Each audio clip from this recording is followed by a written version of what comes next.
Chapter 151. Tang Zheng didn't know what the alliance was doing, and he didn't have time to pay attention to it. With the popularity of Light Yuan, Tang Zheng is now the happiest. The enthusiasm of the people in the Northern Territory to exchange Light Yuan exceeded Tang Zheng's imagination. On the first day alone, Tang Zheng earned 1.3 million in funds, bringing his funds to 2 million. The popularity continued on the second day, and Tang Zheng earned another 1.1 million in funds. On the third day, it was slightly less, 950,000. I thought it would decrease day by day, but I didn't expect that on the fourth day there would be another increase, and I directly gained 1.45 million funds. This is because many survivors who heard the news came to Zhuguang City to exchange their unused jewelry for Light Yuan.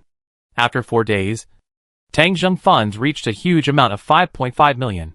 Even if it will gradually decline in the next few days, it is still a lot. Now he only needs a map and hundreds of thousands of zombies to kill, and he can upgrade to the leader. Zhuguang City is now like the central city of the northern region. Survivors from other bases come to Zhuguang City just like country people come to the city. They would rather walk for several days to come here to make a big purchase. Zhuguang City's various commodities are now selling well. The characteristics of Hanwei people are that they want to buy their own homes when they have money. All enterprises and shops in Zhuguang City are now advertising when recruiting people. Recruiting what kind of employees and how much monthly salary is a certain amount of Light Yuan is the most effective and popular advertisement. People have jobs and money, so consumption has also been boosted. All walks of life have begun to flourish in Zhuguang City. Tang Zheng even saw a store selling adult products on the street once, and some people actually went in to buy them. Now tax collection has also begun, and the tax collection work is temporarily handled by the Ministry of the Interior. Seeing the popularity of various industries, Tang Zheng is also very pleased. Guang Yuan's success is even more important than his success in opening a jewelry store, and it will bring a continuous source of wealth to Zhuguang City in the future. But Tang Zheng also found a problem. That is, the sales of cars are not as good as expected, especially some luxury cars, sports cars and the like. The number of sales is very small. Those who sold them are basically the rich people in the city. The reason is also very simple. The road is not good. Now the roads in Zhuguang City have been completed. The inner city and the outer city have all been built and open to traffic. And even the central intersection of the outer city has been built. Overpasses have been built. Some people who have been hired to work are transplanting green belts on both sides of the road to make the city a green city. But this is inside the city. The roads outside the city are not good. At present, there are several roads under construction at the south gate and the east gate, leading to the highway in the distance. After all, Zhuguang City was built in the wild, without a road foundation, so it is still a bit troublesome to build. The roads before the end of the world were in a dilapidated state because no one maintained them, which greatly restricted the development of Zhuguang City. If the automobile industry wants to sell well, the roads outside the city must be built. At least the roads from Zhuguang City to Fengcheng, Xuanlin, Qinghe, Saichi, Lombardy, Hezhou, Mobei Shazhou City, etc. must be opened, so that Zhuguang City can truly become the core of this area, and the survivors can travel conveniently, and the car sales will gradually be boosted. The engineering troops of the Zhuguang army are all on the battlefield. Fortunately, Tang Zheng also has a very rich foundation of building materials, and the progress of the road is also very fast. At the same time, the 2 units of Zhuguang City Thermal Power Plant and Wind Power Plant gathered hundreds of employees and hired thousands of survivors to start laying the power grid outside the city. These power grids are planned to be connected to various survivor bases. After all, not everyone is willing to come to Zhuguang City. The idea that it is hard to leave one's hometown has always been rooted in the hearts of Hanwei people. Guiyun told Tang Zheng that the next map-making item is the TV station. So the power grid began to be laid in advance. At that time, no matter which base wants to connect to the TV signal, it must connect to the power grid laid by the Zhuguang army. It can be imagined that the survival base at that time will probably have to connect to the TV signal. Otherwise the base will have problems. If no one has something, that's fine. If someone has it and you don't, that's a problem. Now the Zhuguang army is working together to build roads and electricity, trying to connect the surrounding areas as soon as possible. These things are reported to Tang Zheng every day, which makes him feel a little overwhelmed. Of course, he knows that these things are important, But Tang Zheng really doesn't want to manage them. But he doesn't have too many good professional talents. And this kind of thing can't be left to the survivors. Maybe if he upgrades to the leader, this worry can be solved. So after the 5th day of issuing the light yuan, Tang Zheng wanted to be lazy. After working day and night for the past few days, things in the city have gradually been sorted out. And they are no longer as chaotic as they were at the beginning. He dealt with some urgent matters, and then wanted to leave the team out of the city. He has not yet completed 2 of the 4 conditions for upgrading to the leader. One is the number of killing 2 million zombies, and the other is 10 mapping buildings. Tang Zheng has completed 9 items of mapping and building. And the last one is the TV station, which Guiyun has not yet completed. Tang Zheng has completed the killing of more than 1.4 million zombies, and still needs more than 500,000. Tang Zheng wants to kill the 2 million zombies before Guiyun finishes the mapping. If it were in the past, it would definitely be troublesome to kill 500,000 zombies. But it would not be so complicated now, because Tang Zheng can control Chen Filong. Chen Filong is a very unruly person, but now there is a bomb in his head, so he has to compromise. Tang Zheng knows this very well, but Tang Zheng does need him to contribute his strength to help the troops kill zombies. If he can summon 300,000 zombies at a time and let the troops kill them at will, then the efficiency will be fast. It won't take too long to recapture a county or even a prefecture-level city. But Chen Filong ability is not so good now. Last time he controlled more than 200,000 zombies, but they were completely exhausted in a few hours. He had to give up control because of a headache. So it is hard to say whether this matter will go smoothly. But one thing is certain. If Chen Filong controls some zombies, the battle in the wild will undoubtedly be much easier and more efficient. Just when Tang Zheng was ready to go out tomorrow, a message came. The message came from the radio. The person who spoke was Yong Linling, the leader of the manor base. Who did it? Who is so brave? How dare you sneak attack the caravan I sent to Zhuguang City? Damn it. I sent out a team of 50 people, and when we passed by Manji Town, we were wiped out. Then I ran back alone to tell me that my 2 antiviral serums and 300,000 light yuan were all robbed. Speak up. Whoever did it. Don't you dare to admit it? If you have the guts, just come directly at this Earl. What kind of person are you to do such a despicable thing behind his back? Jonathan. Was it you? The old man? Who did it? You son of a bitch. You grandson of a bitch. You bastard. You only know how to ruin my good deeds. I will never let you go. A string of Chinese curses came from the radio, and Tang Zheng frowned slightly when he heard it. What happened? The caravan coming to Zhuguang City was ambushed in Manji Town? Before Tang Zheng could figure out what was going on, Jonathan responded on the radio. Yong Linling. I'm really fed up with you. This unreasonable thing. You really don't have the demeanor of a Hanwen noble at all. You curse like a shrew, and simply make the nobles lose face. You ask me. I want to ask you. Yesterday, our international base's caravan passed through Manji Town, and was also ambushed. My goods worth 400,000 light yuan were robbed and many of us were killed. You did it. Right? There is no one else but you. You are still here crying thief. I am not done with you yet. Jonathan was furious. He had suspected Yong Linling in the first place, and now the other party was scolding him. This made Jonathan, who had suffered a great loss, furious. This person had been targeting him for no reason from the beginning. The 2 bases were now almost sworn enemies. After hearing Jonathan scolding back, Yong Linling of course refused to agree and immediately scolded back. The 2 people cursed each other on the radio, and even agreed to duel, each bringing people to fight. A life and death duel. At this time, another base leader spoke on the radio. I am Qin Xiaolu, a member of the Northern Territory Survivor Alliance, from the logging base. I thought I was the only victim, but I didn't expect that there were 2 of you. The day before yesterday, my caravan was also attacked in Manji Town. The losses were huge. It seems that there is something wrong with that place. Yong Linling and Jonathan, who were arguing, stopped. They didn't expect such a thing to happen. Qin Xiaolu continued, I think that leader Tang Zheng should intervene in this matter. The business environment around Zhuguang City is not safe. Who will dare to go to Zhuguang City to trade in the future? Anyway, I don't dare to go there until the problem of Manji Town is solved. Hearing Qin Xiaolu's words, many people on the radio echoed him. Now Zhuguang City is powerful, and almost the leader of the region. It is also responsible for maintaining the safety environment around it. Everyone wants to go to Zhuguang City for trade. But they must come back alive.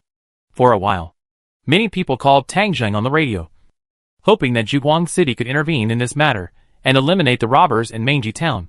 Hearing this, Tangzheng also felt that the matter was not simple. He came to the first floor of the official residence and checked the sand table. On the sand table, the location of Manji town is very prominent. It is located at the junction of Zhuguang City, Fengcheng, and Mobei, and is a turning point on the provincial road. Many survivors travel to and from Zhuguang City. If they don't take the highway, they have to pass through here. It is about 230 kilometers away from Zhuguang City. It is a large market town with a population of about 200,000. Now there are more than 100,000 zombies entrenched there. People used to take a detour from there and pass through the dirt road in the wild. Unexpectedly, there would be robbers in this place, and they committed crimes frequently. Tangzheng really couldn't ignore this matter. The description in the broadcast said that there were about 200 robbers. Tangzheng instinctively felt that this matter was a bit strange. The robbers committed crimes. It is impossible for them not to know that these were caravans traveling to Zhuguang City.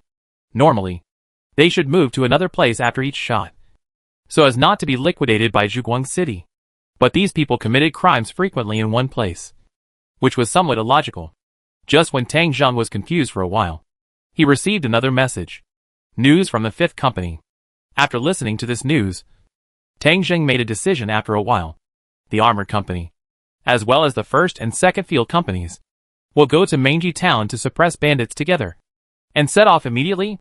If we leave the city to go to Manji town now, we will definitely not be able to return tonight, and the earliest will be tomorrow noon. The troops rumbled out of the city, attracting the attention of many people. When the Zhuguang army left the city, someone in Zhuguang City quietly talked on the intercom. Speaker, the main force of the Zhuguang army has left the city, and there are about 1,000 people who have left. They will definitely not be able to return tonight. Tangzheng has not left. He is still in the city. Chapter 152. At the Northern Alliance base, Xie Jinshan slapped his thigh excitedly after hearing the report. It's done! The main force of the Zhuguang army has left the city. It has been found that 3 companies have left, including their armored forces, and the first and second field companies. Now there are only the third and fourth field companies in their city, as well as the artillery unit and the city guard company. It can be said that their strength is at its weakest, and it will be difficult for their 3 companies to get back before noon tomorrow. So tonight is the best time for us to act. Xie Jinshan counselors were all around him, but the expressions on their faces were much more resolute. A few days ago, they had sent away the survivors of each base through Beifengdu. 3,000 people in each base, not one less. So at this time, they had no way out and could only work together with Xie Jinshan. When the transaction was completed, Xie Jinshan proposed a plan to attack the Manji town caravan, lure the main force of the Zhuguang army out of the city, and then take the opportunity to raid Zhuguang City. And everyone agreed. For tonight's action, they even had the troops board the vehicles and prepare to go to Zhuguang City. Now, with the main force of the Zhuguang army leaving the city, the time seems to be ripe. However, some members of parliament still asked worriedly, Speaker, this opportunity may only come once. We must be fully prepared. I have to ask. I can't figure it out. Even if our people set out, they can't enter Zhuguang City. The guards are so strict during the day, and the convoy may be discovered as soon as it approaches. After 7 o'clock in the evening, it may be a good time to act. The gates of Zhuguang City are closed, and no one can go in or out. What should we do? Xie Jinshan already trusted these counselors at this time, so he simply told them his overall plan. Everything is basically ready. I have already planted many insiders in Zhuguang City, and even contacted 2 mercenary groups. When our people arrive tonight, they will cooperate with us to seize the south gate of Zhuguang City. As long as we have control of the south gate, our people will enter the city from the south gate and take over Zhuguang City in one fell swoop. Hearing this simple and concise plan, the counselors were very worried. Speaker, this is a bit inappropriate. First of all, I think it will be difficult for the insiders to take down the south gate. As we all know, although Zhuguang City allows the carrying of weapons, heavy weapons are not allowed into the city. Even the weapons sold by Zhuguang City must be inspected. The delivery point is generally at the city gate. Machine guns and grenades must be stored at the guard post of the city gate to prevent the armed forces of the survivors from becoming too powerful in the city. As for tanks and armored vehicles, they cannot be driven into Zhuguang City at all. Even light machine guns cannot be brought into the city. The people inside only have rifles. How can they compete with the defenders? As for the mercenaries, I'm not making fun of them. They have good fighting power. But it depends on who they are compared with. They may not be brave enough to fight against the Zhuguang army in Zhuguang City. Our internal support has the advantage, and they will definitely follow us. Once they are at a disadvantage, these people will run faster than anyone else. Now Zhuguang City is full of mixed people, and the Public Security Bureau is underpowered. They can hide for one night and leave the city the next day. How can they be on the same side with us? Xie Jinshan smiled. Then what do you think is the key point of the problem? The congressman immediately answered decisively, weapons. Only if our insiders have enough heavy firepower to fight the defenders of Zhuguang City head-on. This battle will have value and basis for action. Otherwise, if we can't take down the south gate, no matter how many of us there are, we can only stare at the outside of the city. The wall of Zhuguang City cannot be knocked down by a few shots. Xie Jinshan asked again, then what kind of firepower do you think is enough? At least there should be some flame guns, some sniper rifles, some rocket launchers, some light and heavy machine guns, and the number of insiders should not be less than 1,000. Xie Jinshan nodded slightly. Then I will tell you that this time, the insiders of my organization have a total of 1,500 people, and they are currently waiting for weapons in Zhuguang City. As long as the weapons are delivered to them, the battle can start immediately. Then how do the weapons get into the city? This is a dead end. Xie Jinshan stood up at this time and came to the map behind him. The map above is a map of the Northern Territory. However, Xie Jinshan pulled the map off, revealing the second map inside. When people saw it, their eyes widened. It turned out to be a map of Zhuguang City, and it was divided into two parts. One was a plain map, and the other was a three-dimensional map. Everything about Zhuguang City was drawn very well on it, and it was obvious that the person who drew the map had good intentions.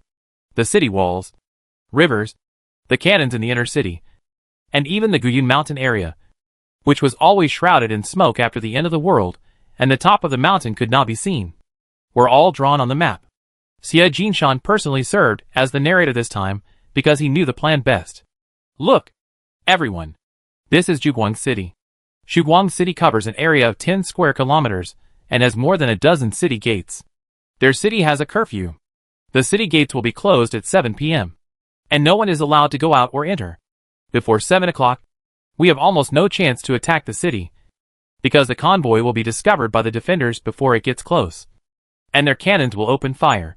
So our actions can only be started after 7 o'clock, with the cover of night, and their city walls are almost unreachable, and the city gates are also extremely strong. They cannot be opened by external force, and can only be opened by the winch on the city gates. These are the valuable experiences our troops gained when they were stationed in Zhuguang City. So our only chance is to seize a city gate. I will target the south gate. Then the question is, how do we get our weapons into the city? How to avoid the defenders, enter the city without being noticed, and then hand them over to our insiders is the key to the success of this operation. Now everyone pay attention here. As he said, Xie Jinshan pointed to a city gate. Everyone looked over there. That was the water gate of Zhuguang City. As everyone knows, Zhuguang City has a water gate.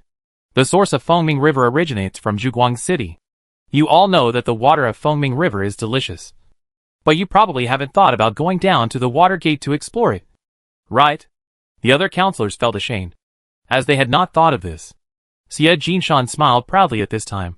After I asked Lian not to garrison Zhuguang City, I sent people to carefully explore Fengming River and the water gate, and I know the place very well.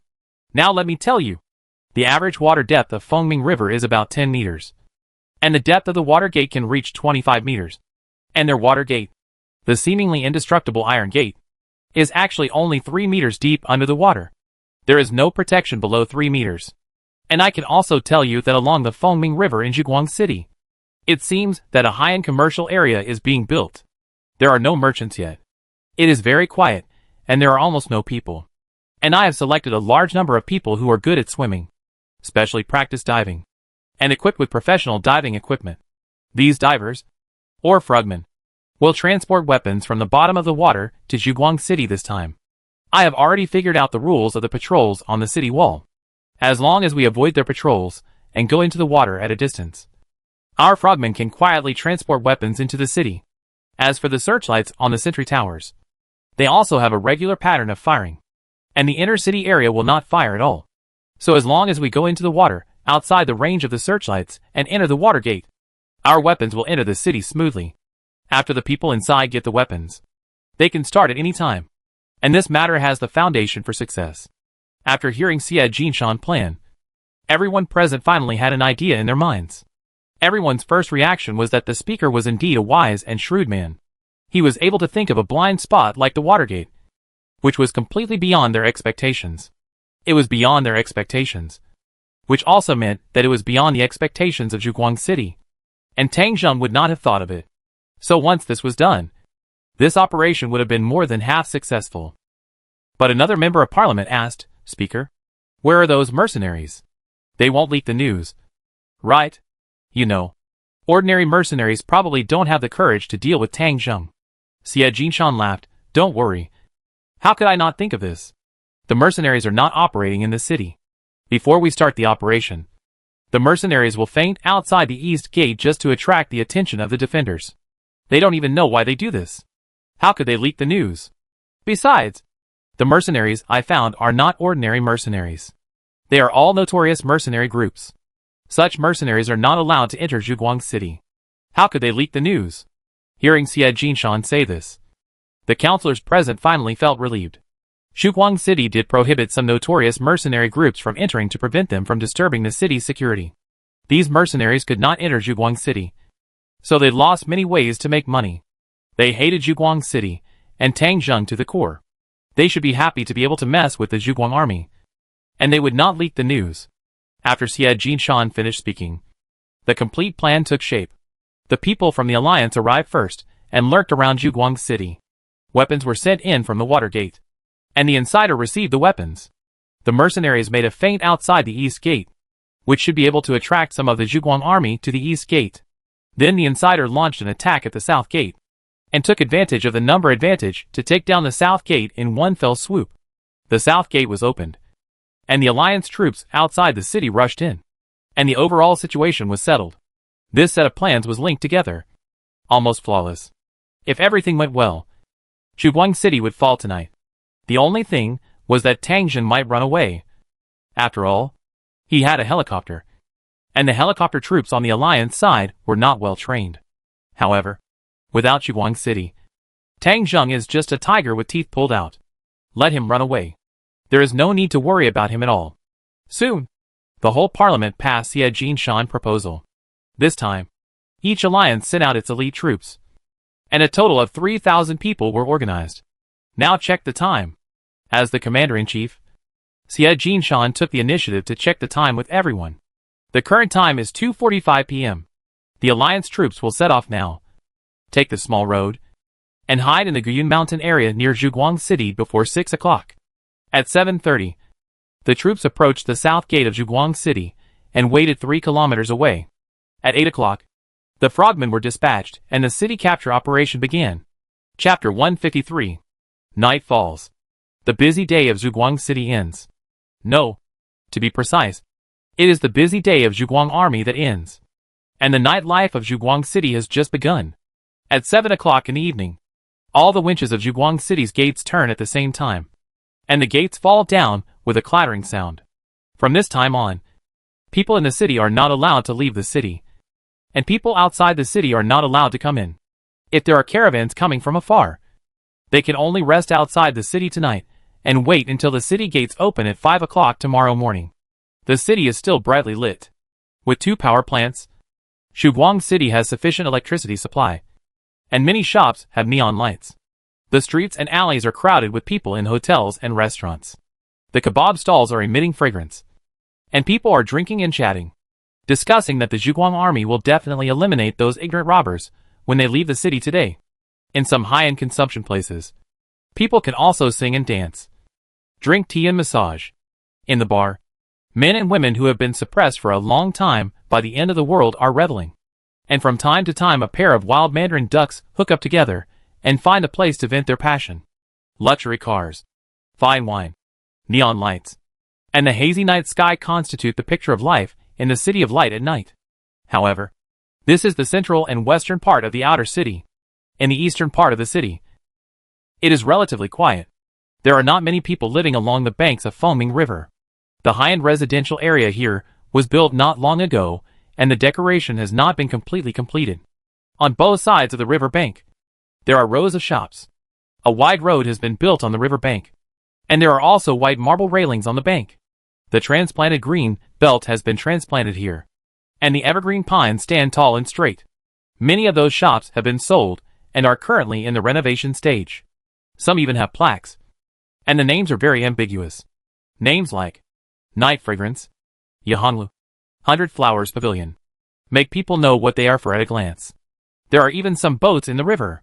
During the day, workers paint the boats, each with bright colors and pink curtains. It is also clear what this is for. This is the place to drink flower wine in the future. In the Hanwei Empire, this kind of thing is not illegal. And after the end of the world, survival bases everywhere will have this kind of thing.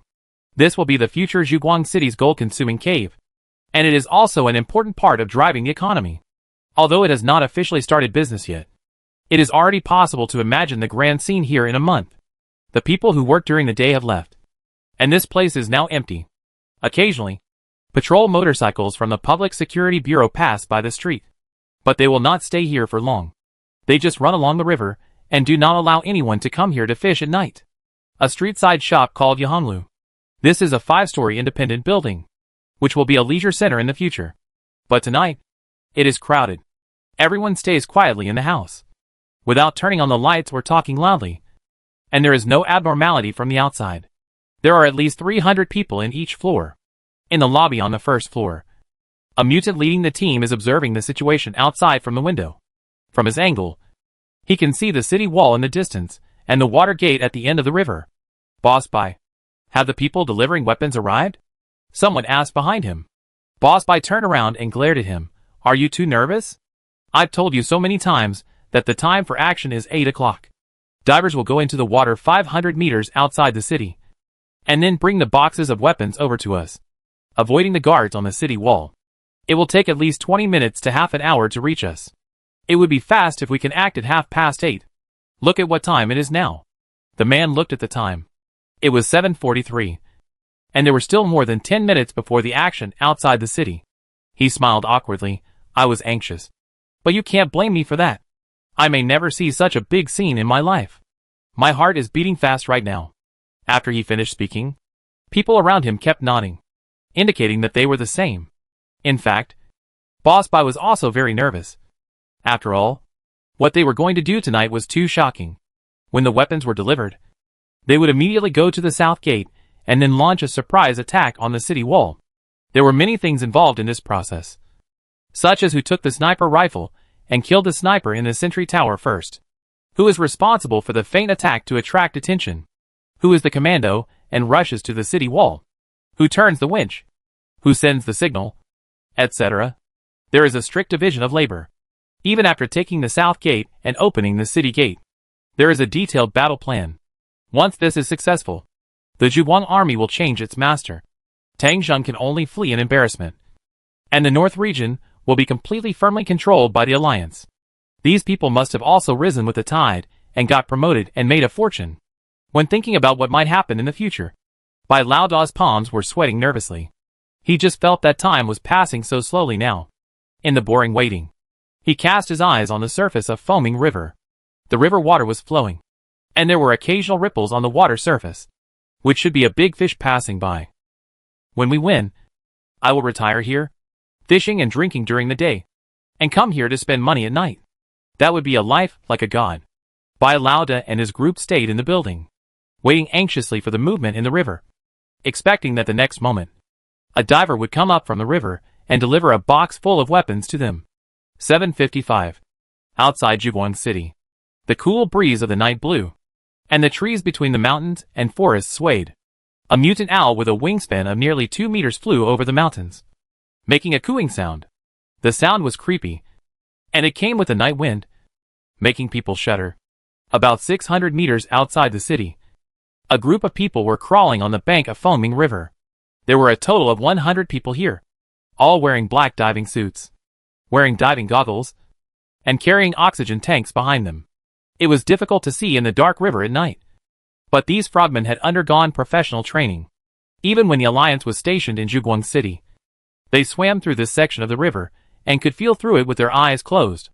The leader of the frogmen, holding an infrared telescope in his hand, was lying in the grass on the shore. Beside him, there were huge iron boxes. Inside these boxes were weapons sealed with plastic waterproof cloth, heavy machine guns, sniper rifles, grenades, explosives, rocket launchers, bullets, everything. These things were prepared by Xie Jinshan for them at a high price. Some of the weapons even came from Zhuguang City. However, the frogman leader didn't care about that. He was only responsible for delivering the weapons into the city, and that was considered a success. In the telescope's field of view, the situation on the top of the city wall is clearly visible. A team of soldiers from the Zhuguang army patrolled over. There were 8 people in a group, and the leader was leading a military dog. The military dog was also wearing a bulletproof vest, sticking out its big tongue to sniff around, walking along the city wall. Very dedicated. The soldiers also walked on the city wall with guns. The frogman leader knew that the patrol team of the Zhuguang army basically passed through this area once every half an hour, and never stopped for 24 hours. However, at night, the area they can monitor becomes smaller, and the darkness will block many things. It is easy to avoid patrols, but it is difficult to avoid searchlights. The sentry tower on the city wall is nearly 30 meters above the ground. The high-power searchlight on it is turned on, and it repeatedly searches outside the city. The soldiers of the light-chasing army make the frogman leader feel like robots. These guys are almost tireless. No matter which shift they are on, they never slack off or play tricks. This is really a remarkable thing. They turned on the searchlight, and the incandescent light swept over everything outside the city. Foaming River was also scanned, but there was really nothing to see in the dark river at night, and it was basically visible at a glance. This kind of light can even reach a depth of 2 meters below the river, but it can't be seen further down. The frogman leader looked at the time, and there were still 3 minutes to 8 o'clock. He knew that today's operation was very dangerous. If they were not discovered, everything would be fine. Once they were discovered, the helicopters of the light-chasing army would chase them out, and they would probably be left here. After all, their opponent is the overlord of the Northern Territory, Tang Zheng. The frogman leader took out a cigarette, but did not smoke it. Lighting a cigarette in the dark would be courting death, even if it was a cigarette butt. He sniffed the direction of the tobacco and put the cigarette back. He felt in his pocket and took out a photo. It was a photo of his daughter, an 8-year-old girl. He was a lucky man.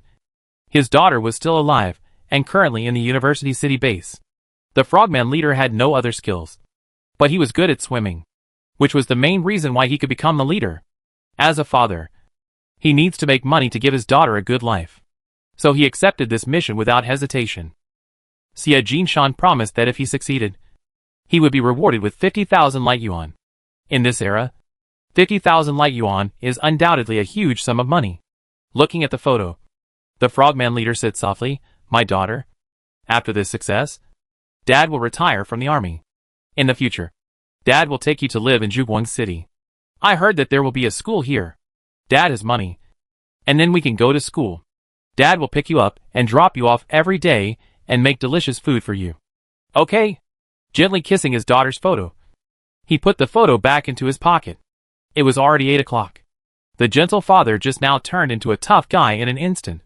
The first batch of frogmen, 30 people, go into the water. 30 frogmen pushed the heavy box and slid into the river.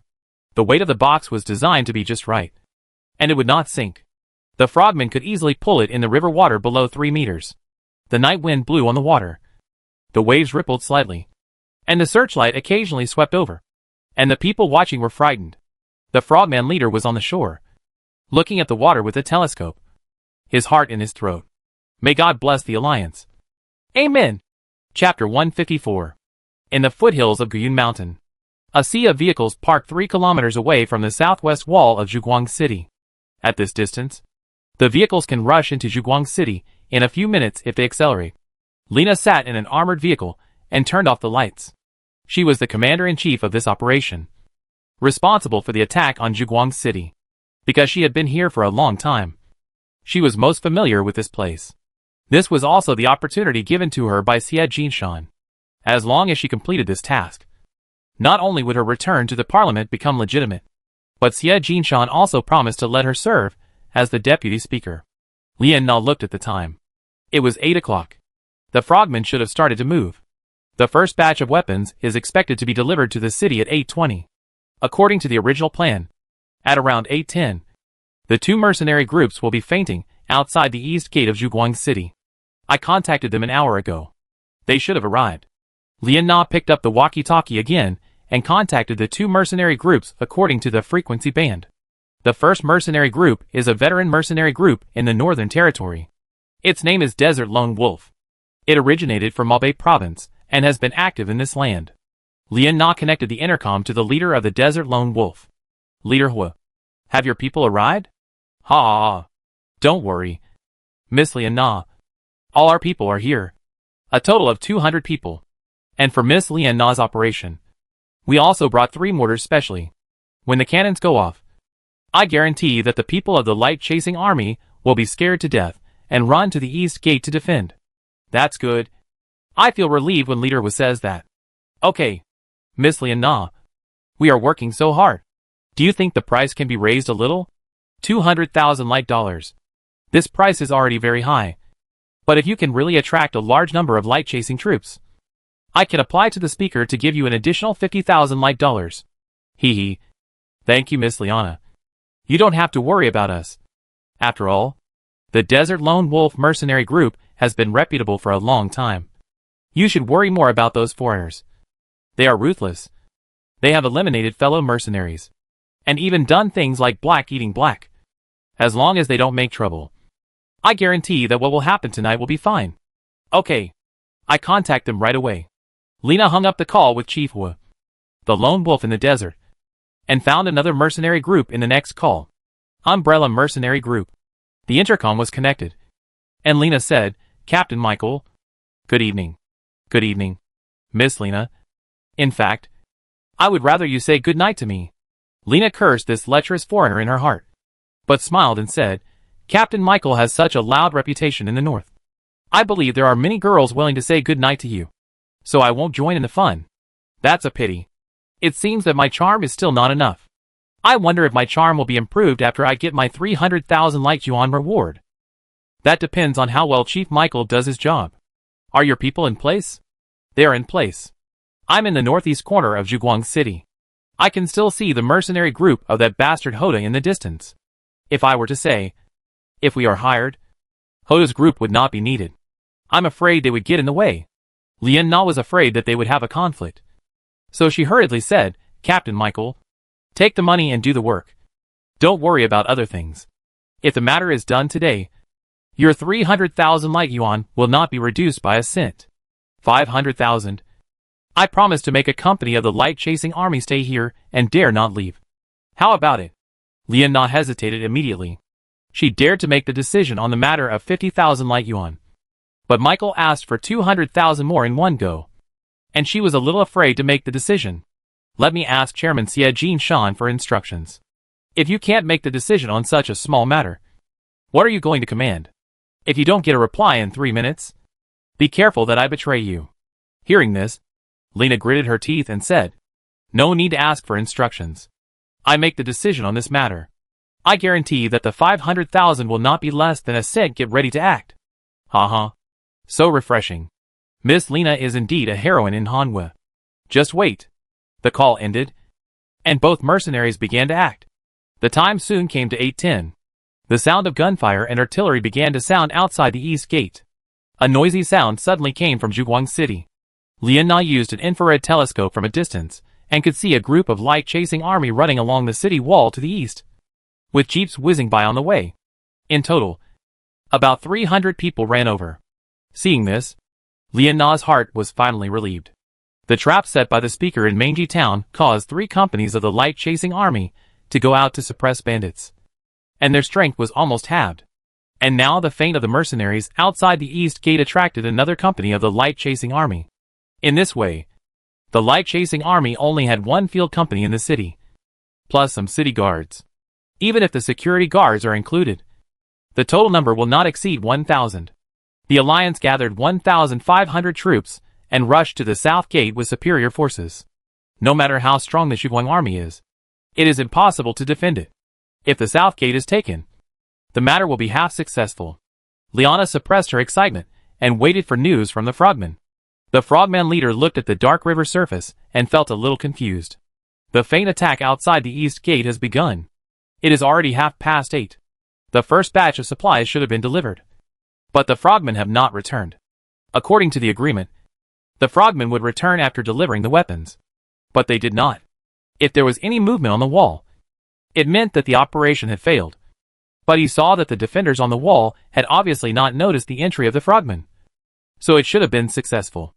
As for why the frogmen did not return, the frogman leader had no time to think carefully now. The time was set, and the second batch of weapons would be delivered here at 8:30. The frogman leader could only wave his hand and let the second batch of frogmen go into the water. Another 30 frogmen went into the water and delivered the second batch of weapons. The frogman leader could even tell where the frogmen swam by observing the water flow on the surface. They arrived at the water gate and were not discovered by the searchlight. They were passing through the water gate because the splashes at the iron gates were slightly larger, which proved that something was passing under the water. The splashes returned to normal, and the frogmen passed through. This time, the frogman leader waited patiently, and the first batch of frogmen should have returned. Another 10 minutes passed. The water was still flowing at its slow speed, and no frogmen returned. The frogman leader had no way to contact the city's internal response directly. He didn't even carry a radio, only a walkie-talkie that passively waited for calls. So he was completely at a loss, and didn't know what to do next. At this time, Lena called him. "What are you doing? Why haven't you sent the weapons in yet?" "Miss Liana, I have sent 2 batches in, but the people who sent the weapons have not returned." "Impossible. People in the city told me that they did not receive the weapons." "Did you tell your frogmen the correct address?" "Yes. They sent them to Yahanglu by the river." "Are you sure you said Yahanglu? Not Yahanglu?" Hearing Lian Na's stern question, the frogman leader's mind was not clear. He also couldn't remember whether he said Yahanglu or Yahanglu. If a small syllable was wrong, it could have fatal consequences. However, this also made him realize that if they were in the wrong place, it could explain why the frogmen didn't come back.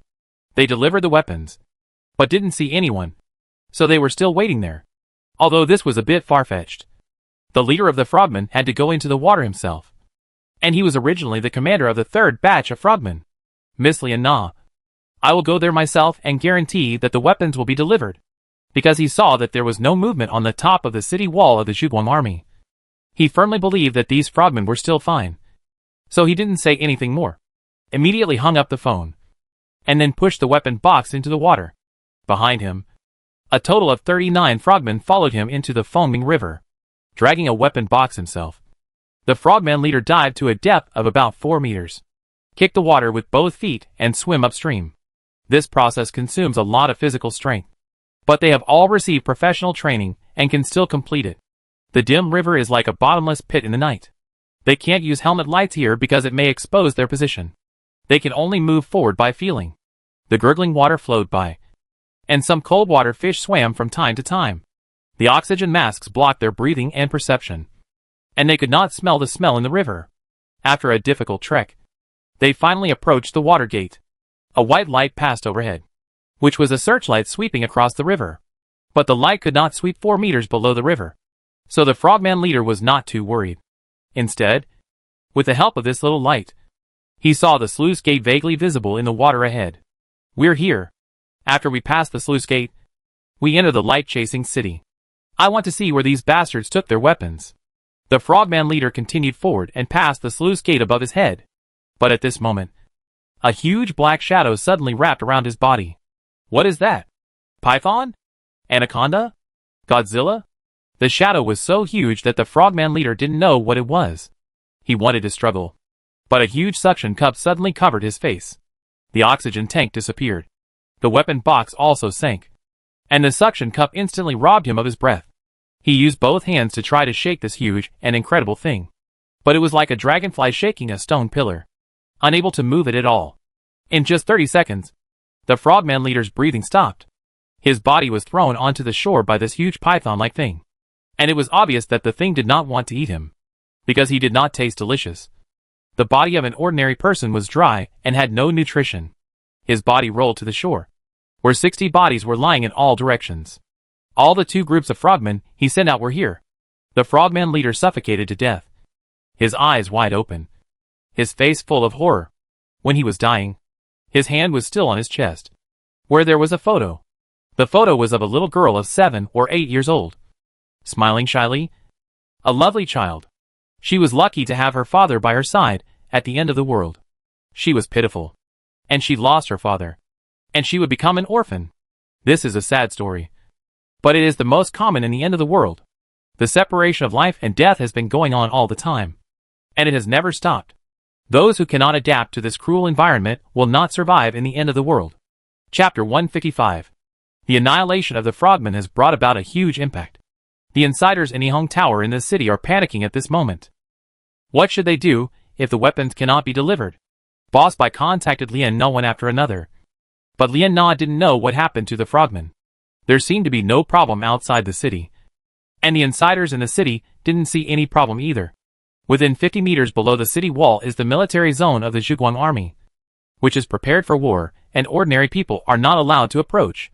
So no one knows the specific situation at the water gate. Now the sound of gunfire outside the east gate is still ringing, but it has become much less frequent. Obviously, if the insider does not launch an attack in a while, the mercenaries will also prepare to withdraw. Facing the repeated questioning of Boss Bai, the corners of Lian Na's mouth have been foaming. She is almost certain that there is definitely a problem with the frogmen, but she doesn't know what the problem is, because the Zhuguang army is very calm here, and there is no sign of fighting at the water gate. She began to have wild thoughts in her mind, and even thought about whether there was an entrance to an alternate dimension under the water gate, and these people had traveled through time and space. Otherwise, there is no way to explain why these 100 people disappeared out of thin air. Is today's event going to end with so much noise, but little action?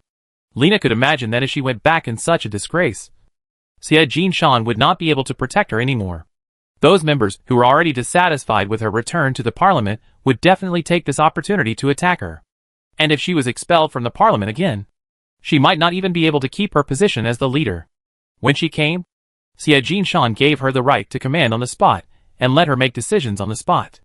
If the current situation is reported to Xie Jinshan, he may not be able to make up his mind, because things have gone off track, and no one can make an accurate prediction. Facing the repeated urging of Boss Bai and listening to the increasingly fewer gunshots outside the east gate, Lian Na knew that she had to make a decision. She gritted her teeth and asked the insider to attack with rifles and take down the south gate.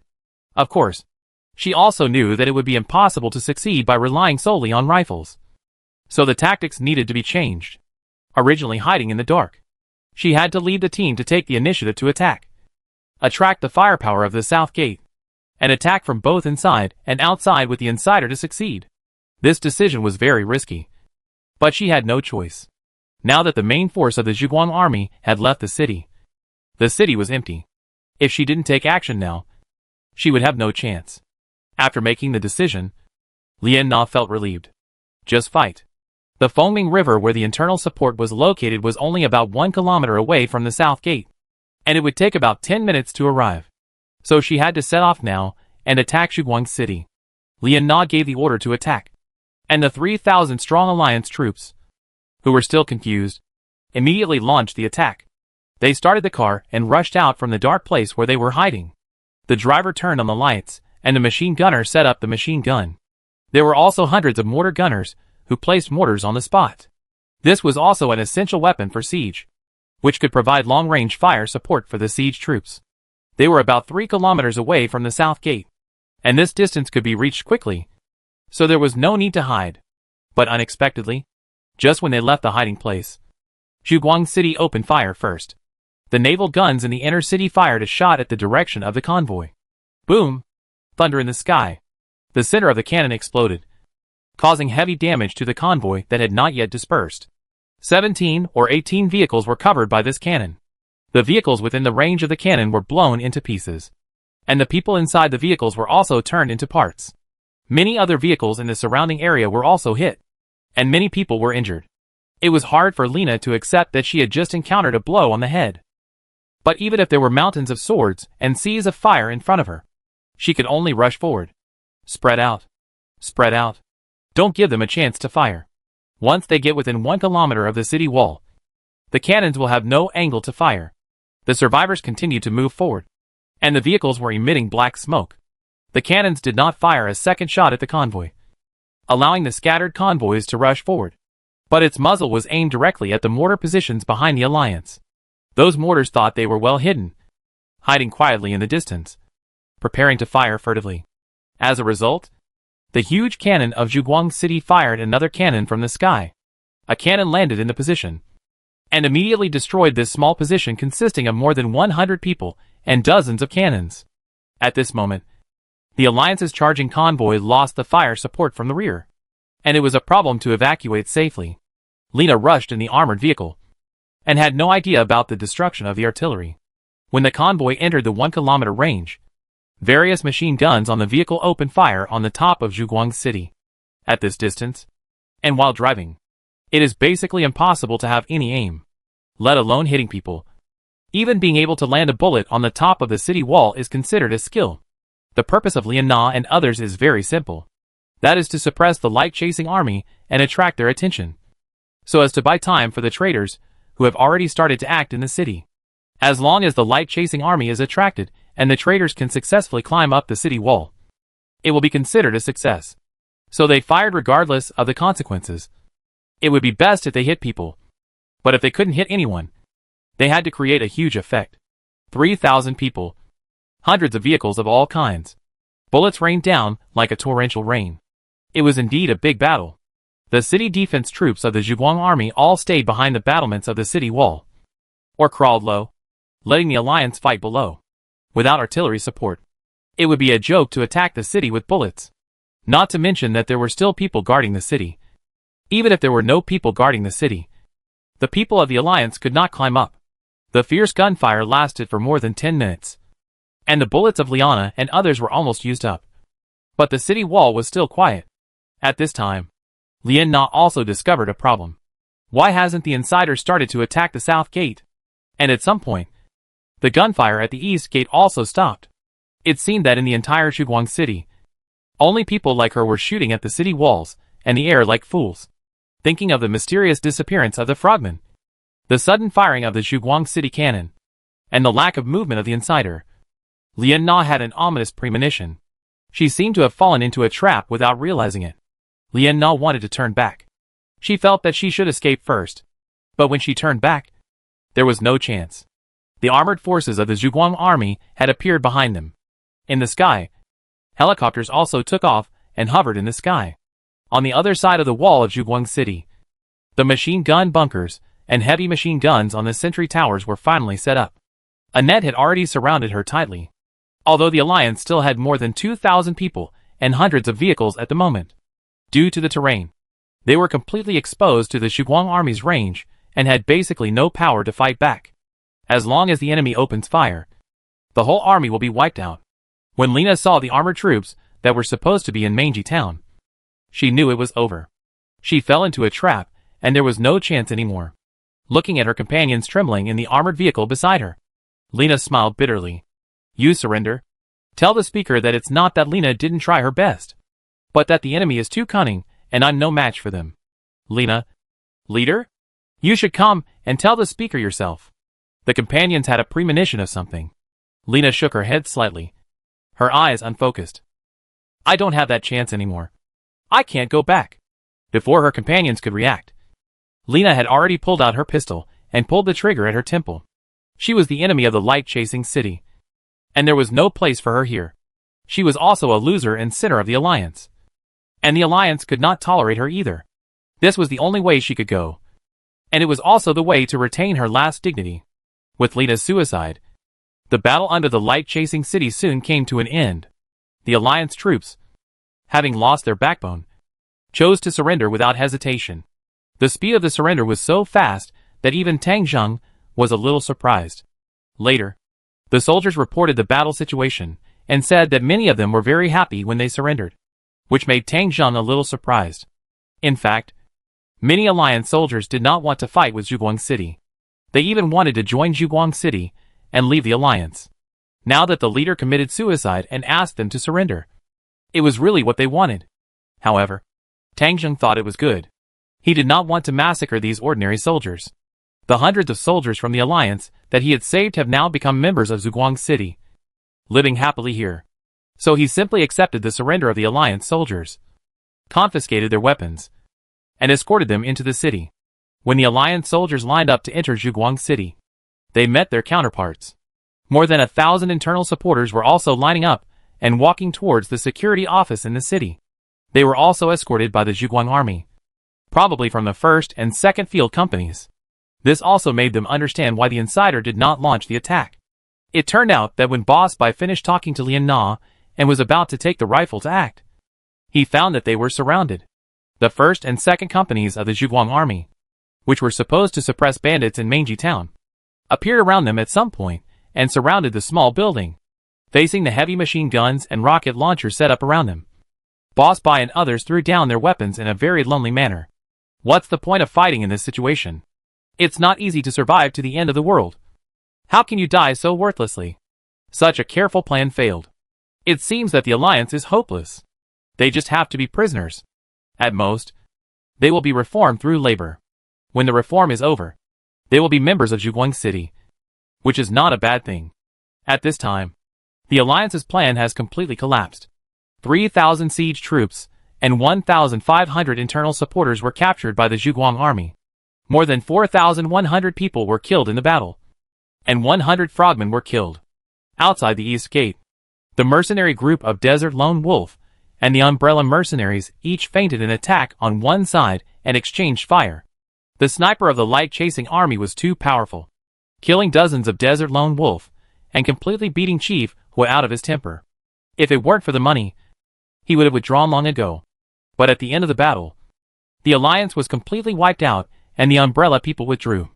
Seeing this, Chief was secretly cursed that it was bad luck and could only run with them. It was estimated that it would be difficult to get the money for this trip. Chapter 156. The commotion under Zhuguang City was so loud that it was impossible to hide it. Soon, almost the entire northern territory knew about it. The Alliance sent people to attack Zhuguang City at night, dispatched nearly 5,000 people, and hired 2 mercenary groups, but ended up being annihilated. Liana committed suicide, and more than 4,000 people were captured. This made the Alliance, which had almost no prestige, even worse. The broadcast was almost silent, and no matter who it was, they dared to come and mock the Alliance. The current Alliance is lagging behind Zhuguang City in terms of scale, population, armed forces, economic conditions, and urban security. And Zhuguang City treats the people very well. When millions of zombies attacked the city, not a single person was injured. When the Alliance was defeated, Zhuguang City took the initiative to rescue. Even the Alliance owed Zhuguang City supplies, but Zhuguang City did not ask for them. Now it is returning kindness with evil and launching a sneak attack. It deserves its current fate. Even in the broadcast, Yong Linling bluntly said that the days of the Alliance's existence have entered the countdown, and it will collapse and cease to exist within a month. And such remarks are still very popular, which shows how bad the current situation of the Alliance is. Regarding this situation, Tang Zheng did not speak. Ever since he received the report from Michael of the 5th Company, he knew that this matter was a conspiracy against him. So he asked the Armored Company and the 1st and 2nd Companies of the Field Company to leave the city, and then quietly returned at night, setting up a trap without anyone noticing. It was Tang Zheng who came up with the idea of letting Tang Tang guard the river. He didn't expect the effect to be surprisingly good. He easily killed the frogmen of the Alliance, making the opponent's most important move go. He also had a way to deal with those captives. Now Zhuguang City was under construction everywhere. The roads and power grids outside the city needed people, and these people happened to be free labor. Tang Zheng was morally justified in this matter. He could have criticized the Alliance for this, but he didn't do that, because he knew that Xie Jinshan was almost at the end of his rope, and they should have used whatever means they had, just as Tang Zheng thought. The next morning, the Alliance officially issued a statement on the radio. The statement was issued by Xie Jinshan himself. It was 7 in the morning when the statement was issued. Many people were eating at that time. And the radio suddenly sounded. Hello. People in the Northern Territory. I am Xie Jinshan, the chairman of the alliance. Hearing this voice, people stopped eating. Xie Jinshan suddenly spoke at this time. And there was no doubt that something big was going to happen. In the broadcast, Xie Jinshan's voice was very calm. And he didn't sound excited. But the content was shocking. I am issuing a statement today. And there is only one thing. That is, to announce that Tang Zheng, the leader of the Zhuguang army, is an enemy of the Northern Territory Alliance and an enemy of the Empire. Now I will announce Tang Zheng crimes. Tang Zheng, a native of Qinzhou City, Western Sichuan Province. His ancestral home is Tailai Town, Mingshui County, Qinzhou City. Before the end of the world, he studied and worked in Sanjiang City, Binhai Province. During his studies, Tang Zheng did not want to study. And during his work, he colluded with many ruffians and formed a criminal gang. After the end of the world, Tang Zheng and his gang committed a crime in Sanjiang, killed the father of an imperial lord, and then fled from Sanjiang and returned to their hometown to hide. During this process, Tang Zheng constantly colluded with some villains. The size of the gang continued to expand, and found a large amount of arms from somewhere, which was the prototype of the Zhuguang army. During the process of returning home, Tang Zheng was even more daring and killed the imperial baron Sun Ming, which is rare in the history of the empire. After arriving in Qinzhou, Tang Zheng took his evil deeds to the extreme. When he returned to Mingshui, he killed Zheng Kejong, the local leader who had saved countless lives, and Zheng Kejong's subordinates. Then Tang Zheng intensified his behavior, persecuting local survivors and expanding his power. At the Qinzhou Trade Conference, Tang Zheng killed many leaders and their subordinates in one fell swoop. The entire floor was stained with blood from his killings. These are all well documented, and almost everyone in Qinzhou knows about it. After robbing the supplies from the trade fair, Tang Zheng continued to flee northward and arrived at Zhuguang City. Zhuguang City was originally a tourist city built by the empire, but Tang Zheng took over and settled there. During his time in Zhuguang City, Tang Zheng became even more aggressive and repeatedly suppressed the surrounding areas, causing great harm to the alliance. Knowing that the zombies were coming, he deliberately deceived the alliance and asked the alliance garrison to assist in the defense. Even though the alliance's interests were damaged, he pretended to be a victim and demanded the alliance's supplies. He tried to win over the people below and pretended to be hypocritical. But he was a different person to the people around him. He is a typical hypocrite. And there is a devil under the hypocritical face. He is in power, but he is single. It can be seen that the rumors that he doesn't like women are not groundless, and his mentality is distorted. In his heart, he violated the laws of the empire and issued currency without authorization. This behavior is no different from treason. Although I, Xie Jinshan, am only the leader of a civilian organization and have no real law enforcement power, I can't stand this behavior. Killing nobles, killing leaders, oppressing the people, suppressing the alliance, issuing currency, and making a lot of money with the help of Light Yuan. All these actions are irritating the heavens and the people. In this situation, the alliance decided to stand up. From now on, I declare that Tang Zheng has committed treason and crimes against humanity, and he should be executed according to the crime. Although the Zhuguang army is very powerful, the alliance, as the leader of the region, will not sit idly by and must enforce the law to the end. Tang Zheng, listen. The alliance will send out a large army in the near future to uphold justice and completely eliminate you and your rebels. Xie Jinshan's eloquent speech stunned all the people in the Northern Territory. In these words, Tang Zheng was almost described as a villain who did all kinds of evil. If someone who didn't know the truth heard it, Tang Zheng would be a complete scum and executioner, and it would not be a pity to die by 1,000 cuts. However, in Zhuguang City, although this kind of speech caused a lot of waves and triggered a lot of discussion, it did not have much impact on Tang Zheng. First of all, Xie Jinshan's words themselves had many loopholes. What about collecting money and oppressing the people? These are all untenable. The biggest beneficiaries of issuing currency are the people, which makes people's lives more convenient and allows people to gradually find a civilized society in this desperate end times. There is no oppression of the people. But according to Xie Jinshan, it seems that there is oppression of the alliance. But the key problem is that the alliance is not competitive. It ran away when it saw the zombies coming. Who can you blame? Blame the Zhuguang army for being too strong? It was able to defeat millions of zombies. It's better to blame yourselves for being too weak. When 3,000 people arrived, the whole army was wiped out in an instant. If Tang Zheng was really wrong, then he might have killed the imperial nobles at the beginning of the apocalypse, which might have displeased the imperial nobles. But what does that have to do with the people? Especially now that the apocalypse has been going on for so long. Ordinary people no longer care much about the imperial nobles. The empire is nowhere to be found. So what are some wandering nobles? In addition, Xie Jinshan said that Tang Zheng was mentally twisted and didn't like women. This was the first time most people heard about it, and it triggered quite a heated discussion. As for other issues, they did not cause much splash. The most important point is that everyone cannot leave Zhuguang City now. Since they cannot leave, who would want to blacken a leader who makes them live happily? Isn't that something only a fool would do? Although there was no big wave, Xie Jinshan's goal was achieved. He wanted to take this opportunity to tear his face with Tang Zheng and officially declare war.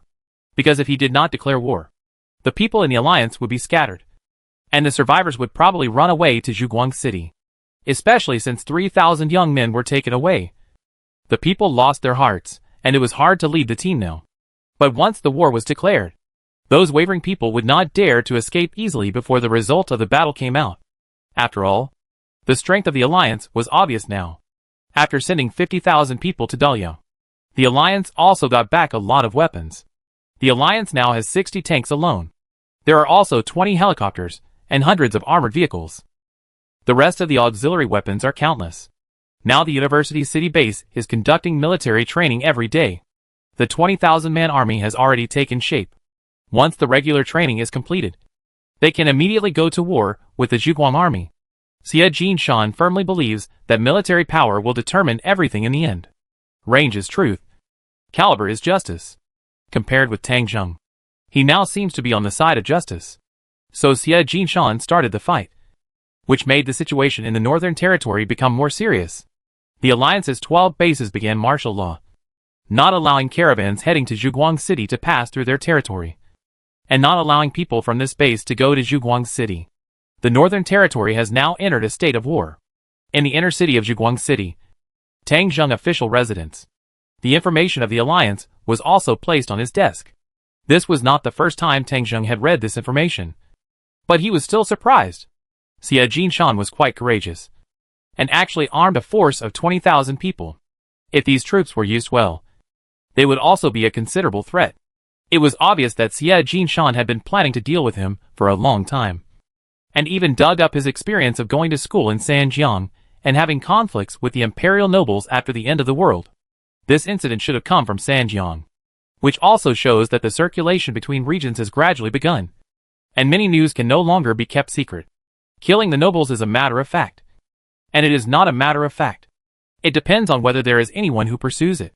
However, Tang Zheng has even issued currency, and he has long stopped taking such things to heart. The current problem is how to deal with the war that may break out at any time.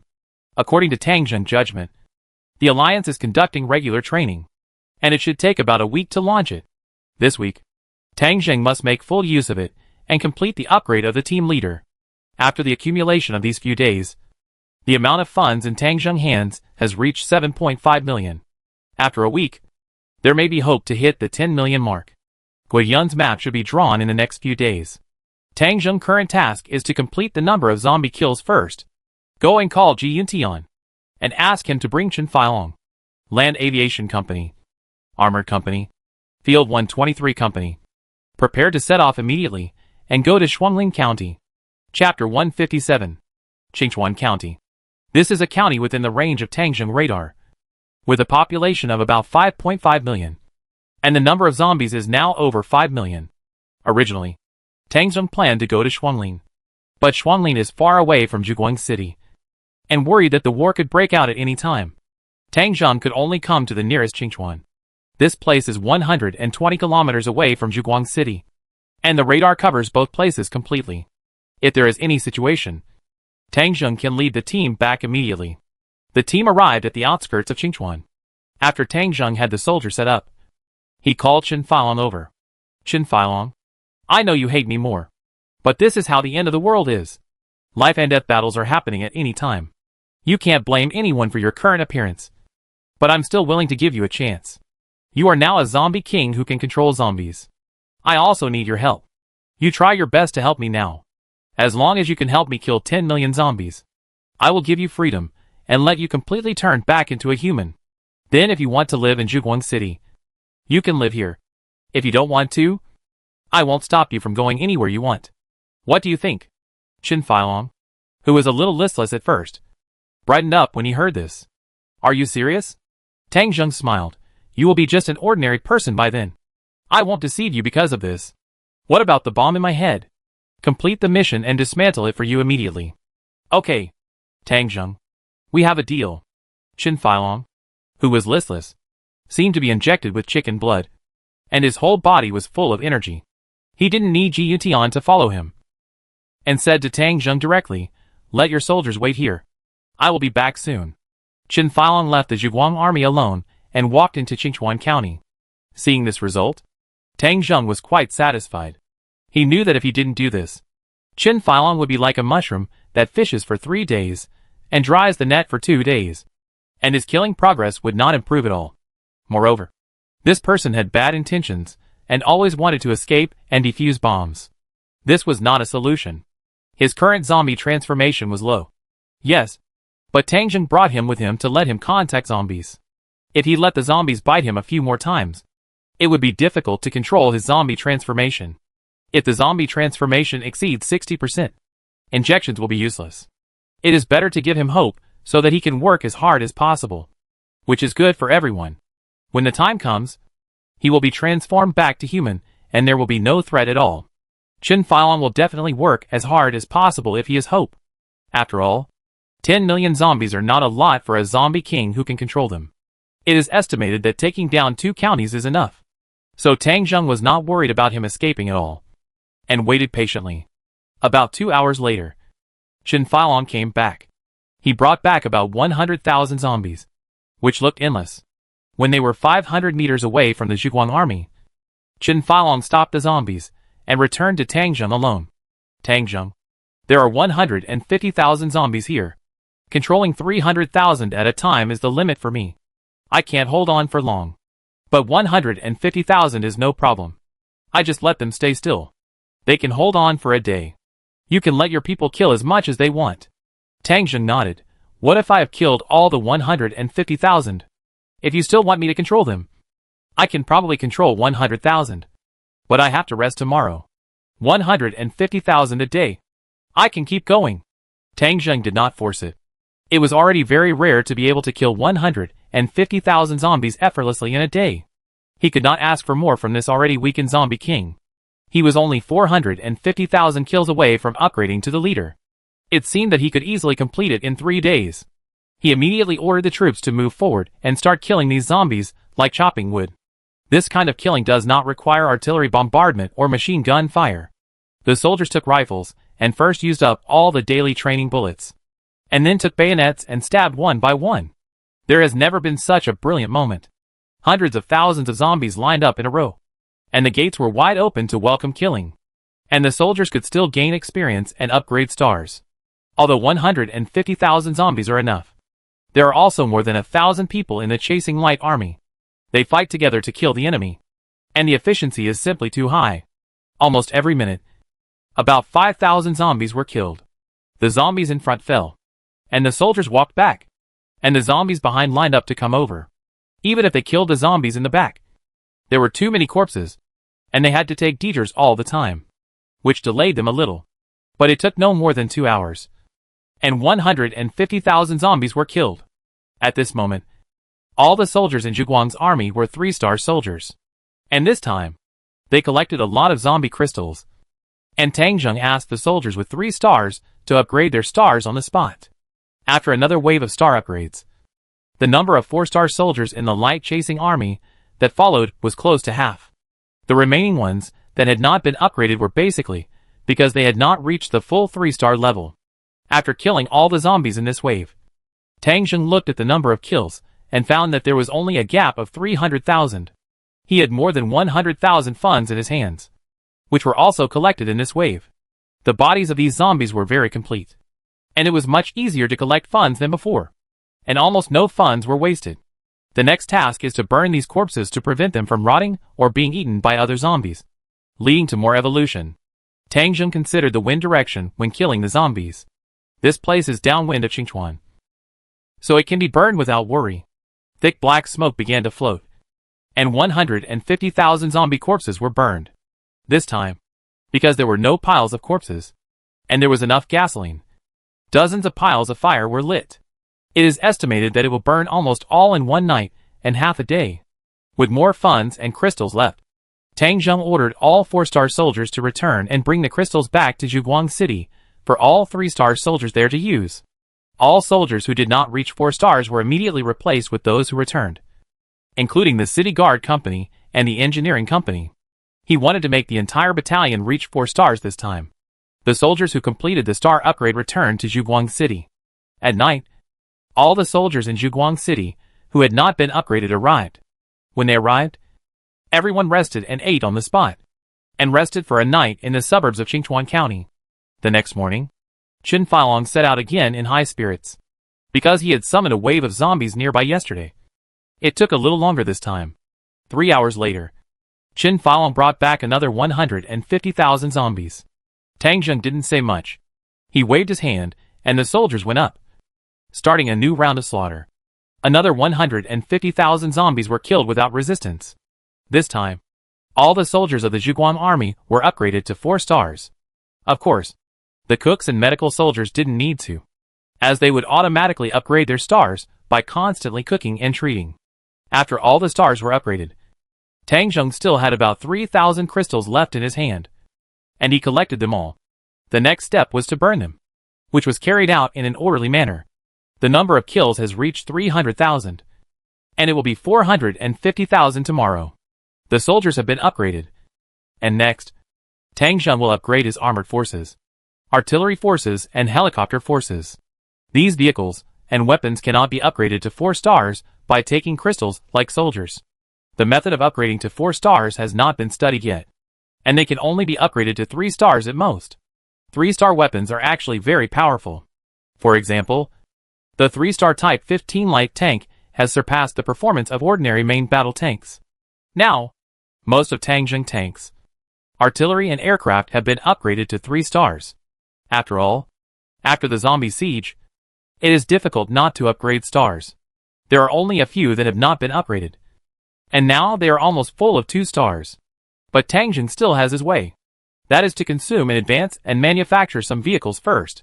He is now fully staffed with troops, but there is no limit on the number of vehicles, so he can buy more and let the existing armored soldiers or aircraft pilots control them, and continue to upgrade the stars now. After upgrading the leader, he will directly build a wave of armored soldiers and pilots, and a strong army or air force will be built directly. After collecting supplies and the light yuan income from Zhuguang City in the past 2 days, Tang Jung now has a huge sum of 8.3 million yuan, and it is really uncomfortable to keep it in his pocket without spending it. If you want to do it, do it. Tang Jung started to act. First, the artillery unit. Tang Jung now has 10 howitzers and rocket launchers, of which the rocket launcher is priced at 2,000 gold and the howitzer is priced at 10,000 gold. 20 guns, coupled with a few small mortars, are the current artillery company, which is a bit shabby. But Tang Jung can't buy too much at one time, because after upgrading the leader, he will definitely unlock better weapons. So he spent 120,000 gold to increase the 2 types of guns by 10, so that the artillery unit has 40 guns. After the purchase, the soldiers immediately pulled the guns to the position and prepared to use them tomorrow. Then Tang Jung started to buy planes. There were 5 bird helicopters and transport planes, and 4 of the bird helicopters were requisitioned by the special forces. Tang Jung spent another 150,000 gold to buy 5 bird helicopters, this time for military use. Then came the transport planes. Transport helicopters are very practical, and the current 5 are definitely not enough. Tang Jung gritted his teeth and bought 15 directly. Spend 750,000. If it comes, the Army Aviation Company will have 20 transport planes. And once the troops are replenished, it will be large scale. The planes and artillery cost 1.02 million. and there are still more than 7.2 million funds in hand. But the next big consumer is the replenishment of armored vehicles and tanks. The Boxer's armored personnel carrier is very advanced. But the Zhuang army has not been fighting long distances, so it has not been displayed. But Tang Zheng cannot but take these into consideration. So he bought armored vehicles in advance. He bought 55 armored vehicles at a cost of 10,000 gold each, plus the original 5 in the armored company, which made the total number of tanks 60. The Type 15 light tank is very practical, even if it is upgraded to the level of regiment commander, brigade commander or division commander. This type of tank will not be eliminated. Tang Zheng decided to replenish some in advance. He bought 35 light tanks at a cost of 40,000 gold each, after spending 1.4 million gold. The number of Type 15 tanks in Tang Zheng hands directly reached 40. The armored forces directly spent nearly 2 million gold. But when the purchase was completed, more than 100 tanks and armored vehicles appeared behind him. And Tang Zheng was still very excited. His armored forces have taken shape. Now everything is ready, just waiting for the upgrade. Chapter 158. Tang Zheng's spending reduced his funds to more than 5 million. But he was not worried. In the next few days, he might have a chance to get a large amount of funds. On the third day, Qin Failan brought 150,000 zombies again. This time, ordinary soldiers did not play. The Zhuang army started the bombardment first. For the zombies that could not move, the long-range bombardment was meaningless. As long as the shells could fall into the zombies, it would be fine. After several rounds of bombing, many of them started to upgrade their stars. When all the zombies in the bombardment area were killed, the remaining zombies automatically gathered there, allowing the light-chasing army to continue bombing without adjusting the muzzle, until all the cannons were upgraded to 3 stars. The planes were put into battle, and began to strafe at high altitudes. After upgrading the star of this transport plane, the carrying capacity can be improved. Improving the carrying capacity does not mean that the cabin becomes larger, but the maximum load is increased. The maximum load of a transport plane without stars is 6 tons, and 1 star can carry 10 tons. A 2-star transport plane can carry 15 tons, and a 3-star transport plane can carry up to 22 tons. What Tang Zheng wanted was to increase the load capacity, and it would be good if he could carry more supplies. So the transport planes continued to attack for a long time, until all the new planes were upgraded to 3 stars. After the continuous attack of the planes and cannons, the number of zombies had dropped to about 60,000. And then the tanks came on the scene. However, there were too many tanks, hundreds of tanks and armored vehicles, and after a while of attacking, 60,000 zombies were completely wiped out. Although the chariots have not been upgraded to 3 stars, Tang Zheng has already killed the zombies. Now, the only thing left to upgrade to the leader is the completion of the mapping of a TV station. Huh? It's almost there. Ask Guiyun how long it will take to complete the mapping. The correspondent talked to Guiyun, and soon got a clear answer from Guiyun. Now the power grid has been laid, and 7 survivor bases have clearly stated that they want to connect to the power grid of the light-chasing army. As long as these 7 bases are laid, the surrounding circuits will begin to take shape, and the mapping of the TV station can be completed. The estimated completion time is the afternoon of the day after tomorrow. That means it will take another 3 days. What's the situation at the Alliance now? Report to the General. The Alliance's regular training is coming to an end. This training is very cruel, even brutal. Many soldiers died midway. There is also a lot of resentment among the soldiers. But Xie Jinshan still does his own thing. The training results are still good, and the combat effectiveness has been significantly improved. However, the university city base has been under martial law, and it is hard to say when they will complete the training and go out. Tang Zheng snorted. Xie Jinshan is desperate now. He must win this battle. If he loses, he will fall without us doing anything. If he wins, everything will be reversed. So he doesn't care about anything. Tell the radar squad to keep an eye on the radar at all times. No matter when Xie Jinshan sets out, he can't avoid radar detection if he wants to get close to Zhuguang City. No one can imagine that our radar can even detect people. Having a radar is indeed very convenient. Just like the Alliance's action a few days ago. 1,500 people gathered in a building, thinking that they were invisible. But they didn't know that they were within the radar range, which was the most conspicuous thing. Moreover, the radar station of the Zhuguang army was built in Guyun Mountain, which is now surrounded by clouds and mist all year round.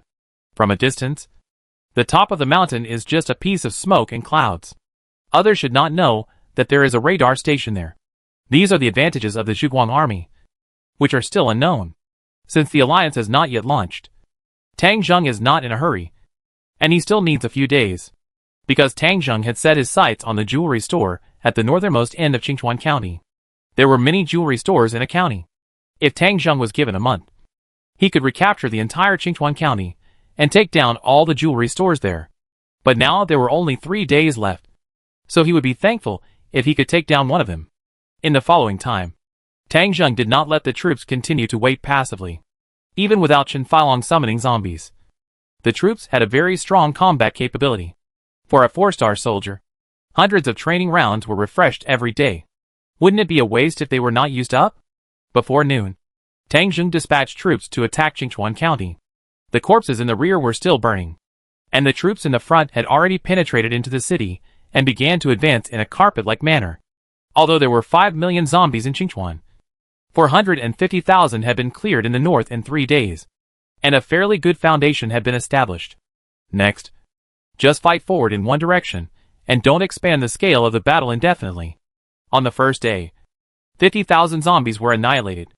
The next morning, Chen Filong recovered his energy and summoned 150,000 zombies again. After a while of hard work by the Zhuguang army, most of the chariots had been upgraded to 2-star, and some to 3-star. After noon, the strategy of the first day was continued, and about 50,000 zombies were annihilated. On the morning of the third day, Chen Filong continued his work, and summoned 150,000 zombies again. This time, all the chariots were upgraded to 3-star, and Tang Zheng also achieved his predetermined goal. But after the tank was upgraded this time, it did not stop like before, but continued to attack with the soldiers. After the bullets were refreshed at noon, the light-chasing army was not far from the northernmost jewelry store. Although it was not far, it seemed that they would have to kill 100,000 zombies all the way, which seemed difficult to accomplish today. Just when Tang Zheng was about to rest, a message came. General, there is movement in the alliance. What's going on? This morning, the survivors of other bases reported that the alliance had set out yesterday. But they did not go to Zhuguang City, but to Mengji Town. They built fortifications, dug trenches and tunnels, and constructed defensive positions in Mengji Town. They also set up checkpoints there last night to intercept the passing caravans, and not allow them to pass through Mengji Town to Zhuguang City. Hearing this, Tang Zheng understood everything. The alliance did not intend to start a war with the Zhuguang army under Zhuguang City. With the city walls and the garrison, and the naval gun, any attacker who wanted to attack would have to think twice. After all, in war, the defending side has the advantage. And Tang Zheng did not think of attacking the alliance base, which would be disadvantageous to the attacking side. The alliance avoided fighting under Zhuguang City, but got stuck at the key location of Mengji Town, thus cutting off the entire western and southwest roads to Zhuguang City. Fengcheng and Mobei both have to go through Mengji Town. Otherwise Tang Zheng would not have heard that there were robbers in Mengji Town and prepared to go there to eliminate them. In this way, the alliance changed from passive to active. As long as the Zhuguang army wanted to restore the trade route, it had to go to Mengji Town and fight a decisive battle with the alliance. Abandoning the defensive advantage of Zhuguang City, the alliance has gained an advantage. This is indeed a good calculation. If Tang Zheng is still a battalion-level unit, then even if all the troops are mobilized, at most they can send out a combat force of 2,000 people, including a lot of engineers. The alliance has trained 20,000 soldiers specifically for this battle. 2,000 attacking 20,000 troops waiting for the opportunity is almost suicide, no matter how strong the combat effectiveness is. But Xie Jinshan would never dream that Tang Zheng is about to be promoted. After learning about the alliance's situation, Tang Zheng felt relieved. As long as they don't attack Zhuguang City, the matter is not urgent. And it doesn't matter if it is delayed for a day or two. How is Guiyun's map making going? It has just been completed. The general can go back to build the TV station at any time. Okay. We will go back immediately after we finish the jewelry store here. Tang Zheng turned around and called Chen Filong over. I remember you said before that after summoning 150,000 zombies in one day, you can summon another 100,000. Right? That's right. But we have to rest tomorrow. Okay. Now you summon 100,000 zombies, and open up the road to the jewelry store. Okay. Chen Filong was very cooperative and active now, and immediately walked towards the zombie group. An hour later, 100,000 zombies were summoned. Kill! Tang Jing waved his hand, and the Zhuguang army once again slaughtered the 100,000 zombies that were like wooden stakes. At about 3 p.m., the slaughter was completed, and the collection and burning work began simultaneously. Tang Jing led the troops into the empty block. This time, without any obstacles, Tang Jing arrived at the door of the jewelry store. Looking up, this jewelry store is smaller than the one in Shuangling. After all, that jewelry store can even attract foreigners to come, and it should be considered a relatively large scale in the region. The soldiers entered the jewelry store and started a new round of collection. Tang Jing did not enter the jewelry store this time. He now has a gem crown from the Bohemia Empire in his hand, which is already a pinnacle of jewelry. He doesn't care about ordinary jewelry at all. What natural pearls and imperial green jadeite. They are all sources of funds for him. About half an hour later, all the jewelry in the jewelry store was looted and sent to Tang Jing. After the battles and collections in the past few days, as well as the income in Zhuguang City, Tang Jing funds have recovered to just over 7 million. Zombie crystals.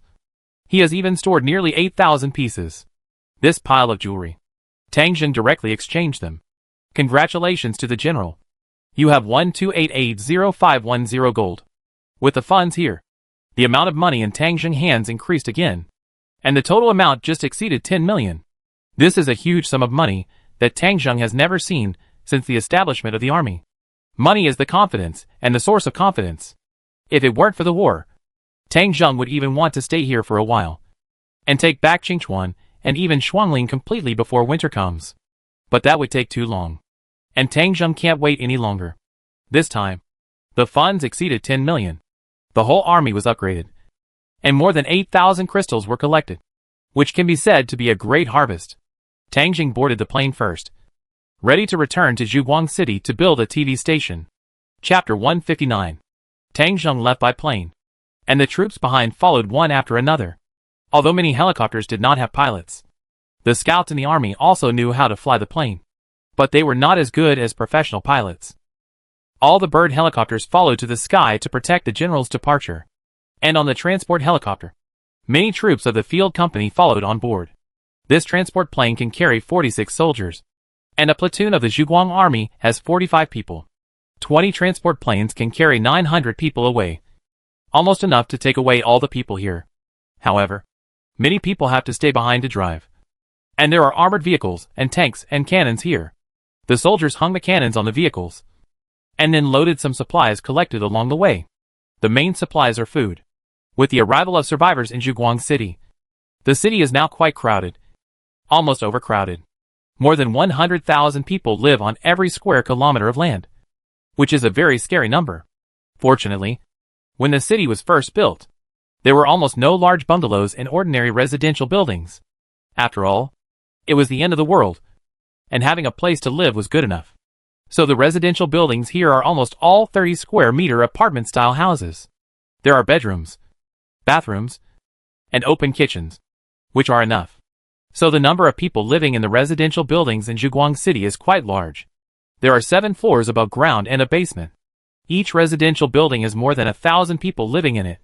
And this is not the most densely populated place in Zhuguang City. The most densely populated places are the various hotels in Zhuguang City.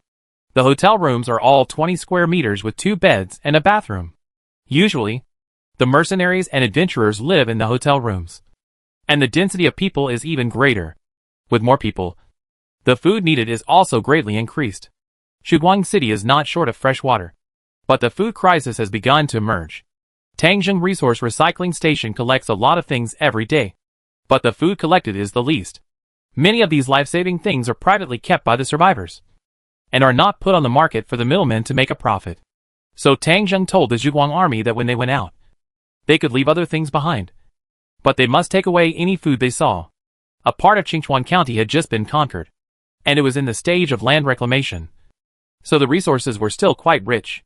Moreover, more than 100 days had passed since the end of the world, and most of the food could still be preserved. The Zhuguang army had accumulated quite a lot of food in these days.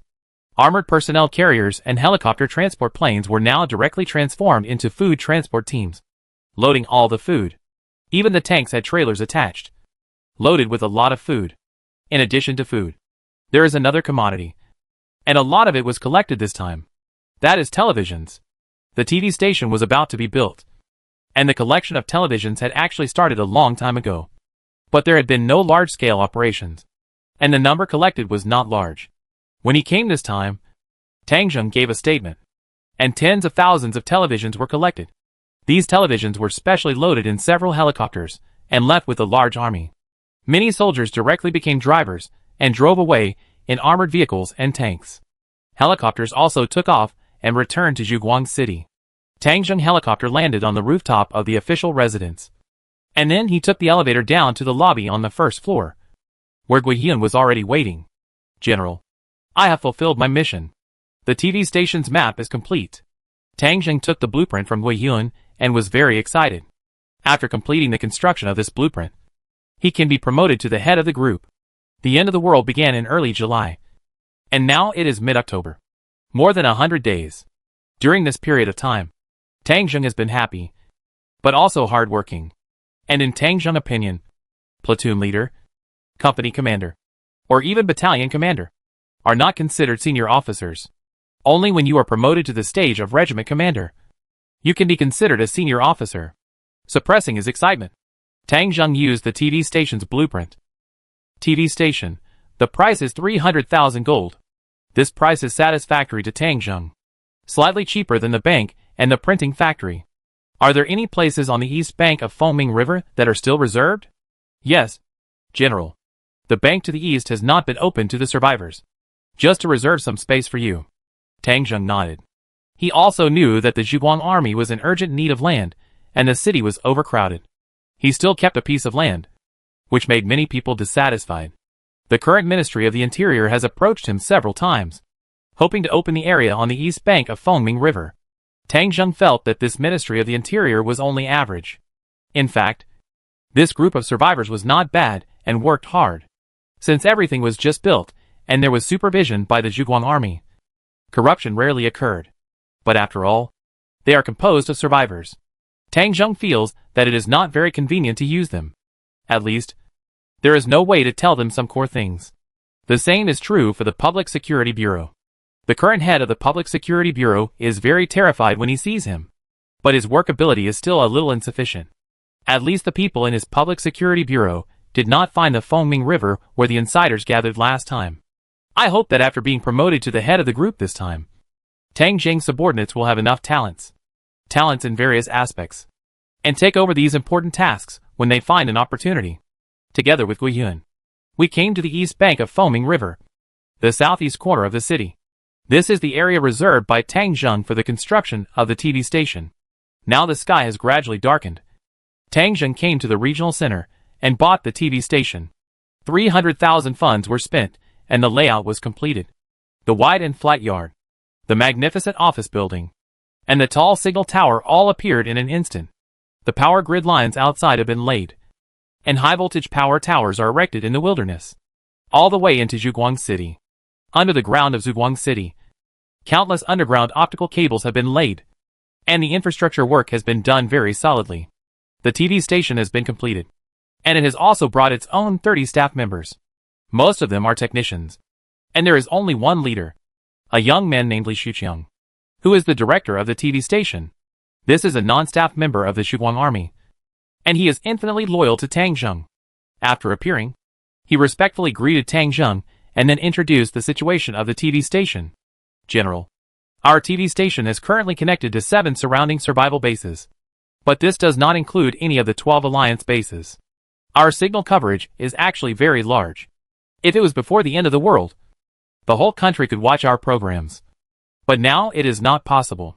Except for here, there are few people who have restored the construction of signal towers around us. So the current viewing area is still concentrated within the 200-kilometer range around Zhuguang City. Tang Zheng nodded. Don't worry. We are just starting to build it. And it is very good to have such an effect. But we can't be satisfied. Next, we must continue to mobilize our strength and expand to the surrounding areas. At least Fengcheng, Mabe, and Lianghe must be developed as the focus. As for the alliance, we don't need to pay attention to it.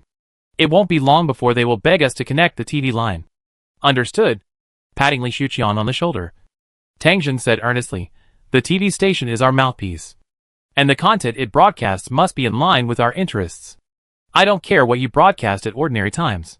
You can broadcast movies and TV series before the end of the world at will. But when it comes to major matters, you must think carefully. General, don't worry. I know this very well.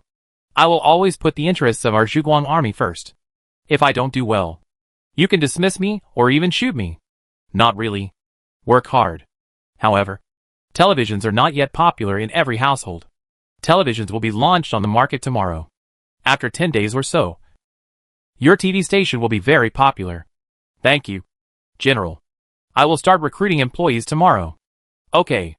Contact Xi Jingyang and get 2 million from the bank as the startup capital for the TV station. After instructing Li Shuqian, Tang Jing left the TV station. Now that the conditions for upgrading to the head of the group have been met, Tang Jing did not upgrade immediately. He still had a job to do. That is to build a military camp. He currently has only one military camp, which can accommodate a battalion of soldiers. If a new unit is built, there is no place to live. A military camp costs 200,000 gold each, and Tang Jing selected 5 at once. 5 military camps can accommodate 12,500 people, plus the previous one. A total of 15,000 people can be accommodated. Of course, the scale of the regiment that Tang Jing wants to expand is larger than this. But now that he has just been promoted to the head of the regiment, it is impossible to fill it with soldiers at once. Now 6 military camps are enough for the time being. After the military camps were built, Tang Jing walked around the inner city and arranged them all. There were camps in all directions, so that troops could be dispatched quickly from any direction. After all the military camps were arranged, he returned to his official residence alone. He came to the bedroom on the 3rd floor, closed the door, told Ning Yue that he would not accept anyone's request to see him tonight, and then started the upgrade of the leader. Opening the system page, Tang Jing saw the 4 conditions for upgrading the leader, all of which had been completed. It's not easy, so let's upgrade now. Tang Jing clicked on the upgrade, and the system prompt came. It was detected that the upgrade conditions have been met. The upgrade to the head of the group requires 2 million. Would you like to upgrade immediately? Immediately. Confirm the upgrade. The upgrade is completed. After deducting the 2 million funds, Tang Jing now has 6.75 million funds. There are still 1.3 million funds, which have just been used to purchase military camps and TV stations. The rest of the money is all at Tang Jing's disposal. The upgrade is completed, and the system prompt comes again. Congratulations, General. You have successfully upgraded to the head of the group. Now please determine the number of people in the team. Tang Jing took a deep breath and finally came to this step. Chapter 160. Tang Jing also carefully calculated the number of personnel at the regiment level. First of all, the 5 field companies must be upgraded to battalions. According to the current scale, one battalion has 2,500 people, a total of 12,500 people. There is also the current city guard company. 300 people defending a 10 square kilometer wall is a bit weak. So Tang Jing decided to upgrade the city guard force to a battalion after consideration. If a battalion is used to guard the wall, it is a bit too much. So this unit will have to shoulder more responsibilities. For example, the explosion prevention, raids, firefighting, etc. in the city, as well as the troops Tang Jing has sent to various factory areas, are all taken over by the city guards. There are also soldiers in the radar squad, soldiers in the cannon squad, and patrol guards in the inner city, all handed over to the city guards. So they are set as a battalion. There is also the engineering corps. Now a company is a bit too small, and the future construction needs are also very large. Tang Jing simply gave the engineers a battalion organization. After the expansion of these troops, the number of people has reached 17,500. In addition, the regimental level cooking unit and medical team will be expanded, each increasing to a company of 300 people. The guard platoon will become a guard company, which will also require 300 people. The total number of people will now become 18,400. Another large number of people is the Army Aviation Battalion. The previous Army Aviation Company was basically a mere formality. In addition to those aircraft pilots, There was only one paratrooper. Hu Yuhang. Now Tang Zheng plans to increase the number of paratroopers. The specific number of paratroopers has not yet been determined, but with the promotion of the regiment commander, the scale of the Zhuguang Army's air force will definitely expand. By then, there will not only be paratroopers, but also pilots and Air Force ground crew personnel. Tang Zheng also gave it a battalion organization. This will bring the number of troops to 20,900. There are also artillery and armored troops, hundreds of tanks and cannons without human operators, and about 400 more people will be needed. In addition to the emergence of new arms, the total number of artillery and armored troops should be around 1,000 to 1,500. Next, the guard force needs to be upgraded. The guard force is basically at the top when it is upgraded from a platoon to a company. After all, he only has one person. With continuous upgrades in the future, it is impossible for the guard force to expand infinitely. Does he need to add a guard brigade when he is promoted to a corps commander? That's too exaggerated. So the guard force only needs to be one company. But Tang Zheng also found that he didn't have a group of elite soldiers who could be deployed at any time. After all, whether it was the field troops or the city guard troops, they all had their own responsibilities, and he needed a group of troops that could be deployed at any time. So Tang Zheng planned to establish a purely mechanized direct battalion as a rapid response force around him. After all these various calculations, the number of people was almost 25,000. Moreover, Tang Zheng also has some auxiliary arms, such as special agents, and some communicators. Guiyun also said that there will be railway stations and mapmaking in the future, and more people may be needed at that time. Tang Zheng must reserve some space for himself, in case the troops need to be restructured in the future. There must be room for maneuvers. The newly promoted regiment commander may have some unexpected arms. So Tang Zheng calculated a number for himself. 30,000 people in a regiment. When this number was calculated, Tang Zheng was shocked. Wow! This is almost as big as a division of the empire. No matter. I finally got promoted to the head of the regiment. If the number of troops is not as large as the Alliance's troops, it would be too bad. And there will be no less battles in the future. Not only zombies, but also humans. So the more troops the better. Tang Zheng confirmed it. And the system sounded. The team has been determined. And the upper limit of the team has been determined. 30,000 people. The conditions for upgrading the regiment commander to the brigade commander are unlocked. Condition 1. The whole regiment is fully staffed. Condition 2. A total of 30 million zombies have been killed. Condition 3. 30 million upgrade funds. Condition 4. Complete 10 mapping buildings. Condition 5. The number of survivors under your command is more than 5 million. Condition 6. The territory area is not less than 500,000 square kilometers. Note, it needs to be recognized by the surrounding forces. Tang Zheng had already prepared for the first 4 conditions, and he could even roughly figure them out. However, the 2 new conditions surprised Tang Zheng. It is very difficult to ask for 5 million survivors. Even if all the survivors in the Northern Territory are gathered together, it is hard to say whether it can reach 5 million. Zhuguang City is so popular now, but the population is only 600,000. The total population of the 12 Alliance bases does not exceed 500,000. Although there are many other bases, the population is generally not too large. Even if all the people are added together, Tang Zheng is not sure that it exceeds 5 million. And it is impossible to gather everyone. At least for the current Zhuguang City. Tang Zheng decided that the population has reached the limit. Now the Ministry of the Interior has stopped recruiting survivors. Therefore, in order to complete this task, Tang Zheng must go out, or even build a larger base.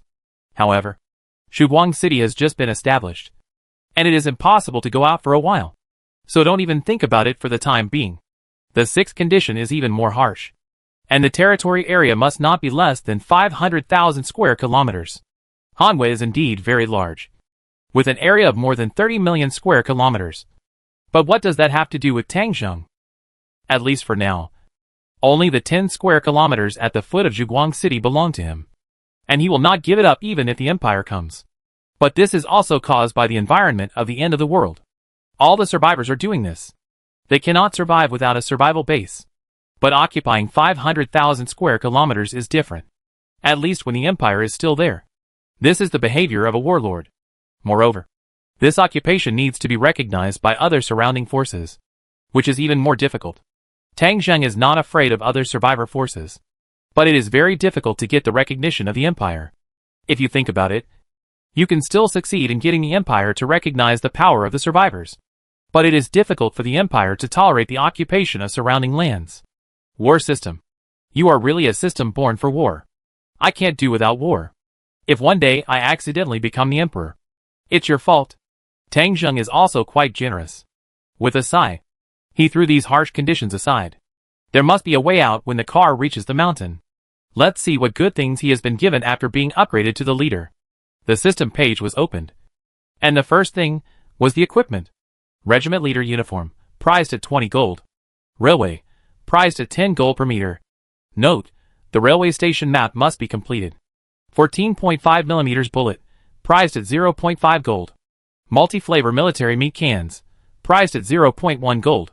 Frogman suit, priced at 20 gold. High altitude 180-degree micro camera, priced at 20 gold. These were the equipment updates. And the railway and high altitude 180-degree camera caught Tang Zheng's attention. Railways. This thing finally appeared. As long as the railway station is built, the railway can be laid out. Tang Zheng has observed the previous railways, which are rusty and not very useful. But rust removal is now very simple for the Zhuguang army. Rust removal is not as troublesome as laying railways. It is not a problem to remove rust for hundreds of kilometers a day, when it is connected to the Empire's past railway network. Zhuguang City can use the railway to go to many places in all directions. The 14.5mm caliber bullets indicate that Tang Zheng troops' firepower has been further improved. This weapon, which is more terrifying than ordinary heavy machine guns, is about to come out. The high-altitude camera made Tang Zheng a little confused. This looks like a single soldier's equipment. But what kind of soldiers would shoot at high altitudes? Could it be a paratrooper? But it doesn't seem like it. After reading these, Tang Zheng did not look at the weapons first this time, but looked at the soldier page. War Eagle, price 300 gold. Air Force Ground Crew, price 200 gold. Sailor, price 200 gold. Underwater Engineer, price 500 gold. Political Officer, price 300 gold. Electronic Information Soldier, price 500 gold. Agent, Spy, price 1,000 gold. Transport Aircraft Combat Team, 10 people. Price 5,000 gold. Seeing these recruits, Tang Zheng realized how different it was from the battalion level after being promoted to the regiment level. He remembered the War Eagle under his command. He had entered it into the system at the beginning, but he had forgotten it a little because of the long time. War Eagles are golden eagles that can be tamed. As the dominant bird among flying birds, golden eagles have strong vision, flying ability and combat power, and can help people fight and conduct reconnaissance. Also, when the plane takes off and lands, golden eagles can be used to drive away the flocks of birds near the airport. I just don't know how powerful the golden eagles produced by the system are now. At this time, Tang Zheng also knew who the high-altitude camera was for. It was hung on the neck of the golden eagle and fed back data information. The appearance of the Air Force ground crew also proved Tang Zheng's previous guess that the scale of the Army Aviation Group was going to expand. However, the appearance of sailors and underwater engineers was something Tang Zheng had not expected. Could it be that he now had the ability to build ships? The appearance of the political affairs officer solved a problem that Tang Zheng was worried about. He had always been suffering from the fact that he had no talent in political affairs and had to rely on the power of the survivors, which was not very convenient to use. Now the system helped him solve this problem.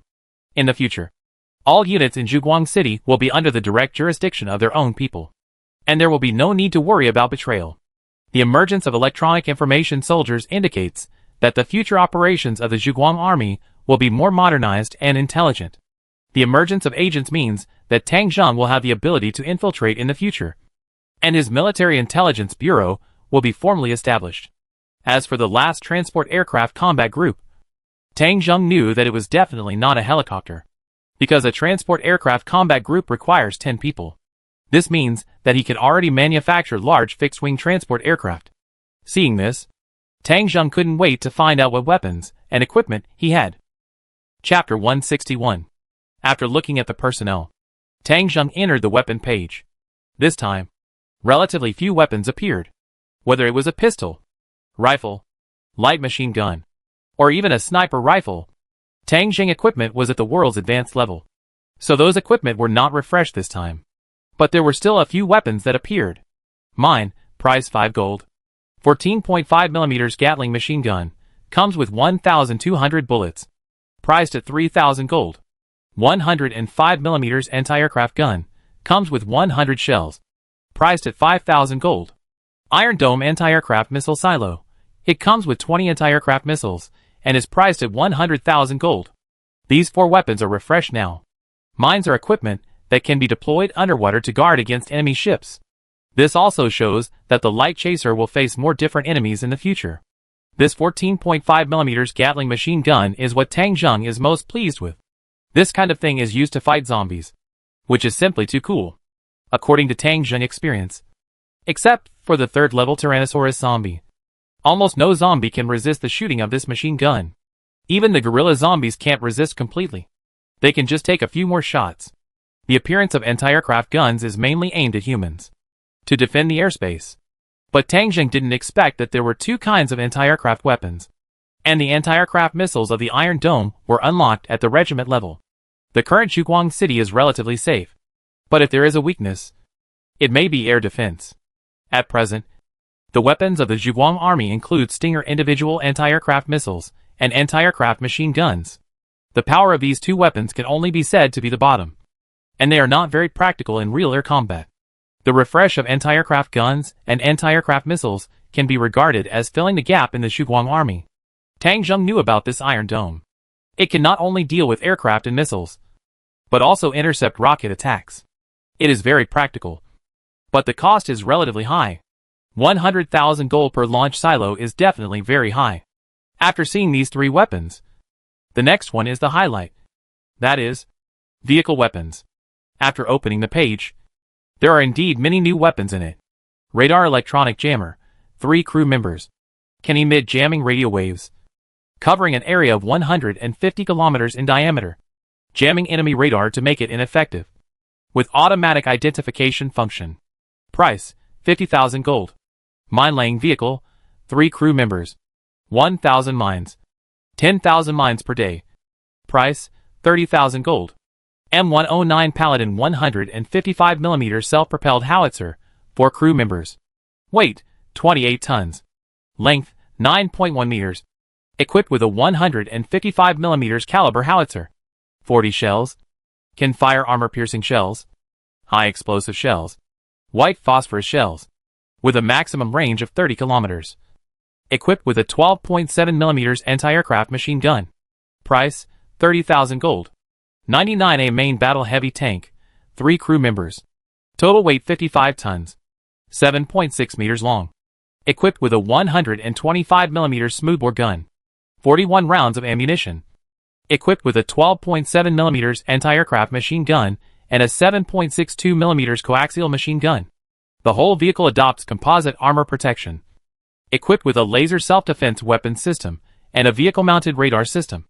The price is 70,000 gold. Death drone, 20 meters wingspan. 11 meters long. Equipped with radar. Equipped with automatic identification system. Equipped with 2 laser-guided air-to-air missiles and 4 Hellfire air-to-ground missiles. The price is 50,000 gold. Apache attack helicopter, length 17.76 meters. Rotor diameter 14.6 meters. Height 4 meters. Empty weight 5 tons. Maximum takeoff weight 10 tons. Crew 3 people. Weapons have a 30mm chain gun with 1,200 rounds of ammunition. Can carry 4 Fian air-to-air missiles and 12 Hellfire anti-tank missiles. Price 100,000 gold. And 124 transport aircraft. Crew 7 people. Length 69 meters. Wingspan 73 meters. Height 21 meters. Empty weight 173 tons. Maximum takeoff weight 405 tons. Maximum flight speed 865 kilometers per hour. Maximum range 100,000 kilometers. Price 200,000 gold. These 7 weapons are the weapons refreshed at the regiment level. Among them, the radar jammer should be a symbol of modern warfare. It can make the enemy radar ineffective. This trick is simply too cruel, especially for those aircraft and tanks that do not have anti-jamming capabilities. It is definitely a nightmare. The function of the mine layer is very simple. It is only used to lay mines. but its efficiency of laying 10,000 mines per day is very useful at critical moments. The self-propelled howitzer is an absolutely practical weapon in modern times. This 155mm caliber is at the same level as Tangjung current artillery, and both have universal shells. But his advantage is that he can fire a shot and then move to another place, which is very flexible and convenient. Unlike the towed cannon, which is easily covered by enemy fire after being placed in a fixed position. The 99A main battle tank is definitely one of the most advanced main battle tanks in the world. The appearance of this tank means that Tangjung can start to build his own armored core. The Alliance now has dozens of tanks, but they are all light tanks. Facing the 99A, it is almost a dimensionality reduction attack. In terms of aircraft, the Reaper drone and Apache attack helicopter have been added. The performance of the Reaper drone is very good, especially at this stage. It can fly above the clouds, approach a place silently, and then launch missiles to attack the target. Even if Tangjung wants to assassinate Xie Jinshan, the success rate is very high when this kind of drone is deployed. Not to mention the Apache, whose position as the hegemon of helicopters is almost unshakable, and its 30mm chain gun has considerable lethality against tanks. Tangjung Little Bird helicopter is too fragile, and transport helicopters are essentially not used for combat. After the Apache joined the army, his Army Aviation Regiment had a pillar. Finally, there is the A-124 transport aircraft. This transport aircraft, which can carry more than 200 tons, was almost the best in the world before. Even if it is a main battle tank, he can carry 4 at a time, which shows its powerful transportation capacity. However, this transport aircraft is not like a drone. A drone can take off and land on a highway, but it needs a real airport runway for takeoff and landing. Without enough takeoff distance and space, it cannot fly. In other words, before Tangjung builds an airport, this aircraft cannot be used in actual combat. After looking at all the weapons, Tangjung felt that something seemed to be missing. He has railways, but are there no special equipment and weapons on the railways? He also has sailors, but I haven't seen the corresponding ships? Tangjung asked the system, and the system quickly gave an answer. General, some specific equipment will only appear after the corresponding mapping is completed. Before the mapping building appears, it will not be put into service. After listening to the system introduction, Tangjung also understood that it seemed that the weapons of his regiment had not been fully equipped, and it might be necessary to build a railway station, airport, dock, etc. Tangjung was not anxious. The current weapons were rich enough, and the strength of his troops was definitely greatly improved. After looking at all the weapons, Tangjung was ready to start recruiting soldiers. He still had 6.75 million in his hand, which seemed like a lot, but the weapons were very expensive now, and this amount of money was far from enough to fill the entire regiment. But it was still possible to replenish some of the troops. So Tangjung started his plan. The first thing was of course to recruit soldiers. The foundation of the army was a large number of mobilized soldiers. In the past, the price of fully armed mobilized soldiers was 235 gold. But now it was a little different. It was already October 20th, and the temperature was dropping further and further, almost reaching 0 degrees Celsius. So Tangjung decided to add winter combat suits to all soldiers. This suit was refreshed at the company commander level. Winter combat suit, price 10 gold, including combat uniform, cowhide cotton military boots, cold-proof glasses, warm sleeping bag. With the addition of this suit, the cost of each soldier reached 245 gold. Tangjung first spent 25,000 gold to buy winter combat suits for all previous troops. Then he began to increase the number of troops. First, Tangjung calculated the cost. After calculation, the cost of each platoon is about 21,000 gold.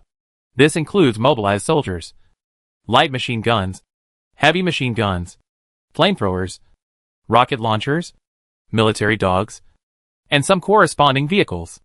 A company has 5 platoons, which is 100,500 gold. In addition, the company needs to be equipped with a cooking team, a medical team, a guard team, etc. And it also needs to be equipped with some additional vehicles. The total cost is about 130,000 gold. Tangjung decided to add 20 companies at once. Among them, the Field Battalion 1 to the 5th Battalion. Each unit has 4 companies. This one-time expenditure is 2.6 million gold. In this way, Each field camp has 5 combat companies and corresponding logistics troops, totaling about 1,600 people. This wave alone has increased the number of Zhuguang army from 2,500 to nearly 9,000. After clicking these arms, Tang Jing began to add cooking troops, medical troops, and guard troops. All 3 teams were expanded into companies, and the number of people soared by more than 700. Then, there are the Engineering Corps and the City Guard Corps. Tang Jing did not increase the number of these 2 corps too much for the time being. He first added 1 company to each of the City Guard Corps and the Engineering Corps, which was enough for the time being. The war was imminent, and Tang Jing had to leave a certain amount of funds to produce and purchase the main combat arms. A company of the Engineering Corps had 300 people, and a company of the City Guard Corps had another 300 people, in addition to the Logistics Corps of the Field Company and the Logistics Corps of the Regiment. More than 400,000 gold was spent successively, and Tang Jing had only 3.5 million gold left. But the number of his troops was increasing rapidly. Tang Jing started to buy artillery, tank soldiers, and helicopter combat teams. These were the weapons he had purchased before, but no one was operating them yet. Those weapons had been upgraded to 3 stars, and the addition of personnel would increase the combat power. There were hundreds of combat teams in total, and a total of 100,000 gold was spent, and more than 300 people were added.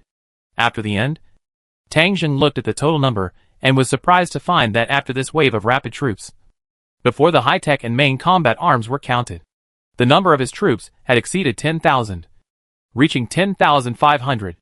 It feels really good to be rich. At this moment, countless troops are appearing around his official residence. Officers of all levels of the Zhuguang army are also waiting here. When soldiers appear, they will directly recruit them. The scene is grand but not chaotic. Everything is in order. Tang Jing paused, flexed his fingers, and started the main part of recruiting soldiers. Chapter 162. 3,400,000 gold. Not too much, not too little, but the weapons purchased with this money. Tang Jing must ensure one thing. That is, to suppress the current alliance forces. First, Tang Jing bought 2 radio radar jammers. This kind of vehicle is of great significance to the current war. 200,000 gold, and they are put into service. Then there are artillery. Tang Jing already has a lot of artillery, but he still added 10 self-propelled howitzers and 10 artillery combat groups. After spending 310,000 gold, the funds dropped to 3 million. Next, Tang Jing began to increase his armored corps. The 99A main battle tank is definitely a type of military force that Tang Jing will focus on in the future. But now the funds are not particularly abundant. So Tang Jing first purchased 20. Tang Jing already had 40 light tanks before, and now he has 20 more main battle tanks. A total of 60 tanks. He even has 5 scimitar light tanks.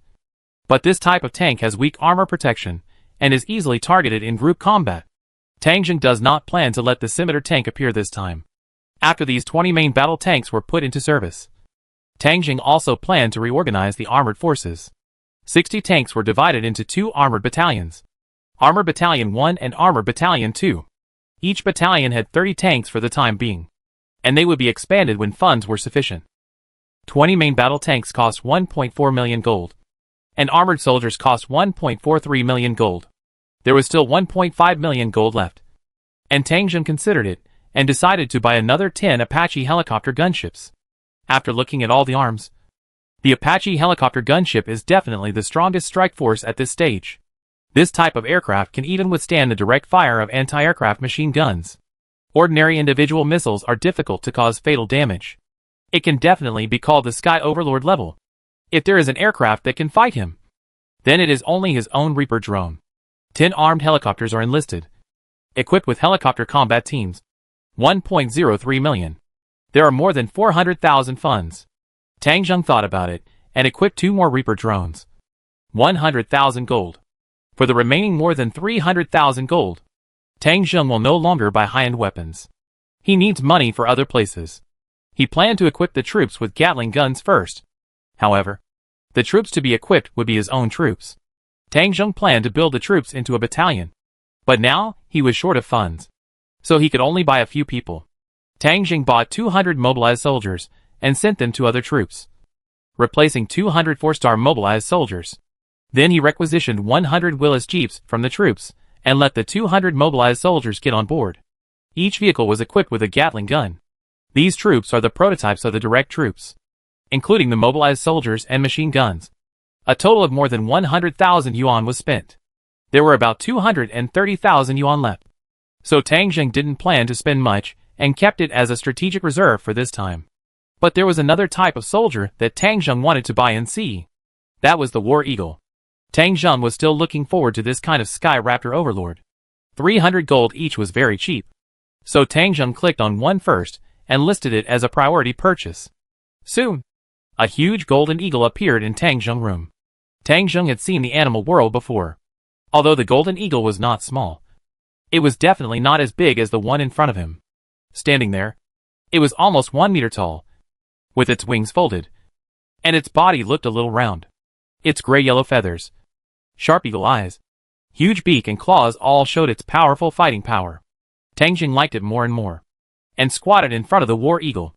The big bird immediately came over to rub Tang Zheng's neck. Good boy. Let's give you a name. Tang Zheng thought about it, and decided to call this first golden eagle Kunpeng. Kunpeng, from now on, you are my eyes in the sky. You must guard this territory. As he said, Tang Zheng hung a high-altitude camera on Kunpeng. Kunpeng made 2 cackles, rubbed Tang Zheng's face again, and then flapped his wings. The huge wings spread out more than 2 meters, and flew directly out of the window. There are many big trees in Tang Zheng's yard. Kunpeng flew to the top of the tallest tree and settled here. Looking at the time, it was already past 11 o'clock in the evening. Midnight. Tang Zheng walked out of his official residence and came outside. The huge courtyard of his official residence was so crowded that it could be described as a sea of people. Infantry units and tanks were constantly leaving the courtyard. Otherwise, the soldiers who joined the army later would have no place to stay. The soldiers were heading to their respective barracks under the command of the officers. Seeing Tang Zheng coming out, the officers gathered around. Tang Zheng saw their desire in their eyes. Yes, a soldier who doesn't want to be a general is not a good soldier. This time our Zhuguang army has become a regiment, and you will all be promoted. The original company commander will be directly promoted to battalion commander. The original platoon leader will be directly promoted to company commander, and the squad leader will be promoted to platoon leader. As for the squad leader, it will be selected from the veterans. You can decide for yourself. Hearing Tang Zheng's words, the scene cheered. Almost everyone was promoted 1 level on the spot, and everyone was happy. Now, when you get promoted, you will not only manage more people, but also get more salary. In the past, there was no salary, but now everyone in the Zhuguang army has a salary allowance. Battalion commanders can receive a fixed allowance of 2,000 light yuan per month. With the strong purchasing power of light yuan, this is definitely not a small amount of money. Company commanders get 1,500. Platoon leaders get 1,000. Squad leaders get 600. And ordinary soldiers get 300. Don't underestimate 300 yuan, which is equivalent to at least 3,000 yuan in the past, which is a good income. Qi Jingyang also reported to Tang Zheng that the soldiers of the Zhuguang army have received a month's salary, and many of them have opened bank accounts and have their own savings. The officers congratulated each other, and everyone was smiling. Ji Yutian was watching from the side, feeling a little anxious. Others had a large group of people under their command, but he was still alone. Only Chen Feilong, a corpse king, was forcibly recruited by him. He immediately said anxiously, "General, I don't have anyone here." Tang Zheng was stunned for a moment, and suddenly felt a little embarrassed. "Director Ji, I was just thinking about the battle just now, and forgot about your side. Now I will equip you." Tang Zheng opened the system and purchased 10 agents and 50 mobilized soldiers at once. There was nothing much to say about the mobilized soldiers, but these 10 agents left a deep impression on Tang Zheng. If Tang Zheng hadn't equipped them with military uniforms, these people would have been just the masses in the crowd. There were middle-aged men who looked plain, and young men who looked stupid. There were housewives in their 30s, and young and beautiful girls. If Tang Zheng hadn't known that these agents all had special skills, he would never have seen anything special about them. These mobilized soldiers are now enlisted and replaced with enhanced 4-star soldiers. They are considered the armed forces of your military intelligence bureau. And these agents are all excellent spy talents. You must lead them well. Ji Yutian suddenly had 60 more subordinates, and he was immediately overjoyed. Finally, He was no longer a commander without troops. It seemed that the Military Intelligence Bureau was going to stand up. But he still remembered that the general said that the Military Intelligence Bureau was a company-level unit. He didn't know if it could be upgraded to a battalion this time. When he tentatively raised this question, Tang Zheng hesitated. The Military Intelligence Bureau currently has only a few dozen people, and it is too difficult to upgrade to a battalion. But he didn't want to disappoint his subordinates. So he thought about it and said, "Let's put it this way. The last time Xie Jinshan spoke, I heard him slander me on the radio, saying that I don't like women and have a twisted mind. This is a rumor. But rumors are not groundless after all. Someone must have spread the rumors. When you collect information and intelligence in the future, pay attention to this matter. It would be best if you can find the person who spread the rumors. After you finish this, I will assign people to your Military Intelligence Bureau. Then you will be promoted to battalion commander." This. Ji Yutian was speechless for a long time, not knowing how to answer for a while. Tang Zheng did not pay attention. After he assigned Ji Yutian the arms, he saw that there were also political officers and electronic information soldiers. These two arms should also be assigned. But he did not know where the electronic information soldiers were used. At this time, Guiyun came to Tang Zheng and explained to him, "General, the electronic information soldiers should first be used in the radar class. There is only one scientific research soldier, Li Shaoqing, in the radar class. The rest are mobilized soldiers. They are not professionally matched and are likely to affect efficiency. They should be replaced with electronic information soldiers." Tang Zheng immediately followed suit and bought 8 electronic information soldiers and had them sent to the radar squad. As for the original mobilized soldiers, they continue to stay there as guards. There is another place. That is the Combat Command Center. And a lot of electronic information soldiers will be needed at that time. Combat Command Center? Yes, General. This department is under the regiment headquarters and is the center of communication for the entire army. Your orders can also be issued here. It will also collect information here, such as the camera of the War Eagle, which will transmit the picture back to the command center. It's just that we have to complete the mapping. The next mapping department will be this department. Our research institute is working overtime to rush it out before the war breaks out." Tang Zheng looked at the time. It will be tomorrow morning in a while. He originally planned to start the war tomorrow.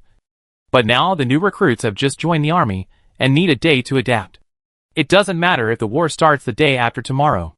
Can the mapping of the Combat Command Center be completed before the day after tomorrow? It will definitely be completed before the day after tomorrow. Guiyun made a firm promise. Well, then wait until the day after tomorrow. After talking with Guiyun, Tang Zheng did not immediately replace the heads of the Ministry of the Interior and the Public Security Bureau. After all, he was the one who delegated the power. Before the other party made any mistakes, he did not want to dismiss him for no reason, which would be criticized. However, Tang Zheng could also be sure that the heads of those two departments would definitely not be too clean. He called Ji Yutian over and gave him some tasks. "Director Ji, your Military Intelligence Bureau should not only pay attention to military intelligence, but also collect civilian intelligence. The situation here is also that the Ministry of the Interior and the Public Security Bureau have heavy tasks. If there are any problems with the leaders there, they should report to me in time. General, rest assured, Old G may not be very good at catching rumor-mongers, but this kind of person will definitely not get away with it. I will go back to the Military Intelligence Bureau for a meeting in a while, collect information widely, and develop a large number of informants to ensure that any disturbances in Zhuguang City are under control." Tang Zheng nodded. "Not only Zhuguang City. We should look further in the future and collect information and intelligence from the surrounding areas. What do spies do? That is to infiltrate the enemy, regardless of whether this base is our enemy or not. We must strive to obtain their first-hand information so as to make a choice that is beneficial to us." Tang Zheng taught earnestly, but he did not forget that in order to be promoted to brigade commander, he must have at least 5 million survivors under his command and occupy 500,000 square kilometers of land. The road ahead is long and arduous, and we must start laying the groundwork from now on. Ji Yutian also understood, agreed and turned away. He also wanted to carry out the work of the Military Intelligence Bureau. Tang Zheng also retracted his gaze and fell on his newly appeared troops. One after another, majestic main battle tanks and self-propelled howitzers have appeared in the yard. The 1st Armored Battalion, the 2nd Armored Battalion, and the artillery battalion are gradually taking shape. Apache helicopters also began to appear, and gradually the yard could no longer accommodate them.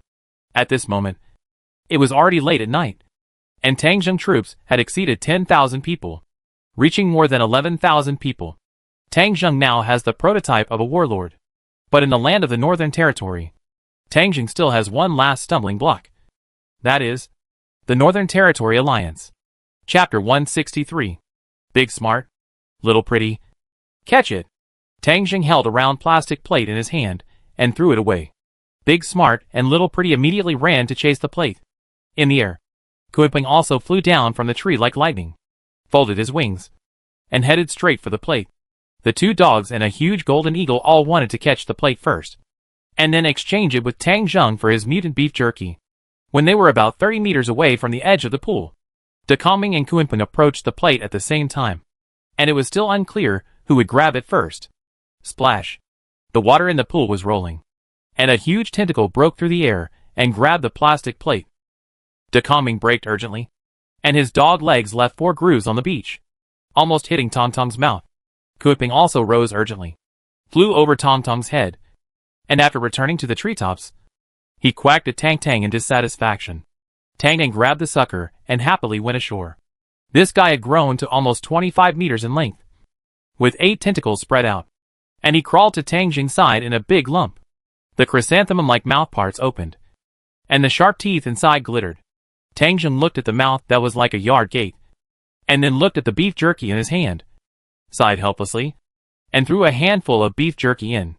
The beef jerky slid in through the gap between the teeth. Without even touching the teeth, Tang Tang happily put down the plate, rolled and crawled back into the pool, went into the water, exposed her hill-like head, and stared at the shore slyly, obviously wanting to do it again. Tangjung clapped his hands. No more playing. No more playing. How many delicious foods can fill your stomach? I'm going out for a walk. He called the guard company commander Ningyue over and asked her to pick some fruits from the fruit trees in the yard. After getting a small bamboo basket and filling it, Tangjung got on a Polaris all-terrain vehicle and left the inner city.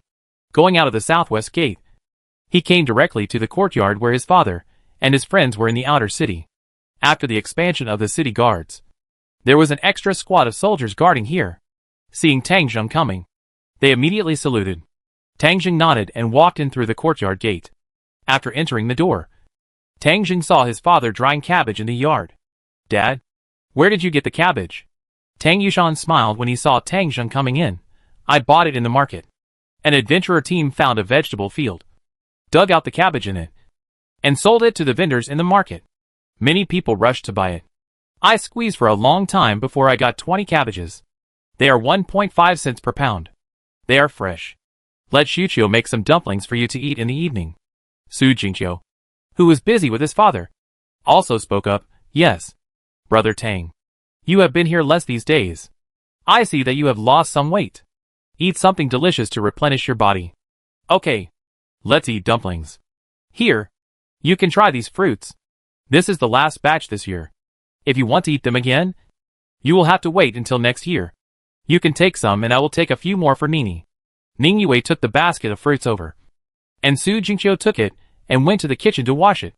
After a while, he took out a small plate with a plate of fruits in it. Tangjung took the fruit and went directly to Tang Ni's room.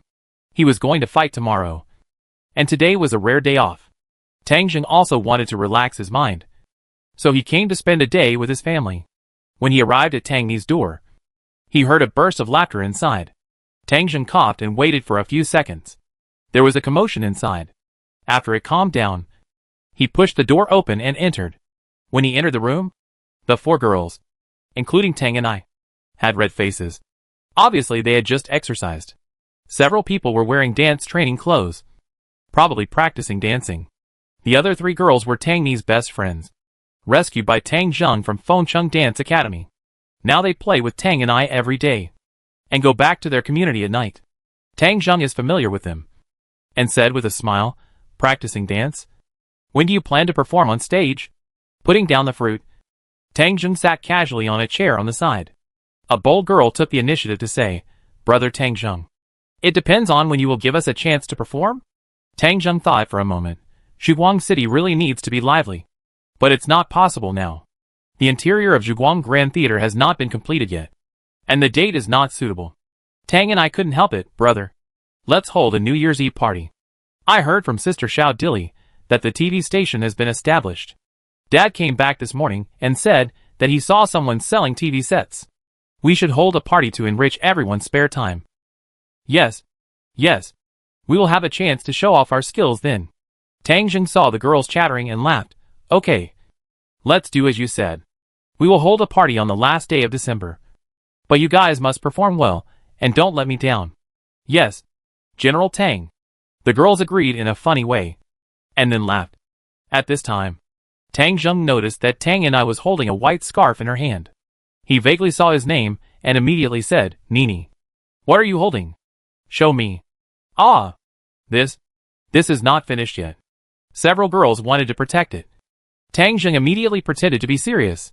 This is the general's order.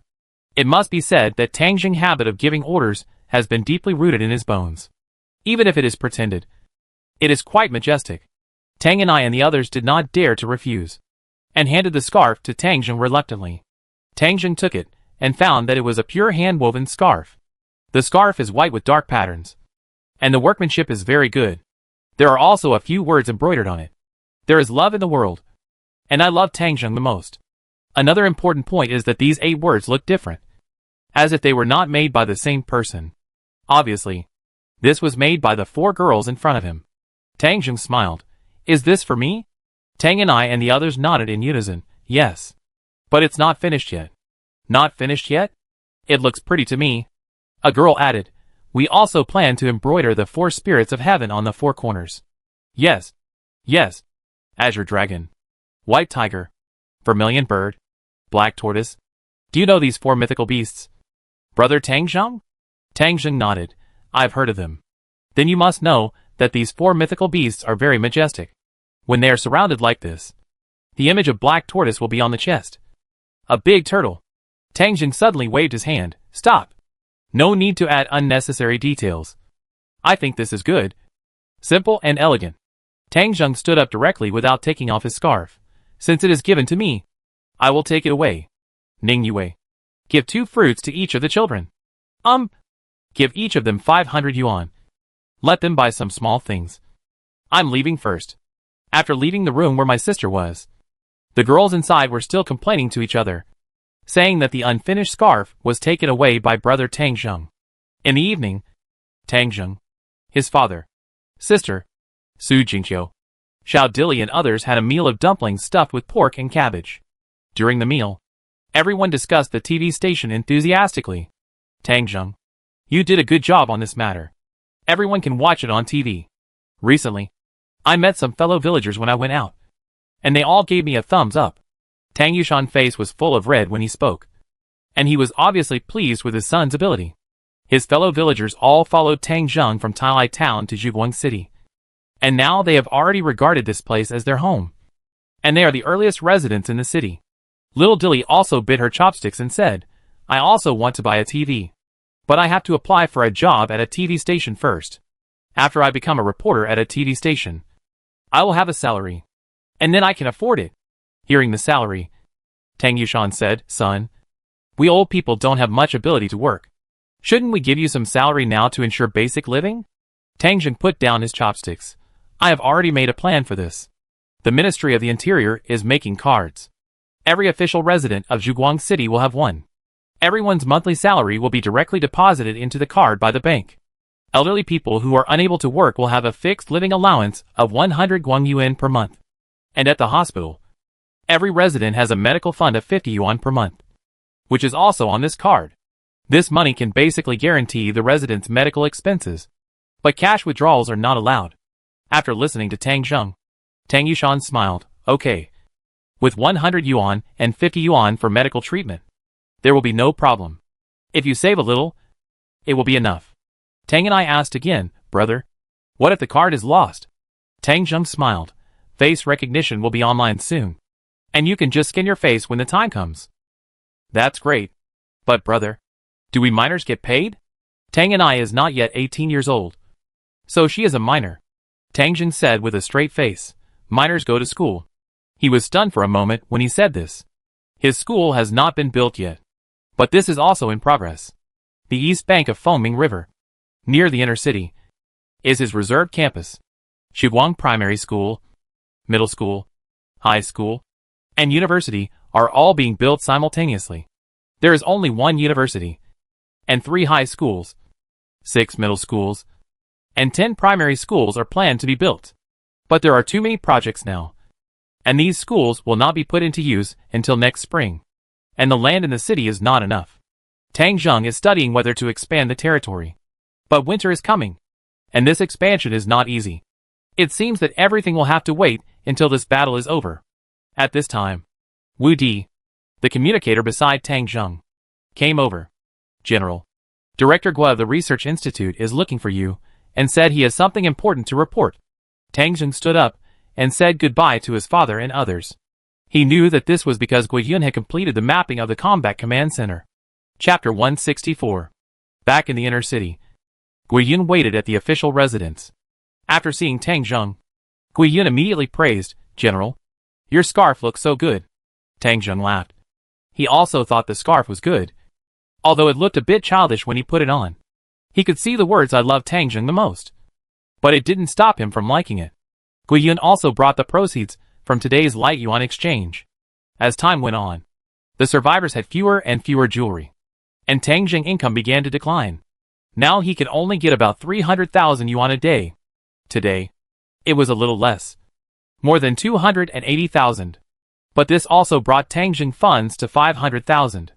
He exchanged the funds and took the map from Gui Yun. The location of the Combat Command Center was in the center of the inner city. Tang Zheng came to the reserved location and built it.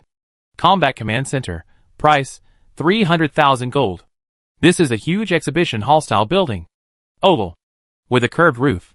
The command center did not have its own staff, which required Tang Zheng to add soldiers.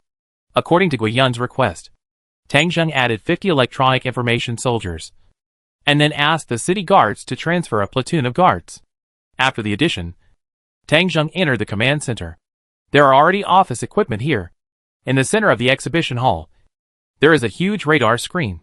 The radar team transmitted the image to facilitate the command center to make observations and judgments. There are also countless small screens and radio stations around, which can communicate with the communicators of each platoon unit at any time. Each electronic information soldier also serves as an operator to keep the troops in communication. Gui Yun came over with a man.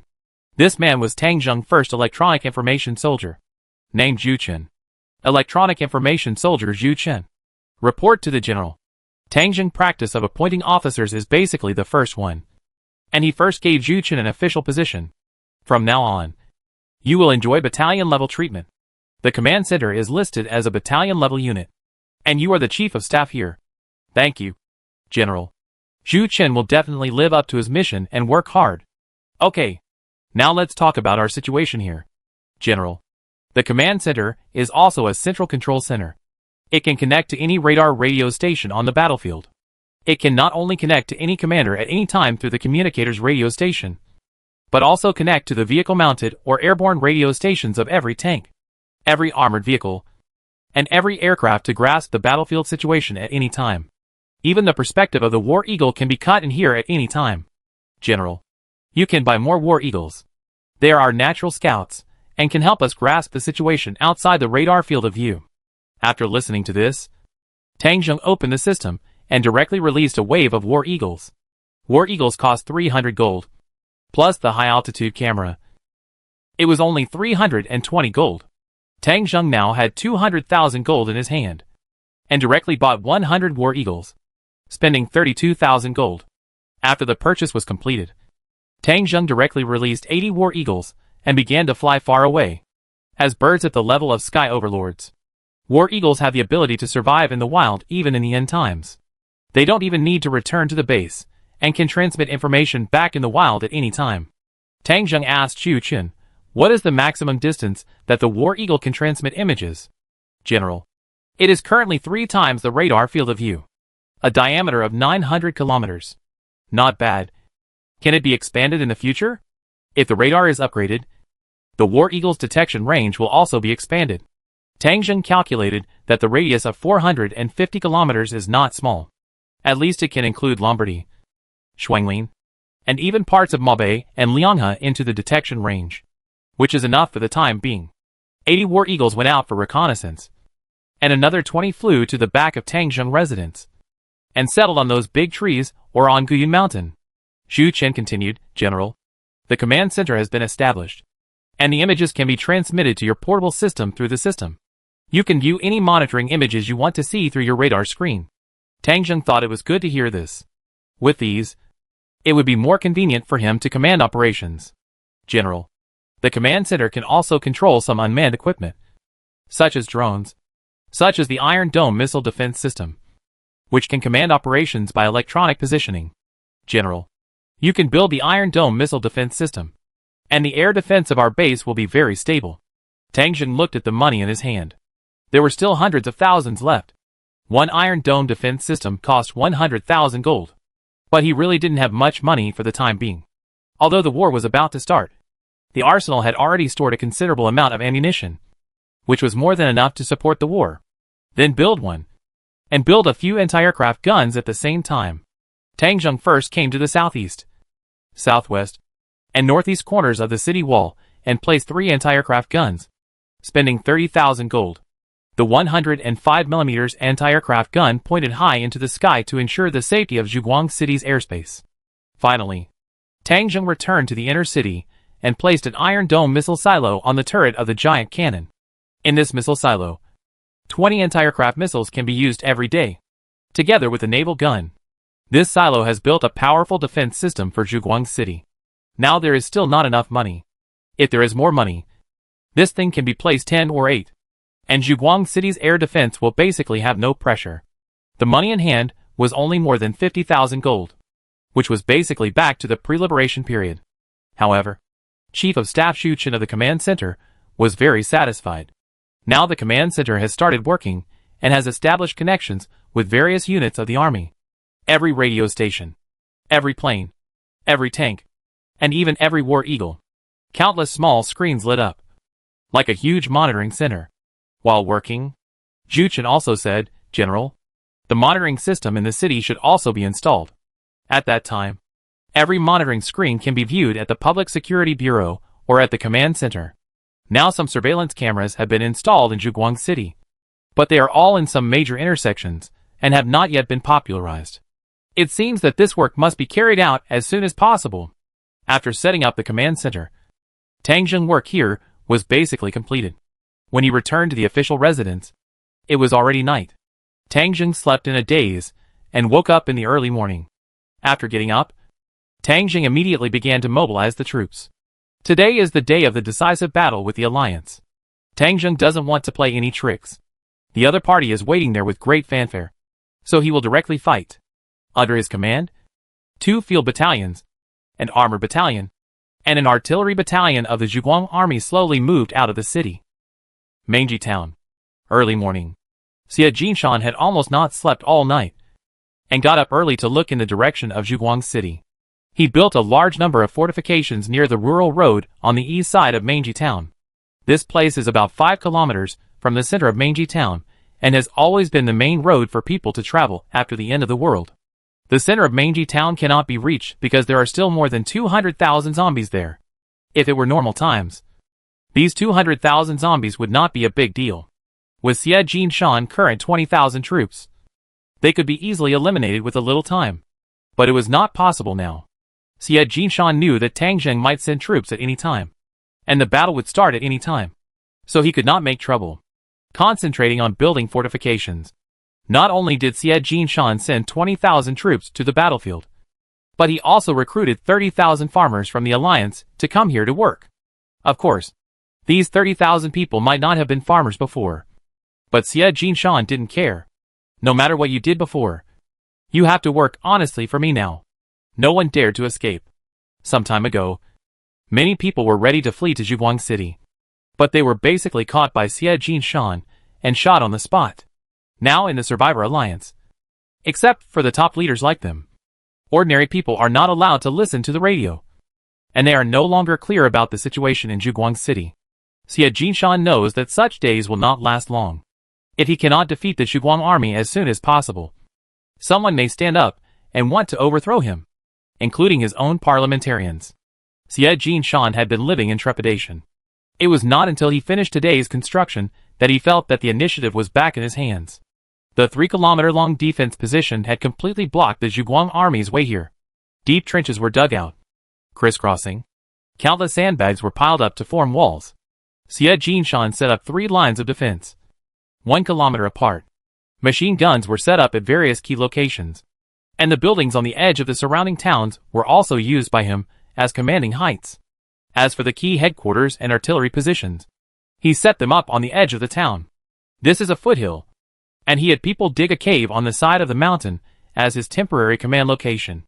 On the other side of the foothill, across a small river, is Manji town. Xie Jinshan took great pains to choose the location of this headquarters. The cave can prevent the artillery bombardment of the Zhuguang army, and the small river blocks the advance of the zombies. Even if the Zhuguang army wants to sneak attack his headquarters, they can only go around Manji town and first pass through the zombies' territory. So this place is quite safe, which is why Xie Jinshan dared to set up the decisive battle here. He already knew the strength of Tang Zheng. More than 2,000 people had to leave some to defend the city. Even if Tang Zheng expanded his army in the past few days, the number would not be too large. Xie Jinshan thought it was a dream to pass through the positions guarded by himself. The only thing he was worried about now was that Tang Zheng would not accept the challenge, and would rather give up this trade route than fight him head-on. Then, he would be a little embarrassed. These 20,000 people stay here every day, and eating and drinking are a problem. If Tang Zheng turns his guns to attack the university city base, he will have to go back in disgrace. So he has been on tenterhooks these days, waiting for news from the Zhuguang army. Last night, his spies in Zhuguang city sent back news. There is a lot of movement in Tangzheng inner city, and it seems that they are going to fight. Xie Jinshan was so excited that he didn't sleep all night and waited at the position. It was not until this morning that he waited for the news that the Zhuguang army had left the city. The total force is about 5,000, and Tang Zheng is leading the team himself. Hearing this news, Xie Jinshan finally felt relieved. Tang Zheng did expand the army, but it didn't matter. He had made full preparations. He didn't even tell anyone about some key tactics.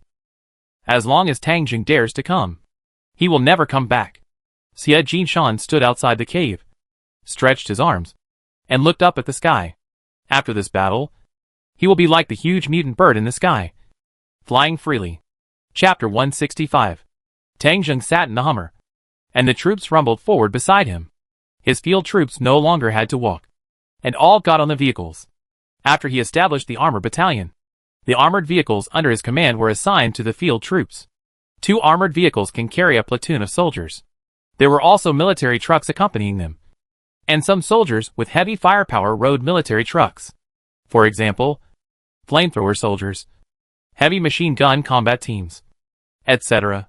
In addition, there were motorcycles, jeeps and other vehicles accompanying them. In this way, the entire army did not need to walk, and the current field battalion could actually be called a mechanized infantry battalion. There were also heavy flatbed trucks carrying tanks, following the troops. They set out early in the morning, and at 9 in the morning, the troops were less than 50 kilometers away from Manji town. In the Hummer, Tang Zheng leaned back in his seat and looked at the radar screen in the system. On the radar screen, the Alliance's deployment and the basic situation of Manji town could be seen. The area of Manji town was already outside the radar exploration range of Zhuguang city, which was transmitted back from the perspective of the War Eagle. However, this kind of picture is not as clear as the radar exploration. It can only show the approximate arrangement. It is not like the radar screen, where there are many spots representing how many people. Tang Zheng needs to make a lot of judgments by himself. Xie Jinshan arrangement this time seems to be good. This position has strategic depth and many fortifications. The command post is in the cave behind, which can resist artillery bombardment and air strikes. As long as he does not come out of the cave, the decapitation operation will be difficult to implement. If you want to attack the command post, there are only 2 ways: frontal breakthrough, sneak attack behind the enemy, or armed swimming across the river. But there are zombies on the other side of the river, and the command post has set up a beachhead, so armed swimming is not feasible. And this guy has also deployed his armored units and artillery units inside the position, which greatly increases the defense of the position, and it is difficult to break through from the front. How afraid is he of our Zhuguang army? With 20,000 troops. He is still so cowardly. Tang Zheng was a little speechless about Xie Jinshan's actions, but he had to admit that although this method was stupid, it was the most effective against his side. The enemy tanks, armored vehicles, etc. were all hidden in the defense positions of several kilometers, which undoubtedly made the attack more difficult for the attacking party. Tang Zheng was still thinking whether Xie Jinshan's party would take advantage of his march to launch a sneak attack. But now it seems that he was overthinking it. The enemy had no such intention at all. Tang Zheng was still thinking about studying the map carefully and checking the weaknesses of the alliance. But the War Eagle suddenly moved. Someone shot at the War Eagle. Fortunately, the shot was not fatal. The War Eagle flapped its wings and quickly flew away from this area. But the screen was no longer shooting the alliance base, but returning to this side. Ning Yue, the guard platoon leader sitting next to Tang Zheng, said, "General, could it be that they found the War Eagle scouting them?" Tang Zheng said noncommittally, "It is not certain yet, but there is another possibility. That is, they think the War Eagle is a mutant bird, which may threaten the lives of the soldiers in their position. So they shot or drove it away." Tang Zheng felt that his judgment might be correct, but no matter which one it was, he could not continue the investigation now. From this, we can also see that the alliance is very cautious. The convoy kept moving forward until it was more than 10 kilometers away from Manji town, and then it slowly stopped. The alliance's position is located in the southwest of Manji town, which is a transportation hub after the end of the world. The Zhuguang army has now arrived in the northeast of Manji town. The distance between the two sides is only more than 20 kilometers, with Manji town in between. They can't move forward. If they continue to move forward, they will enter the range of the alliance's artillery. Tang Zheng and his team chose a high ground to stop. The engineers got off the car and began to check whether there were any minefields buried by the alliance nearby. After checking, they found that there was no minefield here. So Tang Zheng and his men stopped here temporarily. The soldiers got off the car, and the officers came to Tang Zheng's side. On the high ground, everyone in the Zhuguang army complained about Xie Jinshan's behavior for a while. The 1st Battalion Commander Luo Fei said, "General, this Xie Jinshan is too cunning. He arranged the position like a turtle shell, and he shrank inside the shell and didn't come out. The War Eagle's reconnaissance perspective is gone. This battle is not easy to fight." The 2nd Battalion Commander Yang Mu also said, "That's right. Especially their armored forces are hiding in the position. This is obviously going to shrink to the end. If this battle continues, our casualties will not be small." The 1st Armored Battalion Commander Jiang Hao said bitterly, "I came all the way here just to teach their armored forces a lesson, but they didn't give me the chance." Tang Zheng waited for the soldiers to finish speaking before slowly speaking. "So in your opinion, what do we need to do well in order to win this battle?" Several battalion commanders looked at each other. And first the Artillery Battalion Commander Wang Jinglong said, "We must first eliminate their threats, such as artillery, which is a threat to our attacking forces, and we should find a way to destroy it." 2nd Battalion Commander Yang Mu said, "Let their armored forces come out and destroy them outside. This is the most beneficial to us." 1st Battalion Commander Luo Fei said again, "If there is a way not to attack their positions head-on, it would be great. Letting them attack us is the best way." Tang Zheng nodded after listening. "You are right. We must let the alliance troops come out. Otherwise, even if we can win this offensive, the losses will be great. But how to let them come out?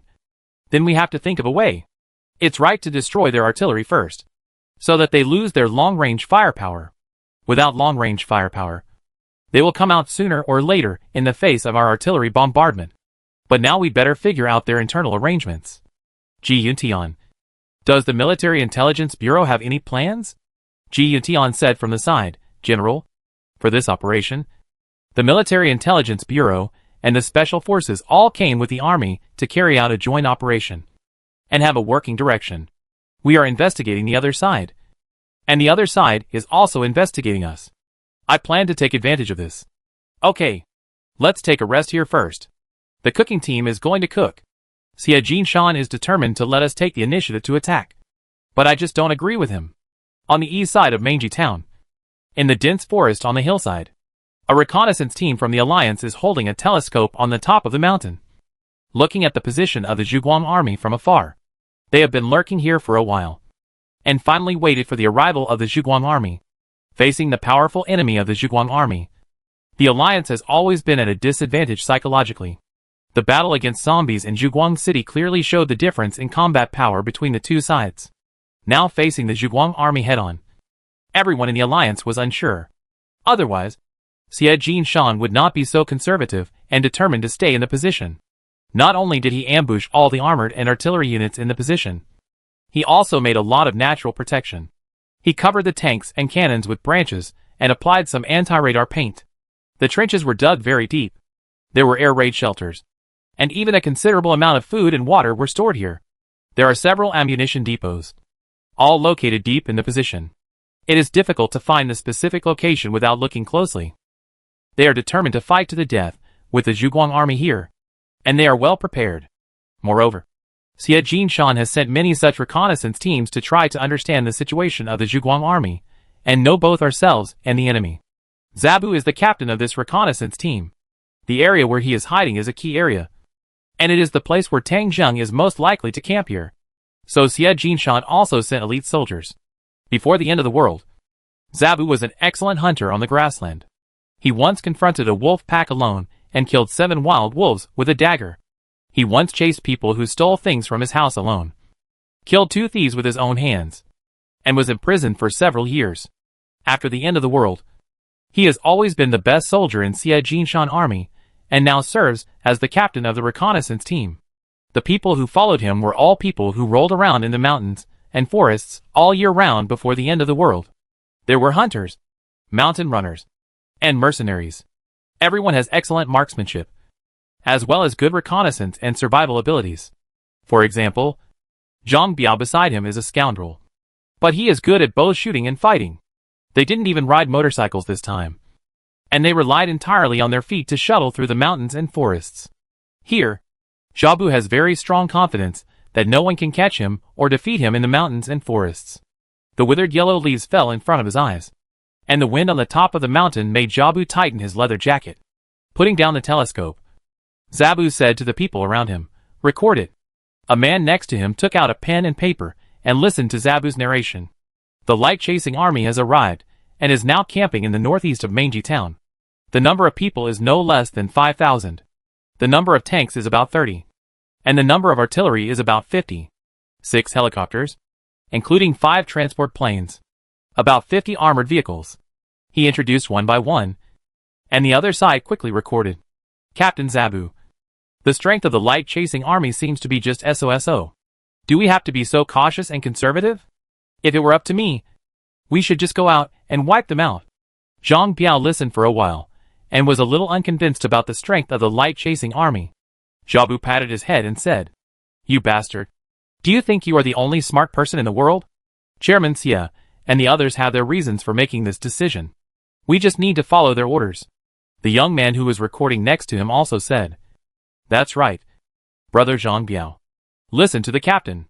This time we got the first-hand information of the light-chasing army. As long as we can return to the alliance, there will be a reward of 10,000 light yuan." After listening to this, Zhang Biao's eyes moved. "Then I will investigate carefully to see Tang Zheng's exact location." As he said this, he took the high-power telescope and stood up to investigate. "Be careful." Xiaobu wanted to persuade him, but at this moment, a dull gunshot suddenly rang out in the forest. Zhang Biao stood up, screamed and fell over, with a bloody shoulder. "Oh no! We are being targeted." Xiaobu relied on his experience and looked directly to the southeast. There were shadows in the forest, and a reconnaissance unit of the Zhuguang army appeared. Chapter 166. Su Lu led 20 Special Forces members, followed by the Military Intelligence Bureau, and came to this mountain forest. When Zhang Diao was investigating, he had found a figure in this area, but the exact location was not clear. After all, the mountain forest was dense, and it was difficult to find people. Because this area is close to the position of the Zhuguang army, it must be investigated. As the captain of the Special Forces, Su Lu personally led the team to set off. Before him, there were colleagues from the Military Intelligence Bureau. A total of 8 people, led by an agent. The first agent in the entire army, the Deputy Director of the Military Intelligence Bureau, named Han Yang. Su Lu, who was born as a scout, rarely admired anyone. Apart from the great general, only Jiu Tian and Ning Yue could make him look up to them. But the plain-looking boy Han Yang from the Military Intelligence Bureau made him admire him a little. His ordinary appearance would be hard to find in a crowd. But his kung fu was really good. He could climb mountains and cross ridges as if walking on flat ground. It was obvious that he had received strict military training. And the people from the Military Intelligence Bureau said that Han Yang was also proficient in disguise. This person didn't say much, and his sharp eyes searched the forest. Be careful. There are people nearby. Han Yang was the first to issue a warning, and then squatted down. Su Lu signaled everyone to stop, and then quietly approached Han Yang. Are you sure? Yes. There is a cigarette, but left by the other party. Han Yang gently dug a piece of soil, and Su Lu immediately noticed that the soil was crushed by someone's feet. Sure enough, a cigarette, but was dug out from under the soil. If Han Yang hadn't been careful, he would never have found it. The soil was just stepped on not long ago. And those people should be at 1 o'clock. How do you know it's at 1 o'clock? This is a grassy area, and no one should have come here. So the grass should be the same height. There's a missing piece of grass at the top, and someone was crawling there and crushed it. After Han Yang's reminder, Su Lu also saw the clue. It seems that there are not many people. No more than 10 people. We can easily eat them all here. It's about 70 to 80 meters away from us. Damn it. If there are flamethrower warriors coming, they can burn all these people to death. Han Yang shook his head slightly. Burning them to death is not the goal. Beating them to death or capturing them alive is not the goal. These people can be used. As he said, he took out a silenced pistol and waited quietly. After a while, a man stood up in the bushes. Han Yang raised his gun decisively and shot him. With a scream, the man fell down, and the other party was suddenly a little confused. Su Lu was stunned for a moment. Director Han, you have alerted the enemy. Captain Su, act immediately. If anyone runs around, catch them if you can. If you can't catch them, kill them. After listening to this, Su Lu didn't say anything more. He immediately waved his hand, and the special service soldiers quickly surrounded them. The wild grass in front was swaying, and the footsteps were rustling. The other party's personnel were fleeing frantically. The special service soldiers quickly chased them, and gunshots began to sound from time to time. The other party's people obviously would not sit there and wait for death. During their escape, they kept using rocks and trees as cover and shot at the soldiers from behind. Moreover, their guns were very powerful. Almost everyone had an automatic rifle, and they should have carried bullets with them. The soldiers also kept firing back. The battle was very intense for a while. Zhang Biao, are you still okay? Zabu was very anxious. He would not be like this if it were someone else. But Zhang Biao was an old brother who had been with him for a long time. He planned to let Zhang Biao take over his position in the future. The two of them had a brotherly relationship. Zhang Biao was sweating profusely at this time, and he covered his shoulder with one hand, where he was shot. Captain Zabu, I'm fine for now. But don't worry about me. You guys leave quickly. You have to bring the news back. What are you going to do? I cover you. Otherwise none of us can leave. Hurry! Zhang Biao was also a ruthless man. He took out a piece of white cloth with one hand, tied the wound tightly, and then picked up the AK-47 and fired in the direction of the footsteps outside. Although Zabu was reluctant, he also knew that this was not the time to be fussy. If he didn't leave now, no one would be able to leave. Gritting his teeth, he ran out first. Everyone runs separately. Whoever returns to the position will bring back the news. These people are all veterans of mountain running. They know that running together will make it easier for the other side to catch them all at once. This way, running separately will give them the best chance of success. Several people started running without looking back, leaving Zhang Biao alone here. Zhang Biao fired a burst of bullets while covering him, and then felt a sharp pain in his wound. Now that everyone else has run away, he doesn't want to stay here. It's better to run away than to be caught or killed. His scalp felt cold, and a burst of bullets hit the tree trunk above his head, and wood chips flew everywhere. Zhang Biao did not dare to delay, and rolled along the grass, and he wanted to roll down the hillside. But before he started, someone suddenly appeared in front of him. A plain-looking man blocked his escape route at some point. Zhang Biao wanted to pull out his pistol to resist, but it was too late. The other party raised the gun with both hands and pulled the trigger. Zabu kept running, feeling that his lungs were burning. After so many years in the forest, this was the first time he felt so tired. The enemy pursuers were obviously well trained, and their physical strength and shooting skills were very good. He almost lost his life several times. Finally, he decisively rolled down from a hillside, and only then escaped the pursuit temporarily. The sound of gunfire gradually faded away, and Zabu climbed out of the haystack after a long time, his whole body in pain. He looked up at the sky, which was very dark. Under the dark clouds, a huge eagle spread its wings and soared in the sky. Licking his cracked lips, Zabu looked down and saw a bright color. River. Great. Zabu ran over to the river, drank a lot of water, and recovered some strength. He was completely on foot in the mountains, but he hit a motorcycle at a place in the mountains. Now he could return to the motorcycle and return to the Alliance position. After resting for a while, he left, but he had just walked less than 500 meters when he saw a person drinking water on the bank of the river. How come that familiar sheepskin coat looks like Zhang Biao? Zabu ran over excitedly and took a closer look. It was indeed Zhang Biao. Zabu was very happy. You are not dead? I am very lucky. Zhang Biao's voice was hoarse. I almost died. I rolled down the mountain. Same. I ran out like this. I need treatment for dizziness. Okay. Okay. I will take you back. Let's walk along the river. There is a motorcycle hidden in the mountain. When we get back there, we can ride the motorcycle back. As he spoke, Zabu helped Zhang Biao up, and the two walked along the river towards the mountain. The gunfire in the forest had stopped, and there were a few screams. Zabu knew that except for him and Zhang Biao, no one else had escaped. But this was enough. It was a victory to have obtained specific intelligence, and some sacrifices were inevitable. The two walked for nearly 3 hours, and finally reached the mountain pass and found their motorcycle. Zabu took Zhang Biao into the car, started the car, and quietly went down the dirt road in the night. It took more than half an hour to bypass Manji town and finally return to the Alliance's position. When they arrived at the position, Zabu showed the pass and the defenders took them in.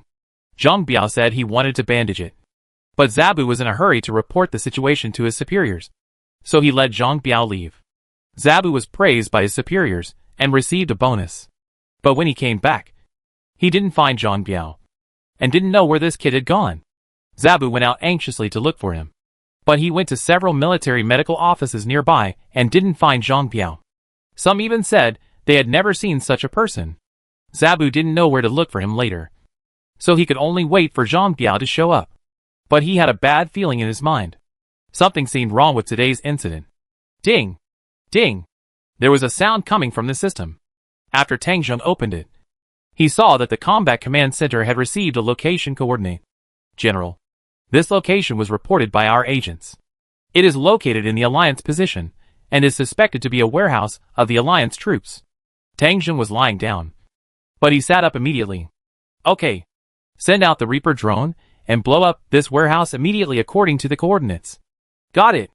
Tang Zheng did not use a considerable part of his military force this time to avoid alerting the enemy. For example, his Reaper drone and his Apache are now on standby.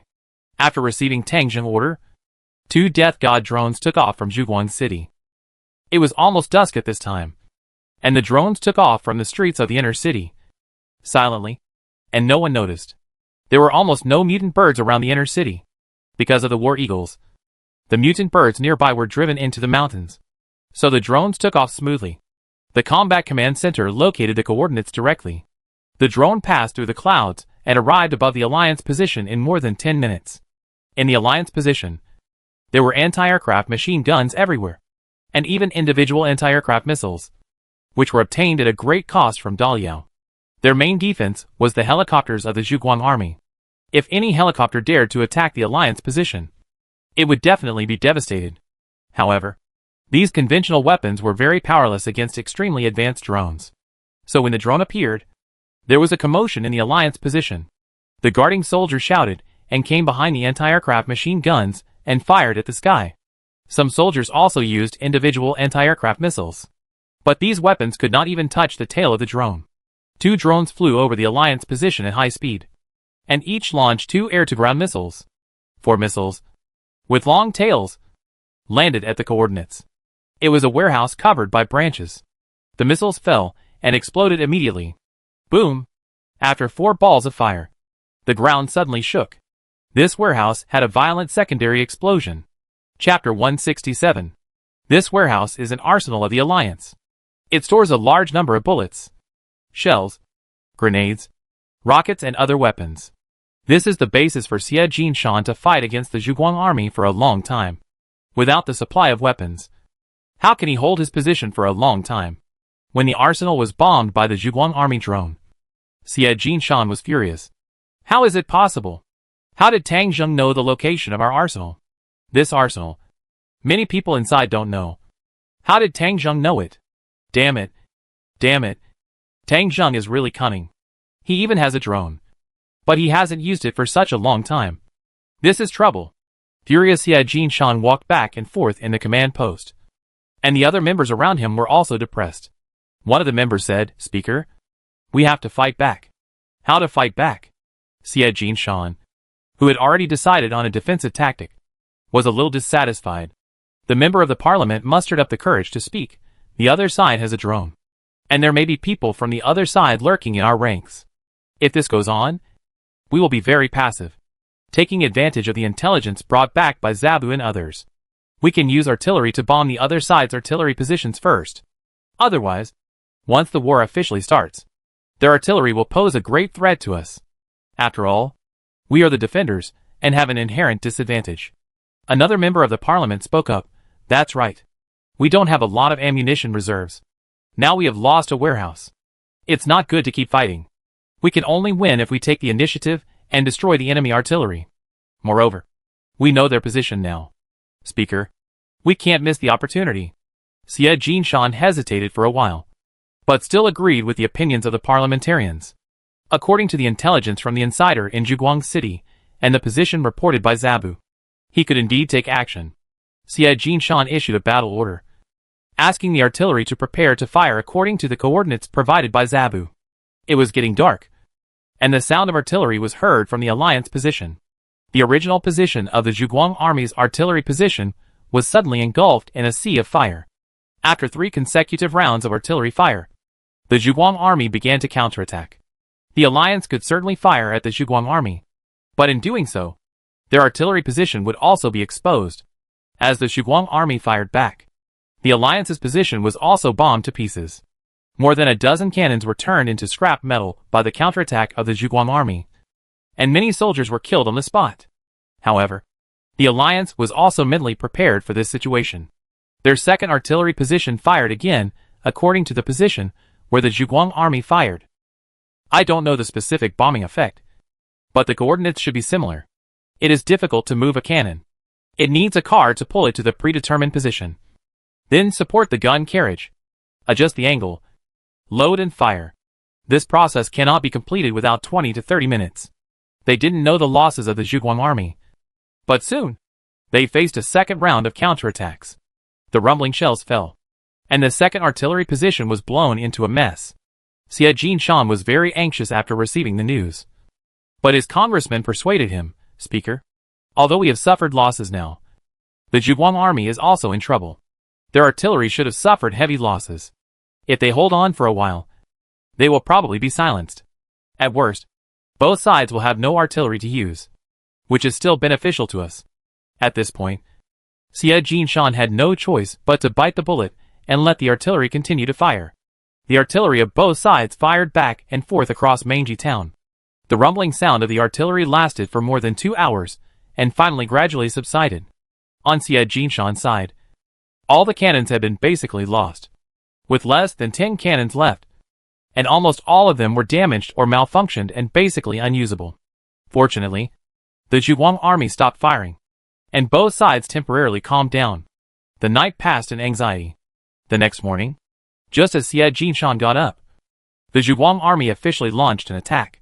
The opposite side's artillery shells rained down on the Alliance's position one after another, although the Alliance troops had already prepared for the battle. This almost one-sided bombing still left them helpless. The soldiers could only hide in the air raid shelter and endure the continuous artillery bombardment of the Zhuguang army.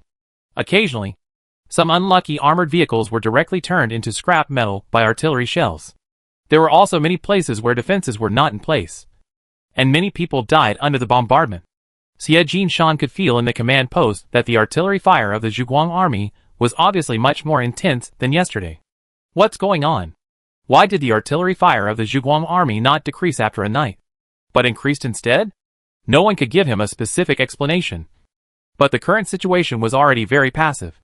The alliance could only wait patiently for the Zhuguang army's bombardment to end. After all, the outcome of a war is not determined by cannons alone, but by people in the end. When they enter the positional battle, it is time for them to fight back. Tang Zheng looked at the results of last night's battle and couldn't help laughing. After purchasing his self-propelled artillery, he had already left Zhuguang City in advance under the cover of night. So Xie Jinshan only knew that he had artillery, but knew nothing about self-propelled artillery, and thought that he was just like them, with only traditional howitzers or something. The characteristic of self-propelled artillery is that it is easy to move, and you can move to another location after firing a shot. Yesterday, Tang Zheng knew that the situation on the position was leaked, so he immediately changed the position. Sure enough, after Xie Jinshan ammunition depot was bombed, he couldn't help but fire. When the other side fired, the position of the artillery position was exposed, and Tang Zheng's self-propelled artillery began to counterattack. The artillery of both sides fired back and forth. But in fact, the alliance was just fighting alone. Every time before they fired, the self-propelled artillery would continue to change positions. After more than 2 hours of bombardment, dozens of cannons on the alliance side were completely silenced. In this way, Tang Zheng finally completed his first goal, which was to destroy the enemy artillery and knock out their long-range counterattack force. The next second goal was to drive the alliance out, so that they would no longer hide in their positions and come out to fight him. For this goal, Tang Zheng also spent a lot of money. This time, he brought a lot of weapons and ammunition, among which the number of shells was the largest. After equipping the artillery, Tang Zheng ordered the artillery to continue bombarding the alliance positions. After the opponent had no counterattack, Tang Zheng completely let go, and dozens of cannons rumbled from early morning to noon. At noon, the shells were refreshed, and the bombardment continued until dusk. There was no doubt that the alliance suffered a lot of losses in the continuous bombardment. But Tang Zheng did not expect that Xie Jinshan could still hold on. Tang Zheng, who did not believe in evil, continued to work hard, but only rested for a while in the second half of the night, and continued bombing on the third day. The funds for 2 consecutive days, as well as the remaining funds from the early stage, were basically invested in the purchase of artillery shells. The alliance's position was blown down a lot, and the sandbag fortifications were basically all destroyed. But these people still didn't come out. At 1 p.m. on the third day, when the artillery had used up the training shells refreshed that day, Tang Zheng held a military meeting. The content of the meeting was only one. That is, how to drive the alliance people out of the position. At the meeting, after repeated analysis, everyone agreed that the alliance's current situation was already quite difficult, and it was impossible to hold out for too long. But the problem was that Tang Zheng couldn't hold out for too long either. Once the cannon went off, Tang Zheng's reserve fund would be used up. If this continued, he wouldn't be able to hold out tonight, and would be completely silenced. Moreover, most of the people on the alliance side had now entered the air raid shelter, so it wouldn't make much sense to continue bombing. During the meeting, Su Lu from the Special Service put forward an opinion. General, I think we need an opportunity to get the alliance to come out on their own initiative. What opportunity? The reason why the alliance still holds out in such a difficult situation is because we are a little far away from each other, and the alliance lacks long-range forces. When they come out, they will definitely be bombarded by our artillery fire. It is too risky to come out rashly, so they grit their teeth and hold on. If we give them hope, they are still very likely to come out. Then what can we do? The solution is to shorten the distance between our positions. If we can keep the distance within 5 kilometers, I believe the alliance will see hope, and will not be afraid of bombardment. After all, at such a close distance, the alliance will step on the accelerator, and both sides will come into contact. We can't fire at our own people. Before Tang Zheng answered, Ji Yitian refuted Su Lu. Captain Su, your idea is a bit wishful thinking. You only consider the situation of the alliance. But we are within 5 kilometers of them. Do we also need a position to defend? Are we going to fight them face to face? If that is possible, why would we go to such great lengths to lure them out? Wouldn't it be better to just attack their positions directly? Sulu scratched his head. Director G is right. We lack a ready-made position. It must be said that Sulu's proposal is very innovative. But it lacks a practical basis, and is unlikely to be realized. The people present thought hard, but they couldn't come up with a good solution.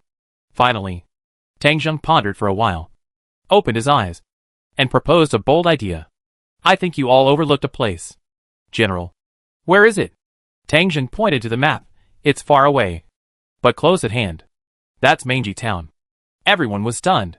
If it was a position, then Mangy Town, with many buildings and blocks, was undoubtedly a natural defensive location. But the problem is that there are still 200,000 zombies in Mangy Town. People would avoid zombies when they saw them. How could they take the initiative to run to the zombies? But the people present were also quite smart. With Tang Zheng's guidance, they quickly figured out the key to the problem. Ji Yuntian took the lead and said, General. Great. We can enter Mangy Town. We don't have to worry about the zombies. 200,000 zombies were a problem in the past. But facing our current firepower, that is no longer a problem. What's more, we still have Chen Filong in our hands. These zombies can even help us at critical moments. As for Xie Jinshan, he probably won't care about these zombies. Besides, in their opinion, fighting in Mangy Town is a fair battle for both sides. He will definitely not miss this opportunity and fight us to the death. Tang Zheng smiled and nodded. That's it. If Xie Jinshan doesn't come out, we will take the initiative to give him a way out, so that he can't continue to shrink. In a town with zombies, fighting is fair to everyone. It depends on whether Xie Jinshan dares to fight to the death. After making a decision, Tang Zheng directly issued an order. The jeeps with Gatling machine guns set off overnight, using flares to annihilate some zombies in Mangy Town. And then, the entire army entered Mangy Town. There is no danger, because there is a zombie king following. Chapter 168. What? The light-chasing army has entered Mangy Town. Are they crazy? Xie Jinshan felt that Tang Zheng had made an incomprehensible and crazy decision. Choosing a town with more than 200,000 zombies as a battlefield was definitely not a choice that a normal person could make. But at the same time, Xie Jinshan also realized that this was his chance. After 2 days of bombardment by the light-chasing army, the situation of the alliance had indeed become very difficult. Almost all the fortifications built in the past few days were razed to the ground, and the number of casualties in the position reached 3,000. Fortunately, the trenches and air raid shelters were dug deep, so the soldiers had a place to stay. But the soldiers were almost at their limit, and everyone had severe tinnitus. If this bombardment continued for 2 more days, someone in the alliance would definitely go crazy. Unexpectedly, Tang Zheng gave up this advantage and entered Mangy Town instead. After analysis, Xie Jinshan and his counselors came to a conclusion. That is, Tang Zheng has no ammunition, and their cannons have been turned off. Without artillery support, the Zhuguang army is already at a disadvantage facing the alliance. After all, the number of people on both sides is compared here. Tang Zheng has only more than 5,000 people, while the alliance still has more than 17,000 people. So they had to be forced to switch from offense to defense. If there are no other positions around, they can only risk entering Mangy Town. The zombies in Mangy Town are a threat, but they are definitely not a big threat. In front of more than 20,000 fully armed human soldiers, 200,000 zombies are not enough. So Xie Jinshan and his men couldn't miss this opportunity. After a brief hesitation, Xie Jinshan decided to abandon his position and enter Mangy Town to fight Tang Zheng to the death. However, the cautious Xie Jinshan did not rush out. He was worried that Tang Zheng was deliberately luring him out. He had to make sure that Tang Zheng really entered Mangy Town.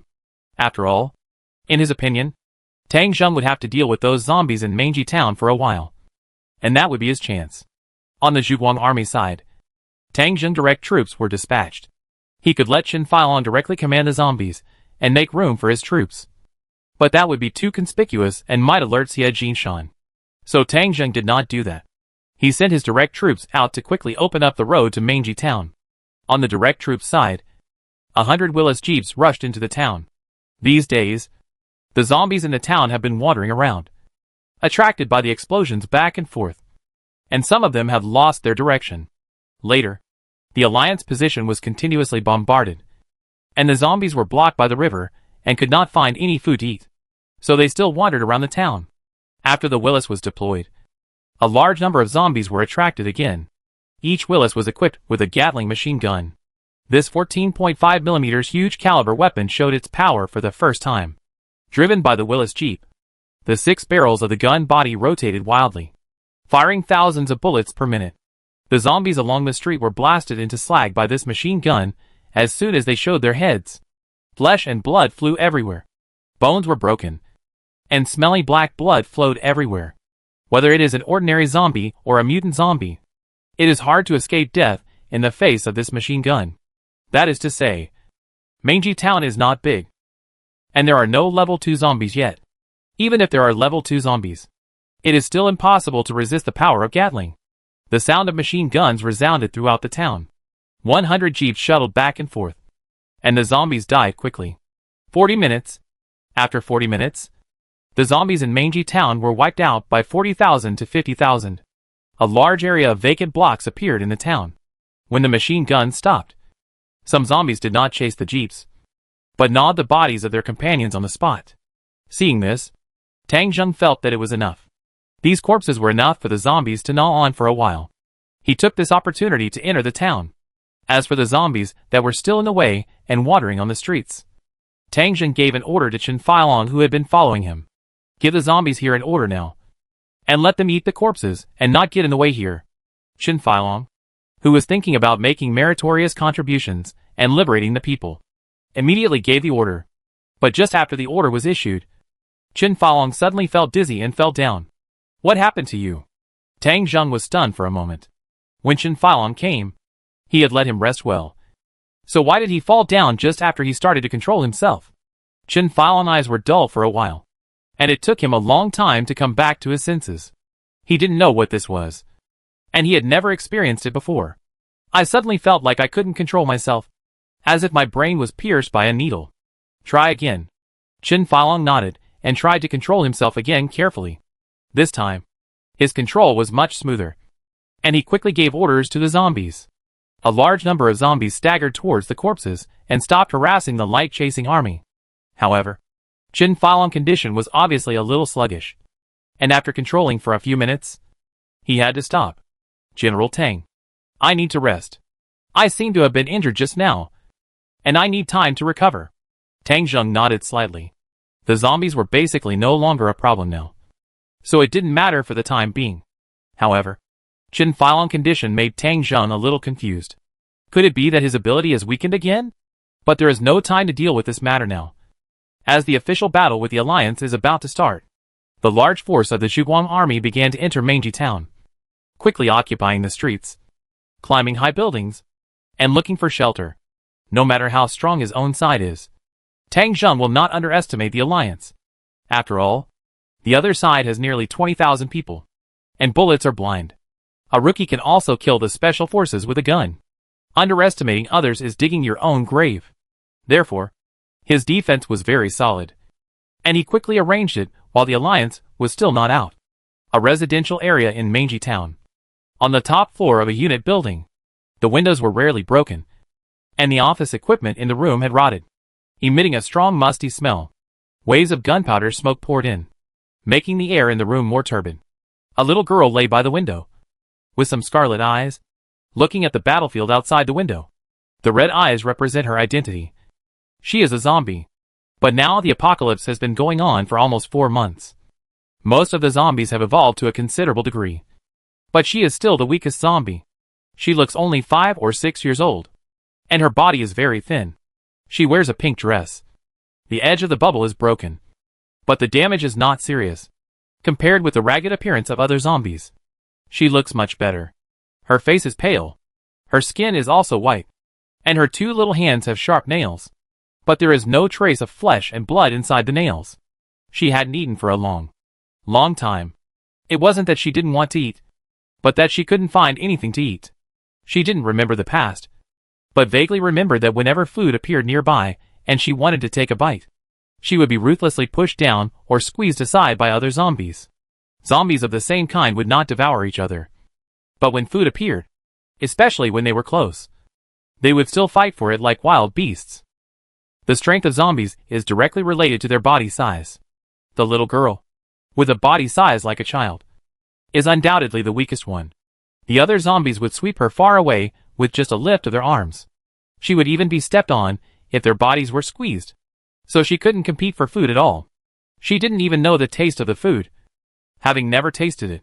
Gradually, the little girl developed an emotion, which was fear.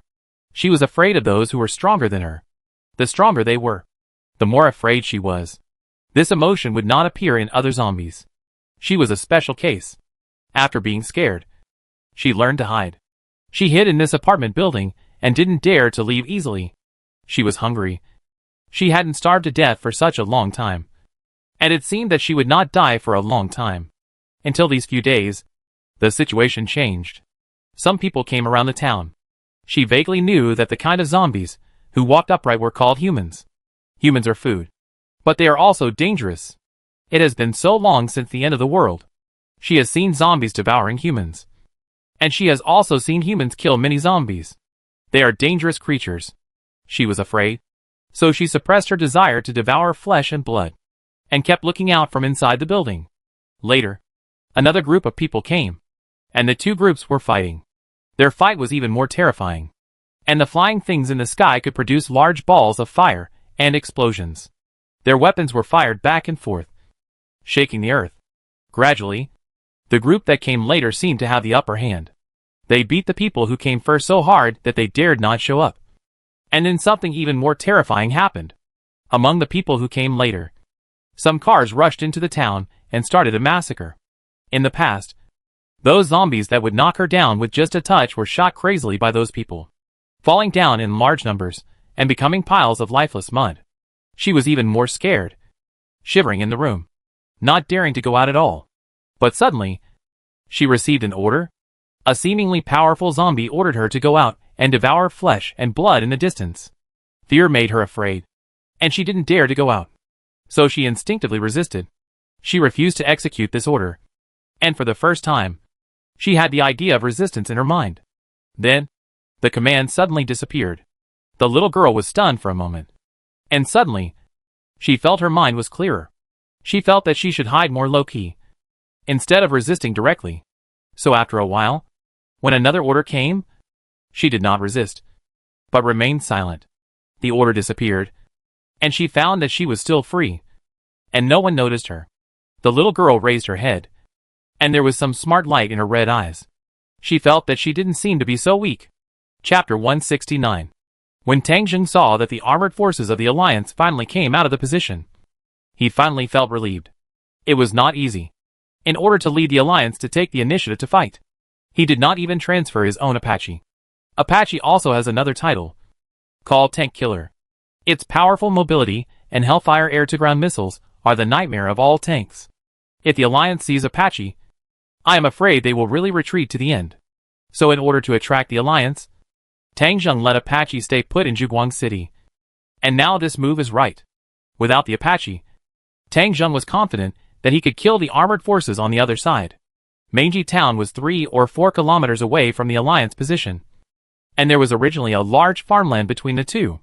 Of course, the farmland is now all wasteland, with dense weeds growing more than a person tall, and now completely withered and yellow.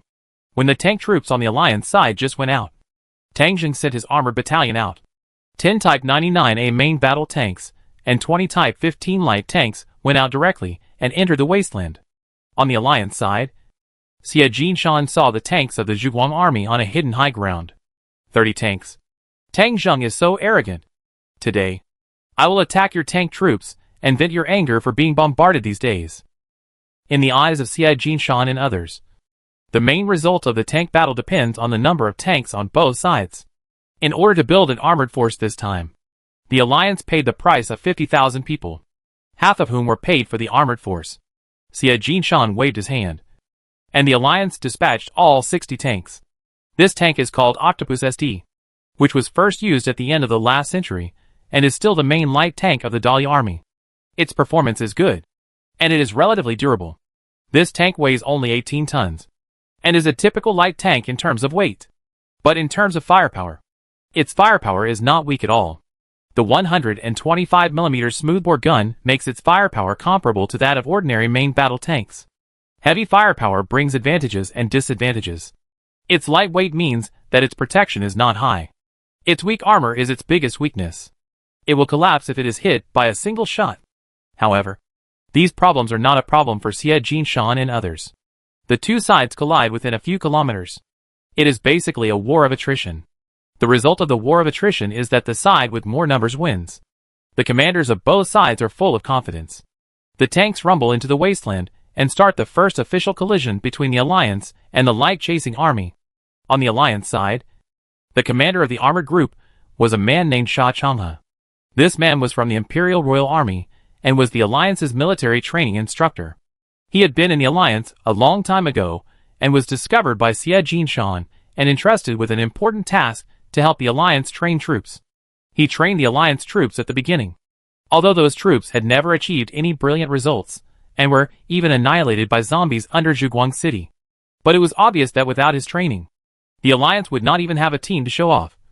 And Xie Jinshan still trusted him. This time, the Alliance armored forces went out, and he was the battlefield commander and also a tank commander. Before setting off, he formulated a simple tactic. That is to advance in the middle, attract firepower, and then surround and annihilate the two sides. He divided the 60 tanks into 3 groups, 30 in the middle and 15 on each side. With this arrangement, he planned to never let any tank of the Guang army escape. The tank rumbled into the wild grass. The metal tracks crushed the ground, and the tank duel between the two sides began. Sha Changhe's tank was in the first echelon, and the weeds blocked his view. However, he still operated the vehicle radar skillfully and kept in touch with his subordinates at any time. Check the ammunition. Check the fire control system. Pay attention to the enemy position. Sha Changhe kept issuing instructions, making the observers and gunners busy. With the sound of the tracks, the two sides approached quickly. Commander Sha, the target is within our range. Adjust the angle. The target is at 11 o'clock. The wild grass was shaking outside the observation mirror. The accuracy of determining the direction was not very good. Now it was very dependent on the radar vision. Contact the number 7 vehicle on the left and let them fire first. Sha Changhe did not fire the first shot. This kind of head-on bombardment did not require much technical content. Firing first did not necessarily have much advantage. On the contrary, it was easier to be exposed. Number 7 vehicle, prepare to fire. A tank located in front of Sha Changhe on the left encountered the Zhuguang army first. After receiving Sha Changhe's order, the Alliance fired the first shot of the battle. Boom! The 125mm smoothbore gun fired fiercely, and a shell flew out and exploded in the distance. Commander Sha, the weeds affected the shooting accuracy, and it missed. Waste. Be careful of the enemy counterattack. The weeds greatly affected observation, and they could only fight with radar, which made the fledgling Alliance armored forces a little uncomfortable. As soon as Sha Changhe's order was issued, the enemy tank also opened fire. A ball of fire exploded in the left front, and fire and black smoke came out directly from the number 7 vehicle. The turret was knocked down by the enemy cannon, and some of it was separated from the body. This tank is useless. Sha Changhe's face was grim, and he was not affected at all. He calmly commanded the number 3 vehicle behind him and his own vehicles to focus fire on the vehicles of the Zhuguang army that had exposed their positions. 2 tanks fired at the same time, and one of them, who was unknown, hit the enemy tank with a shot. Well done! Sha Changhe waved his fist fiercely, and finally let out a breath of anger this time. He wanted to ruthlessly annihilate and completely defeat the Zhuguang army and break Tang Zheng's undefeated myth. Otherwise this guy would become a nightmare for the Alliance. He turned the gun barrel to look for other enemies. Vehicle number 3 continued to move forward, and it was obvious that the hit just now gave them confidence. But before vehicle number 3 ran out a few dozen meters, the enemy artillery fire suddenly came again. Boom! With the explosion, vehicle number 3 broke down, and the entire turret was taken down. Fuck! The enemy tank is actually fine. We may have encountered a main battle tank, which is not good. Sha Changhe drove the vehicle and prepared to retreat a distance and circle around the enemy tank. But the enemy tanks were advancing at a very fast speed, and soon encountered the coalition forces. The tentative fight just now was over, and now was the critical moment. The coalition forces had already penetrated deep into the battlefield, and they couldn't retreat even if they wanted to, and they were far from each other's range. At this critical moment, an accident happened. The radar screen suddenly interrupted, and a crackling sound of electricity came from the walkie-talkie. Hey! Hey! Hey! What's going on? Car number 6. Car number 9. You are running too fast. Number 5. Number 13. Number 16. Has your specific position changed? Where is number 21? Why isn't he following me? Damn it. What's wrong with this signal? Sha Changhe called in vain, and even slapped the intercom and radar screen with his hands. But there was no response at all. Without the radar, it would be difficult to fight in this wild grass. The Zhuang army seemed to be unaffected and continued to fire. Boom, boom, boom. The explosions continued one after another, and many tanks of the Alliance were destroyed at once. The tanks of the Alliance wanted to fight back, but they could not find the specific position of the enemy at all. The failure of the radar made them blind and deaf. They could only rely on their naked eyes to observe and roughly find the position of the light-chasing army, and then fire back. But the hit rate in this situation can be imagined. After each blind firing, they would be hit hard by the light-chasing army, and the tanks would be blasted into scrap metal. Tanks were constantly being destroyed around him. But Sha Changhe was indifferent no matter how hard he shouted into the intercom. At this moment, Sha Changhe realized that he was doomed. The radio radar was not malfunctioning, but was interfered with. If this continued, it would not take long for the Alliance to be completely wiped out. If Sha Changhe was alone, he might choose to turn around and run. But now he couldn't. All the tanks could not be contacted. If he ran away, the other tanks would have no hope of survival. He struggled hard, tried to contact them many times, but failed, and missed a short time to escape. Boom! A cannon came from nowhere and hit his tank. A violent explosion sounded right beside his ears, and the tank shook violently. His brain seemed to be hit by a heavy hammer, buzzing, and he couldn't see anything clearly. With multiple injuries on his body, he felt that he was going to die. But Sha Changhe was still unwilling to give up. The team he led to face the enemy head-on was finished. But the Alliance had tanks coming to the enemy. He looked around and saw that his 2 companions in the car were dead. The car was filled with thick smoke, and the temperature was scalding. I have a second plan. I must send out a signal. Sha Changhe insisted on climbing out of the car and took out a signal gun. The signal flares had been installed long ago. He prepared them for the second plan. I thought it would not be used, but I didn't expect it to be used. That is to use white phosphorus bombs. This is a wasteland area. If the white phosphorus bombs burn, it will immediately become a sea of fire. In the sea of fire, radar and thermal imaging will fail. At that time, his side and the Zhuang army side will be back to the same starting line. Sha Changhe pulled the trigger and fired a flare, enduring the loss of life. This was his last bit of strength. And then he half lay outside the car, feeling the increasingly hot temperature around him. The autumn grass turned yellow, and soon, a raging fire broke out on the confrontation positions of both sides. The tanks of the Alliance were in place. They saw the flare, and also fired white phosphorus bombs. The grass burned rapidly, and this burning would not last long, and would not even pose any threat to the tanks in motion. But this gave the Alliance precious time. Sha Changhe believed that their troops still had the strength to fight, and this was the last thing he could do for the armored force he had built himself. Chapter 170.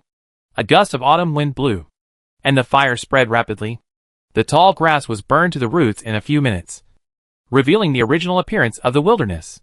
The tank troops of the Alliance finally faced the light-chasing army head-on. The ground was burning with residual fire, and the wilderness was filled with black smoke. Everyone showed their true colors. The 30 tanks of the Alliance that faced the enemy head-on were all destroyed, and not a single one was left. The light-chasing army still had so many tanks, but only a few of them had black bodies, which looked like they were bombarded. But the situation was not serious. This made the Alliance very confused. Why were the tanks of the light-chasing army so resistant to attack? It was fine that the main battle tanks were resistant to attack, but why were the light tanks not destroyed? How could they know that the tanks of the light-chasing army could be upgraded? These tanks were built by Tang Zheng before, and now they are all 3 stars. Compared with ordinary tanks, 3-star tanks are much stronger. Whether it is power, range, or armor protection, there is a huge improvement. The barrel will not become thicker as the star is upgraded, but the armor can become thicker. So it looks like a light tank, but it actually has the armor of a main battle tank. The unbelieving alliance has no way to retreat, and the battle begins as the flames fade. This time, the two sides did not use any fancy moves, and they fired at each other, and it was clear who was better. 30 to 30. They chased and fought on the field, and tanks were constantly destroyed. All the destroyed tanks were actually the Alliance's tanks. The Zhuguang army only had one Type 15 tank, which was damaged by continuous concentrated fire, and had to temporarily withdraw from the battle and drive back to the rear for repairs. This was also the only victory achieved by the Alliance in this tank duel. One of the enemy tanks was damaged, but it was unable to intercept and had already fled. The Alliance retaliated by bombarding a tank, and after achieving this victory, morale immediately plummeted. The Zhuguang army was playing dirty, disguising the main battle tank as a light tank. What else can this be? After losing more than 20 tanks in a row, they completely lost their desire to fight and wanted to retreat. However, the Zhuguang army, which had already gained an absolute advantage, would not give them any more chances. They followed them and were determined to destroy all the armored forces of the Alliance. The 7 or 8 tanks behind the Alliance fled desperately, which was also the last contribution. That is, they took the tanks of the Zhuguang army away. The lighter the vehicle body, the faster it ran, and it seemed that it could continue to run for a while. Xie Jinshan was almost stunned to see the end of this tank battle. He never dreamed that the battle would end in such a disparity. He knew that the Zhuguang army was strong, but he didn't expect it to be so strong. 30 tanks against his own 60 tanks.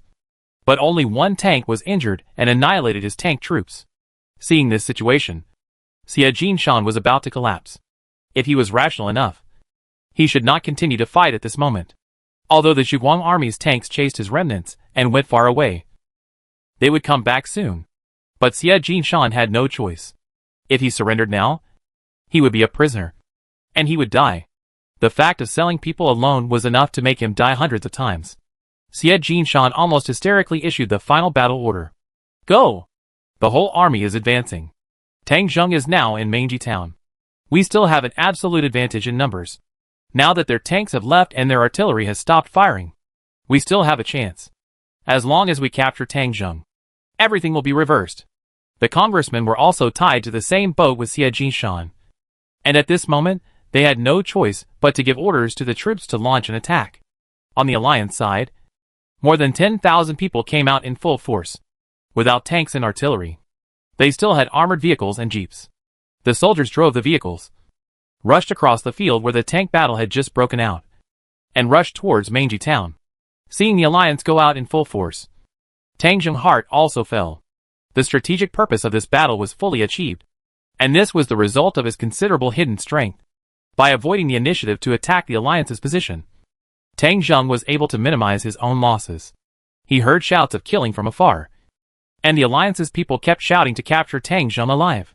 This made Tang Zheng feel very interesting, and he really wanted to see if the other party had the ability to do so.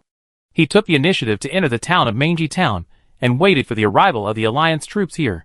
The other party had no tanks and artillery, and their long-range strength was greatly reduced. The only thing worth noting was the other party's helicopter troops.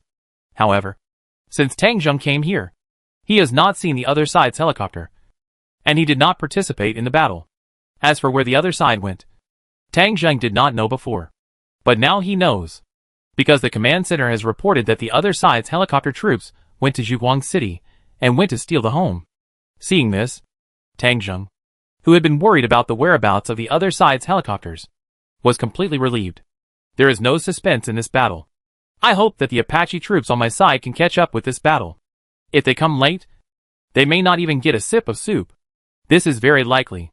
In order to attract the enemy armored forces to fight, Tang Zheng did not send his armored 2nd Battalion to the battle.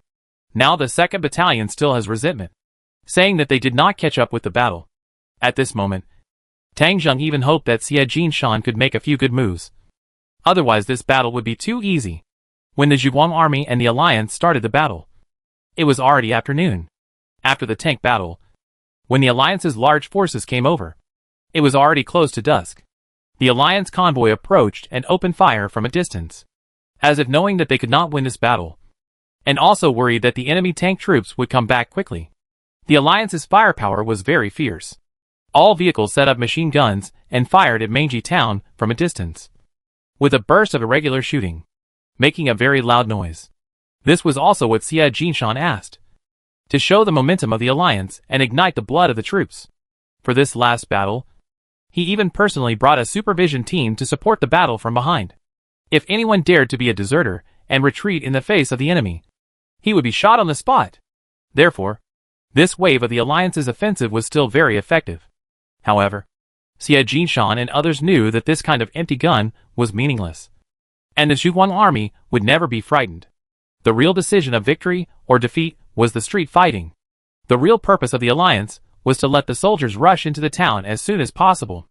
Otherwise, the Zhuguang army would counterattack and die in large numbers, and the troops would easily collapse. Entering the town was different. After turning into street fighting, the soldiers did not know the death situation of their own side, and could only rush forward by inertia. It was not so easy to escape or surrender. Fortunately, this section of the charge was short, so even if they died, not many would die. But they still underestimated Tang Zheng's viciousness. Tang Zheng had always been unwilling to bring too much slaughter to ordinary survivors or ordinary soldiers. If there was a chance, he would even be willing to save these people. But that depends on the situation. Now these people are rushing up frantically. If they don't annihilate their living forces in advance, it will bring trouble to themselves later. Tang Zheng will not do such a thing. So when the enemy charged to about 400 meters away from the town, Tang Zheng direct troops went into battle. This was the first time that the Gatling gun appeared in combat after the end of the world, and there were 100 of them. In an organized formation, these jeeps rushed out of the town, came to the edge of the town, and fired wildly at the Alliance troops that rushed up. At the beginning, the Alliance was able to fight back a few times, but with the full-scale firing of the Gatling, the Alliance was immediately suppressed. It was simply a storm of metal. The dense torrent of bullets came head-on like a rainstorm, forming a deadly stream of light in the dusk weather. The jeep of the Alliance was easily blown up by these streams of light. 100 machine guns swayed left and right, and anyone who dared to show his head would immediately return to the embrace of Mother Earth. Dang dang dang dang dang. Boom boom boom. Countless gunshots merged into one, and continuous explosions sounded on the Alliance side. Not to mention that the jeep could not withstand it. The armored vehicles on the Alliance side were the same. After a series of sparks, the armored vehicles only held out for a while, and then they were constantly blown up. Some Alliance soldiers had to abandon their vehicles and flee, lying helplessly on the ground without being able to raise their heads, and some were even crushed to death by their own troops' vehicles. The charge of 20,000 people was very large.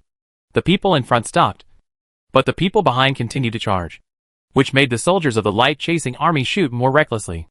In front of the position, there was already a sea of fire. 2 minutes.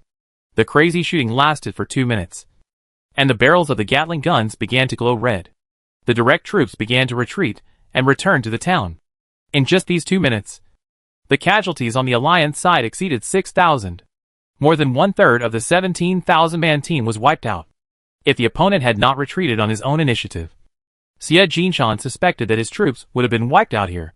Fortunately, the distance was short enough. Fortunately, the opponent retreated.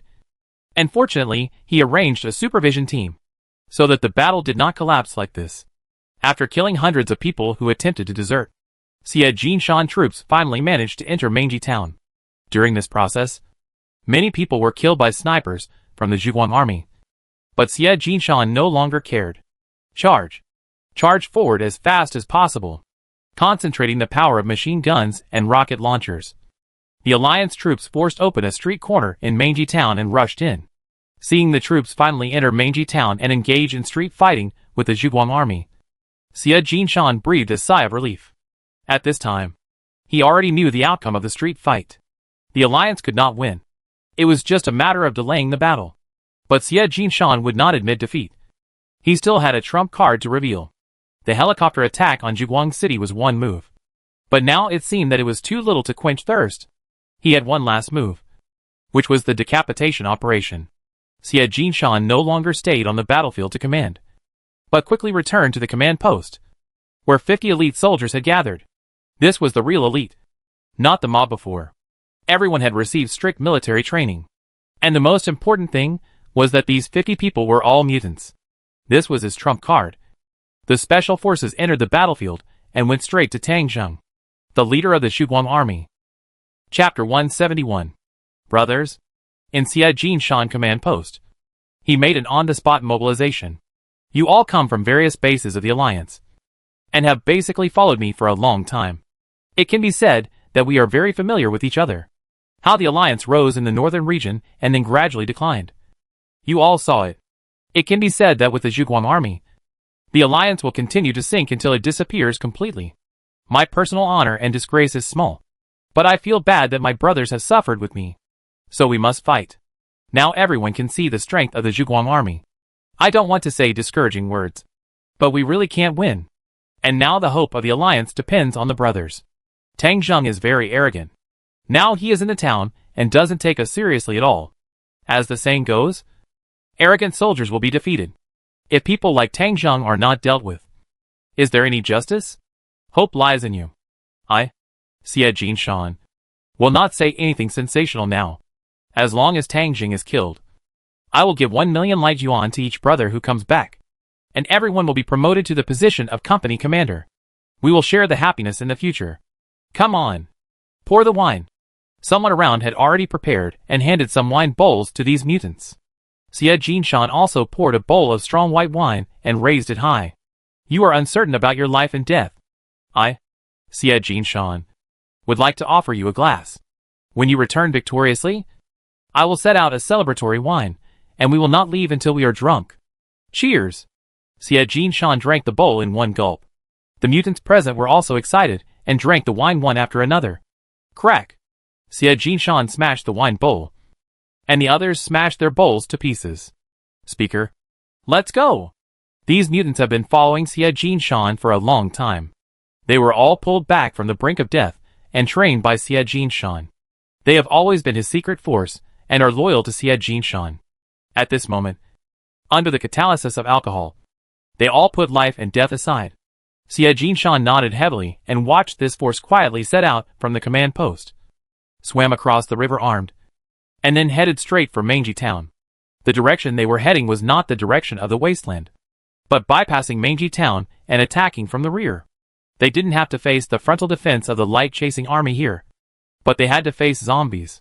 However, at this time, everyone's fear of zombies was reduced to the lowest. After all, those staggering and scattered things, unless they were surrounded, would hardly pose a threat to a group of mutant elites. Night had already fallen on the earth at this moment, and this group of people moved quickly and secretly, and soon disappeared into the darkness. After this force left, Xie Jinshan command post fell silent. Most people had already gone to the front line, and there were only a few dozen of his personal guards in the command post. Contact the helicopter unit. Soon, his subordinates got through to the captain of the helicopter unit. Speaker, this is 001. Go ahead. Where are you? Report to the speaker. We are still 50 kilometers away from Zhuguang City. We are expected to arrive within 10 minutes and launch the attack 8 minutes later. Have all the targets been locked? The tasks have been assigned. Their trading hall, the Ministry of the Interior's office building, the Public Security Bureau's office building, the Military Intelligence Bureau, the Special Service Team, the Zhuguang Bank, and the cannon in the inner city are all among our bombing targets this time. Xie Jinshan said in a deep voice, I will add another task. Send 2 helicopters to attack the small courtyard in the northwest corner of their outer city. It would be best if we can capture Tang Zheng family alive. This is very important. Do you understand? Understood. Once we succeed, we will report to the speaker immediately. Go ahead. Good luck to you. Xie Jinshan ended the call, his face gloomy. He asked the people around him to leave, and turned back to a small room in the command post. He opened the door of the room, and there was a safe inside. He opened the safe, and there were a lot of things inside. First, there was a lot of light yuan. The face value was 1,000. A total of 5 million. Then, there were some gold bricks, some high-quality jade and diamonds, packed in several boxes. In one of the small boxes, there were 20 serums placed side by side, which he bought at a high price from Zhuguang City. In another box, there were zombie crystals. There were 100 first-level crystals and 10 second-level crystals, which were accumulated by Xie Jinshan over a long period of time. Finally, there was a stack of documents. These were collected during his long time as the speaker, and they contained the locations of various important facilities in Hanwei. Not many people knew about these things in the end times. For example, there was a nuclear power plant in a certain place, and there was a gold mine in a certain place, etc. There are even some studies on the evolution of zombies, the development of serum, etc. However, his research is still relatively superficial, and there has been no breakthrough in the research on serum. However, Xie Jinshan has saved some data and information, which are very valuable. Xie Jinshan thought about it, put all these things into a bag, and then came out of the small room and called a personal soldier over. This is the personal soldier he trusts the most. He handed the bag to the personal soldier, and the two went out from the back door of the command post and came to a forest. There is a helicopter parked here, a small civilian aircraft. Xie Jinshan put the things of his personal soldiers on it and closed the cabin door. If the helicopter unit or the mutant suicide squad can bring him good news, then he will not take this last step. If the news is bad, Xie Jinshan will be ready to run away. This personal soldier can fly a helicopter. It is still night now. He can sneak away quietly without anyone noticing. Looking at the personal soldiers around him, Xie Jinshan asked, "Why did you go out for so long today?" Speaker, "I'm a little nervous. I have a stomachache and have squatted several times." The personal soldier's voice was hoarse, and his voice was changed. It can be heard that he was a little angry. Xie Jinshan patted his shoulder. "Don't be nervous. No matter how hard the battle goes, I will definitely take you away." "I understand." Speaker, Xie Jinshan sighed slightly. If possible, he really didn't want to leave. He didn't have many places to go. After the incident was exposed, he couldn't stay in Hanwei. He couldn't even go to the Daliao. There were many Hanwei people there. If he was discovered, he might be killed. He could only go to the north of the desert, to some sparsely populated places, or even to foreign countries. After handing over these materials, he believed that he could also gain a foothold abroad. I hope it won't come to that. Above Zhuguang City, the helicopter troops of the Alliance entered the 20-kilometer range. On the radar map, the situation of Zhuguang City can be seen clearly, even without the radar map. Looking from the distance from the plane, you can see the dim lights in Zhuguang City. The colorful lights shine far away. A prosperous scene, as if the end of the world has never come here. Damn it. We are fighting for our lives. But you are still enjoying the feasting and revelry here. We will throw missiles and bombs at you in a while, and see if you can still be happy. The captain of the helicopter gritted his teeth and quickly flew towards Zhuguang City. Suddenly, an alarm sounded on the radar screen. There are missiles approaching. No. There are anti-aircraft missiles in Zhuguang City. Retreat. The 20 helicopters of the Alliance were flying in formation, and suddenly encountered a missile attack, and they were immediately in a panic. The pilots turned around urgently and tried to fly away. But the missiles had been discovered, and the helicopters were not fighter jets, so it was not so easy to escape. In the night sky, missiles dragged long tails and plunged into the formation of aircraft. Boom, boom, boom. Groups of fireworks bloomed in the night sky more than 10 kilometers away from Zhuguang City. 12 of the 20 helicopters of the Alliance were destroyed on the spot. Some were smashed into pieces, while others fell down in a spiral, fell to the ground, and exploded again. The captain of the helicopter escaped by chance and flew back desperately. He didn't dare to approach Zhuguang City anymore, as the military strength of both sides was no longer on the same level.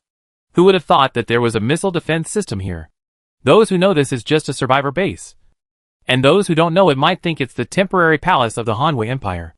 The planes that survived by chance all flew back desperately. But then something even more shocking happened. In Zhuguang City, a group of huge helicopters had caught up. The captain was a military fan, and through the radar screen, he felt that these planes were not Hanyu's planes. Damn it. These are Apaches. The captain shouted desperately in the intercom. He knew it was over. Not to mention that they only had 8 helicopters now. Even if all 20 were there, they could not be the opponent of the 10 Apaches. Apart from being shot down and turned into a pile of meat paste, his only way to survive was to surrender. He slowed down, stopped trying to escape, and the plane landed, which was a sign of surrender. He wanted to notify his companions, but when he turned around, he saw that they were almost landing. Fuck. The captain, am not as fast as you. The helicopter troops all landed, and then the pilots all came out of the cabin and surrendered to the pursuing Apache. After the Apache formation arrived, it also landed, and at the same time, a transport plane that followed took all the prisoners on board. Some pilots from the City of Light arrived and seized all 8 helicopters of the Alliance. Although these helicopters are not as good as Apaches, they are still airplanes after all, and the cost is not low. They can be used by the Public Security Bureau or the Special Service in the future. Even if they are sold on the trading market, they can definitely make a lot of money. So far, 12 of the 20 helicopter units of the Alliance were destroyed, and the rest surrendered, and the whole army was annihilated. Chapter 172. The destruction of the Alliance helicopter unit did not cause any impact on the battlefield. In Mangy Town, the battle has entered a fierce stage. Groups of Alliance troops are scattered in the streets and alleys of Mangy Town. The Zhuguang army troops are also scattered in various blocks, setting up layers of defense and engaging in fierce exchanges of fire with the Alliance troops. Just as Tang Zheng expected, in this kind of street fighting, the defending side has a great advantage. The snipers of the Zhuguang army occupied the high ground and continued to snipe and kill the Alliance troops. The soldiers were also in the bunkers, and the combination of rifles and grenades also caused great trouble to the Alliance troops. The Alliance troops also looked for bunkers to hide. As long as they could hide, they would not easily show their heads. They just kept sticking their guns out and firing a few times outside. The battle was fierce and cruel, and people were constantly shot and fell. It was difficult to kill the Zhuguang army.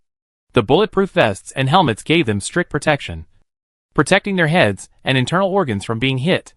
Even if they were shot, they were usually injured. And then, their comrades would call the medical team and report their location.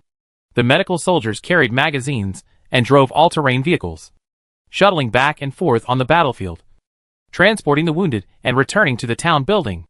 This was not only Tang Zheng location, but also a medical rescue center.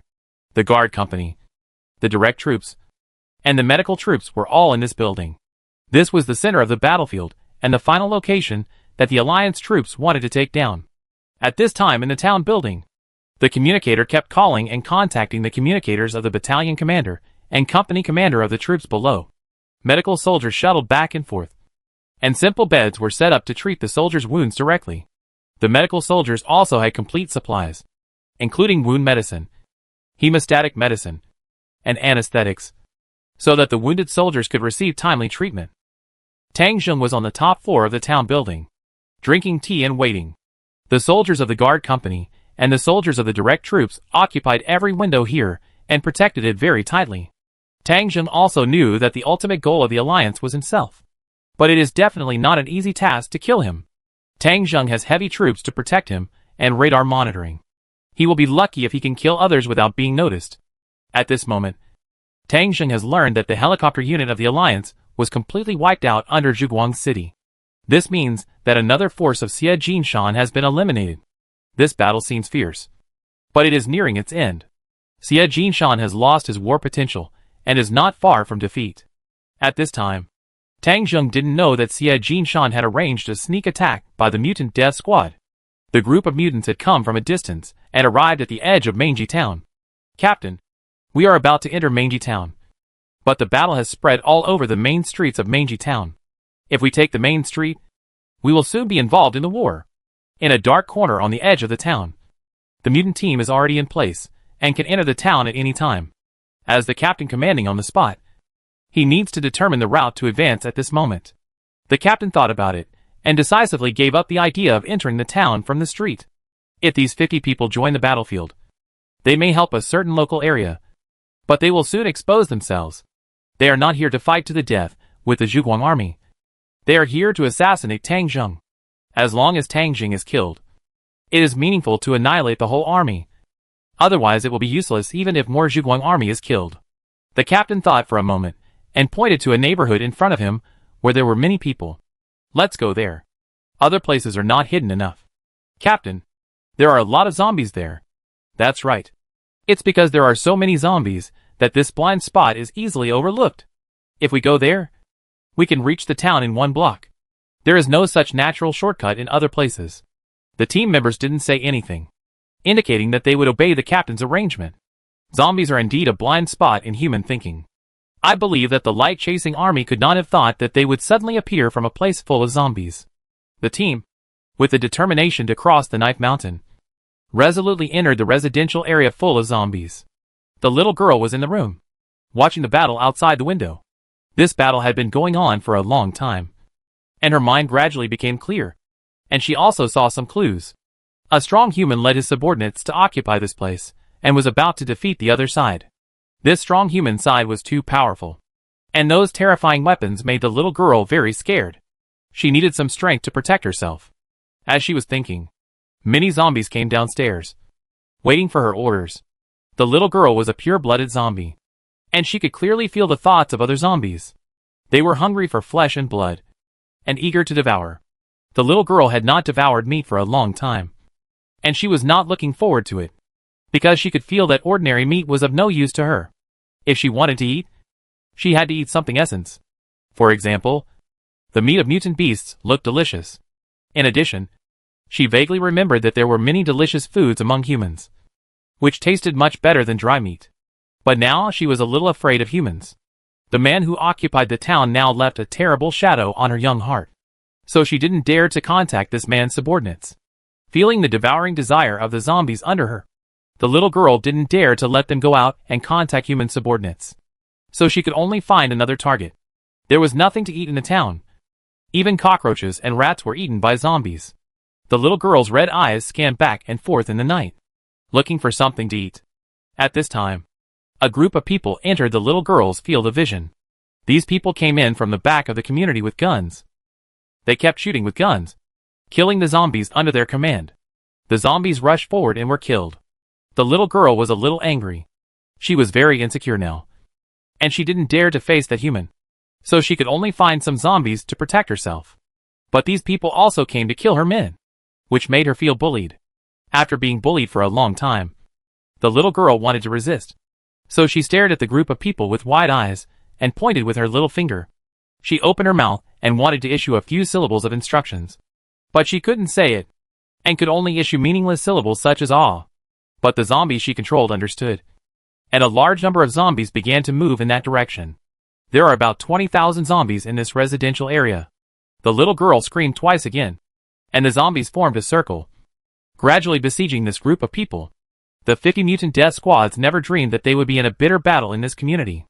This group of zombies just now was not like this, staggering without any rules, and they were knocked down like wooden stakes. But in the blink of an eye, the situation suddenly changed, and the surrounding zombies ignored the battlefield not far away and rushed over like chicken blood. And the number was incredible. No matter how they killed them, these zombies kept increasing in number. A powerful mutant was unable to dodge, and was jumped on by an agile zombie. The zombie bit his neck, and blood gushed out in large streams. The mutant was not easy to deal with. He grabbed the agile zombie head and broke its neck. But just because of this delay, a large number of zombies rushed over and drowned him directly. Next, it was the most common scene in the end times: sharing the food. After blood and flesh flew everywhere, a mutant quickly disappeared from this world. There were more and more such scenes, and the situation was on the verge of getting out of control. No, if this goes on, we won't even see Tangzheng, and will be killed by zombies. Group 1, charge with me, and the others will cover you. This death squad was indeed ruthless. In this situation, some people volunteered to cover them. Dozens of guns fired fiercely, knocking down a large number of zombies. The captain led 10 team members and rushed forward quickly from this gap. There was only one chance, and he had to seize it. In the darkness, a group of zombies appeared in front of them. Killing these zombies, they could rush out of the community. As long as they were out of the community, the town office was in front of them. The captain quickly opened fire. Duh. In the darkness, bullets landed on the zombies. Sparks flew everywhere. This is a group of armored men. Hundreds of armored men formed a copper wall and iron wall, completely blocking the gate of the community. The members of the death squad fired desperately and in vain, but they could not break through the last group of zombies. Only the desperate shouts were completely drowned in the surging corpse tide. The wind started to blow in the sky, The wind at the end of October became very cold. The cold wind blew over, mixed with snowflakes. It's snowing. This is the first snowfall in the Northern Territory since the end of the world. A month earlier than in previous years. The two sides of the battle fought fiercely in the wind and snow. These soldiers of the Alliance were able to fight to this extent. And today they performed beyond their level. But they themselves didn't know that the army of 20,000 people once had less than 4,000 people who could still fight with guns. If they knew the casualties were so huge, the army would have collapsed long ago. Now the darkness covered too many things, which allowed them to persevere. However, the northwest wind mixed with snowflakes quickly reduced the fighting spirit of the Alliance troops. Wearing thin clothes, some of them could not resist the invasion of the cold wind and began to shrink into the bunker. The cold wind gradually calmed their heated minds, realizing the preciousness of life and that this battle was already very difficult. A Jinshan supervision team also joined the battlefield at this time. However, the supervision team only had 300 members, which could no longer have a decisive impact on the direction of the battle. The Zhuguang army realized that the Alliance's will to resist had declined, and also switched from defense to strategic counterattack. However, most of these more than 3,000 people were now hiding in the bunkers, and were unwilling to show their heads easily. If this continued, this tug-of-war might have to continue for a few more days. Tang Zheng saw that the Alliance seemed to have no tricks, so he ordered a full counterattack. The 1st Armored Battalion, which had annihilated the Alliance's tank group, also returned to Mengji town at this time and joined the battle. In the direction of Zhuguang City, the Apache helicopter unit was also rushing over quickly. Chapter 173. A crossroads 300 meters away from the town is now the main battlefield of the battle between the two sides. Corpses are lying in all directions at the intersection. The two sides of the battle, each relying on the building, shoot back and forth. From time to time, a rocket passes through the night and falls into the building opposite, causing a violent explosion. The Alliance soldiers are still fighting stubbornly. This kind of battle with cover is the most troublesome. It was not until the sound of metal tracks rang that the battle scene changed. Tanks of the Zhuguang army entered Mengji town from various blocks. It is the most foolish to use people to fight this kind of offensive. Only this kind of steel behemoth is the main force of the offensive. About 300 Alliance soldiers occupied a 5-story building at the intersection and were fighting tenaciously. But when the tanks entered the battlefield, the Alliance soldiers were immediately panicked. Not good. The tanks are coming. Fire. Fire. Don't let the tanks fire at our buildings. It's useless to shoot at the tank gun. Where's the rocket launcher? Here it comes. An Alliance soldier quickly ran to the window. But before he could raise the rocket launcher, a hail of bullets came from an unknown direction. Duh. The Alliance soldier didn't even have time to scream before he was shot to death at the window. The second person quickly took over, rolled under the window, and picked up the rocket launcher. As soon as he showed his head, a sniper rifle sounded from the tall building opposite, and the bullet hit him. The pierced helmet fell to the ground with a clang, and blood and brain matter were sprayed everywhere. A supervisor from the Alliance picked up the rocket launcher for the 3rd time. He jumped violently, came to another window, raised the rocket launcher, and fired a shot. Boom! A ball of fire exploded on the tank body. The supervisor fired a shot and quickly squatted down. Ding ding ding ding. The bullets from the heavy machine gun fell on the window, causing cement fragments to fly. But he escaped by luck. A burst of cheers suddenly rang out in the room. Being able to destroy a tank of the light-chasing army boosted their morale. But soon someone discovered the problem. The tank of the light-chasing army, which was hit by the rocket launcher, adjusted its muzzle without any damage. The sound of the turret turning was like the prelude to the arrival of the god of death. Be careful! Someone shouted to the supervisor. But it was too late. The tank fired. Boom! The ground shook. The stairs swayed, and the flames swept. The supervisor, who was just complacent, was torn into pieces on the spot, and his body was gone. Not only him, but more than a dozen people around him were also swept into the power of this cannon. A big hole was blown open in the building, and a biting cold wind howled. Following the cold wind came a long dragon of fire. Flamethrower! Someone shouted sharply, but it was in vain. The dragon of fire from the flamethrower rushed in from the big hole and turned more than a dozen people into human torches. The Alliance soldiers ran and cried, and some fell headfirst from the building and soon stopped moving. Some people struggled in the flames and eventually turned into charcoal. The cruel war frightened the Alliance soldiers. They abandoned the floor they were guarding and started running to the upper floor. But the situation on the upper floor was not much better. The tanks of the Zhuguang army had entered the streets and alleys of Manji town, and the outside world was already dominated by the Zhuguang army. Flares were fired, lighting up the night sky of Manji town and the battlefield filled with wind and snow. The tank's ruthless turret kept rotating, firing fiercely at the buildings. After each bombardment, there were Alliance soldiers who were unable to resist and died. The Alliance soldiers who ran to the upper floor were once again concentrated by 3 Zhuguang army tanks. The stairs began to crack, and someone screamed and fell from the cracks. The Alliance soldiers who could not go down could only continue to take risks and run up the stairs to the top floor. They ran to the rooftop and crawled on it, struggling to survive on this building that was about to collapse. They were already confused by the brutal battle, and they only knew their current situation, and did not know much about the overall predicament of the Alliance. The members of the supervision team were still shouting in vain on the walkie-talkie, asking the speaker to provide support in this direction. At the beginning, someone answered them and recorded their needs. But later, no matter how they called, no one responded on the other side of the intercom. "Brother, I'm cold." A young soldier shivered in the cold wind on the top of the building, not knowing whether he was scared or the cold wind. The man he called brother was not much better at this time. His hand holding the gun was frozen white, and his teeth were trembling. "Don't be afraid. Don't be anxious. The speaker will not give up on us." The Alliance soldiers were still cheering each other up when lights appeared in the sky. "There's a plane! The plane is coming! Is it our plane? Of course it is. We bought 20 planes. They must be joining the battlefield now. We are saved. We are finally saved. Come quickly. There are wounded soldiers who need treatment. Hurry up and attack the tanks of the light-chasing army. We can't fight this battle with those things here." The Alliance soldiers cheered and waved their arms, calling for the arrival of the helicopter. The helicopter flew over, and under the illumination of the flares, people could see the outline of the plane clearly. "Hey, why is this plane so big?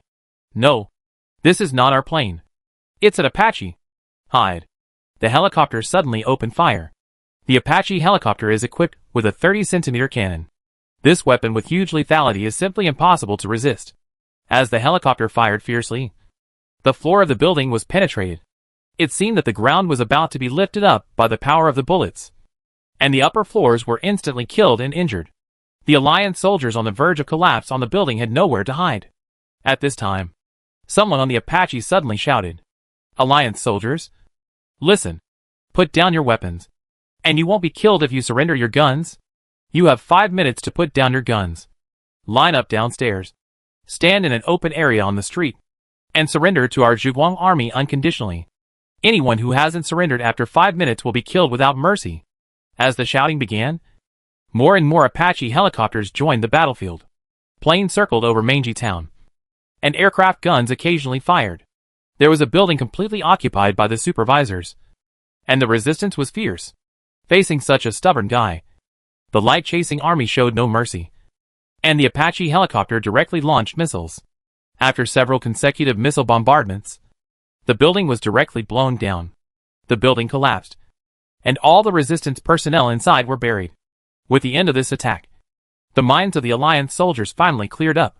Facing the light-chasing army tanks scattered all over the streets, and the Apache helicopters hovering in the sky, they knew that these were forces they could not resist. Finally, someone put down his gun, walked out of the building, and squatted in an open area on the street. Someone took the lead, and the morale of the Alliance was like a flood that had been opened.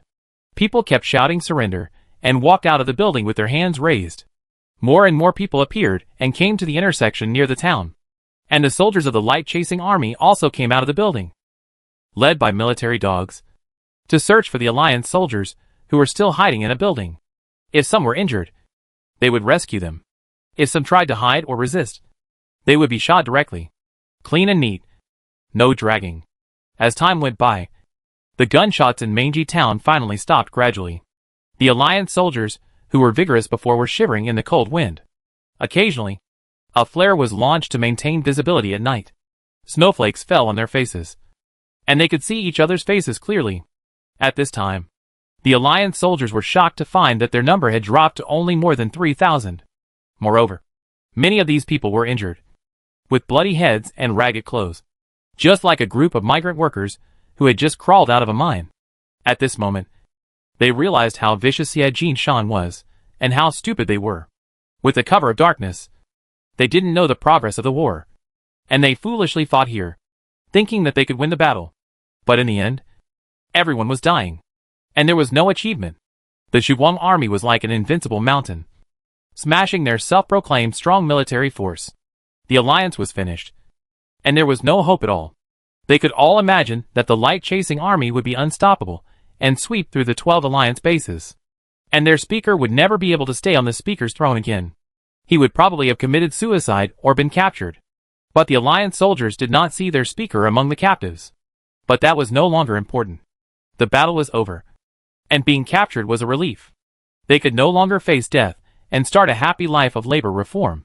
This kind of thing is not something they imagined, but it really exists.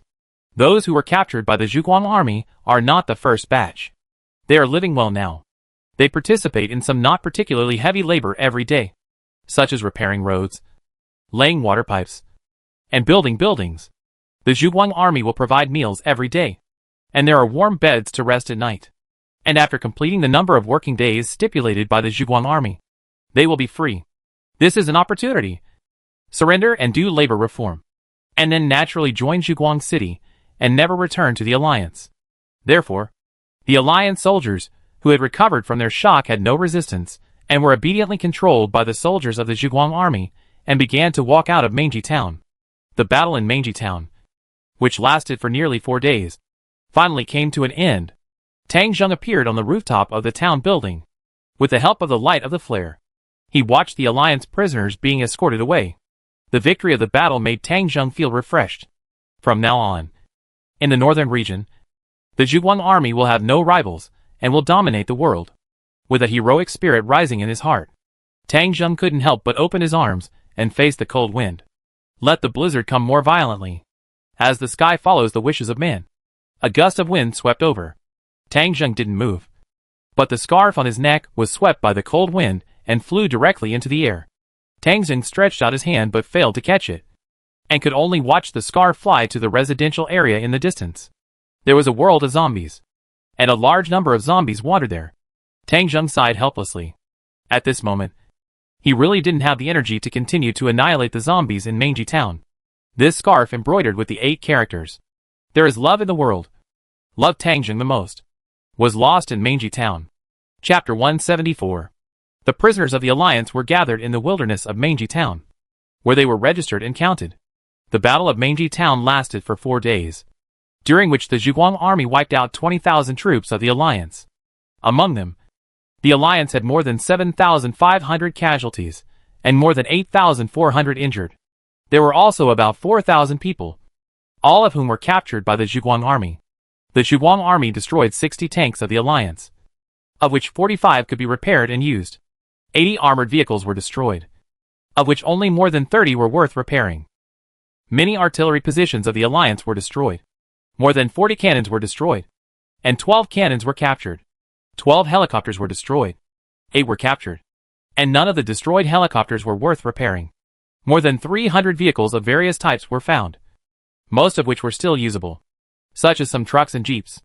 A large amount of food and medicine, as well as a small part of the ammunition reserves, were cleared from the alliance positions. The Zhuguang army was not without losses either, with 52 killed in the battle and more than 300 wounded. Most of the soldiers who died were new recruits. However, there were no losses in tanks and helicopters in this battle, nor in artillery units. The battle was over, but the matter was not over yet. The counting of prisoners lasted from night to dawn. At 4 o'clock in the morning, the prisoners were loaded into vehicles by the Zhuguang army and escorted back to Zhuguang city. What awaits them will be a long period of labor reform.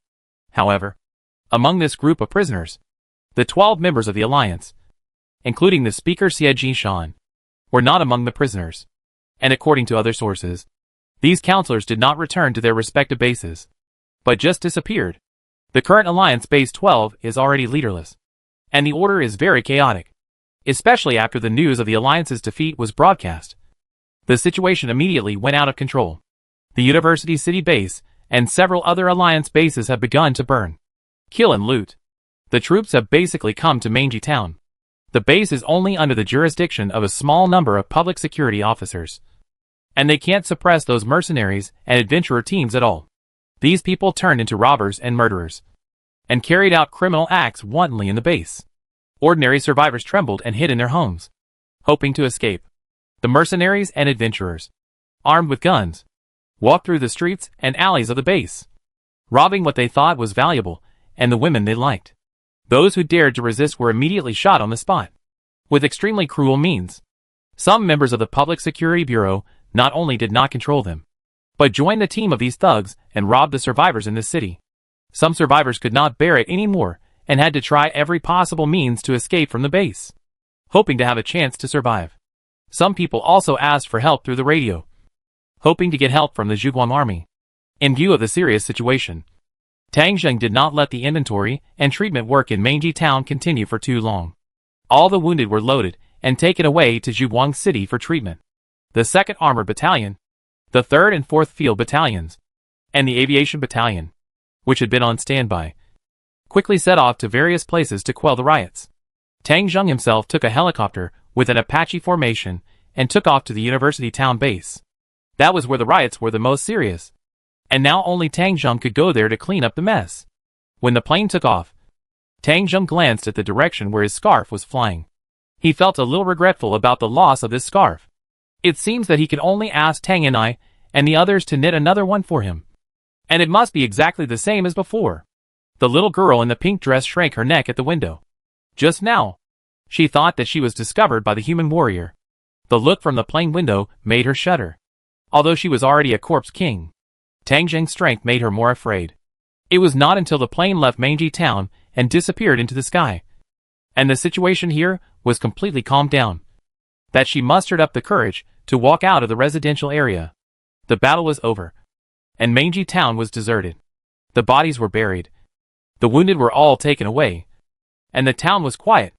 The north wind blew away the smoke, and there was a thin layer of snow on the ground, covering the traces of the battle. The little girl was still wearing her pink dress, but there was a white scarf around her neck. This scarf was accidentally blown down from the upstairs by the human warrior and fell into the group of corpses. The little girl took the scarf without hesitation and tied it around her neck. She didn't know why she did this, but she was a zombie, so she didn't need to ask why she wanted to do anything. She just did it, like a treasure. She clumsily tied the scarf around her neck, but she was too small and the scarf was very long, so she had to wrap it around a few more times. She wrapped the thick scarf around her neck and tucked the end of the scarf back to prevent it from falling off. Coincidentally, the words "I love Tang Zheng" the most were right on the little girl's chest. Very conspicuous. But the little girl is a zombie. She can't read, even when she is not a zombie. She is just a kindergarten kid. She doesn't know these words. The little girl came to the center of the town, looking around in a daze. It has been a long time since she came out to walk so casually. She used to be afraid of other zombies, afraid that they would bully her. Now she is still afraid, but she has become much stronger, no longer afraid of other zombies and ordinary people. She is only afraid of one person. That is the human strongman who just left. The little girl stood outside for a while, and she decided to leave here. Zombies don't have the habit of migrating, but she is different. She is the zombie king and can make any decision. She wants to leave here, away from this human strongman. If she can avoid coming back, she should not come back. This place makes her feel scared. She wants to lead the zombies away, but these zombies move too slowly. The little girl came to the town building where the human strongman stayed before, and stood on the roof, trying to find a direction. Crack! Crack! A huge mutant crow flew over her head. The little girl suddenly had an idea and wanted to try flying. She raised her little hand and waved at the crow. The crow, which was originally flying freely, paused for a moment, and then was summoned by the little girl without any resistance. The mutant beast was controlled by the corpse king. This crow was very big. After the mutation, it was bigger than the eagle before the end of the world, and its wings were strong and powerful, with a wingspan of nearly 2 meters when the wings were spread out. The little girl sat on the crow's back easily with her petite body. She was leaving here. She was going to find a new place, and then control countless zombies and mutant beasts to become very strong. That's right. She wanted to become stronger. As strong as that human warrior. So that she would never be afraid of anyone again. She could still remember the name of that human warrior. Tang Zheng. That was the shouting of the party fighting against the strong man when they were charging. What about catching Tang Zheng? Killing Tang Zheng. Such words were remembered by her. Becoming as strong as Tang Zheng. This is the little girl's belief. She can control zombies and mutant beasts. She will definitely become very strong.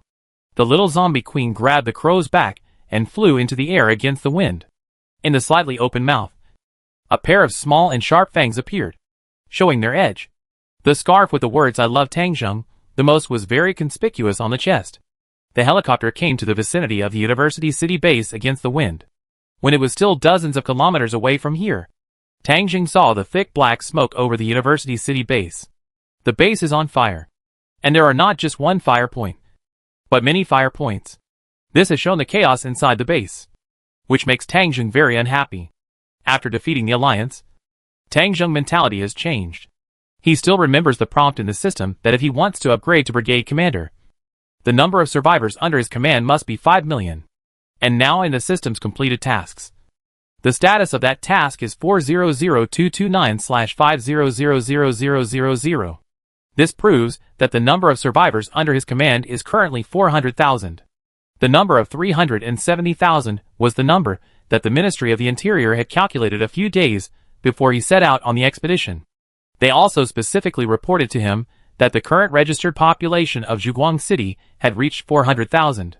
Although the actual population of Zhuguang City was as high as 600,000. There were still 200,000 people who had not officially registered their household registration files in Zhuguang City. The system also calculated the number of people based on this. The others could only be considered floating population, and had not yet settled down in Zhuguang City. So Tang Zheng needed population. And the population of the Alliance's 12 bases had already been considered by him as his own people.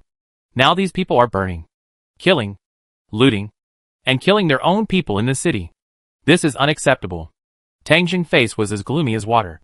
And he directly gave orders to the Apache troops of the Army Aviation Regiment. Quickly enter the University City base and execute those who are causing trouble without asking for instructions. Armored 2nd Battalion and Field 3rd Company. Hurry up and get there. I want to deal with these lawbreakers severely. The Apache formation that received the order immediately accelerated and flew directly over the University City. At this time, the streets of the university town were in a mess. Groups of thugs ran through the streets and alleys, holding guns, robbing women when they saw them, and killing others at will. Some of them were wearing the uniforms of the Public Security Bureau. And at this moment, they also turned into demons and joined the carnival. Some people hid in the house and refused to come out. So they set fire outside and forced the people inside to leave their homes. Countless bodies fell dead on the streets. They survived for so long in the apocalypse, but did not die at the hands of zombies, but died at the hands of humans. Seeing this situation, the pilots of the light-chasing army could not stand it. After receiving the order from the superior, the plane arrived and immediately began to strike these thugs with fatal blows. The 30-centimeter caliber aircraft cannon directly poured down the rain of bullets of death. When these thugs saw the helicopter, they were still shooting wildly. But the Apache's protection did not even care about the continuous shooting of heavy machine guns. These people rifles were not even enough to tickle. The bullets fell, and the streets were immediately flooded with blood. Countless thugs were turned into mincemeat and mud under the impact of the metal torrent. Blood and brain matter gushed out, and broken arms flew into the sky. If there were a large number of thugs and they were concentrated, it would be even simpler. One air-to-ground missile would kill them all. 10 Apaches circled over the city, and their firepower represented Tang Zheng's will. In this land, anyone who violated the general's will would be punished. Chapter 175. The suppression activity at the University City base lasted for 5 hours. When the 2nd Armored Battalion and the 3rd Field Battalion of the Zhuguang Army arrived, they immediately joined the battle to suppress the bandits. The only thing that the mercenaries and adventurers who knew they were guilty of heinous crimes could do was to resist, which also gave the Zhuguang Army a reasonable excuse to kill. Tang Zheng issued a death order. In war, everything should be kept simple. There is no need to show mercy to the enemy. The Zhuguang Army has no shortage of prisoners now, so they will be killed without mercy. The battle between soldiers and bandits was staged in every corner of the city. And the light-chasing army refused to accept the surrender of these people. The mercenaries and adventurers were far inferior to the light-chasing army in terms of firepower and combat awareness. And they were always the targets of slaughter in this battle. And those members of the Public Security Bureau, who were used to being domineering, were not as good as the adventurers when facing the guns of the light-chasing army. Some people cried and begged for surrender. But the light-chasing army did not give them this opportunity at all. And they were greeted with only cold and ruthless bullets. Some mercenaries resisted stubbornly, and tried to take hostages to negotiate. But Tang Zheng simply refused and ordered the Zhuguang army to open fire, whether the other side took hostages or not. The result would be the same. It was not that Tang Zheng did not want to rescue the hostages. But the situation in the university town was a bit special. This has always been the headquarters of the Alliance, and the vanguard of the anti-Zhuguang army. Although Xie Jishan is gone now, there are still many people here who have been brainwashed by the Alliance for a long time, and do not like the Zhuguang army. Some opponents even volunteered to be hostages at this time, hoping to take advantage of the opportunity of Zhuguangjun releasing people to leave here. Tang Zheng did not have time to influence those opponents one by one. The air here was too turbid, and needed blood to clean it up. And let the people here know what kind of person he, Tang Zheng, was. At this time, the only way to make those who still tried to oppose him disappear completely was to make them disappear completely. At the same time, this approach could also deter some people who were ready to make a move. Although the saying "kill the chicken to scare the monkey" is old-fashioned, it has always been very useful. Moreover, once this loophole is opened, if they think that holding hostages is useful and follow suit, there is no need to fight this battle. The soldiers of the Zhuguang army also faithfully carried out the general's orders and implemented them very thoroughly. Facing the enemy who resisted stubbornly, they directly used tanks, rocket launchers and other weapons, and even blew up the house where they were hiding, without caring about the life and death of the hostages inside. Faced with such a Zhuguang army, those who were causing trouble were desperate. They had no other options but to be eliminated. During this process, there was a team that was very active in the city. That was the members of the Military Intelligence Bureau led by Ji Yuntian. In a private house, 3 people from the university city base were waiting for Ji Yuntian to meet them. They usually stayed at the university city base. But they also had another identity. That is, Ji Yuntian's informant. After Ji Yuntian became the director of the Military Intelligence Bureau, the Military Intelligence Bureau became the most expensive department of the Zhuguang army. He kept applying for funds, and a large amount of light yuan was spent. These light yuan were not spent in vain, but were used to bribe informants. Not only the university city, but also the Alliance Base 12, and even some other bases, have Ji Yuntian's informants. For example, the few people who came today all have a certain status in the university city base, and even have considerable information. Ji Yuntian, dressed in black, came in from outside, and several people stood up nervously. Ji Yuntian looked at several people and said directly, "Have you brought everything?" "I have it, Director Ji. This is the list I compiled." A person who used to work in Xie Jinshan headquarters building directly handed over a list. It recorded some people who were more loyal to Xie Jinshan, and even marked their addresses. Ji Yuntian took the list and looked at it, and put it away without saying anything. The second person also handed in a list. He was from the Alliance force, and the list he handed in was even more shocking. It not only contained names, but also detailed records of Xie Jinshan trafficking of people abroad and trading weapons from abroad. Some of those who participated and are still alive are on this list. Ji Yuntian read it and put it away. The third person also handed in a list. On these lists are people who are strongly opposed to the Zhuguang army on weekdays, but most of them are civilians. In order to fight against the Zhuguang army, these people even provided a lot of supplies. Ji Yuntian read it again and said with a little dissatisfaction, "Is there no list of people arranged by Xie Jinshan in Zhuguang City?" Several people looked distressed. "Director Ji, only Xie Jinshan knows about such confidential matters, and no one else can get in touch with them."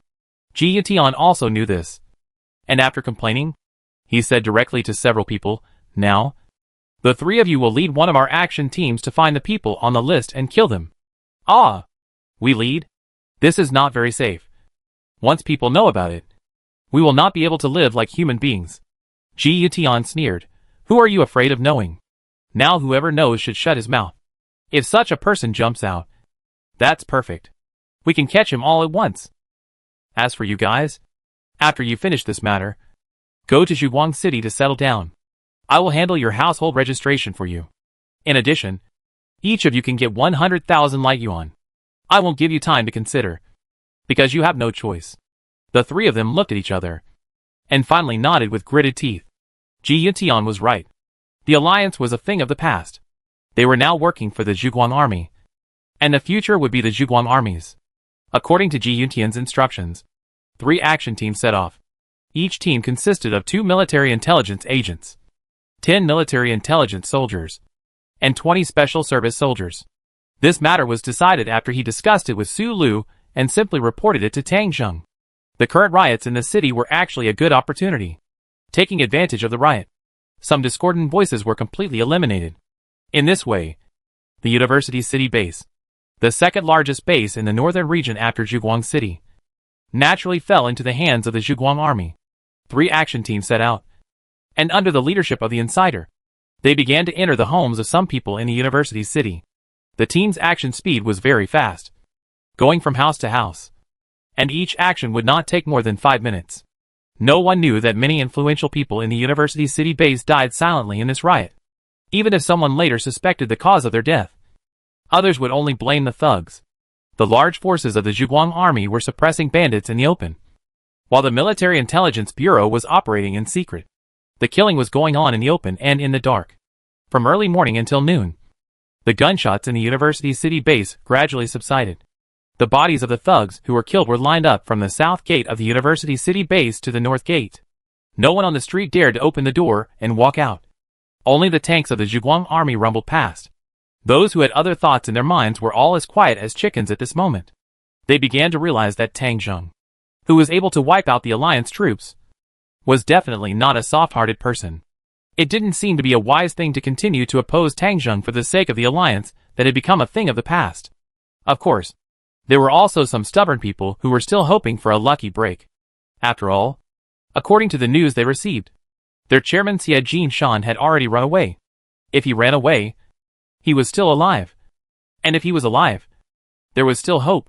Tang Zheng entered the city and walked into Xie Jinshan Alliance headquarters building. The most prosperous place in the northern region in the past is now deserted, and there is no staff in the building. When the tree falls, the monkeys scatter, which is a true portrayal of the current situation of the alliance. The current University City base has been military controlled by the Zhuguang army, and the troops have taken over. All the staff of the former alliance have now been dismissed and returned home. Tang Zheng did not send officials from the Ministry of Internal Affairs here, but directly opened the system and began to increase troops here. During the 4 days, he fought with the alliance. Zhuguang City had accumulated more than 700,000 yuan in funds, which had been brought here by the troops and directly exchanged by Tang Zheng. In addition, Ji Yuntian's secret operation this time also brought Tang Zheng a little surprise. The families of those powerful figures in the alliance that they had dealt with collected more than 1 million yuan in funds. This allowed Tang Zheng funds, which had long been exhausted, to exceed 2 million yuan again, which was considered a small fortune.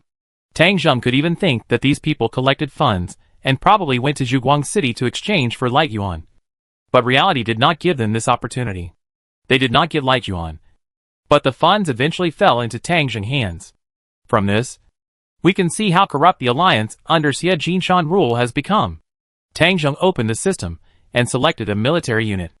Administrative officer, price, 300 gold. Tang Zheng also knew about this military unit. It is specially used to help Tang Zheng handle government affairs. Except for their average military skills, they are excellent talents in other aspects. Tang Zheng spent 30,000 gold in one go to buy 100 administrative officers.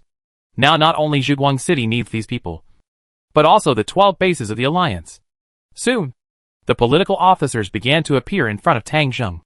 The first political officer was a man who looked to be in his 30s and had elegant manners. If Tang Zheng did not buy military uniforms for these people, each of them would appear in black uniforms. These black uniforms were the kind of workplace suits, similar to casual suits. Tang Zheng also equipped each political officer with a silenced pistol for their self-defense. The first political officer reported to Tang Zheng. His name was Chen Jing.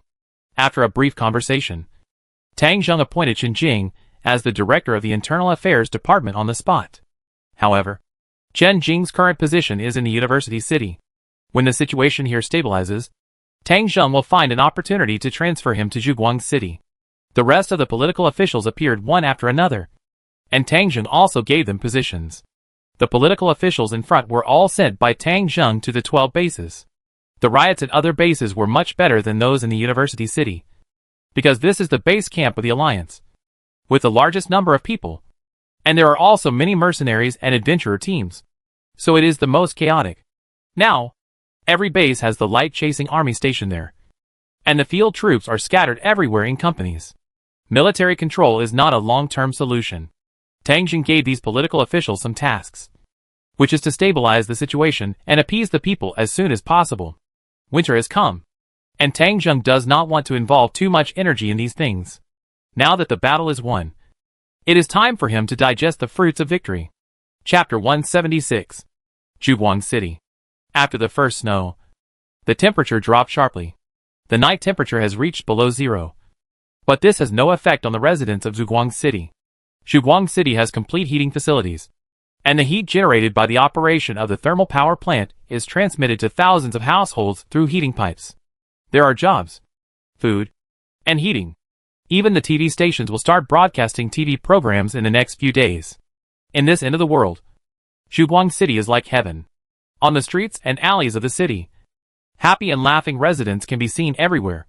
After defeating the alliance, the situation in the Northern Territory was completely changed. The people who used to collect taxes disappeared, and in their place was a huge economic circle with Zhuguang City as the core. The roads between the survival bases began to be built, and the 12 alliance bases were almost simultaneously incorporated into Tang Zheng command. After defeating the zombies and the alliance, Tang Zheng prestige in the Northern Territory was at its peak. Perhaps there were still people who were dissatisfied with Tang Zheng, but those people were now like rats crossing the street, and could only hide in dark corners and grind their teeth, not daring to show any clues.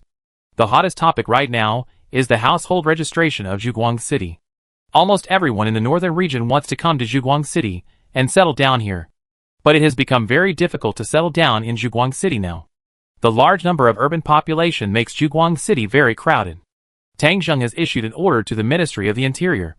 If you want to settle down in Zhuguang City, you must meet many conditions: city contribution, working time, past review, etc. are all indispensable procedures. With this system, the number of registered residents in Zhuguang City has basically stabilized at 400,000. However, the city did not become more spacious because of the household registration system. The inability to register did not affect the large number of floating population entering Zhuguang City. The registered population is 400,000, and the daily population in the city will exceed 700,000. The main streets are crowded with people every day, which makes Tang Zheng very distressed. Moreover, Tang Zheng also thought that when the TV officially starts broadcasting in a few days, the population may increase. If it were not for the current large number of people and the difficulty of using the system construction, Tang Zheng really wanted to expand the city. But no matter what, the launch of the TV station is a big deal. Now many survivor bases have been connected to the power system of the Zhuguang army, and the 2 power plants have driven the power supply of many surrounding areas. The TV sets in the city have been sold out. Now in the trading market, the popularity of TV sets has even exceeded many daily necessities. Everyone is eagerly looking forward to the day when the TV can be turned on again and return to civilized society. Mobei Province. In an abandoned gas station, Xie Jinshan, wearing a black security uniform, was sitting in a helicopter, listening to the broadcast inside. Hello everyone. I am Xiao Dili, your old friend. On this snowy day, I am very happy to be able to communicate with you like this. I have good news to tell you all. I have passed the application and am a news reporter for Zhuguang TV. In another day, my radio program will say goodbye to you all. But don't worry, you can see me on TV then. Next, let's hear what's on the news today. According to the latest news, the riots at the University City base have been completely quelled. After hearing the news that Xie Jinshan and his gang had trafficked people to Daliao, people were very excited. Many people took to the streets spontaneously, demanding severe punishment for the Alliance officials and the capture of the escaped Alliance members. Everyone held banners, shouted slogans, and came to the Ministry of the Interior and the Public Security Bureau of each base. However, after the staff's persuasion, the parade has now dispersed. But people's hearts won't be scattered like this. What Xie Jinshan and others did has exceeded people's psychological bottom line. Now in the market of Zhuguang City, Xie Jinshan brand toilet paper and trash cans are sold out. Hearing this, Xie Jinshan punched the radio angrily. He was a mutant, and the power of this punch was not small, directly smashing the radio. Fuck. This is too much. You are all a bunch of people who are loyal to you. If it weren't for me, Xie Jinshan, would you be able to live so comfortably in the University City base for so long?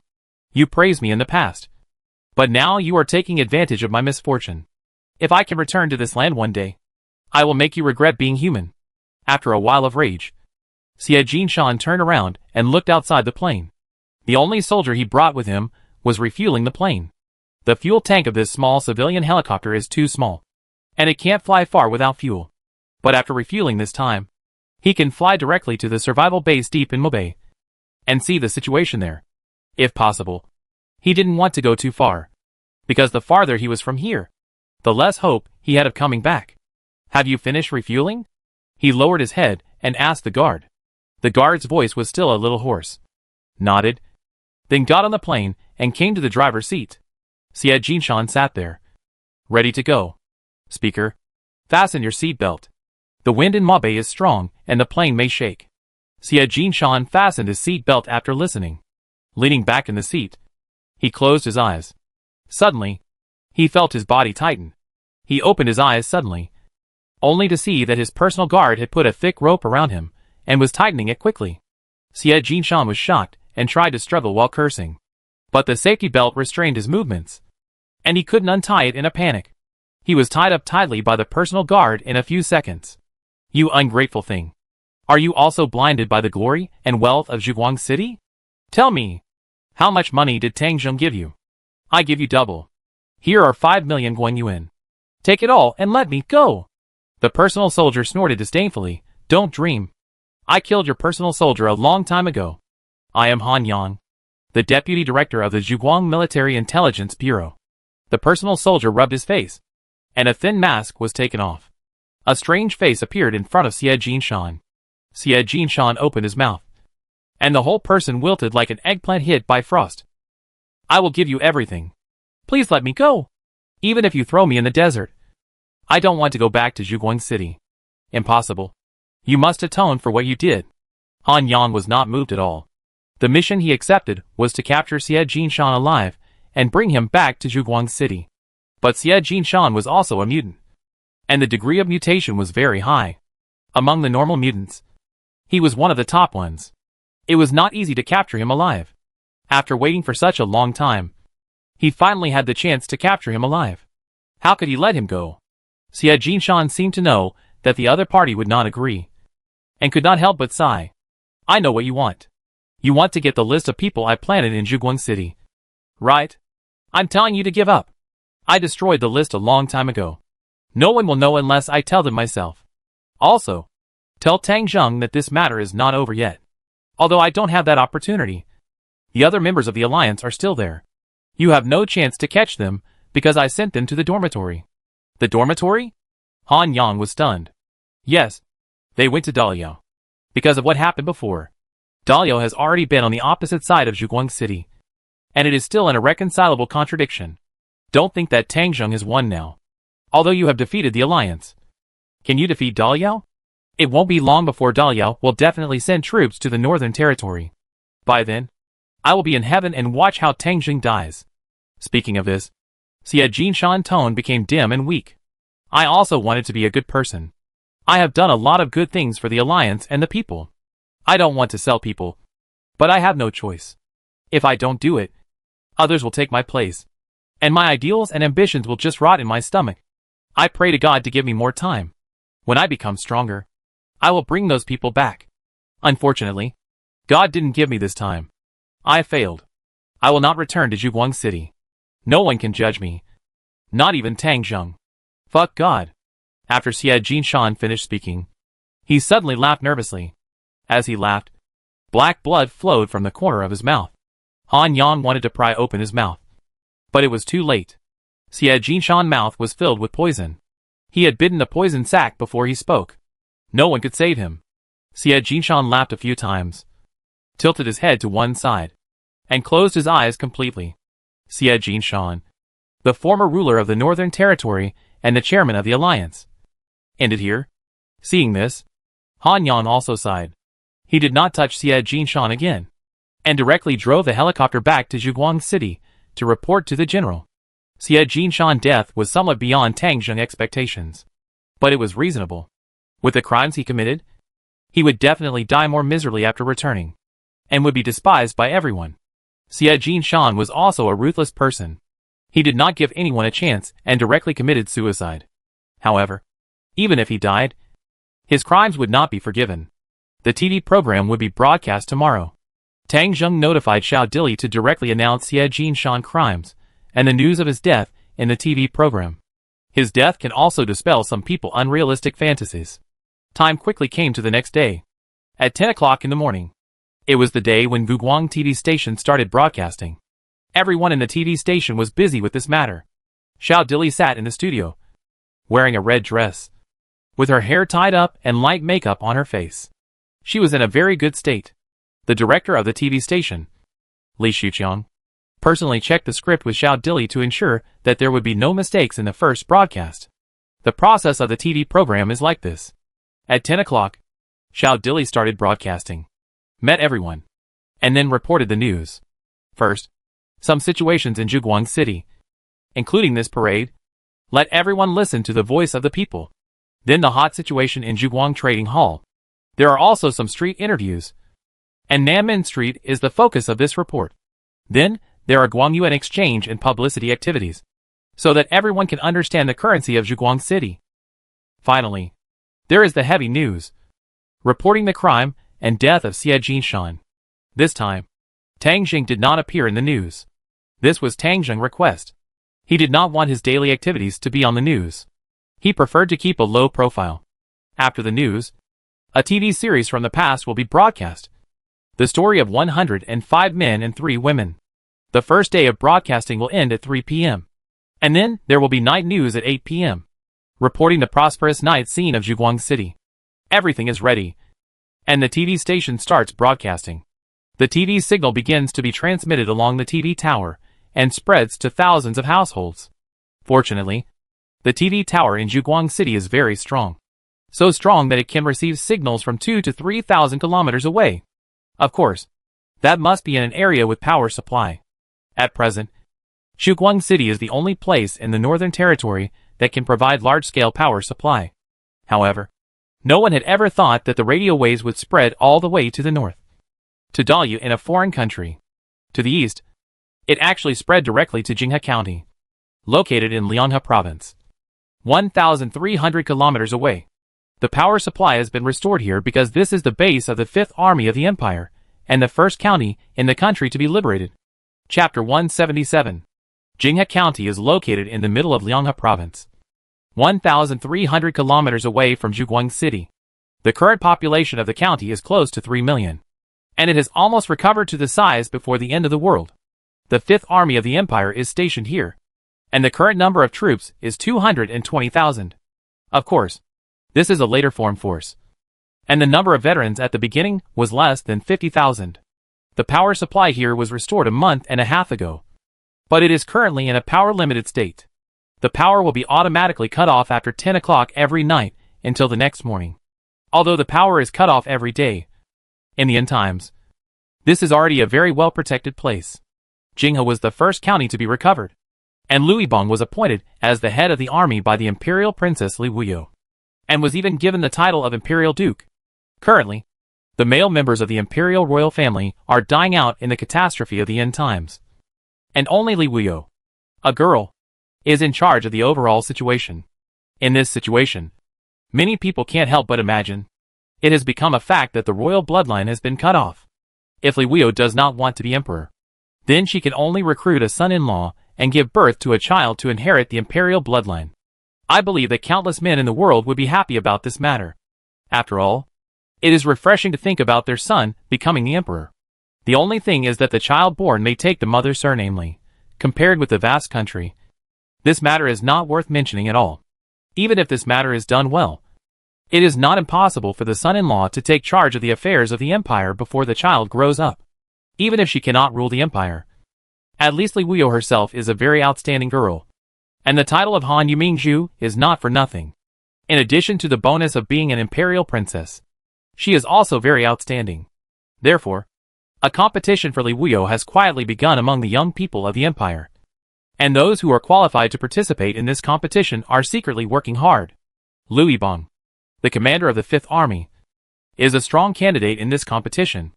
As the first person to recapture the county, this incident has added a layer of glory to him. After occupying the Jing River, Liu Yibong has also been working hard to develop, taking advantage of the geographical advantage of the large water area of the Lianghe province, vigorously restoring the planting industry, and ensuring the people food supply. Jinghe County City has collected a lot of food this season during the autumn harvest, which can at least allow the people of the city to survive the winter smoothly. This is also a great feat. Liu Yibong also recruited a large number of new soldiers, with the identity of the Imperial Royal Army. The recruitment became very smooth. His troops have now recovered to 200,000, and they are constantly expanding the scope of the safe zone in the surrounding areas. The concept of the safe zone was proposed by Liu Yibong, which is to clear all the zombies around Jinghe River and establish a vacuum zone without zombies. Around the vacuum zone, he monitored every move of the surrounding area by building outposts and installing monitors. Under Liu Yibong continuous promotion, the safe zone has been expanding and has expanded to a diameter of 300 square kilometers. Having done so many things, Liu Yibong never stopped, because he knew that his competitors were also developing and making progress. For example, the 3rd Army in the south, the 1st Army in the northeast, and the 7th Army in the southeast, which was combined with the Navy, and Li Wuyo Royal Guards. These corps commanders were all his strong opponents. The 7th Army proposed a policy that won Li Wuyo favor. It was about how to deal with the widely existing survival bases. This policy proposed that the survival bases should not be conquered and suppressed blindly, but should be assimilated. The most direct and effective way is to give the leaders of the survival bases the status of nobles. Generally speaking, according to the size of the base, the titles of Lord, Baron, or even Viscount can be granted. It is well known that the main force supporting the empire is the nobles. If the leaders of these survival bases are given the status of nobles, their future lives will be guaranteed. Now the inherent power of the empire has been reshuffled, and there are not many old nobles left. Some fresh blood is needed to replace them, which can not only win people's hearts, but also consolidate the new ruling class. This made Li Wuyo, who took over the empire not long ago, feel very good, and he almost immediately agreed to this method. The commander of the 7th Army was also appointed as the Duke of the Empire. Therefore, Liu Yibong, as the 1st Corps commander to recover the county, does not have any advantage now. No one can fall behind in this competition. If anyone falls behind, they will be further away from the goal. But it is not easy to come up with new ideas. First of all, the military industry is very difficult to deal with. Liu Yibong troops are now well equipped. Armored vehicles, light tanks, and helicopters have been equipped in the troops. But more advanced weapons are now difficult to get. The production of main battle tanks has also resumed, but the speed is a bit slow. The main reason is the lack of technicians for raw materials. But at least the main battle tanks can still be produced. But the research progress of the more critical fighter jets is stuck. The reason is very simple. The acid rain and air of the end of the world have caused a devastating blow to fighter planes. Compared with tanks, the parts of aircraft are more delicate and complicated. After being corroded by acid rain and air, almost all of them are scrapped. No one can fly, even those parked in the hangar. Liu Yibong once pieced together a plane, and the first test flight was successful. But when it took off for the second time, it plunged and crashed directly. The lack of technical personnel is also a big problem. The past industrial system suffered a devastating blow, and the progress of various research and development is very slow. Liu Yibong knew that it was not only him who could not make fighter planes, but also the other several group armies. Now in Hanwei, there are definitely no more than 10 fighter planes that can take off, or even less. Even though he could not make planes, he was not idle. The progress of laying the power grid was still good. In addition to restoring electricity, he had two actions that were about to be implemented. One is the restoration of TV programs, and the other is the issuance of currency. He has been working on the TV program for a long time, and he is also planning to invite Princess Li Wuyo to come and watch this grand event on the day of the broadcast. Li Wuyo also agreed to her. As a young girl, she now has to rely on these Legion commanders, who control heavy troops to maintain the system. So she will not refuse general requests. A battalion of the Royal Guards protected Li Wuyo from the palace in Yuanjing and came to Jinghe County. They arrived last night. In the county banquet hall of Jinghe County, Lui Bong entertained the princess, who came from afar. During the meal, Lui Bong also said that he would give the princess a surprise when the TV broadcast tomorrow. This surprise is the promotion of currency. Lui Bong has been preparing for a long time, and will be officially on stage tomorrow. Li Wuyo is also looking forward to the surprise Lui Bong prepared for her. During the meal, she praised Lui Bong as a pillar of the empire. This made Lui Bong very excited. He felt that he was one step closer to his dream. The next day, November 1st, the hall of Jinghe County government was decorated with lights, and a 125-inch TV was hung on the marble background wall. The seats for watching were arranged in front. Those who were qualified to attend today's event were all celebrities and high-ranking officials in Jinghe.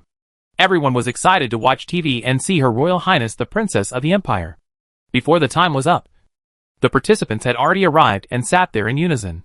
After a while, Lui Bong and Li Wuyo arrived. Lui Bong was wearing a neat military uniform and the Imperial Duke's medal on his chest. He looked young, handsome and heroic. Li Wuyo also dressed up for today's event. The beautiful princess dress had more golden colors than before. In the Han Empire, only the royal rulers could wear golden dresses. Li Wuyo was the actual ruler now, but she had not yet ascended the throne, so she only added golden lace. However, this style of embellishment is more suitable for young girls like Li Wuyo, who look very noble and beautiful. Moreover, Li Wuyo also has a beautiful face, with skin as soft as snow, dark eyebrows, cherry mouth, a standard oval face, a few naughty hairs floating on the side of her face, and a beautiful figure with curves, which makes people feel pleasing to the eye. This beautiful girl with a delicate body was the goddess of Han Yu's otakus before the end of the world, and the object of countless people's sexual fantasies. But now it's different. She is not only a princess, but also the only member of the royal family, the ruler of the empire. No matter what others think, she must show respect now. When Li Wuyo arrived, everyone stood up, bowed to the princess, and put their hands on their chests to pay homage. Li Wuyo came to the main seat and sat down under the greetings of the audience, and then said softly, "Everyone, please sit down." Everyone smiled and sat down. Lui Bong sat at the lower position about 2 meters away from Li Wuyo, and then smiled and said, "Princess, the time is almost up. Shall we start now?" Li Wuyo nodded, "Okay. I haven't watched TV for a long time. There are several other places that are also doing it, but yours is the fastest. I am looking forward to it." As she spoke, her hair swayed slightly. Although she was in a high position, the girl's innocence was still revealed inadvertently, which made Lui Bong a little distracted. "Oh, okay. Let's start." The distraction was only for a moment, and Lui Bong signaled his men to turn on the TV. The current time is 9:59 in the morning. The TV started broadcasting on time at 10 o'clock. This was scheduled long ago. It was debugged yesterday.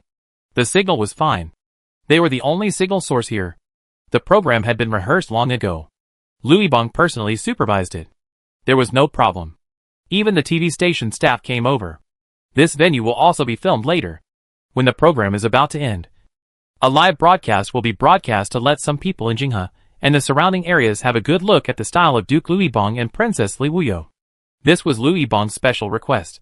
It was 10 o'clock, and the TV was turned on. The signal source was received. The screen flashed a few times, and the host appeared on the TV. A very beautiful young girl, wearing a red dress and light makeup, appeared on the TV screen. Chapter 178. Looking at this beautiful female host, Li Wuyo actually felt that she looked familiar, but she just couldn't remember who she was for a moment. But she was sure that this person was also a celebrity in the past, and seemed to be a host. She immediately became interested. Her beautiful eyes flickered, and she felt that Lui Bong was really amazing. and he could find a celebrity in the past to be a host. She glanced at Lui Bong, but found that Lui Bong's face looked a little strange. Unsure, Li Wuyo didn't ask, but watched with interest. The beautiful voice of the female host came from the TV. Good morning, dear audience friends in front of the TV. There was applause in the room, and Li Wuyo also applauded, because their footage would be broadcast live soon, and everyone behaved very politely. I am very happy to meet you all on TV. I am your old friend, Xiao Dilly. Time flies so fast, and it has been more than 100 days in a blink of an eye. I used to think that being a reporter and talk show host would be my lifelong career. I never thought that I would meet you all on TV in this way. To be honest, I am a little nervous. If I don't perform well later, don't blame me. Blame our general for forcing me to come here to make a fool of myself. Little Dilly's voice is very nice, especially now that everyone knows who she is. And her relaxed hosting style is very different from the old-fashioned and orthodox style of Hanwei Royal Radio in the past, which makes people feel refreshed. Li Wuyo smiled, and she turned to look at Lui Bong. Mr. Duke, you did a good job. You were able to find little Dilly. This is worthy of praise. When the show is over, let her come to see me. Lui Bong's mouth twitched. Good. He was confused at the moment, cursing the people at the TV station in his heart. When did they change the anchor? Such a big thing was not told to him. If anything unexpected happened, he would not forgive those unreliable guys. And what did this little Dilly call him? General? Shouldn't it be the Duke? But it seemed to be working well at the moment. And Her Royal Highness the Princess was very happy. As long as the content of the live broadcast was not wrong, it would not be a big problem. After all, the commander of the army was also a general. He continued to watch the live broadcast with a trepidation. Okay, now please watch today's news. First, the first news. Just yesterday, a parade broke out in Zhuguang City, and more than 20,000 people participated in the parade. Next, please watch the scene. The scene changed, and a strange city appeared in front of everyone. It was indeed strange, because the first thing that came into view was a tall city gate. The city gate was nearly 20 meters high, with 3 big characters Zhuguang City on it. The camera moves down to the city gate, where a group of people begin to march. These people hold banners with words like, "Severely punish the traitor Xie Jinshan. Give me back my compatriots. People in the Union Parliament need to be tried." And so on. Some passionate young people hold loudspeakers and shout such slogans as they set out from the city gate. Many people behind them hold small flags and wave their arms high. Others hold stacks of leaflets and hand them out to the survivors watching along the way. In the picture, the survivors all looked well dressed, and there was white snow on the ground. Seeing this, Li Wuyo realized that something was wrong. This was not Jinghe County, because Jinghe did not snow yesterday. She wanted to speak, but the content of the TV program deeply attracted her. Where is this? Why is there a demonstration? Why do these people demand severe punishment for the traitor? Who is the traitor? As an imperial princess, her heart is actually sensitive and fragile. Her father died. Her brother died. Her uncles, and so on, all died in the end of the world, leaving her a lonely little girl. But she had to carry the vast country on her young shoulders. If the country was stable, it would be fine. But now the empire has not been able to recover a prefecture-level city, and she feels that she is now in a precarious situation. Although the commanders of these group armies support her now, she knows in her heart that these people probably have their own thoughts. She has been suffering from insomnia for a long time, and at night, she becomes very insecure. Even if she cried until her pillow was wet at night, she would still grit her teeth and insist on not letting anyone see any clues. Hanwei Empire is her home, and she must shoulder the responsibility and protect this homeland. The word traitor has touched her sensitive nerves. Beside her, Lui Bong's face turned very ugly. He didn't even care that the TV station was still filming and stood up directly. What's going on? Can someone give me an explanation? What is this Zhuguang City? Why did he appear in our TV program? Where's the TV station director? Get over here. The TV station director, who had realized something was wrong, quickly ran in. Sweating profusely, he explained to Lui Bong in a hurry, "My Lord Duke, this is what happened. Today, another TV station started broadcasting at the same time as us. 2 signal sources appeared at the same time, but their signal source is stronger than ours, and the technology is more advanced. This is also the first time we have experienced this kind of thing. We are completely unprepared. Now the technicians are dealing with it, and it will probably be adjusted back soon. Immediately. Return them immediately. If you can't do this well, you can go to guard the border of the safe zone. Louis Bung gritted his teeth and said, almost mad with anger. He never dreamed that such a big mistake would happen at the critical moment. And he made a fool of himself in front of the princess, which made him want to kill someone. But Li Weo waved his hand to stop him at this time. Don't transfer them yet. We can watch the program here later. But this is obviously another survival base in the Empire, which is something we don't know about. I want to see this first. Well, since Her Royal Highness Princess has said so, then we do as you wish. Louis Bong didn't say much, and glared at the TV station director fiercely. Get out of here, and make the connection work later. Hey. Thank you. Her Royal Highness Princess. Thank you. Your Excellency the Duke. The TV station director ran away. The people in the room were also restless for a while, and they all felt that what happened today was too dramatic. But they also wanted to see what kind of place actually made a TV show today and stole Louis Bong limelight. The room was quiet, and the TV was still playing. More and more survivors joined the parade, and the team grew stronger and stronger. Moving along the street. The situation on the street was also very attractive.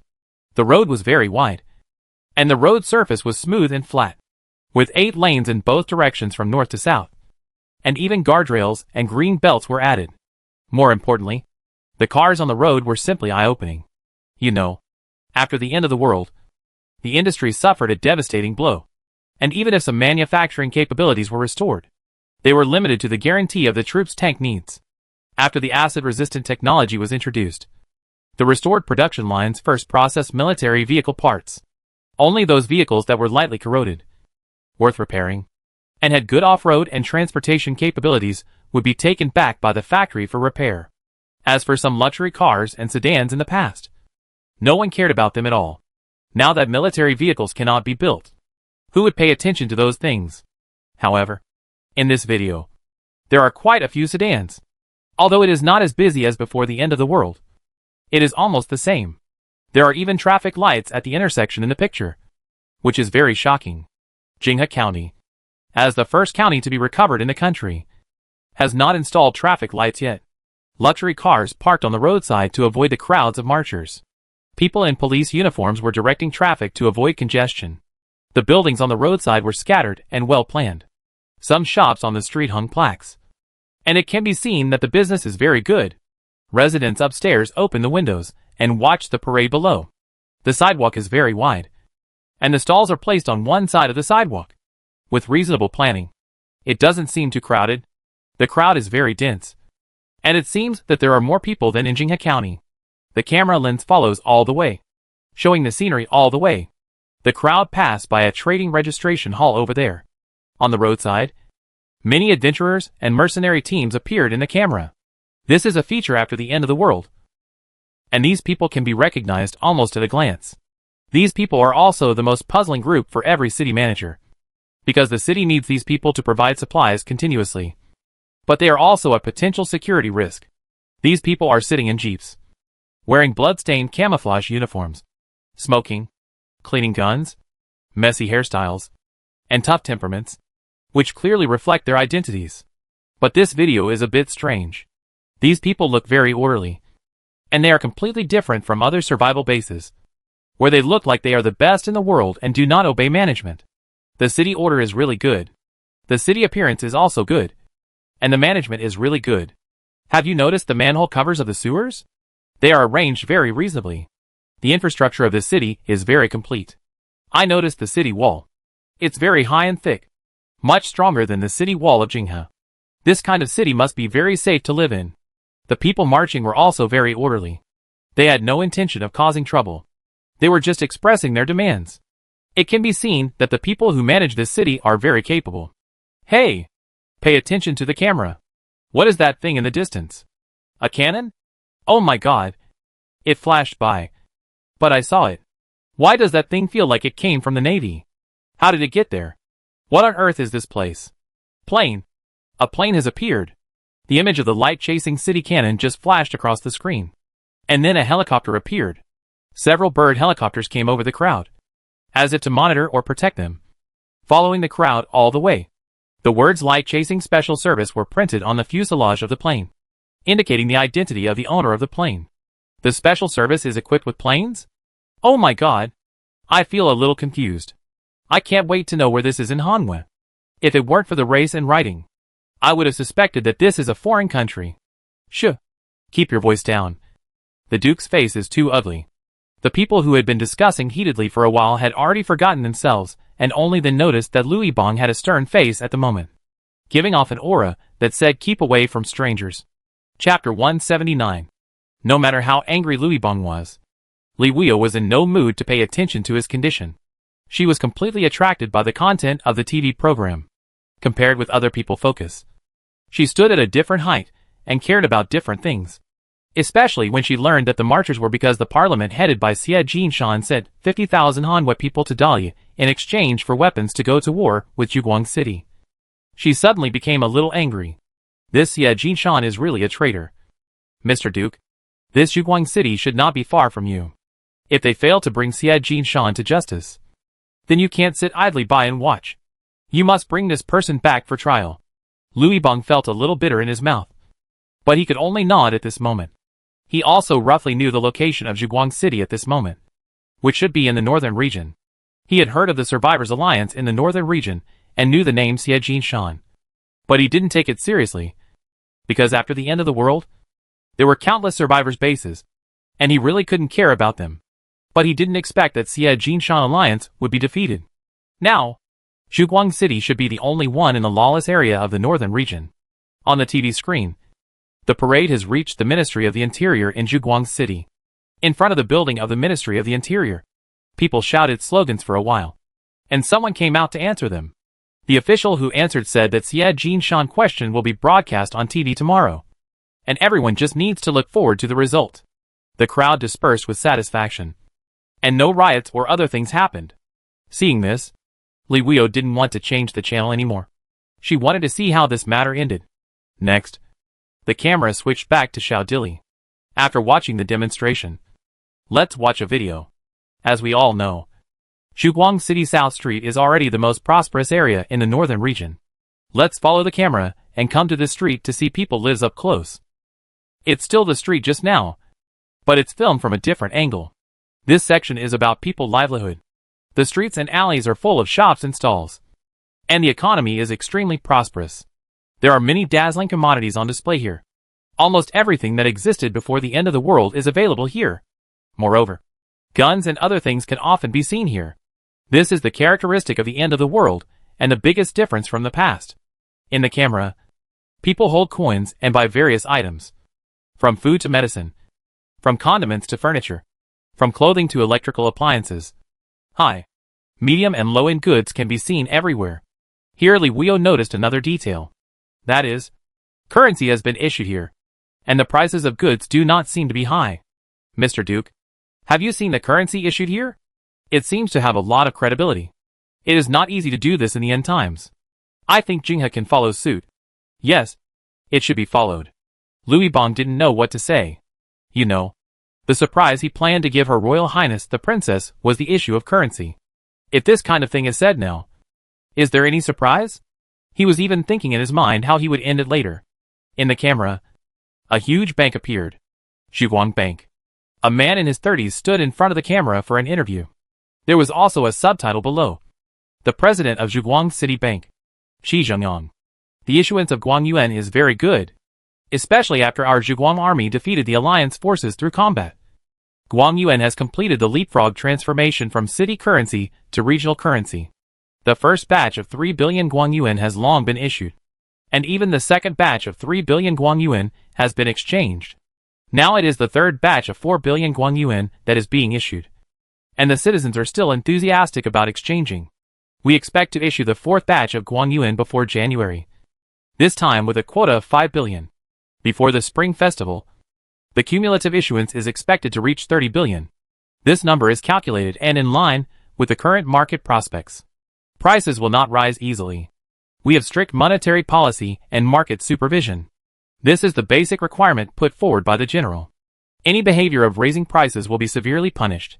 In the camera, People exchanged stacks of Guang Yuan from the bank. There was even an enthusiastic citizen who showed a 1,000 Guang Yuan bill to the camera. 1,000 yuan is enough for half a year. Even though I'm over 50 years old, I can earn 600 light yuan a month as a cleaner. When I save enough money, I will go to the east bank of Fengming River with my husband to buy a house. The ant in the camera has a husband. The two got together after the end of the world. This kind of thing is common in the end of the world. After all, people need companionship. The old man is also very talkative. He said in the camera, "It's good here. There is money to be made and food to eat. It's safe, and you won't be cold."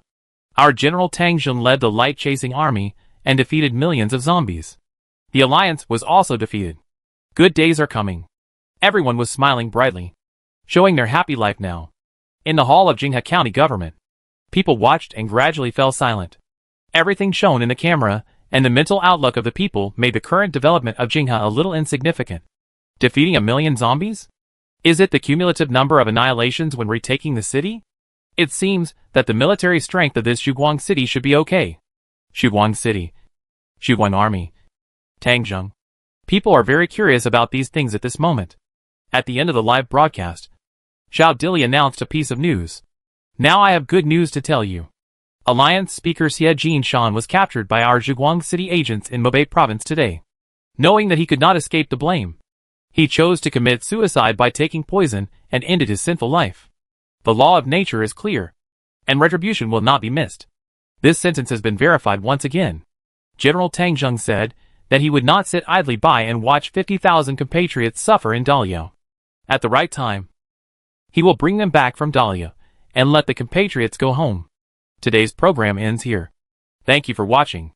The news ended, and there was a preview. The TV series will be broadcast soon. There was even an advertisement in the middle, which was sponsored by a newly established supercar club in Zhuguang City. However, the advertisement was cut off as soon as it was broadcast. And the next program was Jinghe TV station. The TV program was not bad, especially introducing the development of Jinghe, urban construction, people livelihood and other issues. Even in the middle of the program, the currency launched by Jinghe was broadcast. The currency launched by Jinghe is called the new currency, which continues the monetary policy of the previous Hanwei Empire. And the largest denomination is 100 yuan. People also exchange new currency at the Jinghe Bank. And some scenes of using new currency to buy supplies were also broadcast. But no matter how you look at it, the prices here are high. Basically the same as the purchasing power of the currency of Hanwei before. It compared with Guang Yuan, the difference is about 8 to 1. From this point alone, Jinghe has lost. The low purchasing power of currency proves that their GDP is not high enough, which is obvious.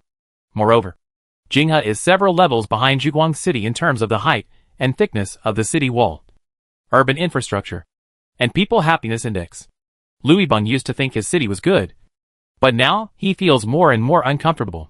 The time when Zhuguang City appeared is really inappropriate. The people around him looked at each other at this moment, feeling very embarrassed. However, Li Weio was not unhappy about these things. Perhaps because Xie Jinshan got the punishment he deserved. She was in a good mood and even praised Louis Bong. "Well done, Mr. Duke. Although it seems a little inferior to Zhuguang City, compared with other bases I have been to, you are already ahead. I believe that by occupying the position of royal orthodoxy, your base will become larger and better." Hearing the princess's words of encouragement, Louis Bong felt better and nodded modestly. "I'm a little tired today, so I won't be on camera. This segment is cancelled. Let the TV people go." Louis Bong's heart tightened. It seemed that the incident in Zhuguang City still had an impact. The princess didn't want to appear on camera under such circumstances. After the TV people left, Li Weio continued the topic just now. "I think you should get in touch with Zhuguang City next. I remember the news just now said that the leader there is called Tang Zheng." "It's Tang Zheng." Louis Bong repeated the name and remembered the person. But he didn't like the name. This person is a talent. You can try to contact him. It's best to bring Zhuguang City under your jurisdiction. But one thing to remember is that after the end of the world, these bases were built by the leaders. Many people are not so willing to join the empire's jurisdiction. You have to understand the situation first, and then report this to me. Louis Bong nodded. "Princess, don't worry. Since the establishment of Jinghe base, I have contacted many leaders. Although some people are stubborn, most bases will still join under the combination of kindness and force. Leave this matter to me. Well, pay attention to the way and method. Try not to have conflicts. In addition, if there is a chance, it is best to let Tang Xiang come over once. I want to meet this person. Lui Bong also nodded in agreement. He didn't know Tang Xiang, but the people in Zhuguang City called him General, so he should be an older man. After explaining the matter, the TV was also finished. Li Huio suddenly thought of a question and looked at Lui Bong with a smile. Mr. Duke, I remember you said you would give me a surprise. What is it? Don't keep us in suspense. Lui Bong tried to be calm for a long time, but still didn't mention the currency. With the Guangyuan of Zhuguang City in front of him, he was really embarrassed to bring it up again. But he just thought of another thing. And now he can only say it in advance. It's like this, Princess. Now the 5th Army has begun the Hezhou attack, and strives to capture the prefecture-level city of Hezhou between January and the Spring Festival, and give it to your highness as a New Year's gift. Hearing this, Li Huio's eyes immediately flashed with charming brilliance. You know, from the beginning of the apocalypse to now, no one in the entire empire has been able to recapture a prefecture-level city. In a prefecture-level city, the number of zombies is at least tens of millions. For example, the super city of Yuanjing, the capital of Hanwei, has more than 500 million zombies in the city. Li Huio even said in public that whoever can take the first prefecture-level city will be conferred the title of prince. And she will also consider building a capital in the first prefecture-level city. If the capital can be rebuilt, then Hanwei will take a solid step towards restoring the country. Hezhou is not a small city. The number of zombies in the city is about 30 million. Although it cannot be compared with the metropolis before the end of the world, it is definitely a giant now. Build a capital and restore the country. This has always been Li Huio's dream. Is it really possible to realize it? If she can really do this, she will be able to comfort her father's spirit in heaven. Chapter 180. The broadcast of the Zhuguang TV program caused a great sensation in the surrounding areas. In the end times, only a few people can move around. So many people have only heard of Zhuguang City, but have never seen it. Now, when you see it, the development and prosperity here are simply not like the Northern Territory. People's reaction to Jinghe is not bad now. After all, Jinghe has developed well. But some people who have never been to Zhuguang City are a little jealous. For example, Dahlia in the north, Volcano City, Ferdinand's City Lord's Mansion. In front of the long dining table, Ferdinand sat at the main seat, and 11 people sat in the other seats. Of the 12 members of the Alliance Council, except for Xie Jinshan who had died, the remaining 11 were all here. They had met Ferdinand during the last population trade. So this time, they came to Volcano City, and Ferdinand invited them to dinner. These people followed Xie Jinshan all the way, and now they regretted it. They have been wanted by the Zhuguang City Public Security Bureau. Now, not only Zhuguang City, but also the 12 bases of the Alliance have posted their wanted orders. It is almost impossible for them to go back. They are all Hanwei people, born and raised here. It is not easy for them to become the leader of a base. But now they have to leave their hometown and live under the roof of others. Besides, Dahlia is not safe. There are many Hanwei people who are doing free labor in this volcano city. These people were sent to Dahlia by them. They do the lowest level of work here every day. The men are doing hard labor and are exhausted every day. The fate of women is not much better. Even those with ordinary looks have to work. Not to mention those with beautiful looks. They have no choice at all. These people hate these members of the parliament. Now that they have come to Dahlia, if they dare to appear in front of these people, they will probably be beaten to death. But they can't control their own destiny. When the battle in Mangji town was about to end, Xie Jinshan arranged for them to come to Dahlia. It was completely mandatory. The leader of these members is Qin Shaolu from the logging base. This person was the counselor who replaced Li Wang, and was also a confidant of Xie Jinshan. The alliance once tried to lure the Zhuguang army to Mangji town, and then attacked at night. Qin Shaolu also participated in it, deliberately cooperating with Yong Linling and Jonathan's quarrel, and led the rhythm to ask Zhuguang City to send troops. This time, they parted ways with Xie Jinshan, and Qin Shaolu was the leader of the other counselors. They had discussed it when they came. Staying in Dahlia is definitely not a long-term plan, and we must find an opportunity to return to Hanwei. The way to return to Hanwei, of course, is to let Ferdinand of Dahlia send troops to kill Tang Zheng, and they can go back naturally. Today Ferdinand invited them to lunch together, which is a good opportunity to speak up. They came to Ferdinand's city lord's mansion at around 9 o'clock, and then saw the TV program of Zhuguang City here. Ferdinand watched the whole program almost with his lips pursed, and then slowly put down the knife and fork in his hand. Is this Zhuguang City? It looks really good. No wonder it can beat you so badly. Qin Xiaolu said, Mr. Earl, this Zhuguang City is indeed developing very well. But the problem is that it is developing too well. Not only did it defeat us, but it also posed a serious threat to other surrounding forces. Even you. Ferdinand glanced at Qin Xiaolu. Do you think he will be a threat to me? Qin Xiaolu nodded without hesitation. Yes. Dahlia used weapons to exchange for 50,000 people from Hanwei. This matter has become a deep pain for the people of Hanwei. Tang Zheng has now taken over the alliance, and will of course stand up for this matter. So Mr. Earl, you and Tang Zheng are already mortal enemies. So I think you should take the initiative. The Zhuguang army has just gone through a war, and is now weak. You can consider sending troops. Ferdinand lowered his head, cut a piece of steak with a knife, and put it in his mouth to chew. He thought about Qin Xiaolu's words for a while, and slowly put down the knife. Your words make sense, but it is still impossible for me to send troops. There is a Tontian river between Dahlia and Hanwei. It is impossible to come here without a big ship.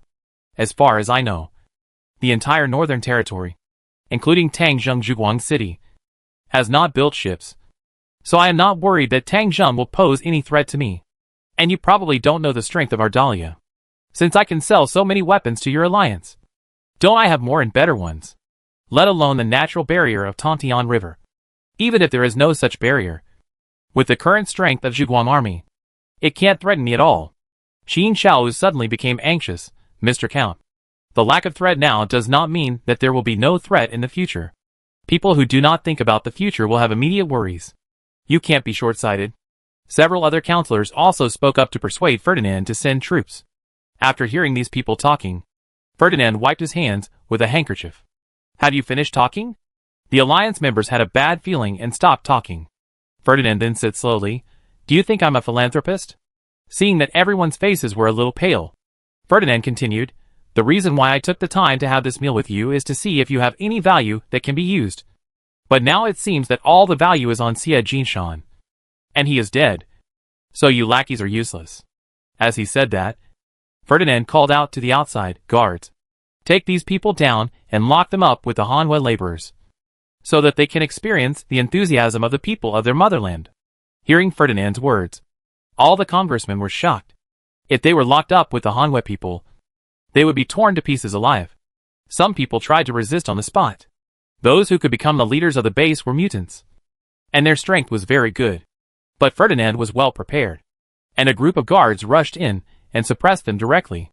One of the big men, who was as strong as a bear, easily knocked several counselors away with one punch each. Someone pulled out a pistol and shot at him, but it didn't cause any harm to him. Instead, he smashed his head with one punch. This inhuman strength scared the counselors. This is a second-level mutant. It is not difficult for ordinary people to become mutants. The crystals in the brains of mutant zombies can make them mutants. Of course, there is a success rate, and only those with good physical fitness have the possibility of success. But that is only a first-level mutant, much stronger than ordinary people. But there is also a limit. Facing firearms and other hot weapons, there is still no resistance. People have been pursuing and want to become second-level mutants. Second-level crystals are only produced in the brains of gorilla zombies and lickers. But it is not so easy to become a second-level mutant. It is useless for a first-level mutant to swallow a second-level crystal directly. Instead, it will cause excessive energy and burst blood vessels in the brain. Only by swallowing the first-level crystals many times and bringing your physical strength to a peak state can you become a second-level mutant. Alliance speaker Xie Jinshan is at the peak of the first level and has second-level crystals. But he has never been able to become a second-level mutant. However, this is also related to Xie Jinshan caution. After all, becoming a second-level mutant is risky. If you don't do it well, you may lose your life. He has crystals but dares not use them. Some people dare to use them, but second-level crystals are too rare. Xie Jinshan has been in power in the northern region for so long, and he only has 5 crystals in his hand. The other base leaders didn't have level 2 crystals at all. And they hadn't even reached the peak of level 1. So level 2 mutants have always been just a legend. But today they saw that the mutants, who were like Superman in front of ordinary people, were as fragile and vulnerable as toys in front of level 2 mutants. 5 consecutive counselors were knocked away by this level 2 mutant. And it seemed that they would not survive. Qin Xiao originally thought that Ferdinand was bluffing. But seeing the current situation, he was also scared, no longer caring about hiding some secrets. Qin Xiao shouted, "Mr. Count, I have important news to tell you." Ferdinand waved his hand, signaling the second-level mutant to stop, and then looked at Qin Xiao. "You only have one chance.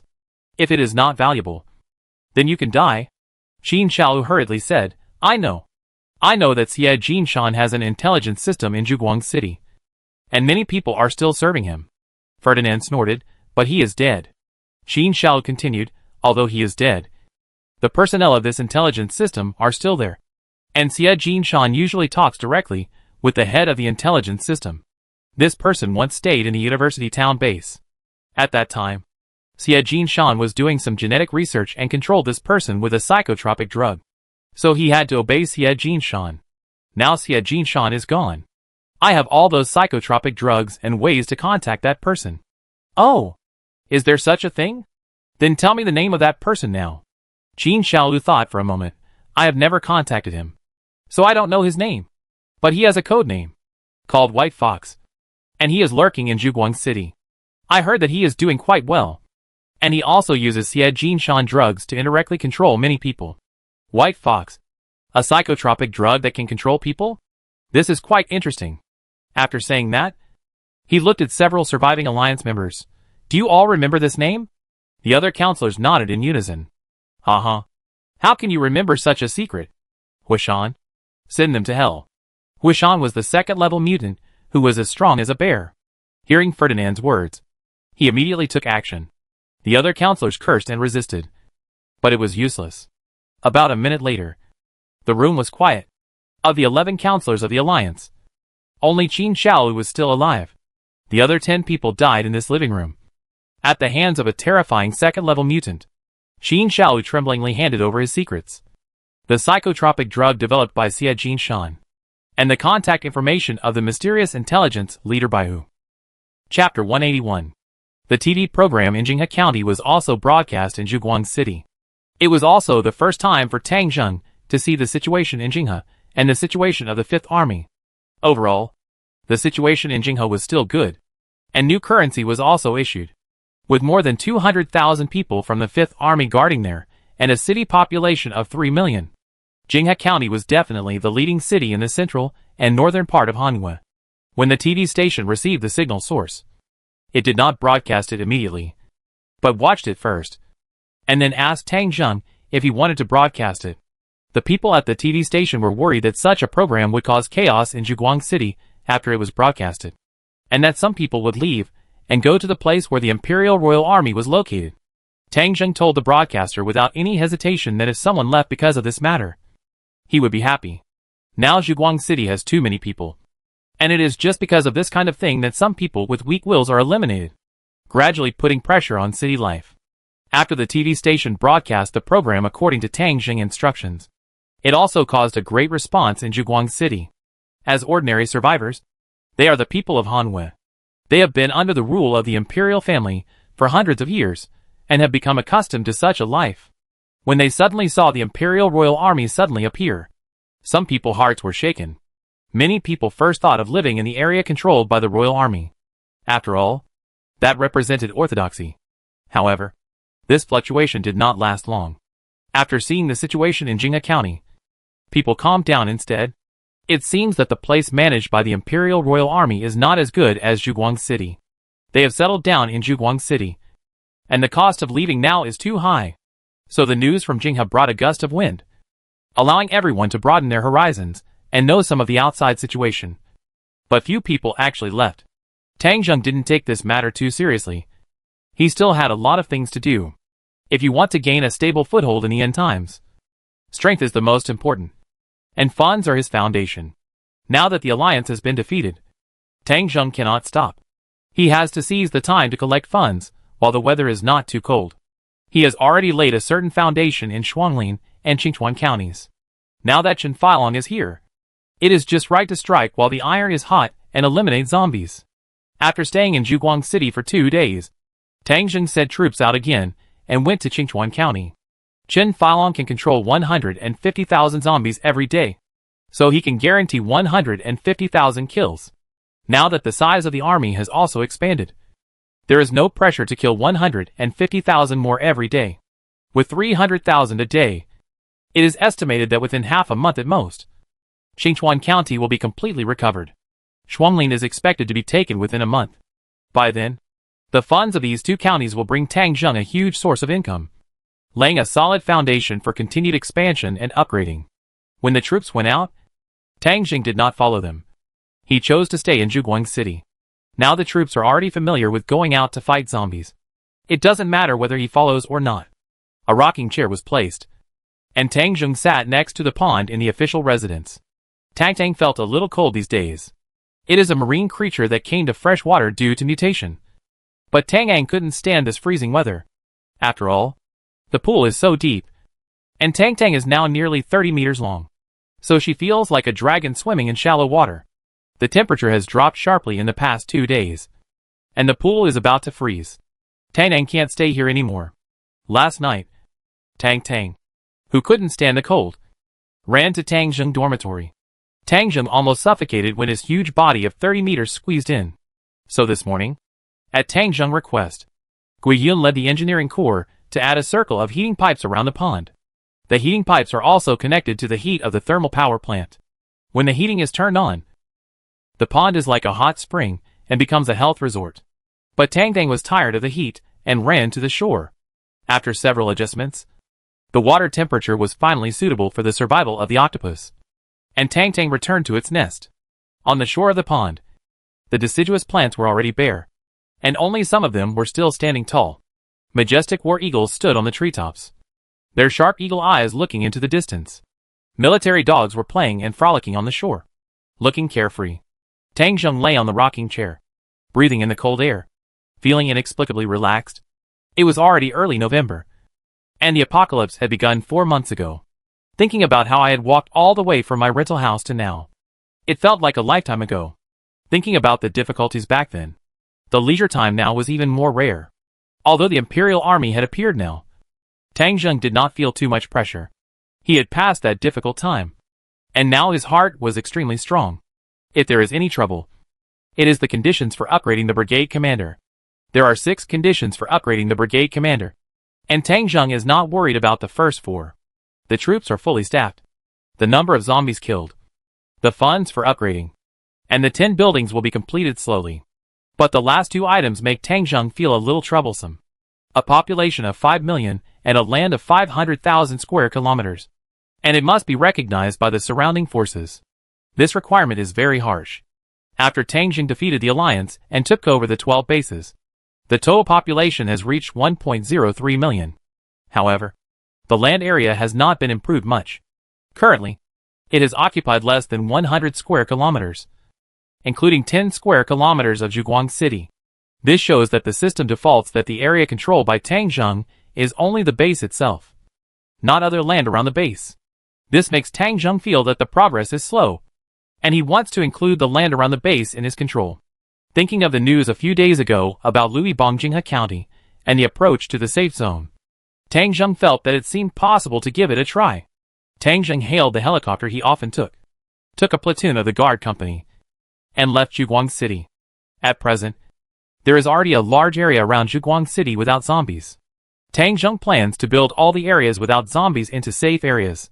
First, Tang Zheng came to a place 50 kilometers south of Zhuguang City. There is a highway here, which comes from Fengcheng. Chen Filong zombie group was going to come along this highway. After such a long period of cleaning, this section of the highway is now empty without any abandoned vehicles. On weekdays, most of the caravans in the south going to Zhuguang City would take this highway. Tang Zheng landed on the highway, got off the plane, and built a city gate on the highway. The width of the city gate just spans the highway, and the iron gate falls, which can directly close the highway. On both sides of the city gate, a bunker was built. This kind of bunker is a bunker inside the city wall, and it is a bunker directly if it is not inside the city wall. Then 2 more sentry towers were built above the city gate. The sentry tower was above the city gate, and the height reached 35 meters directly, so it could see far away. Opening the soldier page, Tang Jing directly selected 2 Gatling heavy machine gun groups. For snipers, for mobilized soldiers, a communications soldier, a cook, a medical soldier, 2 military dogs and 2 war eagles. Tang Jing also appointed a 4-star scout from his own guard force to serve as the station master of this checkpoint. After all, from the perspective of military type, scouts are more careful and have more experience. This team of 16 people is equivalent to 2 squads, directly under the City Guard Battalion. Currently, the City Guard Battalion has only 2 companies, and there is still a lot of room for manpower. Then Tang Jing equipped this place with 3 vehicles, 2 Willis Jeeps, and a heavy truck for freight. The Willis Jeep is used to check passing vehicles or when chasing. The heavy truck is even a troop transporter. Usually, the cook can drive this car to and from Zhuguang City to transport some food and daily necessities. There is one more thing. That is, the vehicles Tang Jing bought now all have their own license plates. All the military vehicles of the Zhuguang Army have golden license plates. And the number of this truck is Zhu, Chung 00017. Zhu means Zhuguang Army. Chung means the City Guard Battalion. And 00017 means that this is the 17th heavy truck of the City Guard. The 2 Willis are Zhu, Chung 00058 and 00059, representing the 58th and 59th Willis of the City Guard. Willis is a patrol car commonly used by the City Guards, so there are more of them. As for Tang Jing's own vehicles, they are all Zhuguang's number 00001 vehicles. After finishing some of them, this checkpoint finally took shape. Above the north and south sides of the city gate, the words Zhuguang South City Checkpoint appeared respectively. The sniper was on the sentry tower. The Gatling heavy machine gun group was in the bunker. The mobilized soldiers were responsible for inspection. The communicator was responsible for contacting the headquarters. And the scout served as the station chief, with the same treatment as the deputy platoon leader. After the construction of the South City Checkpoint, Tang Jing had an additional safety barrier outside Zhuguang City, which was the prototype of the safety zone. After the construction was completed, the checkpoint began to be put into use. Tang Jing looked at his system tasks. There was no obvious change in the occupied land here, except for a few hundred square meters, which was the area occupied by the checkpoint itself. There is only a line between the checkpoint and Zhuguang City. I want to make the surrounding area as wide as possible. Not only Zhuguang City, but also other bases under my control. Maybe I can occupy a larger area of territory. Tang Jing immediately took off and headed for an intersection about 70 kilometers west of Zhuguang City. When they arrived, they built another checkpoint in the same way as before. Not long after the checkpoint was built, a caravan passed by. The caravan came from Zhuguang City and was going back to Maobei province from here. They were a little surprised by the sudden appearance of the checkpoint here, but they were not too surprised. After all, they had been in Zhuguang City for several days, so it was normal to build a checkpoint here. After the inspection, the checkpoint let them go after they found no problems. After the 2 checkpoints were completed, the area still did not increase. Tang Jing did not care and continued to expand in the surrounding areas. He looked for some key intersections, where vehicles passed, and checkpoints had to be built. As for some hidden country roads, Tang Jing simply built a wall there to block them. Roads were blocked one after another, and checkpoints were set up on roads. In the southern and western regions, a dense road network has been established. After working until the evening, Tang Jing asked Xiao Dili to report in the news that Zhuguang City was building a checkpoint around it. All vehicles and caravans passing through Zhuguang City and the surrounding 12 bases must be inspected. This news did not cause any waves after it was broadcast. After all, normal business dealings did not care about inspections. But about 30 minutes after the news was broadcast, Tang Jing's task progress finally increased. The current controlled land area is 3539/500000 square kilometers. From less than 100 square kilometers before, it jumped directly to more than 3,500 square kilometers. Chapter 182. The news that Zhuguang City has begun to set up checkpoints around the city has spread to thousands of households through television. The people of Zhuguang City are naturally excited, because the TV said that when the safe zone is established, Ordinary residents can also go out of the city gate and go to the wild. The wild is now the world of adventurers and mercenaries. The regular troops are busy attacking the county town, and those small towns and villages are their world. As for ordinary residents, it is very difficult to find or collect some supplies. Besides, although the city is good, people can't always stay in one place without moving, and going out is inevitable. So the people in Zhuguang City are very happy, but others are not very happy. In Jinghe County, Lui Bang also saw the news. Now Li Wuyo has returned to Yuanjing Palace, and he is still in charge of all affairs here. Before Li Wuyo left, he also instructed Lui Bang to build a good relationship with Tang Zheng and try to pull him into the camp of the empire as soon as possible. Lui Bang originally wanted to find someone to inform Tang Zheng, saying that if he was willing to join the empire, he could consider giving him the title of Viscount. But after seeing this news, Lui Bang no longer thought so. This Tang Zheng has great ambitions, which can be seen from the fact that he started to occupy land. He is not satisfied with living in a corner of Zhuguang City. Moreover, he has learned about the situation of Zhuguang City in the past few days. If he were Tang Zheng, he would not even want the title of Earl, let alone the title of Viscount. He planned to use the title of Viscount to win over Tang Zheng, and he didn't want him to get a high position. Although Tang Zheng had ruined his good deeds unintentionally, Lui Bang was instinctively unhappy. Moreover, he also learned about Tang Zheng's situation in the past few days. He didn't expect that the old man or middle-aged man he thought was actually a young handsome man. After learning about Tang Zheng's history of success, Lui Bang felt that this guy was a talent. No, a genius. An ambitious genius. A natural hero.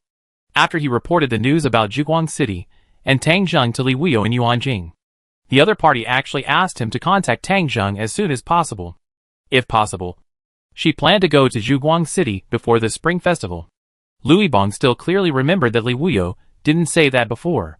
She said that if possible, let Tang Zheng come to see her. How did she go to Zhuguang City now? If Tang Zheng really joined the princess and became a member of the empire, he would probably be at least a marquis. And a duke was not impossible, considering the appearance and age of Tang Zheng and Li Wuyo. Lui Bang did not send anyone to Zhuguang City. He also learned that Tang Zheng was still single, and there were countless beauties around him, but he still didn't have any real female companions. It is too difficult to do this in the end of the world. Lui Bang is still single because he has higher aspirations. He must marry Li Wuyo, the imperial princess. Compared with the vast country, he would rather endure his desire and achieve this highlight. But why did Tang Zheng do this? What does he want to do? Although there is no sign that Tang Zheng has the same ambition as himself, the man's intuition still makes Lui Bang alert. In an area, one shining star is enough. So the plan to recruit Tang Zheng can be announced to be stopped now. However, Lui Bang did not intend to do nothing. As the commander of a group army and the lord of a big city, Lui Bang had a very sharp vision. He saw that Tang Zheng wanted to expand, but the northern region had some natural disadvantages. To the north, the farthest he could reach was the edge of Tontian River. Crossing the river was the territory of Dahlia, and he could not expand there. Northeast is the Guiyun mountain area, which is also impossible to expand. To the east is Hezhou, where two large rivers run through the city. The main bridges are in the urban area, which serves as a natural barrier to block the direct contact between the Jing River and Zhuguang City. Therefore, Tang Zheng cannot expand to this side, and even if he wants to go there, he can't. He can only send troops to gnaw on the hard bone of Hezhou bit by bit. To the west is the endless desert of Mabei province. Thinking about it, Tang Zheng will definitely not go there for the time being, and there is no practical significance. Therefore, if Tang Zheng wants to expand big enough, he has only one choice. That is to go south. Fengcheng and Qinzhou, these two cities with large populations, have unlimited resources and possibilities. Lui Bang thought for a long time and made a decision. Since he doesn't want Tang Zheng to expand, he must suppress him, with Her Royal Highness the Princess paying attention to this matter. It is definitely not possible to suppress him directly, so he will suppress Tang Zheng's future development space, so that he cannot form a large scale in a short period of time. At least before he opens up Hezhou, Tang Zheng must not continue to grow and develop. So let him jump around in a small piece of land in the north region. If you want to go south, that is absolutely impossible. After taking over Hezhou, his power will directly expand to the North Territory. And Tang Zheng can announce his resignation. The Qinzhou and Fengcheng strategies that have been arranged can be started in advance. After seeing that this enclosure is effective, Tang Zheng is like a chicken blood. This shows that there is no opposition from the surrounding forces in his current occupied area. This is also very normal. After all, there is no force in the North Territory that can compete with Tang Zheng, and he has not violated the interests of other survival bases. Of course, no one will be in a hurry to oppose. Maybe the Empire would eject. But the Fifth Army was currently far away from the Jing River, 1,300 kilometers away, and there was also the inevitable natural barrier of Hezhou in between. Before taking Hezhou, the Empire could not interfere with their actions. 500,000 square kilometers is indeed a large area. But if you keep enclosing it piece by piece, there will be a time when you have enough. In the next few days, Tang Zheng continued to carry out this enclosure movement. 30 consecutive checkpoints were established by Tang Zheng, and the number of people in the city guard camp was also constantly increasing. There are 16 people in one checkpoint. 30 people means 480 people. Almost 2 companies. There are other bases. And Tang Zheng has also stationed troops from the City Guard Battalion. Among the 12 bases, the University City base currently has a population of nearly 70,000, and the rest of the bases are between 20,000 and 50,000. In the University City base, Tang Zheng stationed a full company, and the rest of the bases have a platoon. As for some of the original troops in these bases, they were all dismissed on the spot by Tang Zheng. Some of the dismissed people petitioned the local internal affairs department, hoping to meet the general and let them continue to serve in the army. Tang Zheng did not do anything too extreme. He sent political officers and security officers to each base, and then selected some dismissed personnel. But the security officers at that time, the minister of the Ministry of Internal Affairs, the director of the Security Bureau, and some major officials under each base were all from Tang Zheng's system. It didn't matter if ordinary office staff positions were given to survivors. With the continuous establishment of various checkpoints, Tang Zheng road system in the northern region has become more and more complete. It has become more and more difficult to bypass the checkpoints and take the small roads. And Tang Zheng control range has become larger and larger. After nearly a week, Tang Zheng finally completed the construction of checkpoints around Zhuguang City and the 12th base. At this time, in the system, the territory controlled by Tang Zheng has reached 120,000 square kilometers.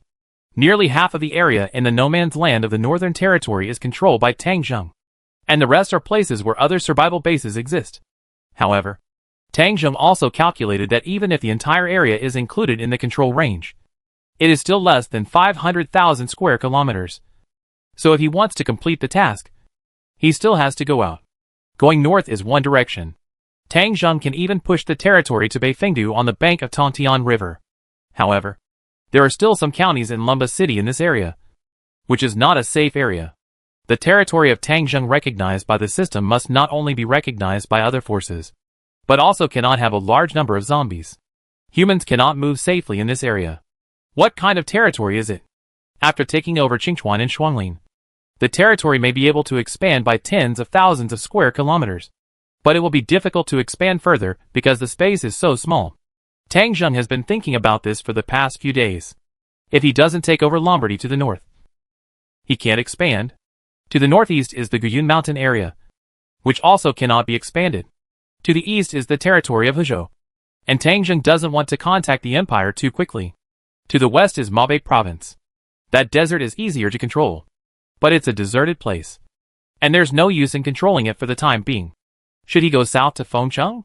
Fengcheng is a city larger than Lombardy and Hezhou, and there are many survivors around it. Tang Zheng only passed by Fengcheng and came here, but he didn't know the specific situation of Fengcheng very well. After all, there is still a distance of about 700 kilometers between the two. Moreover, the apocalypse has been going on for so long that everyone's sphere of influence has been fixed. If you rashly enter the sphere of influence of other survival bases, it is easy to cause war. If it was the first 2 months, Tang Zheng would not care about this kind of thing. But now the situation is different. The empire has even resumed the operation of the TV station, and everyone has some restraint in their actions. Although the empire no longer has the same restraint as before the apocalypse, it is still necessary to be careful and try not to be criticized. The empire was founded hundreds of years ago, And it is deeply rooted in the land of Hanyue, and deeply rooted in the hearts of the people.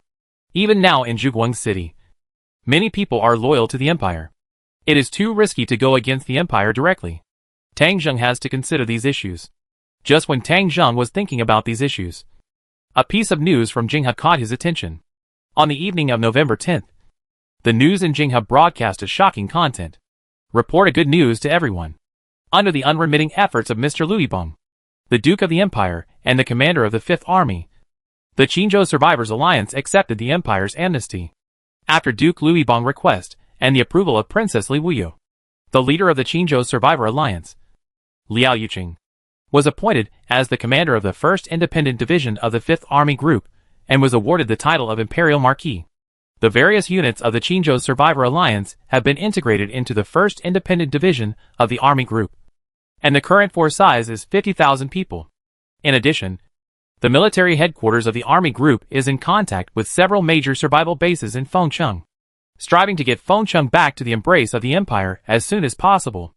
I hope that after seeing the news, the survival bases in various places will take the initiative to move closer to the Army Group and strive to establish an organized and orderly sphere of influence in the north-central and central-western regions of the empire as soon as possible, to jointly fight against the zombies, our greatest enemy, and restore the glory of the empire. Chapter 183. Tang Zheng was stunned when he heard the news. Qinzhou Survivors Alliance? When was it established? Liao Yuqing actually became the speaker. And now, he has accepted Liu Yibong's offer to become a division commander of the 5th Army. Tang Zheng still clearly remembers what happened when he left Qinzhou. A conflict at the trade conference killed most of the leaders of the Qinzhou survivors. And there was a big reshuffle. But Tang Zheng wanted to leave at that time, so he didn't stay in Qinzhou. In fact, there were 3 people who benefited the most from the conflict, namely Liao Yuqing, Bai Ling, and Xia Lanlan. The other leaders of large and medium-sized bases were almost all killed. And these 3 people took advantage of the situation and gained a lot of benefits. They were able to have what they have today because they followed Tang Zheng's steps at that time. After Tang Zheng left Qinzhou, he went north for nearly 2,000 kilometers, past Fengcheng, and came to Zhuguang City to establish a base, and basically lost contact with Qinzhou. In fact, when Tang Zheng left, he left his radio contact information with all 3 of them. But only Bai Ling from Qinzhou Airport Base contacted Tang Zheng and reported the movements of Qin Filong Corps group to Tang Zheng. Except Bai Ling, Xia Lanlan and Liao Yuqing had no contact with Tang Zheng. Tang Zheng still remembered the scene of several people following him, and the scene of Liao Yuqing rolling out the red carpet for him to the door of the trading hall, which is still vivid in his mind. I didn't expect that the person who was like a younger brother in the past has now become a marquis of the empire and a division commander. Of course, from the news, he, as the division commander, just brought together the survivors of Qinzhou. In terms of combat effectiveness and weapon equipment, he should not be as good as the real royal army. This matter sounds like a good thing at first glance. But Tang Zheng feels something different. The 5th Army had said before that it would enter Qinzhou, Fengcheng and other places. But it happened to be launched at this time. Not only did it take Qinzhou through a recruitment, but it also wanted to enter Fengcheng. This juncture was so coincidental that it happened when they were building checkpoints and constantly encircling the land. If Liu Yibong takes Fengcheng, then his way to the south will be completely blocked. Liu Yibong has taken both the east and the south, and there is no room for him to expand outward. So there is no chance of upgrading to brigade commander. Even if he goes west and occupies a large area of desert area and gathers 500,000 square kilometers of territory, the population is far from enough. Cut off the firewood from under the cauldron. Tang Zheng savored this sentence for a while and felt that it was perfect. At this point, whether the empire did it intentionally or not, it has stood on the opposite side of Tang Zheng. Other things can be tolerated temporarily, but hindering one's promotion to brigade commander is absolutely intolerable. Qinzhou has become Liu Yibong's sphere of influence, so Fengcheng must not be given up. On November 12th, Tang Zheng came to the frontline battlefield of Qingchuan County. After 10 consecutive days of fighting, the recovery of Qingchuan County has reached the most critical stage. There are more than 4 million zombies in the entire county, and nearly 1 million have been killed in the early stage. In the past 10 days, another 3 million zombies have been eliminated by the Zhuguang army. At present, the number of zombies in the entire county is only 700,000 or 800,000 in the central and southern urban areas. This area is a commercial area in Qingchuan, and nearly 10 jewelry stores in the county are concentrated here. The continuous construction of checkpoints and the increase of city guards during this period have consumed all the funds in Tang Zheng's hands. But he still did not come to Qingchuan to get the funds, just to get a big one-time. Today's battle has reached the final stage, and Tang Zheng came to Qingchuan. Luo Fei of the Field Battalion 1 handed a large sum of funds to Tang Zheng. After killing zombies and collecting jewelry stores, Tang Zheng got a lot of money. He exchanged it all at once and got a huge sum of 9 million. There is still a batch of funds in this county. After killing the last zombies, it is estimated that he can get several million. Tang Zheng got such a large amount of funds, but he did not immediately increase his troops. Instead, he chose to continue commanding the troops to fight. It would take 2 or 3 days to take over the scene. After 2 days of fighting, the number of zombies in Qingchuan became smaller and smaller. At noon on the 3rd day, Qin Falong controlled another group of zombies and let the Zhuguang army eliminate them. There were still tens of thousands of zombies gathered in a square in the south of the city. After all the soldiers' bullets were refreshed, Tang Zheng commanded the troops to launch the final offensive. After more than 3 hours of artillery volleys, armored forces' fierce attacks, and soldiers' precise point shooting, the battle finally came to an end. At this point, the entire Qingchuan county was completely liberated, and there were only a few scattered zombies in the city, staying in the room or stuck in the car. Tang Zheng also temporarily ignored the scattered zombies, and commanded the troops to collect funds immediately.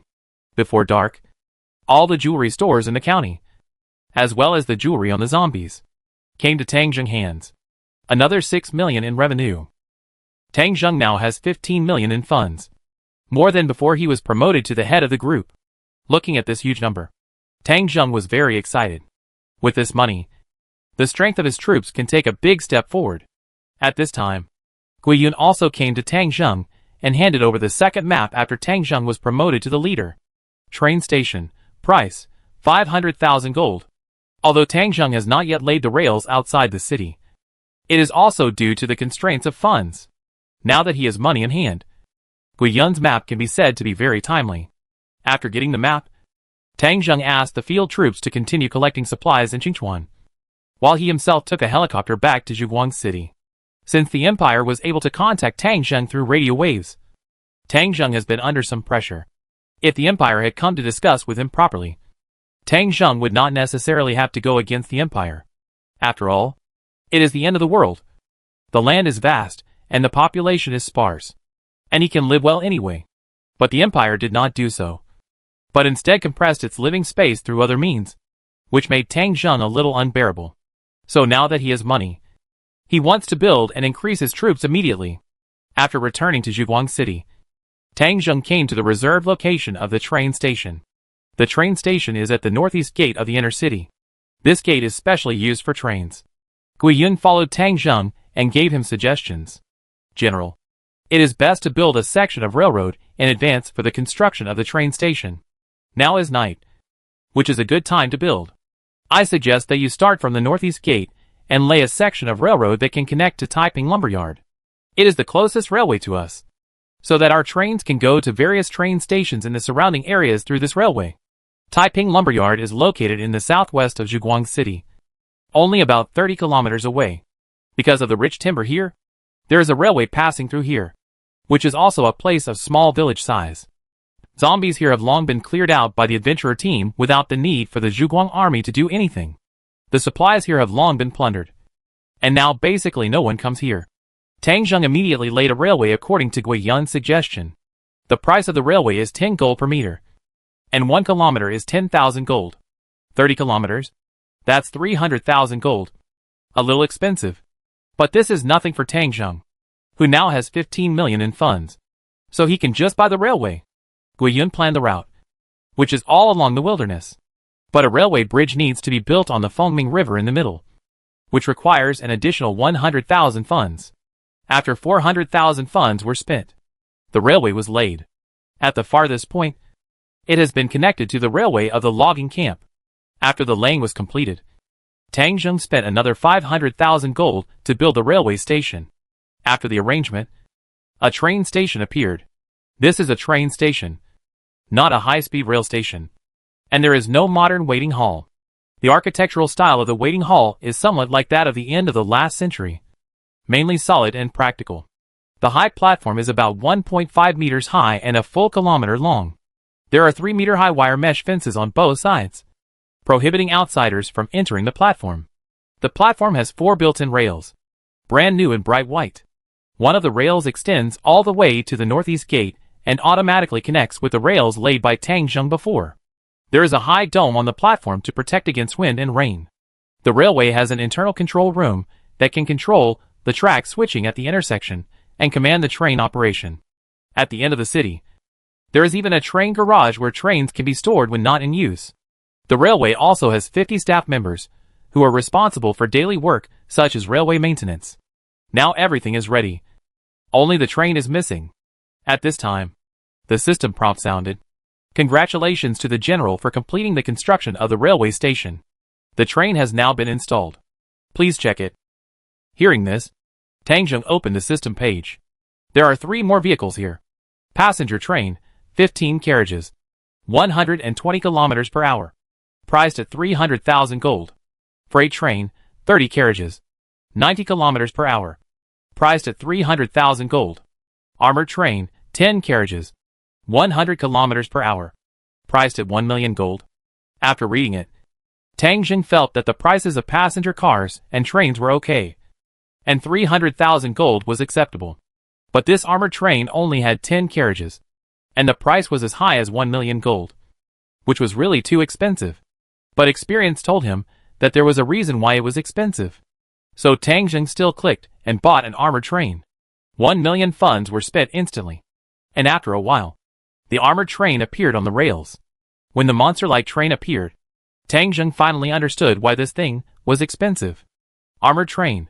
There are 10 carriages and a locomotive, powered by an internal combustion engine, and the whole car is covered with composite armor, which can resist attacks from any weapon with a caliber below 110 millimeters.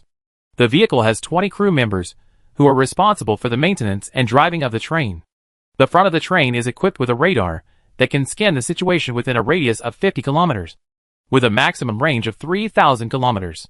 The first and second carriages of the vehicle are artillery carriages, each equipped with 4 203 mm caliber howitzers, and receive 160 training shells per day. It is equipped with 8 25 mm caliber chain machine guns, and receives 3,360 training shells per day. The third and fourth carriages are missile carriages, each equipped with 8 Iskander short-range tactical missiles with a maximum range of 500 kilometers. Equipped with 4 Warrior surface-to-air missiles, with a maximum range of 60 kilometers and a maximum firing height of 30 kilometers. Equipped with 2 rocket launch nests, with 120 rockets and a maximum range of 30 kilometers. The fifth carriage is a passenger carriage, including a regular cabin and a deluxe cabin. The regular cabin can carry 50 people, and the deluxe cabin can carry 10 people. There is a deluxe bed for 3 people to rest at the same time. The train has living facilities such as a refrigerator, bathroom, and kitchen. The 6th to 10th carriages are all transport carriages. The carriages are divided into upper and lower parts. The lower part can park 5 tanks or armored vehicles. The upper part is converted into a sleeper berth, which can transport 50 soldiers. Each carriage is equipped with 10 14.5 mm caliber Gatling machine guns. The machine guns are fixed on the vehicle and cannot be disassembled. Each machine gun provides 600 training rounds per day. Note, the armored train is a special combat unit and cannot be upgraded. After reading all the data of this armored train, Tangjung took a deep breath. No wonder the price is as high as 1 million. This is a war beast. With this thing, Tangjung can break the restrictions of the road network and travel through almost any city. The zombies will no longer be able to block his way. Chapter 184.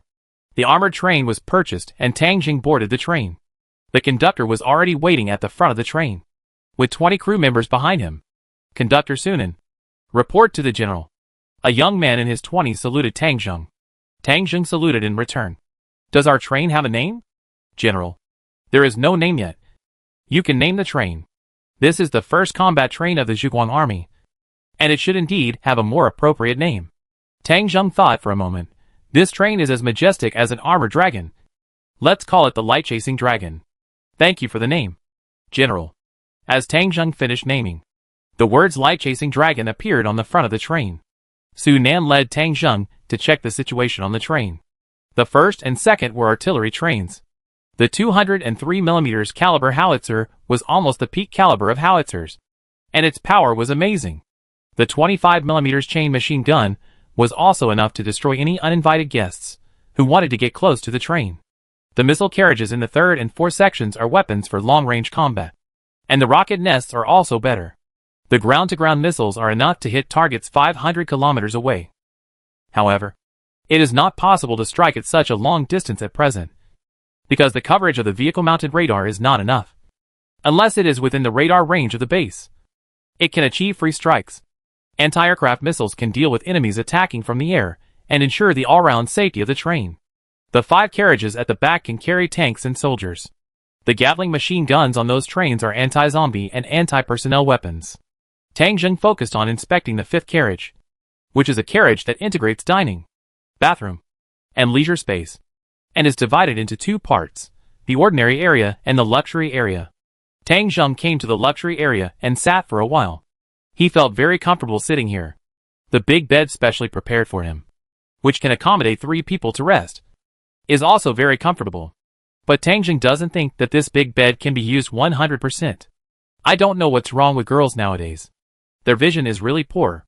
I am such a handsome guy with a lot of troops, but no one actively pursues me. This armored train was born purely for fighting. Tang Zheng felt that he needed some other vehicles, so he spent another 600,000 gold to buy a passenger train and a freight train. The passenger train can transport a large number of troops, and the freight train can carry a large number of chariots and also carry goods back. These 3 freight trains will be on standby at Zhuguang Railway Station and can be set off at any time when needed. The railway station, the tracks, and the 3 freight trains cost Tang Zheng a total of 3.1 million. With about 12 million in hand, Tang Zheng decided to continue to increase the number of troops.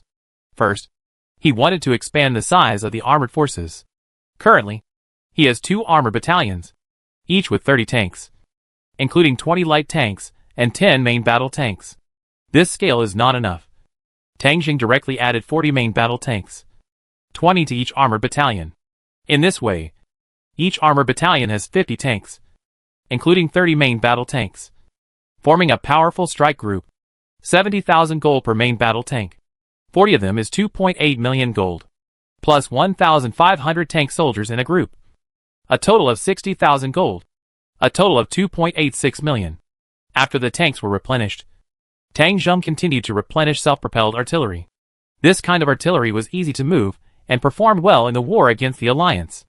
Tang Zheng originally had 10, which was far from enough. 30 self-propelled artillery were replenished at one time. 30,000 gold per gun. A total of 900,000 gold. Plus 30 artillery combat groups. 2,000 gold per group. A total of 60,000 gold. A total of 960,000 gold. After purchasing the self-propelled artillery, he continued to purchase Apache helicopters. There were originally 10 helicopters, and 10 more helicopters were added, with crew members, which cost another 1.03 million. After purchasing these 2 arms, he still had 8 million gold left. Tang Zheng originally planned to purchase the A124 large transport aircraft, but this type of aircraft cannot take off without an airport, so he had to give up for the time being. He now has 20 transport aircraft, which is the foundation of the Army Aviation Corps. Tang Zheng decided to start increasing the number of paratroopers. Paratroopers can carry out long-range airdrops and strike behind enemy lines, which is very convenient for action. A paratrooper costs 500 gold each, with a 10 gold parachute bag, plus some other gun equipment. The price of a paratrooper is 650 gold.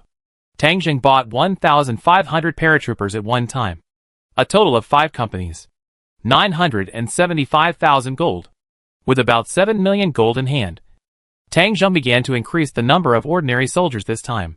None of Tang Zheng infantry battalions are currently fully staffed, and even the city guard battalion that has been expanding these days actually has a total of only 2,000 people. The remaining field battalions only had 5 companies with 1,500 people. Even the 5th battalion was only 1 company at present, which was no longer an advantage in the mercenary world. Then, Tang Zheng increased the field battalion from the 1st to the 4th battalion, and continued to add 3 ordinary companies to each battalion, so that the pure combat force of each field battalion reached 2,400 people. 8 companies in one battalion, which had already broken the military system of the empire. Generally, the royal troops of the empire only had 3 companies in one battalion, and they were not reinforced companies, with a huge number of people like Tang Zheng. There are also 5 battalions. Tang Zheng will not favor one over the other. He must strengthen the voice of the 5 battalions outside. So he also directly equipped 7 companies to the 5 battalions. A total of 19 companies were added, and another 2.47 million in funds. After all these were done, Tang Zheng 5 field battalions were all fully staffed. Each battalion has 8 companies. And there are also guard platoons, cooking platoons, medical platoons, etc., which are fully staffed together. And each battalion has reached 2,500 people. After the 5 battalions were fully staffed, the funds in Tang Zheng hands also dropped sharply to 4.5 million gold. Tang Zheng did not stop there. He also expanded his direct troops to a direct battalion. The other field troops all had their tasks. This direct unit would follow Tang Zheng in his battles, and be directly commanded by him on a daily basis. But before the expansion, he found that the barracks were not enough. Tang Zheng had to suspend construction and start replenishing the barracks. He originally had 8 barracks that could accommodate 20,000 people. This time he added 3 more, increasing the capacity to 27,500 people. After he purchased the last barracks, he gave the authority to Michael of the 5th Battalion, asking him to choose a place to camp so that the soldiers of the 5th Battalion could have a place to stay. After all the barracks were set up, the inner city was almost full. 11 barracks, 2 power plants, a railway station, a freshwater purification plant, an arsenal, a printing factory, a combat command center, his official residence, and even a 1 square kilometer buffer zone, as well as giant cannons, etc., were almost full, and there was not much space left to accommodate buildings. But overall it is still good, much more relaxed than the outer city. Continuing to increase the number of troops, Tang Zheng expanded the direct troops to a full battalion. However, this battalion is not configured according to the field troops, but a mixed battalion. This battalion has only 5 companies, but each company has 500 people. The whole battalion is composed of elite 4-star soldiers, including almost all arms of the army. And the vehicles of this battalion are almost all armored vehicles. Tang Zheng bought a large number of armored vehicles before, but with the continuous expansion of tanks and self-propelled artillery, armored vehicles are no longer suitable for armored battalions. Tang Zheng simply allocated these vehicles to the direct battalion. Tang Zheng had a total of 100 armored vehicles, which were directly deployed to the direct battalion. One armored vehicle could carry 23 people, which could carry 2,300 people. There were also 100 Willis Jeeps that were used to carry Gatling machine guns, which could also carry 200 people. For this battalion, Tang Zheng directly added 2,300 people to the field troops. And the elite forces drawn out spent a total of about 1.2 million funds, because there were many advanced arms in it. For example, Tang Zheng equipped each combat platoon with anti-aircraft infantry, as well as snipers and flamethrower warriors, and a large number of scouts. It can be said that the combat effectiveness of this direct battalion is the best in the entire army, and it is composed of all elite veterans. There are also 100 armored vehicles as assault forces, which can adapt to any combat venue as long as they are not used in tank battles. When the direct battalion was replenished, Tang Zheng funds dropped to 2.5 million, and the 4 barracks just now also cost 800,000. Tang Zheng did not stop here. He added another 100 soldiers of various types to the armored train, including artillery and heavy machine gun teams, as well as scientific research soldiers to operate those cannons, Gatling machine guns and missiles. He also added 3 companies to the engineering corps, bringing the engineering corps to 1,500 people. Then the Military Intelligence Bureau and the Special Service Department each added 300 people. For such a special force, there is no such thing as too many people. There is another branch of the Army, that is, the Air Force Ground Crew. Now that the Army Aviation Battalion has formed a scale, ground crews are also indispensable. Although there is no airport yet, the aircraft are now helicopters, all parked in an open space in the inner city.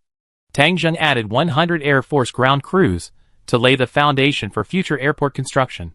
After doing all this, A total of 800,000 gold was spent, and only 1.7 million gold was left in his hand. So Tang Jing stopped. At this time, the strength of his troops once again made great strides. 5 fully staffed field battalions plus the direct battalion. The number of people is 15,000. There is also the Army Aviation Battalion, with 1,500 paratroopers enlisted, dozens of aircraft pilots, and ground crew, totaling 1,800. The City Guard Battalion has 2,000 people, and the Engineer Corps has 1,500 people. The Guard Company, the Cooking Company, and the Medical Company all together have 900 people. The Armored Corps has more than 300 people, and the Artillery Corps has more than 500 people. The Special Service has 300 people, and the Military Intelligence Bureau has 300 people. There are also other miscellaneous people, including the Armored Train Corps, the Radar Corps, the Combat Command Center, and the Research Institute. The total number has reached 23,500, which is double the number before. There is still a gap of 6,500 people before the full strength of the whole regiment. Tang Jing did not continue to increase the number of troops. He still had to leave some space for personnel. The city guards and engineers are not yet fully staffed. At most there is a gap of 5,000 people. He has not purchased large transport aircraft and frogman troops yet, so he has to leave some space. Although the money is almost spent, Tang Jing's heart is rarely full. With these elite troops, he has a strong capital for the next expansion. Chapter 185. November 20th. The highway from Fengcheng to Lombardy. A jeep was running wildly on the road. The car was a bit tattered. The front bumper had fallen off, and the body was pitch black, as if it had been driven out of a fire. There were many bullet holes on the body, and it was obvious that it had experienced a bloody battle. There were 4 people in the car, 2 men and 2 women. 1 man was the driver, and another man was in the passenger seat. There was also a woman crawling on the back seat, her legs bandaged. Blood dyed the gauze red. She was injured and couldn't get up. There was another woman taking care of her, and both of them were in a very bad state. The man in the passenger seat was holding a light machine gun and loading bullets into it. The sunroof of the car was also open, which was the shooting location when the man and others were fighting.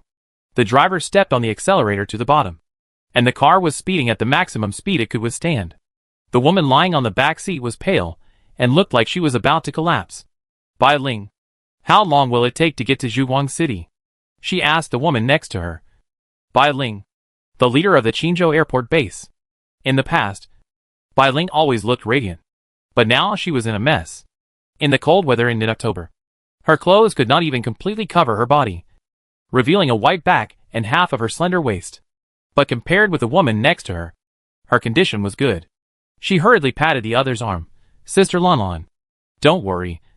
I talked to Tang Jing before. Zhuguang City is located 700 kilometers north of Fengcheng.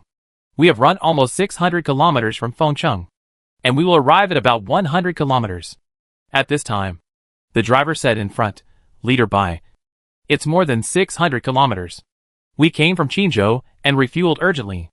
Now we have almost run more than 1,000 kilometers. The woman lying in the back seat heard this, and her dry lips moved. She also came from Qinzhou. She was Xia Lanlan, the former leader of the Bailishan Park base. Excessive blood loss made her face pale, and her mental state was very bad. Have you run more than 1,000 kilometers? Where are the people following us? Are they still here? Bai Ling's face darkened. To buy us some time. They are all gone. This is the last car. Xia Lanlan smiled bitterly. There is still 100 kilometers to go. I am afraid it will be difficult for us to make it. My body is no longer able to do so. When the pursuers come next time, I will stay and buy some time. Bai Ling shook her head decisively. No. You have recorded all of Liao Yuqing's crimes. You are the most direct witness. You cannot stay no matter who stays. Xia Lanlan looked miserable. So what can we do? Liao Yuqing is no longer the same as before. He is the commander of the 1st Independent Division of the 5th Army of the Imperial Army. With this golden signboard, he has swept almost all the major forces in Qinzhou and organized a 50,000-man army. Even many people in Fengcheng have been won over by him. And he has privately organized a 10,000-man army. We can't fight him. And I'm afraid Tang Jing can't either. If he stands up for us at this time, he will go against the Empire. Does Tang Jing dare? Bai Ling was silent for a moment after hearing what Xia Lanlan said. But after a while, she raised her head. I think Tang Zheng can be trusted. Even if he doesn't dare to fight Liao Yuqing or the Empire, he should save us. Xia Lanlan shook her head slightly. Saving us will also be a big risk. Bai Ling, you are still too naive. Bai Ling squeezed Xia Lanlan's hand and passed on a little warmth from her palm. Sister Lanlan, we have no other choice.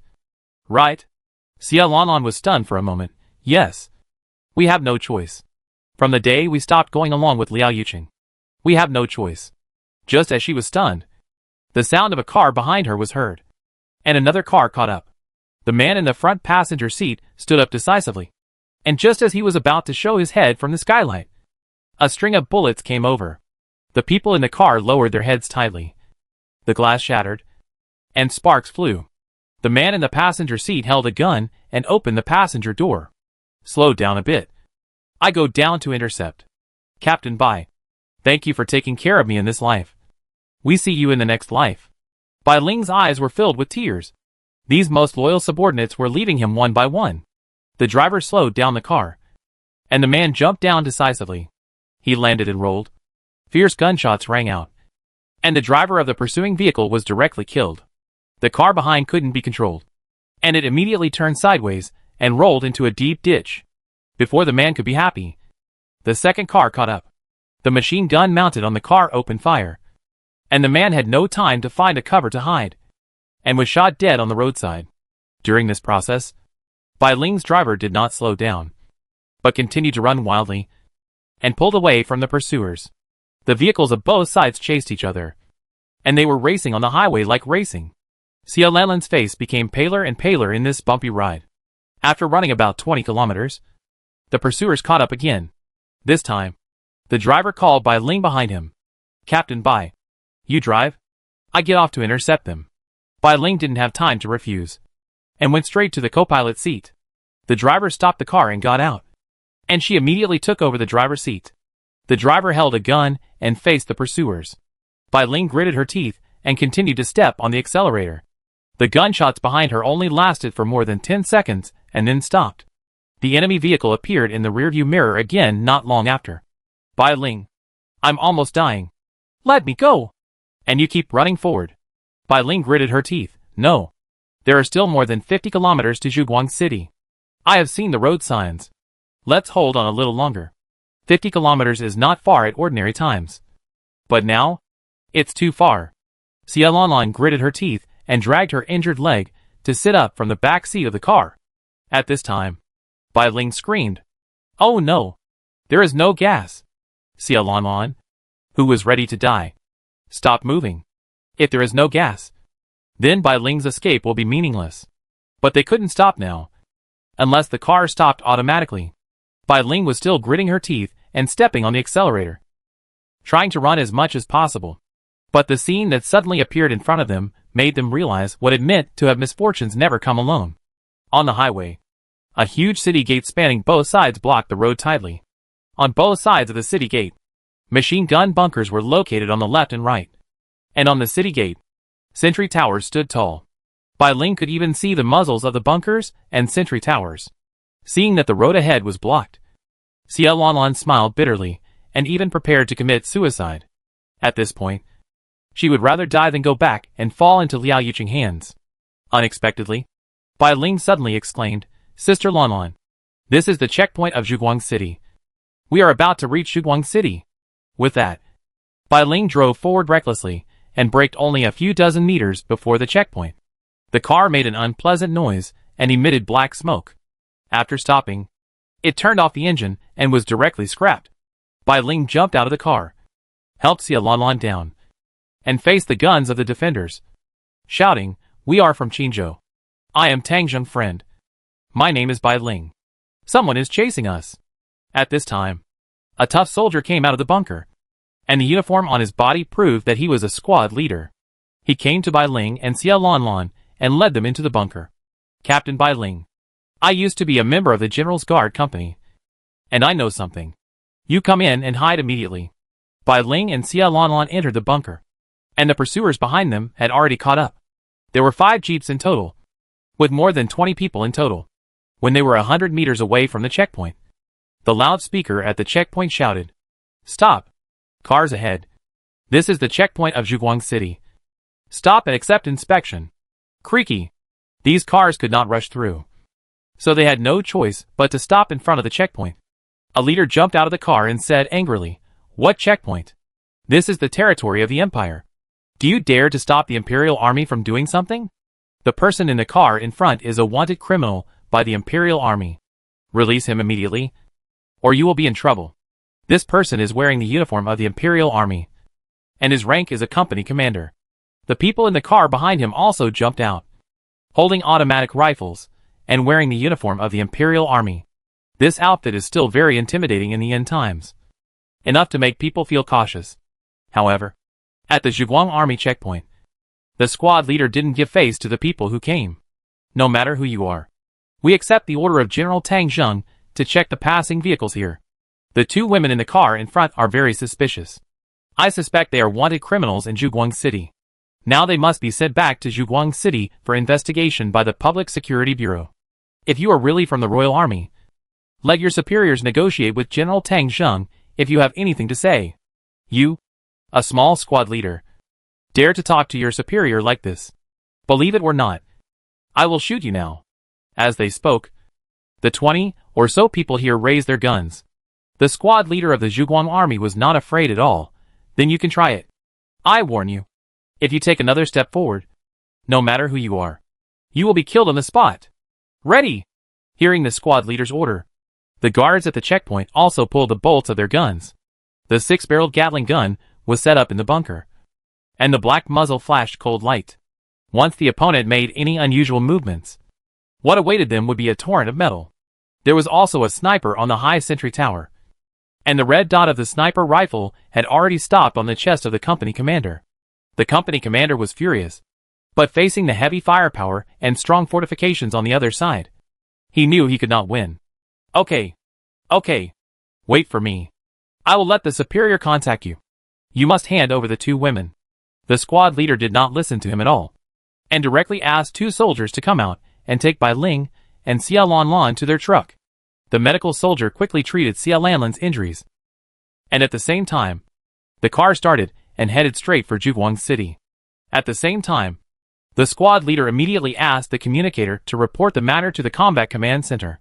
Chapter 186. In Zhuguang City, Tang Zheng was going to organize his troops to go out for the second time and try to capture Shuangling County in early December. He had promised Chen Feilong that as long as he could help him control 10 million zombies, he would give him freedom and let him completely become a human.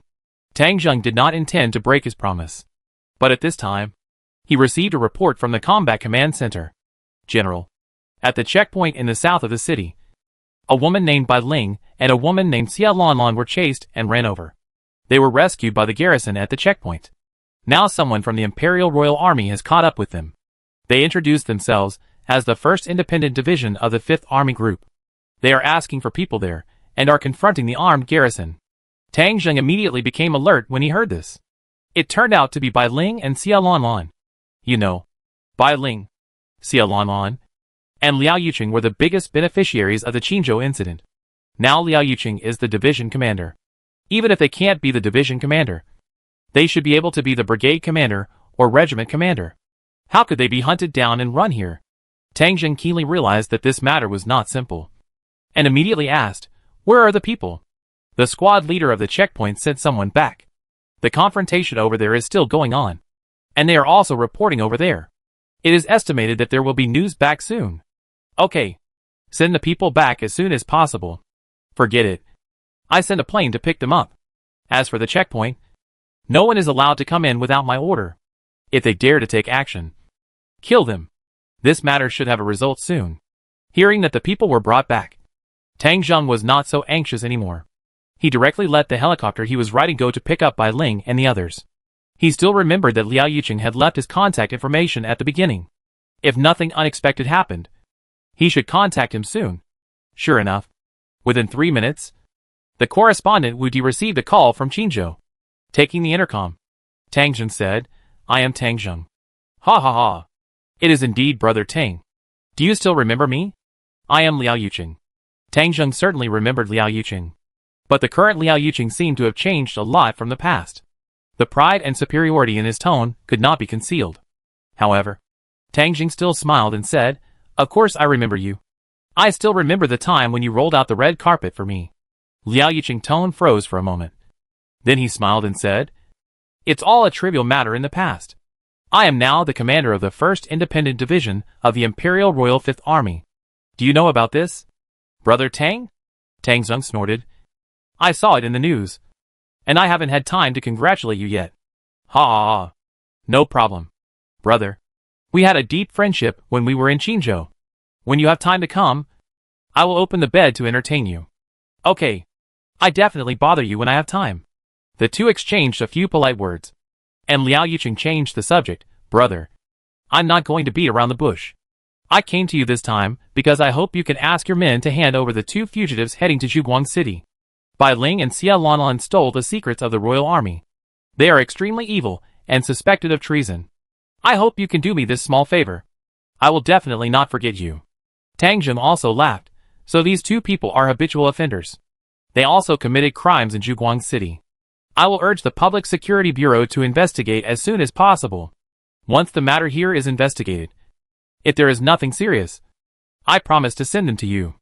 How about it?" Liao Yuqing probably didn't expect Tang Jing to refuse like this, and his tone suddenly turned cold. "If I remember correctly, these 2 people have never been to Zhuguang City." Tang Jing's tone also turned cold. "Really? It's possible that the Public Security Bureau made a mistake. But it doesn't matter. Whether it's wrong or not, we know when we come back to check." Liao Yuqing was silent for a while. "Tang Jing, do you know what you mean by saying these words?" Tang Jing snorted from his nose. "Liao Yuqing, this is exactly what I want to ask you." Click. The call on the other end was disconnected. Tang Jing also sneered and put down the intercom. Liao Yuqing, when he saw that he was powerful, immediately followed him and wanted to be his grandson. Now that he has become the division commander, he immediately turned against him. Tang Jing originally wanted to enter Fengcheng, and he would have to confront Liao Yuqing sooner or later. So it was a good thing to turn against him now. As for what reaction Louis Bong would have, it was not within Tang Jing's consideration at all. Louis Bong wanted to interfere in the affairs here, but it would be impossible until next spring. Even if he could take over Hezhou, it would probably be before the Spring Festival. There would be enough things to keep him busy there. By that time, Tang Jing was confident that his strength would definitely be different from before. After ending the call, the plane that went to pick up Bai Ling and Xia Lanlan returned. The guards took them to Tang Jing's residence. When they saw Tang Jing, Bai Ling and Xia Lanlan had not recovered from the shock. There were also a few places in Qinzhou that had television, and they had seen Zhuguang City on TV. It was shocking to see it on TV, but seeing it in person now is countless times more shocking than on TV. When they saw Tang Jing appear in front of them, the 2 girls, who had been fleeing all the way, even shed tears of grievance. They didn't know many people in the apocalypse anymore, and all the close ones were dead. Now they have traveled thousands of miles to seek refuge with Tang Jing, and seeing him is like seeing a relative. Tang Jing motioned the 2 to sit down, and asked the guards to bring warm tea. After they calmed down a little, he slowly said, "Don't worry. Since you are here, it is absolutely safe. You can tell me anything, and I will make the decision for you. Bai Ling helped me in the past, and I should repay her. Xia Lanlan and Bai Ling were both leaders after all, and now their emotions have stabilized, and they began to tell the whole story." According to Xia Lanlan, not long after Tang Jing left, the Qinzhou Survivors Alliance was established. Liao Yuqing, who benefited the most at that time, served as the leader of the alliance. Many bases were integrated together. At that time, Liao Yuqing showed some signs of intolerance, arbitrary behavior, and a violent personality. During this process, Xia Lanlan was drunk once and was taken over by Liao Yuqing. She was forced to give herself to Liao Yuqing, so Xia Lanlan knew more about the matter. Liao Yuqing had been in contact with the people sent by Louis Bong for some time, and even the people of the 5th Army had been secretly helping Liao Yuqing train troops in Qinzhou. But at that time, the 5th Army did not provide weapons to Liao Yuqing people, and everything was done in secret. But just a few days ago, Louis Bong suddenly had a large number of weapons airlifted in, and directly announced the appointment of Liao Yuqing as the commander of the independent 1st Division. The people of the 5th Army helped with publicity, and Liao Yuqing has since become the only one in Qinzhou, covering the sky with one hand. Once he became the division commander, Liao Yuqing seemed to have changed. His past honesty and amiability had completely disappeared, and he became more arrogant and unscrupulous. Just like a nouveau riche. Most of the people in Xiaolanlan's Bailushan Park base were female survivors. These women who were unwilling to commit to men united after the end of the world and lived a good life. Originally, I thought that now that the survivors of Qinzhou had returned to the embrace of the empire, good days would come. But I didn't expect Liao Yuqing to show his cruel face. He began to wantonly abuse and play with women. In the past few days, more than a dozen people could not bear the humiliation and chose to commit suicide or resist. Those who committed suicide were done for, and those who resisted were simply killed by him. Xiaolanlan knew that Liao Yuqing was powerful and did not dare to confront him head-on. So she secretly filmed the evidence of Liao Yuqing's crime. These things would be capital crimes before the end of the world. But it is hard to say whether they are capital crimes after the end of the world. After all, the law has almost lost its effect in the end of the world. In addition to this kind of thing, Liao Yuqing colluded with some people in Qinzhou and controlled many profitable transactions in the market. Anyone who disobeyed was brutally punished. Liao Yuqing even built a concentration camp inside his military camp. The concentration camp became Liao Yuqing's private paradise, where many beauties were imprisoned for him to play with. Those who resisted were imprisoned there for him to torture. Xiaolanlan even filmed that he imprisoned zombies here, and those who had been resisting him were eventually fed to the zombies. The good things Liao Yuqing collected were also placed in a concentration camp inside the military camp. The resources were monopolized by him, and a lot of money went into his pocket. But the people suffered greatly. Now he is in Qinzhou, and he is like a local emperor. Some people tried to report these things to the Fifth Army, but Lui Bang ignored it. This also made Xiaolanlan and Bai Ling very disappointed. After Liao Yuqing once again killed a sister from Xiaolanlan's base, they finally couldn't help it and decided to leave with people. Things were originally well organized, but they were reported by someone, and less than 10 cars escaped from the military camp. After that, they were chased by Liao Yuqing law enforcement team all the way to the Zhuguang army's checkpoint. As for what happened later, Tang Zheng already knew it. After listening to Xiaolanlan, Tang Zheng was silent for a while and said, "Where are the things you filmed?" Xiaolanlan then carefully took out a mobile phone. "It's all in here." Tang Zheng opened the phone and looked at it for a while. The situation inside was the same as Xiaolanlan's description, but this picture looked even more shocking. Putting the phone away, Tang Zheng said to Xiaolanlan and Bai Ling, "You can stay in Zhuguang City with peace of mind in the future. I will take care of this matter." "Really? Then you must be careful." Liao Yuqing has recently relied on his status to enter Fengcheng and recruit the survivors of Fengcheng. It seems that he has also organized a force of more than 10,000 people. Bai Ling reminded Tang Zheng with surprise and caution. Tang Zheng nodded, and then signaled the guard to take them to rest. Just as the guard took them away, Tang Zheng received another message. The confrontation at the checkpoint escalated. After waiting for a while, Liao Yuqing troops suddenly launched an attack on the checkpoint. The soldiers at the Zhuguang army checkpoint retaliated without hesitation, and a brief gunfight broke out between the two sides. 3 of the dozen soldiers at the checkpoint were injured, but they took advantage of the terrain and weapons to kill more than a dozen people from Liao Yuqing group and destroyed 4 vehicles. In the end, only 3 people drove a car to escape the scene, and the conflict ended. Hearing this, Tang Zheng realized that Liao Yuqing had completely torn his face off. Sure enough, that night, the news program over Jinghe reported the conflict. Chapter 187. Inside the TV, Jinghe TV station is broadcasting the news. This station is reporting the latest news. At 3 o'clock this afternoon, a defection occurred in the independent 1st Division of the 5th Army of the Empire in Qinzhou. The main culprits Bai Ling and Xiaolanlan stole the army's secrets and fled to the north with the remnants. The law enforcement team of the independent 1st Division was ordered to pursue them. The law enforcement team worked tirelessly and pursued for thousands of kilometers, killing many rebels along the way. Only Bai Ling and Xiaolanlan escaped all the way to the South City checkpoint of the Zhuguang army. The Zhuguang army checkpoint personnel ignored the identity of our independent 1st Division as a royal unit and insisted on rescuing Bai and Xia and sending them to Zhuguang City. After the law enforcement team members asked for instructions, Division Commander Liao Yuqing personally called the Zhuguang army leader Tang Zheng and asked him to hand over the traitorous fugitives to the law enforcement team, but was unreasonably rejected by Tang Zheng. And during the confrontation at the checkpoint, our law enforcement team was driven away by the Zhuguang army. In order to maintain the dignity of the royal unit, the two sides clashed. During the conflict, the Zhuguang army relied on the advantage of fortifications to kill and injure more than a dozen of our law enforcement team members.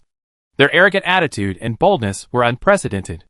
Here, the commander of the 5th Army, Duke Luibang, authorizes the commander of the 1st Independent Division, Liao Yuqing, to deal with the situation urgently according to the actual situation, and hereby warns Tang Zheng that he must immediately explain and apologize for this, and unconditionally return the two traitorous fugitives within 48 hours. Otherwise it will be regarded as a provocation to the 5th Army, and the two sides will enter a state of war. All consequences and losses caused by the war will be borne by the Zhuguang army. Please see the next news.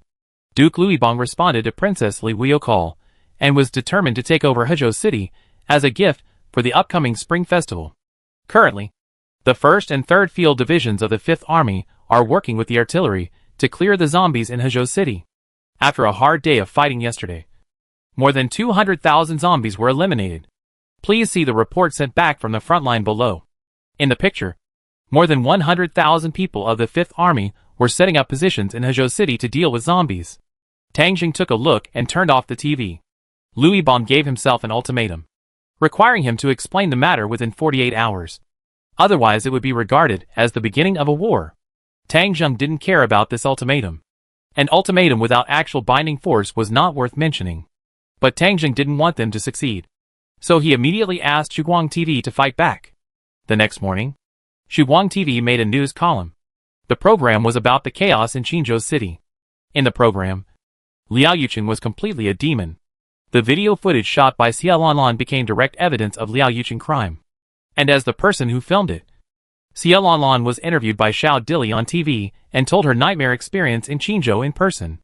The scenes on TV that showed women being tortured, resources being monopolized, and people being fed to zombies who disobeyed caused an uproar in the entire Northern Territory. Originally, after the TV program on Jinghe was broadcast yesterday, people in the Northern Territory consciously kept their distance from Zhuguang City, because Tang Zheng was so bold as to oppose the empire, and they didn't dare to get involved in this matter. But I didn't expect that today Tang Zheng would give such a sharp counterattack. Qinzhou Liao Yuqing crimes are simply too numerous to list, and he has committed many evil deeds. There are many evil people in the end times, and the evil of human nature is fully magnified in this world. But the amount of evil a villain can do is directly equal to his status. An ordinary villain can only harm a few or a dozen people, and may be eliminated at any time. But a villain in a high position is simply a nightmare. Liao Yuqing is a division commander, commanding tens of thousands of troops, and no one can do anything to him. When such a person does evil, too many people will be harmed. How can such a person become a division commander? What does Luibang think? Could Luibang also be such a person? This kind of discussion is very popular in Zhuguang City. But the people in other survival bases did not dare to speak at this moment. Once Tang Zheng released this news, it was the most direct response to the 5th Army, which was almost the same as declaring war. It is true that the Zhuguang Army is the only one in the North Territory, but no one thinks that the Zhuguang Army can gain an advantage against the empire. If it fails, it may become history. In panic, people waited for Liao Yuqing's response again. This time, Liao Yuqing personally accepted the interview. On TV, he accused Tang Zheng of fraud and synthesizing videos. The content of the video was not true. He colluded with the fugitives of the empire and deliberately discredited himself. He deserves death. In view of Tang Zheng's stubborn attitude, from now on, the Zhuguang Army and the 5th Army will enter a state of war. In the news, he warned the people of Zhuguang City not to be involved in Tang Zheng corruption. If you have the ability, please leave Zhuguang City as soon as possible to avoid being affected by the war. He asked the soldiers of the Zhuguang Army not to be deceived by Tang Zheng, to lay down their weapons as soon as possible, and to join the empire. He asked the survival bases around Zhuguang City not to continue trade and commercial activities with Zhuguang City. Otherwise, they would be regarded as Tang Zheng accomplices. He even directly issued a wanted order for Tang Zheng, listing many of Tang Zheng's crimes. The crimes Xie Jinshan had listed for Tang Zheng were now copied by Liao Yuqing. They included bullying the surrounding areas, suppressing the alliance, issuing currency without authorization, killing innocent people at the Qinzhou Trade Fair, and killing imperial nobles in Zhanjiang. With Liao Yuqing's statement, the two sides officially entered a state of war. The news also brought great pressure to people inside and outside Zhuguang City. Many of the surrounding survival bases did stop trading with Zhuguang City. The survivors in the city did indeed lose a lot of people. The empire's rule for hundreds of years has been deeply rooted in the hearts of the people. Now that Tang Zheng has been listed as a wanted criminal by the empire, they dare not stay in Zhuguang City. Zhuguang City now has a permanent population of 400,000 and a floating population of about 200,000 per day. After this incident, there has been a certain decline. About 50,000 permanent residents chose to leave, and the floating population has even declined to only tens of thousands per day. The population of Zhuguang City, which used to be about 600,000, has now dropped to about 400,000, about one-third less. Although 400,000 people are still very large, it is much less than the crowded scene in the past. A large number of people who left chose to sell their light yuan and buy supplies, which caused a certain degree of depreciation of light yuan for a while. Faced with this situation, Tang Zheng directly ordered to release the supplies stored in Zhuguang City to anyone who wanted to buy. After the Zhuguang army was established for such a long time, Tang Zheng had accumulated an astronomical amount of ordinary supplies. Especially after the capture of Qingchuan County, the city with millions of people is a treasure house, and the current materials are all useless. Moreover, all the materials can be converted into a number in Tang Zheng's system after being converted by the material recycling station, and can be exchanged when needed, so there is no need to worry about how much. With Tang Zheng's support, the purchasing power of Guangyuan quickly recovered and remained the same. As for the tens of thousands of permanent residents who left, and the departure of those floating populations, Tang Zheng didn't care, and was even happy.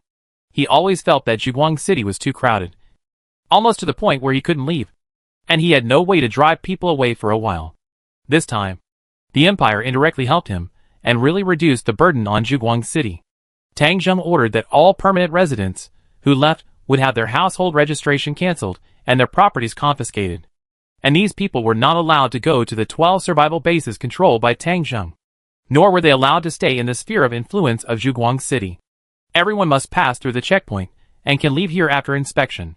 It is easy to leave, but it will not be so easy to apply for household registration in Zhuguang City in the future. The flow of people left lasted for about 3 days, and finally gradually stabilized, and the city population stabilized at about 400,000. Most of those who stayed were those who had developed feelings for Zhuguang City and did not want to leave. A city of 400,000 people is still busy and lively, and people have also found that life has returned to normal now. And the crowded Zhuguang City before has become a little deformed. The city stabilized, and Tang Zheng began his arrangements. He had not been idle these days, and he had been studying the situation on Liao Yuqing's side. He set a large number of war eagles to fly over the land of Qinzhou Fengcheng, transmitting many of the captured images back to the Combat Command Center. And many of the valuable images were sorted out by the Combat Command Center and handed over to Tang Zheng for review. Several of the images were taken of the situation in Liao Yuqing military camp. Liao Yuqing military camp is located in the north of Qinzhou City, about 60 kilometers away from the city. This military camp is actually his old nest. There are not only tens of thousands of his garrisons, but also hundreds of thousands of survivors. The scale seems to be even larger than Zhuguang City. One side is backed by the mountain. The other side is backed by the river. And there are walls on both sides. The wall is about 7 or 8 meters high and looks a little thin. In the center is a concentration camp built by Liao Yuqing. This concentration camp is a region with serious polarization. Many powerful people also live in the concentration camp. It is a rich area. The other half is the concentration camp created by Liao Yuqing, which has a place to raise zombies and an arena. He asked those he thought were guilty to duel in the arena, and if they killed their opponents, they could eat and survive temporarily. He sold tickets in this way to attract people from the rich area to watch, which was also a way to make money. And Liao Yuqing himself lived in the center of the city, in a heavily guarded and heavily fortified courtyard. He was afraid of death because he had done too many bad things. Moreover, Liao Yuqing also knew that Tang Zheng was not easy to mess with. Now that he had broken off relations with the Zhuguang army, he was also worried about being assassinated by Tang Zheng. So in the past few days, he hardly left his yard. and was issuing orders inside, actively preparing for war. Tang Zheng knew that the place where the war broke out must be Fengcheng. Fengcheng is almost the same distance from Zhuguang City and Qinzhou. Both are 700 kilometers. No one wants the war to reach their doorstep, so it is inevitable to open up a third-party battlefield. So he monitored the situation in Qinzhou and could respond in time. But on this morning, Qinzhou had not yet sent troops, and the Fengcheng War suddenly broke out. Chapter 188. Qinzhou Military Camp. Liao Yuqing stayed in his courtyard in the concentration camp and was talking to someone. This courtyard covers an area of more than 10,000 square meters and is heavily guarded. Liao Yuqing, who was afraid of death, had already built the most solid fortifications here. He lived in a large villa, but most people don't know that this villa is a cover-up. He actually lived in a huge basement 20 meters underground in the villa. There was only one exit from the basement leading to the ground, and the exit was inside a secret door in the villa. The walls of the basement were completely poured with reinforced concrete, with a thickness of 10 meters, and even multiple layers of steel plates were sandwiched in the middle. Not to mention artillery shells. Even if a nuclear bomb exploded on the ground, it would not affect it at all. The door of this basement was an alloy door with a thickness of 1.5 meters, which was firmly welded inside the wall, and was almost impossible to break open with external force. The way to open the door was Liao Yuqing retina verification and fingerprint verification. The underground space was very large, nearly 3,000 square meters. In such a large space, he was actually the only one living there. There were ventilation and drainage systems, wells dug, generators, and a large amount of fuel stored. There was electricity, and dozens of refrigerators, which were used to store a lot of food. Since Tang Zheng left, he had amassed a lot of wealth, perhaps influenced by Tang Zheng. He also stored a lot of gold and silver, which were piled up in the basement. Several rooms were almost piled up into small gold mountains.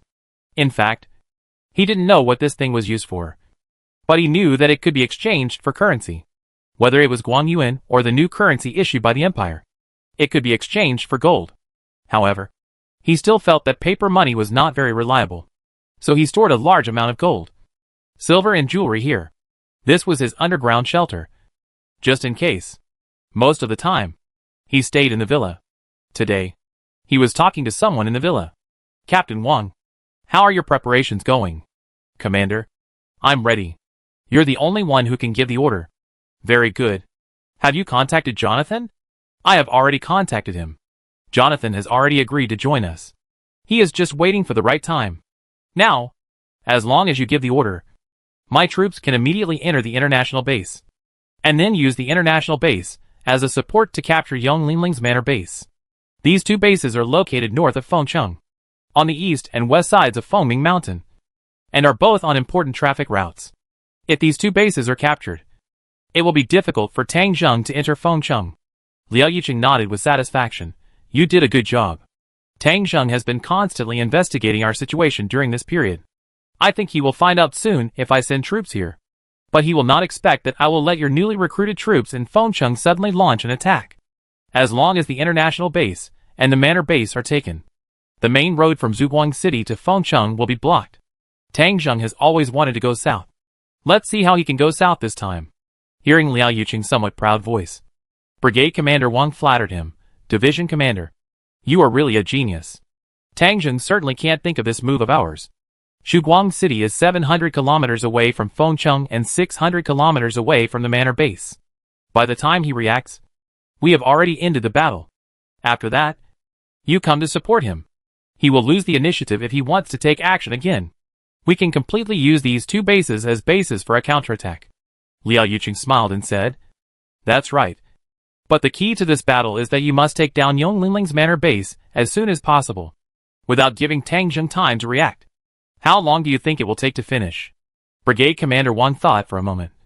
We have 13,000 people here, and Jonathan's international base can also provide about 3,000 troops, while Yong Linling's troops are about 4,000. We have an overwhelming advantage in terms of force, but our troops are newly built and lack heavy weapons. Fortunately, Yong Linling's side is similar. I estimate that it should be finished in 5 hours.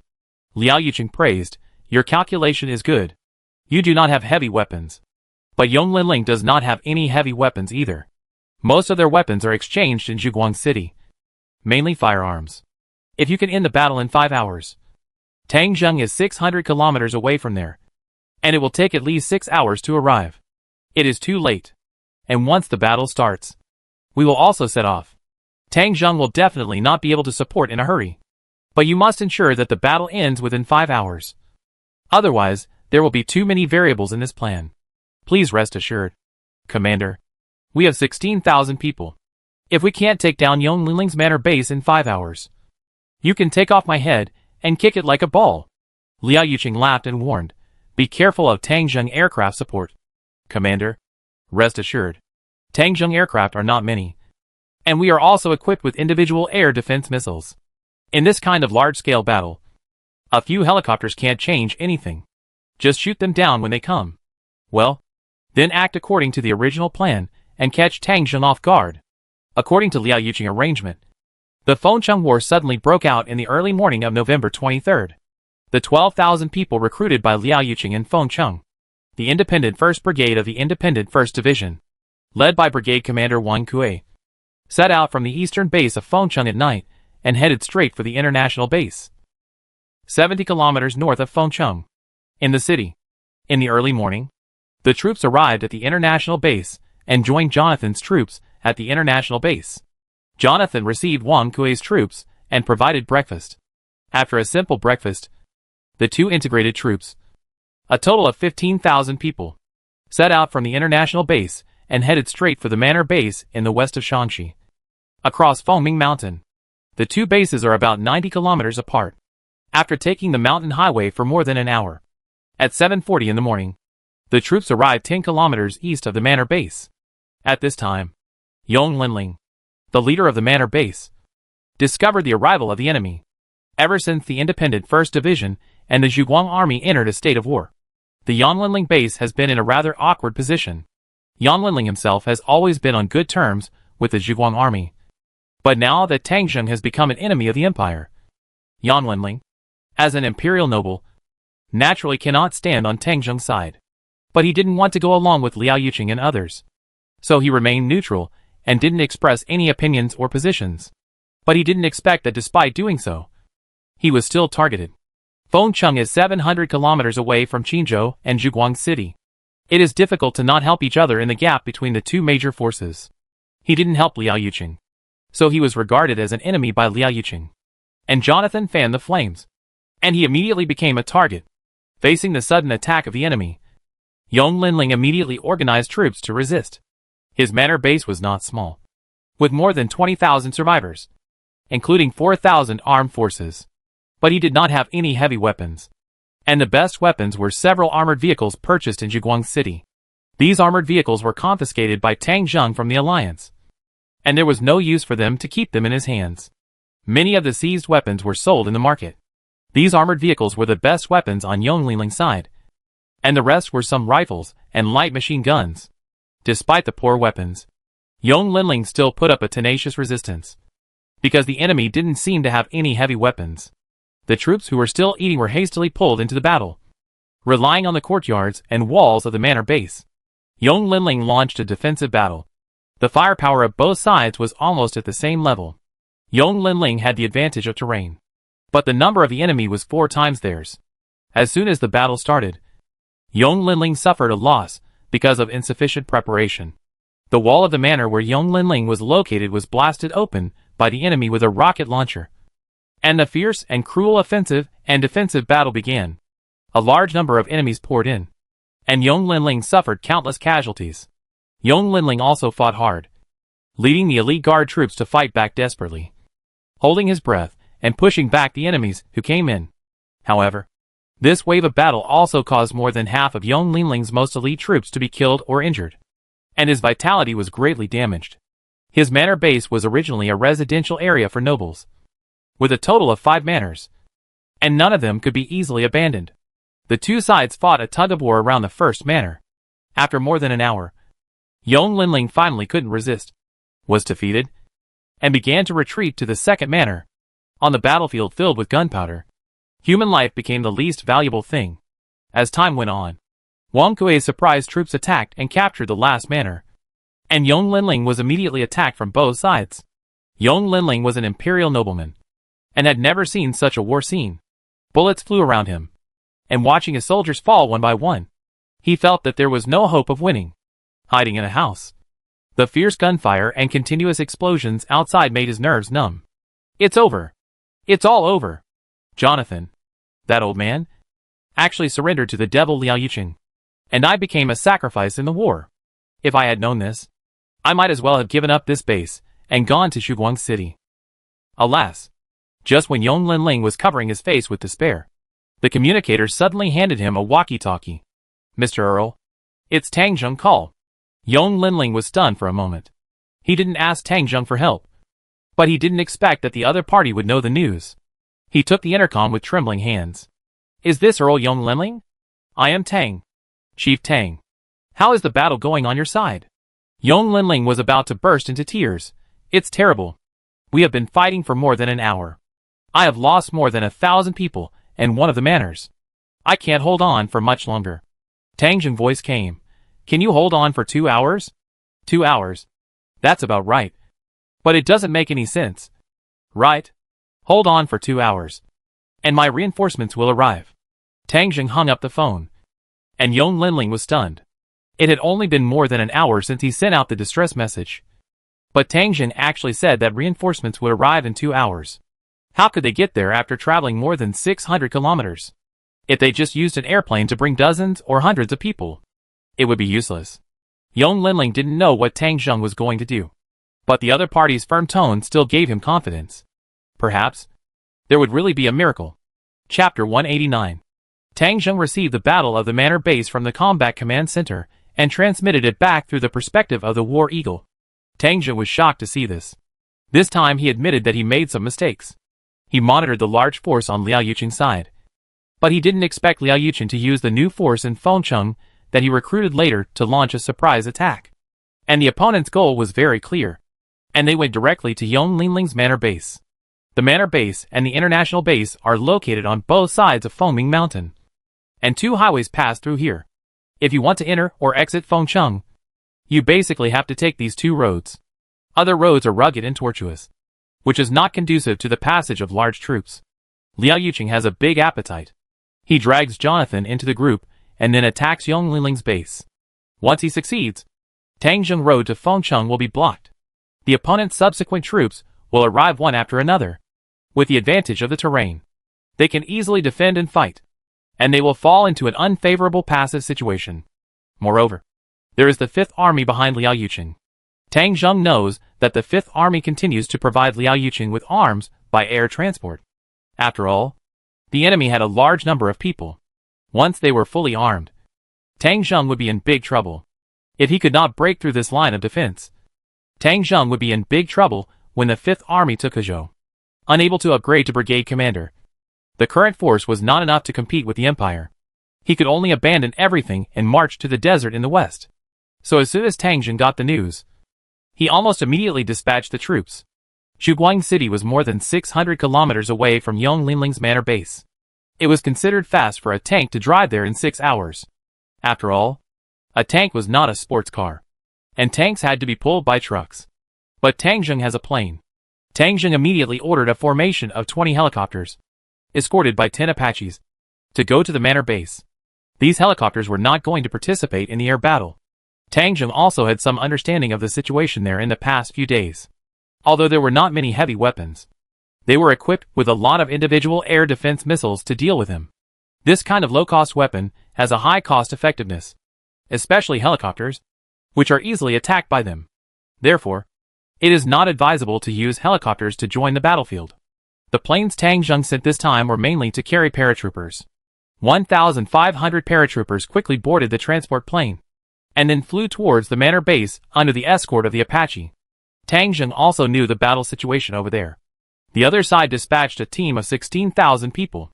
These 1,500 paratroopers were not enough to completely resist them, and could only delay them. However, Tang Zheng had another way. That is, direct railway. It would take more than 600 kilometers to go by road, and there is a section of mountain road that needs to be detoured. But the railway is straight, and can be parked more than 10 kilometers away from the manor base. and the distance is only 470 kilometers. So when Tang Zheng got the news, he sent out the helicopter troops and quickly boarded the train. The guard company and the direct battalion also set off with him. The guard company followed Tang Zheng on the armored train, and the direct battalion got on the bus. As for the guards' vehicles, they had already been parked on the truck just in case.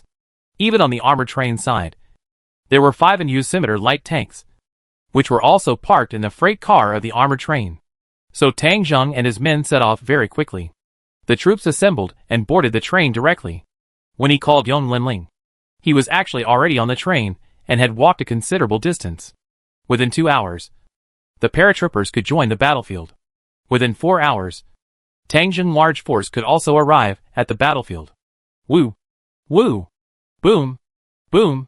The armored train whistled long, and the train rumbled out of Zhuguang City. The weary bird took off, and the war eagle circled the northeast gate of Zhuguang City, which was rarely opened. When the train rumbled out of the city, those who traveled to and from Zhuguang City were dumbfounded. When did the train appear in the inner city of Zhuguang City? Did that railroad exist before? Why didn't they know about it? Besides, the train, which was packaged like a war fortress, simply overturned their cognition. The light-chasing army could actually make this steel behemoth. Look at the cannon on the roof. Look at the missile on the roof. This weapon, which was born purely for war, makes people excited. I really don't know what those who left Light-Chasing City because of the war between Light-Chasing City and the Empire would think when they see this. And it's not just this one car. The second passenger train followed out of the city. The fully armed soldiers sitting densely inside also made them stunned. After the second train departed, the third freight train also followed out of the city. The 30-car freight train was loaded with armored vehicles and jeeps. The double-decker tanks were parked in a row on the carriages, gradually moving away, still leaving a solemn atmosphere. The train was running fast on the railway and soon disappeared from people's sight. The vehicle rumbled forward and soon changed lanes at the lumberyard, and then headed straight for Fengcheng. At the manor base, Yong Linling received a call from Tang Zheng, and the whole person seemed to be resurrected as if he had been injected with chicken blood. Since Tang Zheng was willing to send people to rescue him, he had the confidence and motivation to persist. He shouted to the troops and used the geographical advantages of the manor base to continue the defensive operations. Yong Linling's tactics were also simple. That is, crazy output at all costs. If he lost this battle, no matter how many weapons he had, they would be prepared for others. Even if he died, he had to use up all the bullets before dying. Moreover, the manor base was composed of houses and villas, and there were natural fortifications everywhere. His troops used the fortifications to fight, and it would be difficult for Jonathan's group on the opposite side to take it down in a short time. It must be said that Yong Linling's stupid method really gave Wang Kui and Jonathan a headache. They didn't expect that Yong Linling was so tenacious. He and his defeated army had held back 16,000 of them for more than 2 hours, and was still fighting to the death. Wang Kui was a little anxious. He had made a promise to Liao Yuqing that he would take down the manor base within 5 hours. If he still couldn't take it after 5 hours, Tang Zheng reinforcements might arrive at any time. Now more than half of the time has passed, and he has only taken 2 manors. Yong Linling is still holding on to 3 manors and fighting with his side. Seeing that time is passing by, Jonathan can no longer hold on. He took the initiative to come to Wang Kui, Brigade Commander Wang. I think we can be more ruthless. How ruthless? Wang Kui asked. Jonathan held up 2 fingers. It's very simple. Flamethrower. Gasoline bomb. Hearing this, Wang Kui took a breath. Jonathan, this foreigner, is so cruel that he wants to burn the people in the manor base to death. In ordinary wars, it is impossible to fight such a cruel state. But when Wang Kui thought of the military order he made in front of Liao Yuqing, he knew that he had no choice. Okay, I do as you say. With the addition of flamethrowers and gasoline bombs to the battlefield, the situation that could have been held back quickly got out of control. The flamethrower sprayed out a long dragon of flames, raging in the manor. With the help of gasoline bombs, the fire became more and more out of control. In the late autumn and early winter of the manor, the sky snowed at some point. The snowflakes fell on the withered grass and trees, but they had no effect at all and were still ignited instantly. A few flame guns sprayed around, and a house would be turned into a furnace. For some sturdy houses, The attackers would fiercely shoot to cover, and let the soldiers with flame guns rush up. And when the guards stopped shooting, the long dragon of flames would directly enter the room. Under this kind of inhumane killing, the people inside could not even hold on for 2 seconds, and the whole person would be turned into a torch. The defenders ran and cried, but they fell down after a few steps, and became a charred corpse on the ground. Yong Lingling's manor could not be defended soon, and the scattered remnants of the defeated soldiers ran out of the manor, and ran to the next manor. This was the third manor, and there were only 2 left. Yong Lingling's side would be completely defeated. Moreover, there were a large number of survivors in the last 2 manors. Now all the people on Yong Lingling's side ran back to the last 2 manors to hide, with a total number of about 20,000 people. It is conceivable that if the attackers used flame guns and gasoline bombs in these 2 manors, what a tragic scene it would be. Yong Linling stood at the gate of the 4th manor, looking at his 4,000 men. Only less than 1,000 of them were left. At this time, an hour and a half had passed since he talked to Tang Zheng. Chief Tang, I may be defeated. I can't hold on for 2 hours. Yong Linling wanted to use the intercom to talk to Tang Zheng, but he put it down in the end. Forget it. After this incident, there may be no such person as him in the world anymore. For the sake of his men's lives, he had planned to surrender. He looked up at the sky. His men could surrender, but he could not. He was an imperial earl after all, and a man who prided himself on his dignity. He wanted to retain his last dignity, so he decided to commit suicide. He wanted to take one last look at the sky. He hadn't seen a clear sky for a long time. The sky was still cloudy, and when he looked up, there were even crystal snowflakes falling on his face. It was only then that he noticed that it was snowing in Fengcheng. The sky was covered with dark clouds. The ground was filled with thick smoke, and visibility was very low. Yong Linling looked at the horizon through the wind and snow with blurry eyes. The snow on the horizon was getting bigger and bigger. Bigger than imagined. The big balls of snowflakes, as big as small houses, fell to the rear of the enemy. How can there be such heavy snow? I am not dreaming. Yong Linling shook his head hard, and suddenly he got a sudden inspiration. No, that's not snow. It's a parachute. Chapter 190. The smoke of war and fierce gunfire. The thick clouds and the falling snow provided natural cover for the paratroopers falling from the clouds. Hu Yuhang, the battalion commander of the Army Aviation Corps, successfully parachuted 2 kilometers behind the enemy with 1,500 paratroopers. This is the foothills of Fengming Mountain, which is now covered with snow. The soldiers advanced along the hillside, crossed a hill, and were close to the manor base. The wind and snow were getting stronger, and the visibility was very low, which made their progress very smooth. The paratroopers all wore the winter combat uniforms that Tang Zheng had equipped them with. The white combat uniforms made them hard to be spotted in the snow. About 20 minutes later, they were less than 200 meters away from the nearest enemy. Ahead was a manor that had been shot down, and now an enemy regiment was resting there. The 3rd Regiment of Wang Kuei's Independent Brigade stayed here. They had just gone through a bloody battle and returned to the rear for a short rest and adjustment. The battalion commander of the Army Aviation Battalion, Hu Yuhang, quickly issued a combat order.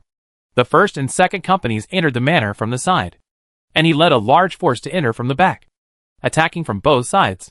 The soldiers came to the wall of the manor one by one, just like crossing obstacles during training, and easily jumped over the wall. The wind, snow and gunshots blocked their perception, and they did not expect the enemy to suddenly appear from the back. So the 3rd Regiment of the Independent Brigade did not make any defense here. Everyone had just experienced a hard battle and was resting in the manor at this time. The houses in the manor were almost burned, and they could only rest in the open air in the yard, in a very relaxed state. The petrol bombs they carried were basically piled here, and they would carry them to attack the remnants of Yong Linling again. Such a relaxed state led to disastrous consequences. When Hu Yuhang and his men rushed out, many people were still lying down. Only one sentry discovered something and blew a whistle that was a bit redundant. Beep! Beep! Enemy attack. Prepare to fight. Don't rest. Get up the fucking hell. Duh. As soon as the sentry's words were conveyed, the gunfire of the Zhuguang army rang out. The soldiers rushed out like wolves and tigers, holding their guns and starting to shoot. The previous lack of preparation caused fatal consequences at this time. They rushed to meet the enemy in panic, and just as they stood up, they were hit by a storm. Paratroopers are not ordinary soldiers.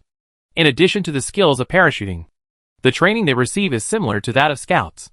It can be said that every paratrooper is an elite soldier, and they are very strong in both physical fitness and marksmanship. Prepared against unprepared, the more than 3,000 people in this regiment suffered a heavy blow at the first time.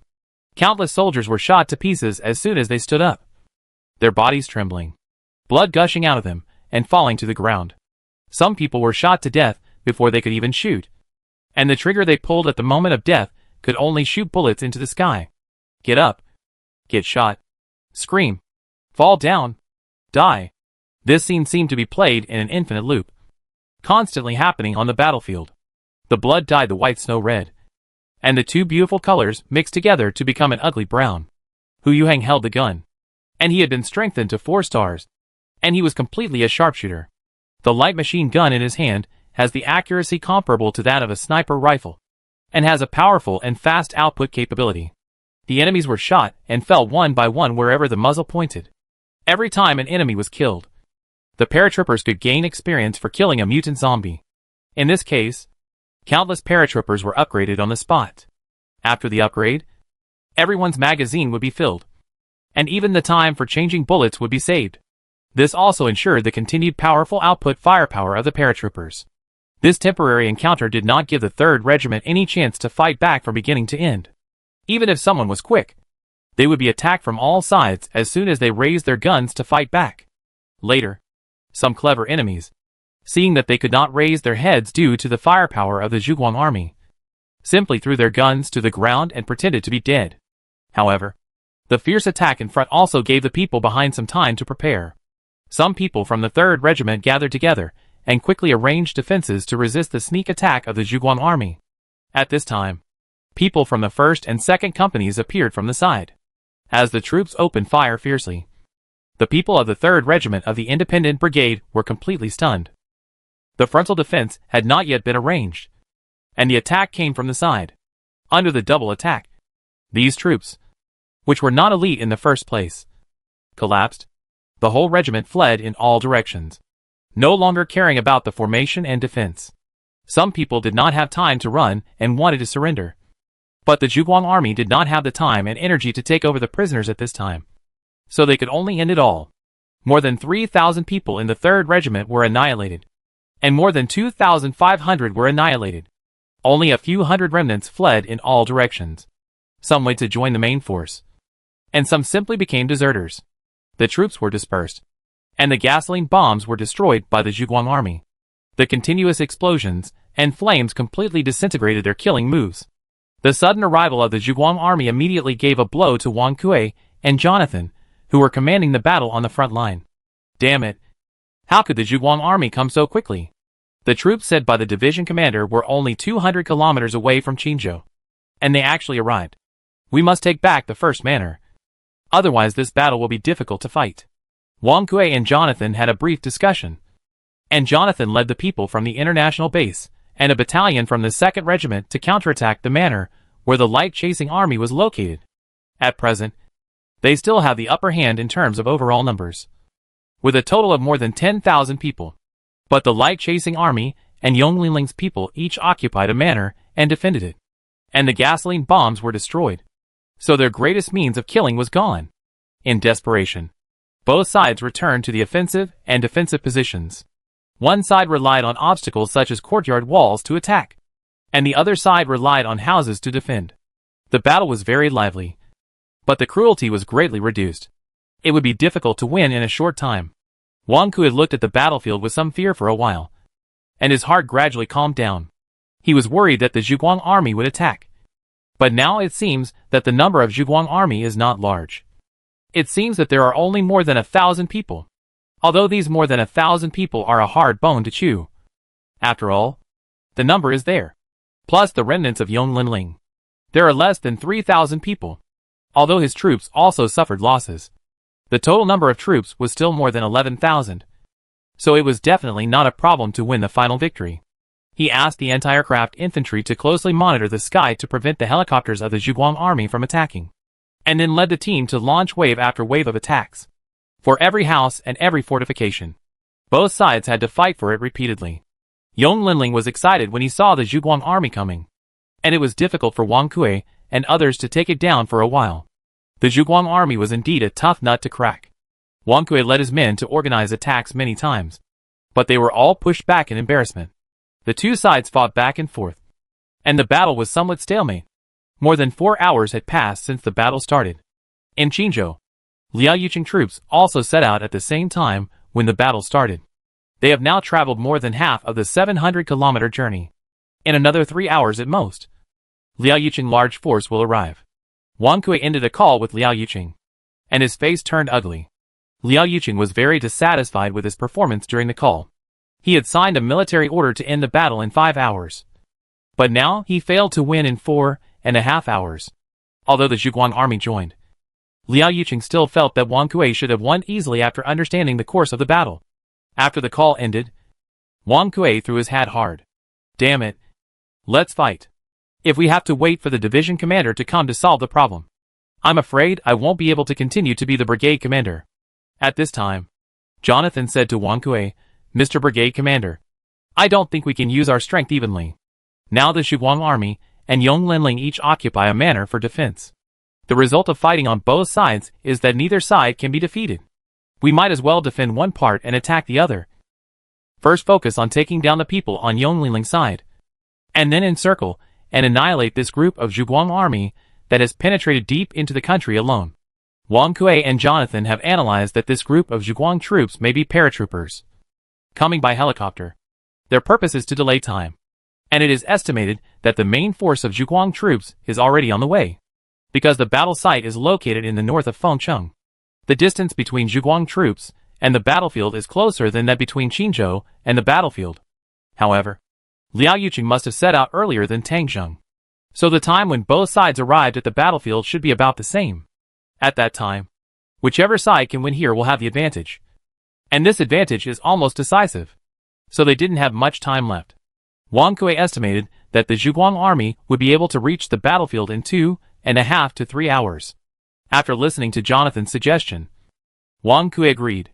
He asked a battalion of the 2nd Regiment and the remnants of the 3rd Regiment to set up a defense line to resist the Zhuguang army, and he himself led the 1st Regiment, 2 battalions of the 2nd Regiment, and Jonathan's 3,000 people to attack the manor where Yong Linling was.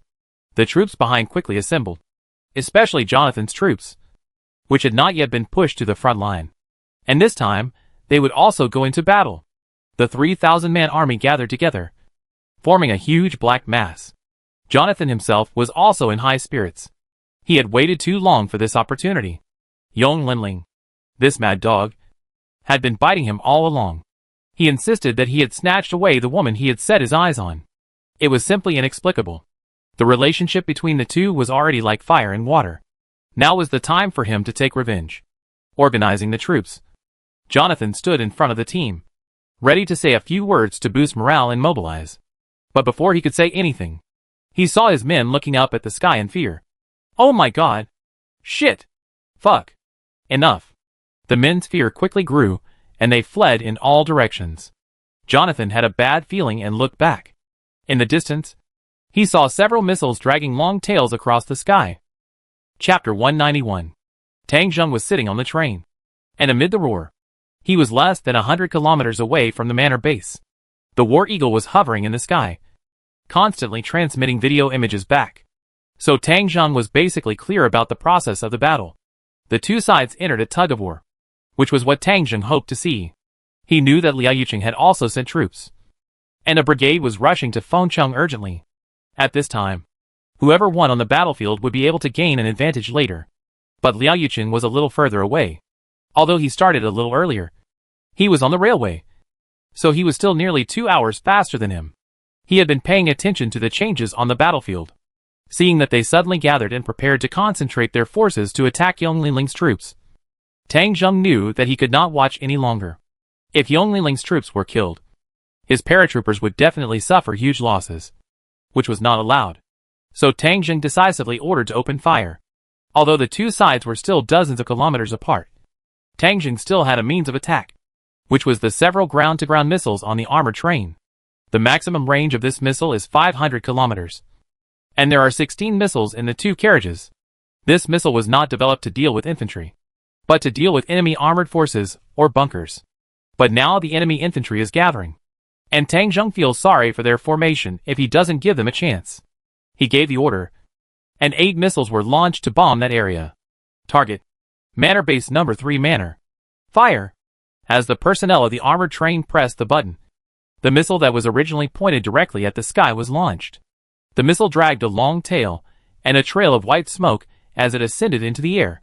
A distance of dozens of kilometers was reached in an instant. The War Eagle circled in the air, and the camera recorded the scene of the bombing.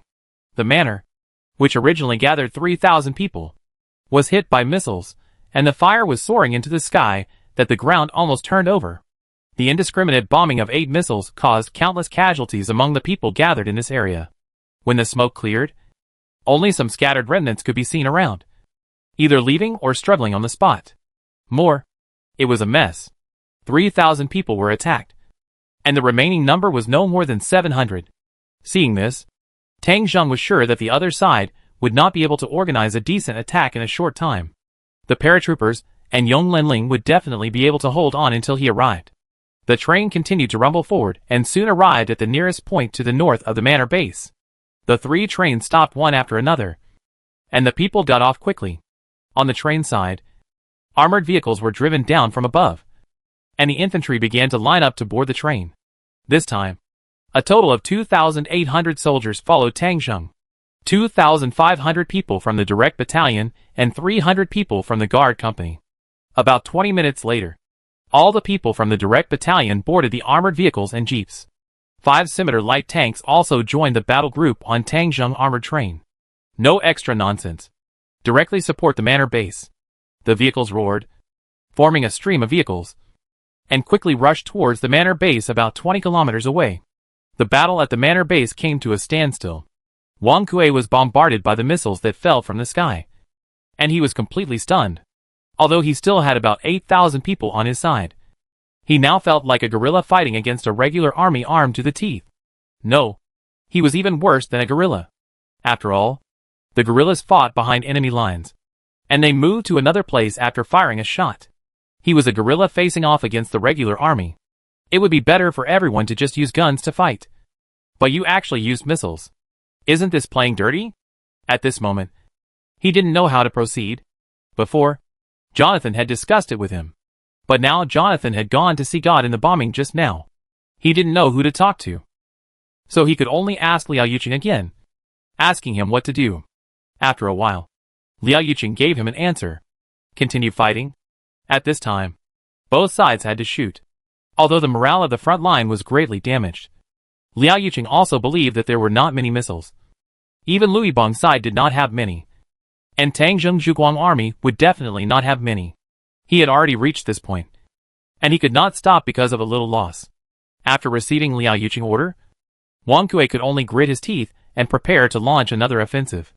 Brigade Commander Wang. It's not good. The Zhuguang army is coming from the northwest.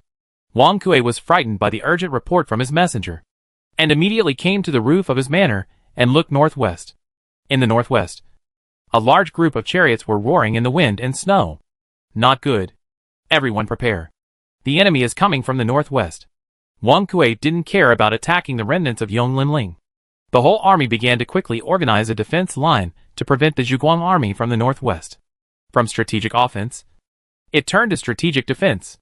In just a few minutes, the two sides came into close combat. The machine guns on the opposite armored vehicles and the Gatling machine guns on the jeeps opened fire at a distance of 500 meters. As soon as the two sides exchanged fire, the difference in firepower was immediately reflected. The opponent's bullets were like a storm, pouring down on the position of the independent brigade as if they were free.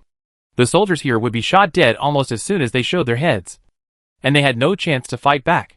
Even if they occasionally had a chance to fight back, the rifle bullets were not even enough to tickle the armored vehicles over there. This was an unequal battle, and the firepower of both sides was not at the same level at all. At the beginning, Wang Kuei's people could still rely on the courtyard wall of the manor to fight. But soon, tanks appeared on the side of the Zhuguang army. Even if the scimitar was a light tank, it was still a tank. With the bombardment and collision, it actually directly knocked down the courtyard wall and rushed into the manor. The main gun and parallel machine gun on the tank fired wildly at this moment, sweeping the defending soldiers. Wang Kui had no heavy firepower to compete with the tanks, and immediately showed some signs of not being able to hold on. They could only rely on the buildings in the manner to fight tenaciously. As the tanks broke open the gap, a large number of armored vehicles poured in. The infantry of the direct battalion had already gotten off the car and followed the armored vehicles to charge in. The scene of the coordinated battle between infantry and tanks appeared in the manner. Wang Kui originally deployed anti-aircraft infantry in the back to prevent the enemy helicopter attack. Now the situation is urgent. He wants the anti-aircraft infantry to come over and attack the tanks of the Zhuguang army with individual anti-aircraft missiles. But after the enemy infantry rushed in, the battlefield became a little fragmented, and there were offensive and defensive battles everywhere. So it was not easy for the anti-aircraft infantry to come over. Wang Kui could only let the anti-aircraft infantry gather in the rear and look for opportunities. This gathering was bad again. The other side actually had missiles. For missiles came through the air again, focusing on bombing Wang Kui's anti-aircraft infantry group. After 4 missiles, the anti-aircraft infantry suffered heavy casualties and was basically written off. Then the nightmare really began. The Apache helicopter appeared in the clouds and joined the battle. Air-to-ground missiles and machine guns entered the battlefield, and the situation began to show signs of one-sidedness. Although Wang Kui had more people, the combat effectiveness of the two sides was completely not on the same level, especially after losing the anti-aircraft infantry. No one could deal with the Apache helicopter. Planes circled in the sky, and chain guns were like the roar of the god of death. Anyone hiding in the house would be shot to death by bullets that penetrated the wall. The jeeps moved flexibly in the manner, and the Gatling guns roared continuously, making Wang Kui's men cry for their parents. This was no longer a defensive operation, but a massacre.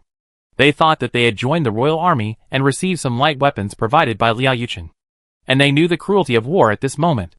Their self-proclaimed pride and arrogance were so vulnerable in front of the powerful firepower of the Zhuguang army. The gap between the two sides was not only the gap in weapons.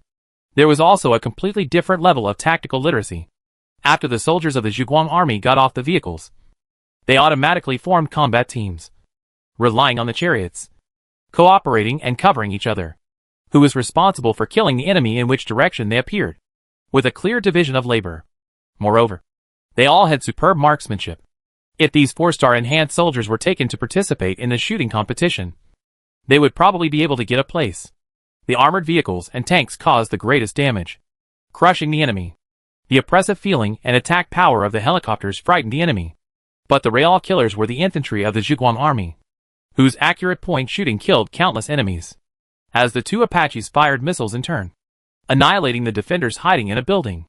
Wang Kui could no longer hold on, but he didn't have the courage to commit suicide. Before he knew that things were not going well, he had already boarded his jeep and was ready to escape. But his every move had long been under the surveillance of the Zhuguang army. Seeing Wang Kui's jeep fleeing, an Apache chased it directly. Wang Kui's jeep was fleeing along the road, and when he saw the helicopter flying over, he was immediately scared out of his wits. He had no intention of resisting at this moment, so he simply braked and stopped. Opening the car door, Wang Kui took the initiative to get out of the car and surrender. Don't shoot. Don't shoot. I surrender. I am willing to surrender. The plane was already overhead, and the strong wind brought by the propeller made Wang Kui unable to open his eyes. He trembled all over, and threw the gun directly to the ground and knelt down. I surrender. I confess. I am willing to confess Liao Yucheng crimes. This man is a bastard. Someone on the plane came down with a rope and recorded Wang Kui's words clearly, until Wang Kui was tied up on the plane. He was still chattering about Liao Yucheng actions. That bastard likes to play with women, but he has no ability. I saw it when he was taking a bath. It looked like a silkworm pupa. Chapter 192. The battle for the manor base that suddenly broke out finally came to an end before dusk. The captured Wang Kui returned to the manor base and used the loudspeaker provided by the Zhuguang army to shout the words of surrender of the entire army. The remnants of the army who could not hold on heard the words of surrender from their superiors. All laid down their weapons and walked out of the bunkers. Wang Kui's brigade had 13,000 people, plus Jonathan's 3,000 troops. A total of 16,000 people, and only more than 2,000 people were left when they surrendered. There were more than 2,000 wounded soldiers, and the rest were all buried at the manor base. Yong Linling also lost more than 2,000 people, most of whom were lost in the early stage of the battle. When the Zhuguang army entered the battlefield, he was just a bystander, and he didn't even have a chance to get started. In this battle, the Zhuguang army annihilated 11,000 enemies, and its own losses were only over 100, with a loss ratio of 100 to 1. The results can be described as brilliant. On the other side, after Liao Yuqing learned that the independent brigade was completely wiped out, the troops stagnated for a while, and actually chose to turn around and return to Qingzhou. Obviously, after learning about the powerful combat capability of the Zhuguang army, Liao Yuqing did not want to leave a lone army here to fight Tangzheng, as it would be very likely that they would continue to be annihilated. After all, the international base was not a solid city, and without a strong city defense, it would be better to withdraw in time. In this way, his plan to block Tangzheng in the north of Fengcheng would be a complete failure. However, his headquarters did not suffer any losses, and the two sides might continue to fight for Fengcheng for a long time in the future. Liao Yuqing withdrawal, and the demise of Jonathan, and the main force of the international base made the international base panic. The more than 10,000 survivors, and the remaining troops of the base simply packed up and ran away, leaving only a deserted base for Tangzheng to deal with. Tangzheng felt a little regretful when he learned that Liao Yuqing had withdrawn his troops. You know, if Liao Yuqing troops came to the north, they would have to pass through a railway line on the way. This made Tangzheng plan to use the armored train to give them another hard blow fail. If the other side doesn't come, Tangzheng can only give up temporarily. It seems that the real battle of the armored train still needs to wait for a suitable time. Under the protection of the guard company, Tangzheng came to the manor base. The cleaning work of the battlefield has been completed, and all the bodies have been buried. Only the broken houses and brown snow tell how fierce the previous battle was. Yong Linling met Tangzheng here. When he met Tangzheng at the beginning, he still treated him as an equal, and even had some sense of superiority. But now, it was completely different. The scene of the coordinated combat of the Zhuguang army helicopters, tanks, armored vehicles, jeeps, paratroopers and infantry had been deeply engraved in his mind, and could not be forgotten. Oh! And there were missiles. The two missile attacks were the turning point of this battle. The first one made the independent brigade switch from strategic offense to defense, and the second one was from defense to defeat. And all of this was led by the man in front of him. When Yong Linling looked at Tangzheng again, he could not show the arrogance of the imperial nobles. Chief Tang, thank you so much. If you hadn't sent troops here, I would be dead today. He even choked up a little while saying this. Tangzheng shook hands with Yong Linling. Don't worry, Mr. Earl. Liao Yuqing is cruel and inhumane. The manor base has always been on good terms with our Zhuguang city. How can I sit back and watch him do evil? Yong Linling nodded repeatedly. That's right. And Jonathan, that old guy, is also an accomplice to the tiger. Tangzheng said, Jonathan has died in the war. Mr. Earl can rest assured. Hearing this, Yong Linling also sighed, and his expression was obviously relieved. Chief Tang, I have thought about it. The manor base will be the territory of Zhuguang City in the future. Like the 12 alliance bases, it uses light yuan, and is directly under the jurisdiction of Zhuguang City. Chief Tang, please send officials here in the future. I will hand over the power. Tangzheng was stunned, but you are still the Earl of the Empire after all. Yong Linling snorted coldly. What about the Earl? When Liao Yuqing attacked the manor base, he never considered my identity as an Earl. In this case, I don't have to care about this identity. It doesn't matter if I don't want it. Tangzheng didn't say anything else, since Yong Linling was willing to hand over power. That was naturally the best. The edge of his base had advanced more than 600 kilometers south of Zhuguang City, which was a great progress. When he continued to take over some bases, the territory would increase significantly. After talking to Yong Linling for a while, Tangzheng asked him to stay here, and he led the troops to the international base. The troops traveled more than 100 kilometers and arrived at the international base, but it was already deserted. Most of the valuable things were taken away, and some supplies that were not carried in time were abandoned here in a mess. Tangzheng asked the troops to take away some useful things, and then he built a wall directly on the road here. After several walls were built in succession, this road was completely blocked. In this way, this road was abandoned. In the future, people from Fengcheng who wanted to go north would have to take the road of the manor base. Tang Zheng actually wanted to continue southward and fight his way to Liao Yuqing base. But the enemy's strength was not bad either. With 50,000 people guarding a base, it was not very rational for him to fight a long distance. So he could only put this idea aside for the time being. At this point, Tang Zheng had achieved his goal. He had taken over the manor base and blocked the international base. In the future, he could go south to Fengcheng Qinzhou whenever he wanted. The sudden outbreak of the Fengcheng battle ended. But the aftermath of this incident was not over yet. That night, Shuguang TV reported on this incident. This was a special program, starting with Liao Yuqing attack on the manor base. Then Zhuguang's army joined the battle. Then the two sides fought back and forth, until Zhuguang's missile air strike. The arrival of the large army finalized the situation. And finally Wan Kuei was captured. All of which were recorded. The process of the battle was shocking. And the two sides' tug-of-war at the beginning made people see the cruelty of war. Wan Kuei's use of gasoline bombs made people curse these unscrupulous executioners. The ability displayed by the Zhuguang army afterwards was even more shocking. The sudden arrival of paratroopers, missiles, and armored forces behind each event represented the strength of the Zhuguang army in this aspect. Then came the defeat of the Independent Brigade and the capture of Wan Kuei. Even the scene where Wan Kuei was taken on the plane and said that Liao Yuqing was incompetent was played without any editing. This incident once became a joke, and Liao Yuqing was even nicknamed Liao Yuqin, becoming a topic of conversation after dinner. As for the confrontation between the light-chasing army and the Imperial Royal Army, and the annihilation of a brigade plus 3,000 troops, people did not talk too much about it, but just waited and watched. This attitude actually explains the problem. With the victory of the light-chasing army, people awe of the empire began to dissipate, especially in the North Territory. Tang Zheng light-chasing army has become a huge force that cannot be ignored. Of course, the empire is not a vegetarian. Now the Fifth Army is not adjacent to this side, and Liao Yuqing main force has not been deployed. It is still difficult to say how the situation will develop in the future. Experts see the doorway, while laymen see the excitement. This war has also given many people a warning. The power behind the tactics of the Zhuguang army in this battle can be seen by those who are proficient in military affairs. Daliao Volcano City. As a relatively developed border city in Daliao, Volcano City has also resumed TV viewing, but it has not actively broadcast programs. And the surrounding areas are not clear about the situation here. Ferdinand watched the entire news report at his residence. Beside him, the bear-like giant stood behind him. With this second-level mutant around, no one could easily threaten him.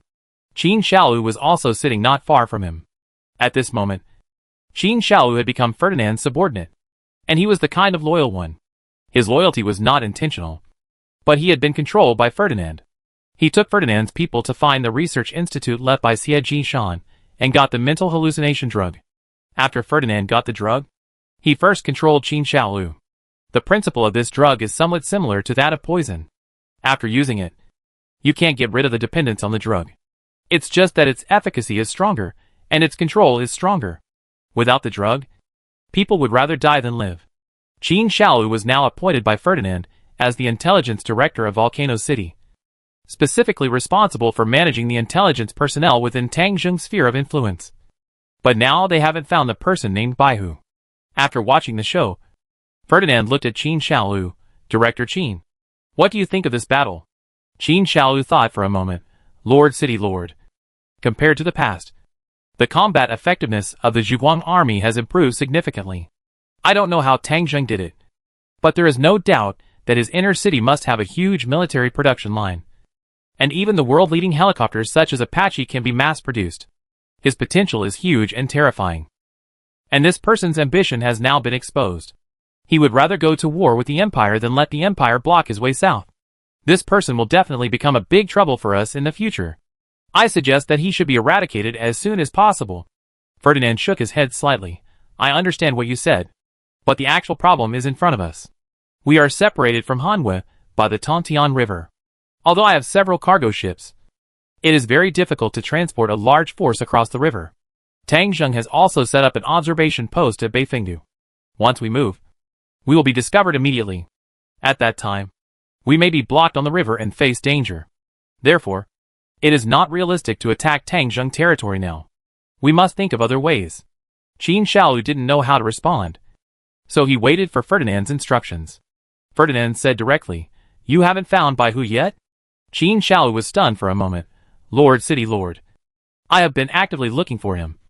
But the spy dogs of the Military Intelligence Bureau of Zhuguang City have been very active recently. Our actions are very risky. But it should be soon. Bai Hu's medicine should be almost used up. He may take the initiative to contact the secret sentry I planted in Zhuguang City in the near future. Well, there are risks in everything. Not to mention in Tangzheng Lair. But we must contact Bai Hu as soon as possible. We have to find an opportunity to take action against Tangzheng, which cannot be separated from his cooperation. You must hurry up." "I understand. Lord City Lord. Don't worry. There should be news in the next few days." Chapter 193. Zhuguang City. The victory over the Empire made many people in Zhuguang City excited. Those who could stay in Zhuguang City all had deep feelings and ties to this place. They were already one with Zhuguang City. Otherwise, they would have chosen to leave long ago. No matter what will happen between Zhuguang City and the Empire in the future, at least they are safe now. The victory of the war has removed the stones in the hearts of many people, and their passionate emotions need to be released. For a time, the entertainment venues in Zhuguang City were crowded, and everyone called their friends and went into bars, nightclubs, and those romantic places to party all night. The Fengming River is already the busiest street in Zhuguang City. There are nightclubs and restaurants on both sides of the river, and there are even 2 rows of boats parked on the river. Although it is already the end of November, it is not that cold in Zhuguang City. The surrounding of Yun Mountain has formed a microclimate, and the surrounding of the city wall blocks the cold wind, which makes the temperature inside the city nearly 10 degrees higher than outside the city. On those boats, many beautiful girls rolled up the window screens, and their silhouettes fell on the window frames. They were wearing thin clothes, with their arms and legs exposed. Some of them were holding the pipa, while others were leaning over to play the zither. The notes flowed and the fragrance filled the air, attracting the eyes of the men passing by. In front of the boats and pleasure boats, the forks in charge were still shouting hard. "Brother, do you want to listen to the music?" They came from Jiangnan and used to be from the song and dance troupe. The ticket is only 10 light yuan, and 50 yuan can go to the second floor to listen. "Brother, you are adventurers, right? You look so dusty. You must be tired after running around for a long time. Come and have a look at our 2 bros. There are girls from Mobei here. The desert style is as exciting as a chili pepper. I guarantee you have never tried it. For 100 guan yuan, you will be a VIP here. Brother, don't go shopping alone. The prices here are too expensive. I will take you to a good place. It's in the alley over there. There are 20 or 30 for them. There are many such places in Fengming River, and on both sides of the river. There are people from the Public Security Bureau on duty in the distance. But they don't pay attention to this situation. Not to mention the end of the world. Even before the end of the world, this kind of thing was tacitly allowed in the empire, and no one cared. Tangzheng did not intend to be unconventional in this regard. Except for poisons. He would never allow them to spread in Zhuguang City. And other things would be fine. This is also the most prosperous street in Zhuguang City, with luxury cars parked in rows on the roadside. Either well-dressed successful people or sturdy and strong adventurers frequently come and go here. Eat and drink. After drinking, go to karaoke and dance. Or go to find another place to drink. Then they either go to the boat to listen to music or go to the bar to dance. In the fading night, men and women enter a state of revelry, and countless transactions are concluded here. Drink today and worry tomorrow, which is a common state in the end of the world. The streets and alleys are a picture of all kinds of people. There are drunk people vomiting under the trees at any time, and a fight breaks out somewhere. Carrying guns is allowed in the city, but firing a gun is illegal, and killing people will be arrested. But ordinary fights are not taken seriously by the police. Adventurers dominated by alcohol fight with each other every day, and injuries and disability are common. Some people are beaten by people in those brothels, because there are many people who don't have money to go in and play. Such an environment has even stimulated some gangs. But in a place like Zhuguang City, it is impossible to expand the gangs, and no one can challenge the dominance of the Zhuguang army here. The streets are bustling with people coming and going. But there are also some people who look at them wandering around with nothing to do. But their eyes are constantly looking around to see if there are any suspicious people. People who often play here all know the identities of these people. They are most likely spies of the Military Intelligence Bureau. monitoring the situation in the city, and finding out some secret information. Many things in the city are under the control of the Military Intelligence Bureau. Almost every day, people are arrested by the Military Intelligence Bureau. Once they are in, it is difficult to get out. Gution is also a demon-level figure that makes people shudder. On the street, a jeep drove in. The jeep looked very embarrassed, with dust and blood all over the body, and the windshield was cracked. But no one thought there was anything wrong. This is a very common thing in the end times. The car stopped in front of a nightclub called Half Door. The waiter of Half Door came over immediately. "Captain Lou, you haven't been here for several days. You look so radiant. Have you made a fortune recently?" This kind of captain title is a general term for adventurer captains. The man called Captain Lou jumped down, handed the car keys to the waiter, laughed and patted his shoulder. "You are still good at talking, Brother Lou. I have been lucky recently. I found an abandoned garbage station in the urban and rural junction of Saichi County. I thought there was nothing good in the garbage station, but I didn't expect to go in and take a look. Wow! There are so many piles of copper. It took 4 trips with our 3 trucks to get all the copper back." When these words came out, people around him kept looking at him, many of them with envy. In the trading hall, there was a long-term message about buying copper, and the price was very high.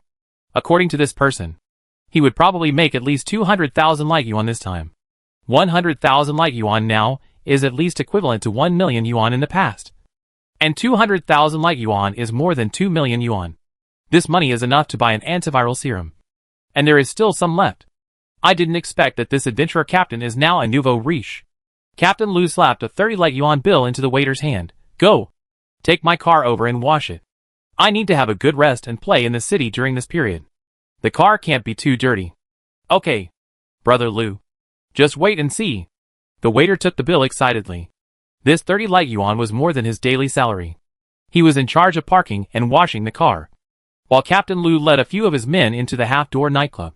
After entering, another waiter came to greet them. "Brother Lou, you are here.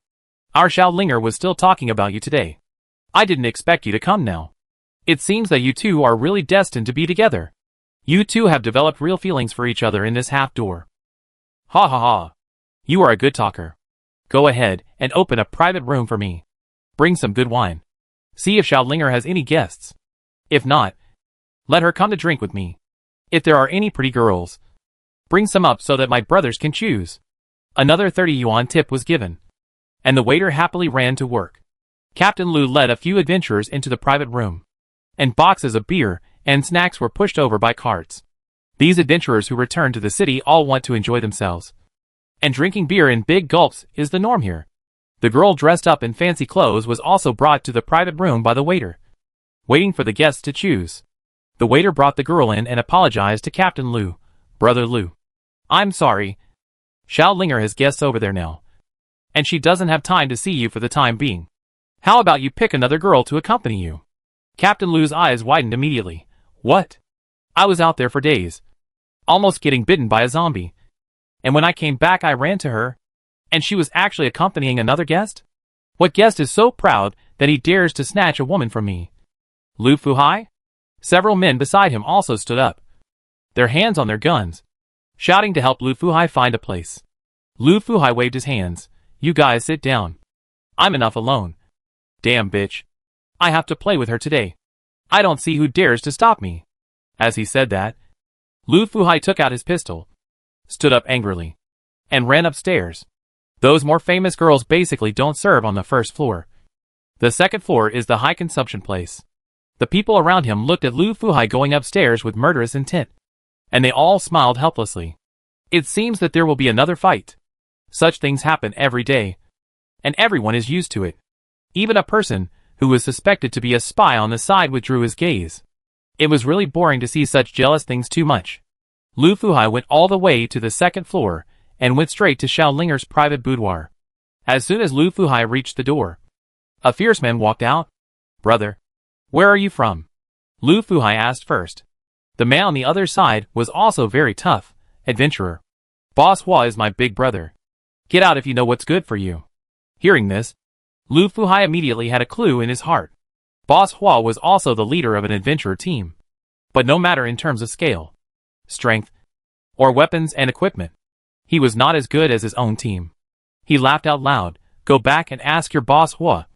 He doesn't even dare to compete with me Lu Fuhai for a woman. You are nothing. As he said that, he kicked the man several meters away. As a long-time adventurer leader, he is already a mutant. And this man is no match at all.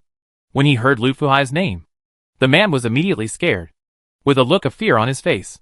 He didn't care about the pain in his body and apologized repeatedly. I was wrong. Captain Lu, please let me go.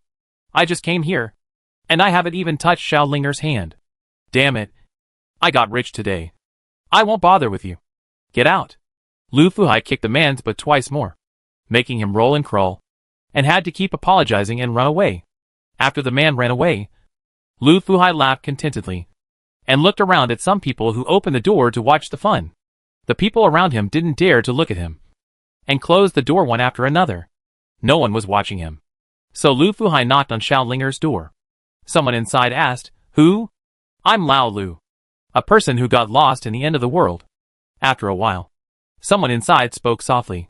Mr. Lu, the cherry blossoms in your hometown are blooming. After listening, Lu Fuhai replied in a deep voice, Whenever I see the cherry blossoms in my hometown, I will think of my mother-in-law. The password is correct. With a click, the door was opened. Lu Fuhai looked around and saw that there was no one around. So he immediately dodged and entered the room. Chapter 194. Lu Fuhai entered Xiao Linger's room, which was decorated in an ancient style. There were light curtains, an immortal table, a desk, a vase, pens, inkstones, and so on. There were also wine and food on the immortal table, and a young woman in ancient costume sat beside the table. This was the top star of Banshanman, Xiao Linger. It can be seen that the woman is very good at welcoming and seeing off people. If she can stand in such a place, she can't do without these. But after Lu Fuhai came in, the woman did not show the kind of seductive behavior. She looked calm, motioned to another maid-like woman beside her to close the door, and then said, Are you Baihu's employee? Lu Fuhai nodded and sat down at the table. Yes and no. I work for Baihu, but I don't know who Baihu is. To be precise, I am just a person responsible for passing messages and carrying things. After saying that, Lu Fuhai asked again, Did you bring the things? Xiao Linger took out a small box with a row of small glass bottles in it, and the bottles contained green liquid. The box was handed to Lu Fuhai, who carefully checked it and even opened the glass bottle to smell it. After confirming that there was nothing wrong with the item, he accepted it. After accepting it, Lu Fuhai breathed a sigh of relief. The goods have finally arrived. If they don't arrive, there may be problems. Baihu is urging us very urgently. Xiao Linger smiled. I've given you the goods, but we still have to do things. We need your cooperation. What are you cooperating with? Lu Fuhai asked. Xiao Linger said lightly, Assassinate Tang Zheng. As soon as these words came out, Lu Fuhai trembled all over, as if he couldn't believe his ears. Do you know what you are saying? He asked. Xiao Linger still said calmly, It means literally. You didn't hear it wrong. Lu Fuhai waved his hands excitedly. I can convey other things for you, but this one is definitely impossible to succeed. The request you put forward is simply harder than climbing to the sky. Do you know how strong Tang Zheng's security force is?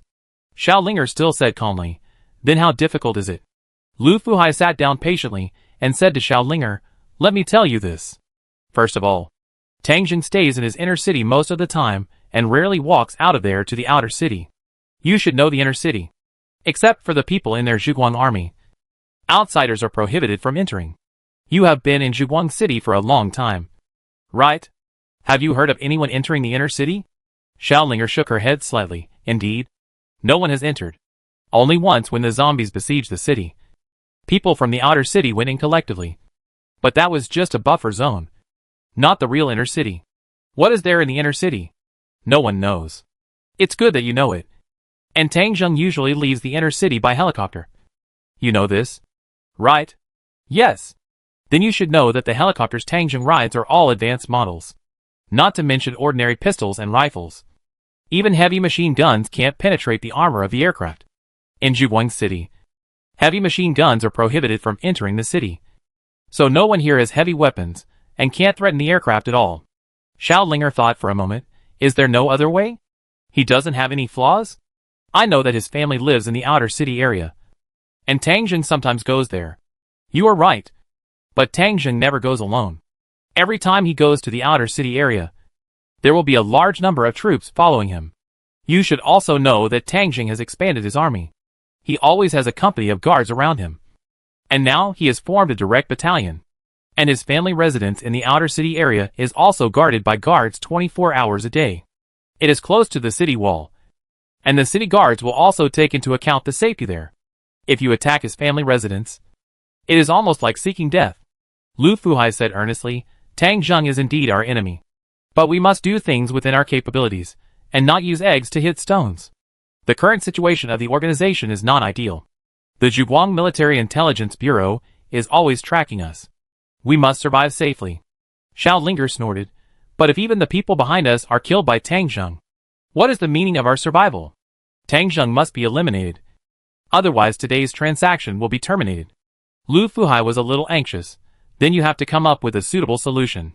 White Fox will not agree to let us die like this. Xiao Linger tapped the table lightly with her fingers, thought for a while, and said, Now there is news that Tang Jing will hold a cultural performance in January. Do you know about this? I heard that it is in Zhuguang Grand Theater. The construction has been completed, and the interior is almost arranged.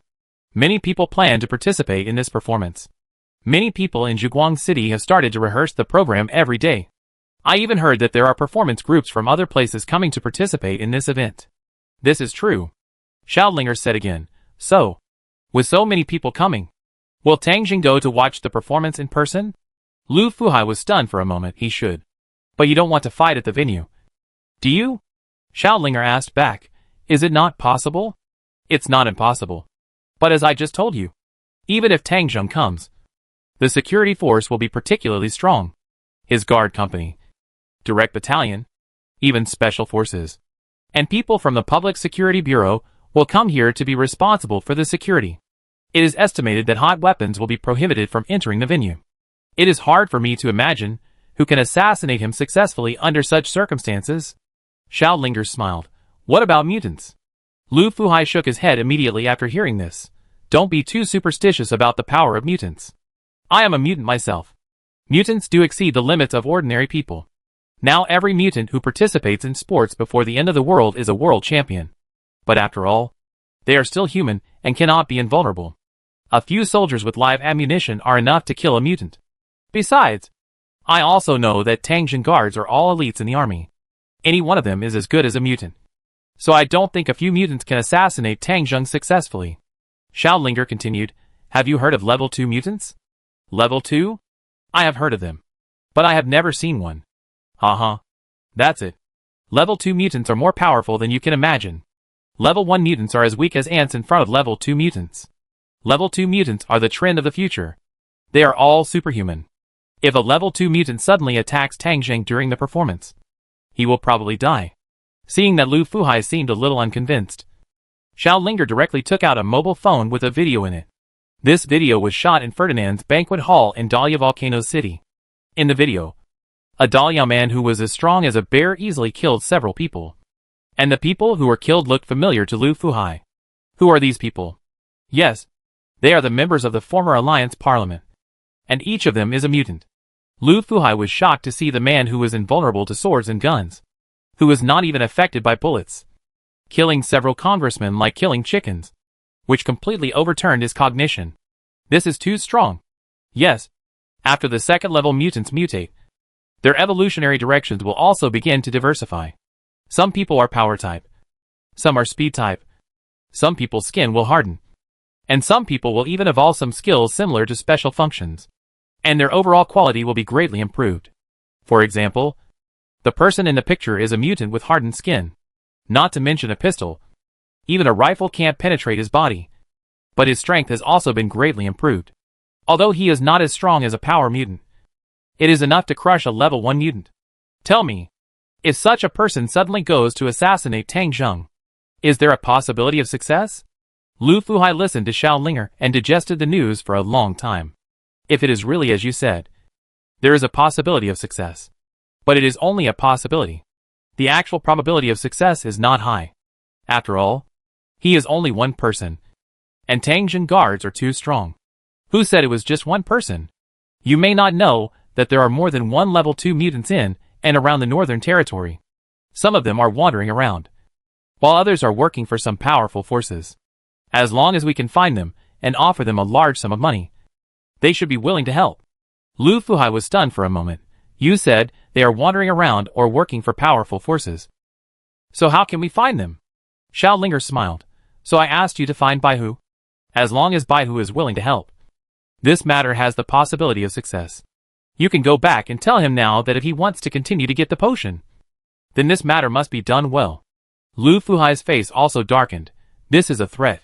Yes, but it's not just a threat. This is also the meaning of our existence. If we can't kill Tang Zheng, then our existence will lose its meaning. So this must be done.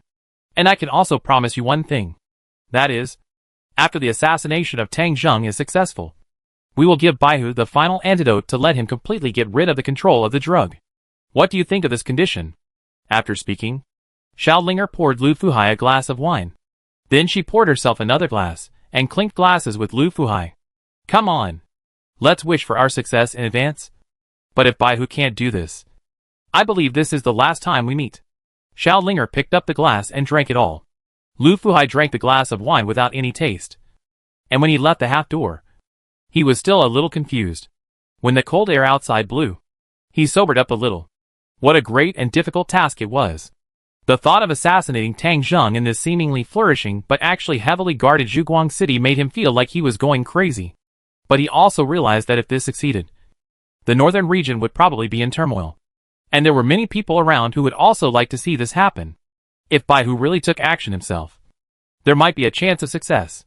Tightening his clothes, Lu Fuhai did not even care about his companions, who were still playing on the first floor, and hurried back to report. Chapter 195. After defeating Liao Yuqing troops, Tang Zheng led his team back to Zhuguang City. The manor base is now under the management of Zhuguang City. Before returning, Tang Zheng dispatched a political officer here and added a company of city guards. Although there was only one company of garrison troops, Tang Zheng was not worried at all, because Tang Zheng left 100 war eagles around this area to monitor the movements in Qinzhou. And on Foaming Mountain, Tang Zheng built a radar station. On Tang Zheng's system map, the radar station is like a lighting fixture that can illuminate a circular area with a diameter of 300 kilometers, with a dual surveillance of radar and war eagle. Once Liao Yuqing sends someone, Tang Zheng will get the news in the first time and respond. After doing all this, Tang Zheng returned to Zhuguang City and sent a large force to Shuangling County again. Tang Zheng still has little money in his hands. He needs a certain amount of war preparation funds. If Shuangling County is taken, he will have money and soldiers. And the war potential is huge. The 4 field battalions of the Zhuguang Army, as well as 2 armor battalions, an artillery battalion, and the aviation battalion set out together, striving to capture Shuangling before mid-December. As the troops set out, the surrounding situation gradually stabilized. Lui Bang was busy attacking Hezhou, and had no time to take care of other things for a while. Liao Yuqing was determined to defend Qinzhou, and did not dare to act rashly in the short term. Daliao was blocked by the Tongtian River, so it was not realistic to cross the river silently. Tang Zheng also set up an observation post on the riverside to monitor the movements of Daliao. The 3 forces were quiet, and Tang Zheng's life became leisurely again. People who came from the system were very capable, and would not have any idea of being lazy and slacking off. They managed every aspect of Zhuguang City in an orderly manner. Tang Zheng could not find anything else to do every day except visiting his family, or playing with Tang Tang by the pond. This kind of life was fine for 1 or 2 days. But after 5 days, Tang Zheng was a little bored. He wanted to go out and relax. And he didn't go anywhere else. Just walk around in Zhuguang City. But Tang Zheng also knew that Zhuguang City was not a pure land. Nor was it completely safe. The prosperity of the city also brought many negative things. For example, if guns were not prohibited, there would be frequent violent incidents. The Public Security Bureau had to deal with dozens of fights every day, and shootings also happened every now and then. There were even many gangs of evil forces in the city, which were formed into gangs, making it like a martial arts world. And fighting and killing often occurred. Moreover, Tang Zheng knew that his identity was very important, and he must not take risks lightly, even if there was a possibility of taking risks. In the land of the Northern Territory, There were countless people who wanted him dead, and he would not give them a chance. Under normal circumstances, he would bring a large number of guards with him when he went out. But that would make it less fun. The last time he went out with Ji Yuntian, Ning Yue, and a few others, the city was relatively safe at that time. But the situation was different now. But Tang Zheng was still bored and really wanted to go out for a walk. As a result, Gui Yun from the Research Institute found Tang Zheng and asked him to wait for 2 more days. He reported an important matter to Tang Zheng. Tang Zheng had thousands of troops under his command, and no one could defeat him in the Northern Territory. But his own strength was still relatively weak. As for Tang Zheng's strength and physical fitness, because of long-term practical use of mutant beast meat, he was already close to mutants. But in actual comparison, there was still a gap between him and mutants. After all, Tang Zheng had always been improving in quantity, but not in essence. Long ago, Tang Zheng had been thinking about whether he could evolve once. But his situation was different. After all, as the host of the system, he was responsible for not only his own fate, but also the fate of thousands of soldiers in the light-chasing army. Evolution is risky, and there are also examples of failure in the first-level evolution. Tang Zheng cannot take any risks. In order to ensure that everything is foolproof, the Research Institute has been conducting research on this topic. Fortunately, the results have finally been achieved. Gui Yun and others have found a foolproof way for Tang Zheng to upgrade. Hearing this news, Tang Zheng also suppressed his emotions temporarily and decided to wait for 2 more days. Fortunately, things went smoothly. 2 days later, Gui Yun found Tang Zheng and said that he could start evolving. Tang Zheng followed Gui Yun to the Gene Research Institute. Inside the institute, the staff here had already made preparations. On a bed, various instruments and props had been prepared, and there were already many tubes and so on. Tang Zheng couldn't understand what they were used for. Gui Yun explained to Tang Zheng, "General, for your personal safety, we have made a lot of preparations. For example, when you take the crystal for the first time, we will monitor your heart rate, pulse, blood pressure, blood oxygen saturation, etc. If your body can't bear it, we will discharge energy through the tube to allow your body to smoothly transition and ensure a successful upgrade." Tang Zheng thought for a while. If I remember correctly, when other survivors evolved, those with good health were basically able to survive. Isn't my body good enough? Why does it take so long to prepare? That's right, General. According to probability, your physical strength has a 99% chance of success in evolution. But we still have to make sure everything is foolproof. And as you know, there are already a lot of mutants out there. Not to mention the leaders of other forces. Even some adventurer teams are led by mutants. So ordinary mutants are no longer valuable. So this time, we want you to evolve beyond the ordinary first level, so that you can pave the way for becoming a second-level mutant in the future. So this evolution may take a little longer, and you may need to take multiple crystals in succession. Hearing this, Tang Zheng's eyes suddenly lit up. He was not strong enough and needed a lot of guards at all times. But the guards of others were external forces after all, and they were not as reliable as his own strength at critical moments. Level 1 mutants were people who only took 1 crystal, and there were already quite a few of them. But fewer and fewer people continued to take the 2nd or even the 3rd crystal. Because the further they evolved, the greater the risk. If this kind of evolution had to be divided into a specific realm, then those who took 1 crystal would be at the initial level of level 1. 2 crystals means the middle stage, 3 means the late stage, and 4 means the peak stage. If you want to become a level 2 mutant, you must first reach the peak of level 1. Such people are extremely rare. You must have good physical fitness and strong support. Otherwise, the crystals of level 2 zombies are not something that ordinary people can get. There is even some luck involved. There are many examples of people who have prepared everything but failed to evolve. Now Gui Yun said that he could break through the ordinary first level, which made Tang Zheng very happy. Very good. You can definitely break through the early stage of the first level. Right? Don't worry, General. Since I dared to let you start evolving, I am sure that this evolution can only succeed, and there is no danger. However, how far you can reach depends on whether your own potential is sufficient. At the very least, I can guarantee that you can reach the middle stage of the first level. Okay, let's start. Tang Zheng took off his shirt according to Gui Yun's method, and then lay on the bed. Some instruments connected to his body, and began to monitor his body changes. Gui Yun prepared a box of crystals, A total of 4. These 4 crystals are all armored zombie crystals. As a man, Tang Zheng certainly hopes that his strength will be stronger. The crystals of agile zombies increase speed and flexibility, and come from the bodies of female zombies. After considering it, Tang Zheng did not evolve in this direction. Gui Yun took out a crystal and asked Tang Zheng to swallow it. Although zombies are disgusting, the crystals are very beautiful. Like crystal jelly, Tang Zheng took it and swallowed it in one gulp. His body began to heat up gradually, and waves of tingling sensations came from all over his body. Gui Yun saw this situation and immediately turned on an instrument, and the tingling sensation soon subsided. His body continued to heat up, and Tang Zheng seemed to feel that his muscles were constantly expanding and compressing, and his cells seemed to be reorganizing. The numbers on the surrounding instruments kept changing, showing that Tang Zheng's physical strength was constantly increasing. Gui Yun pushed his glasses on the bridge of his nose. For a power-type mutant, the degree of mutation is 500 kilograms of arm strength. This degree is the minimum standard.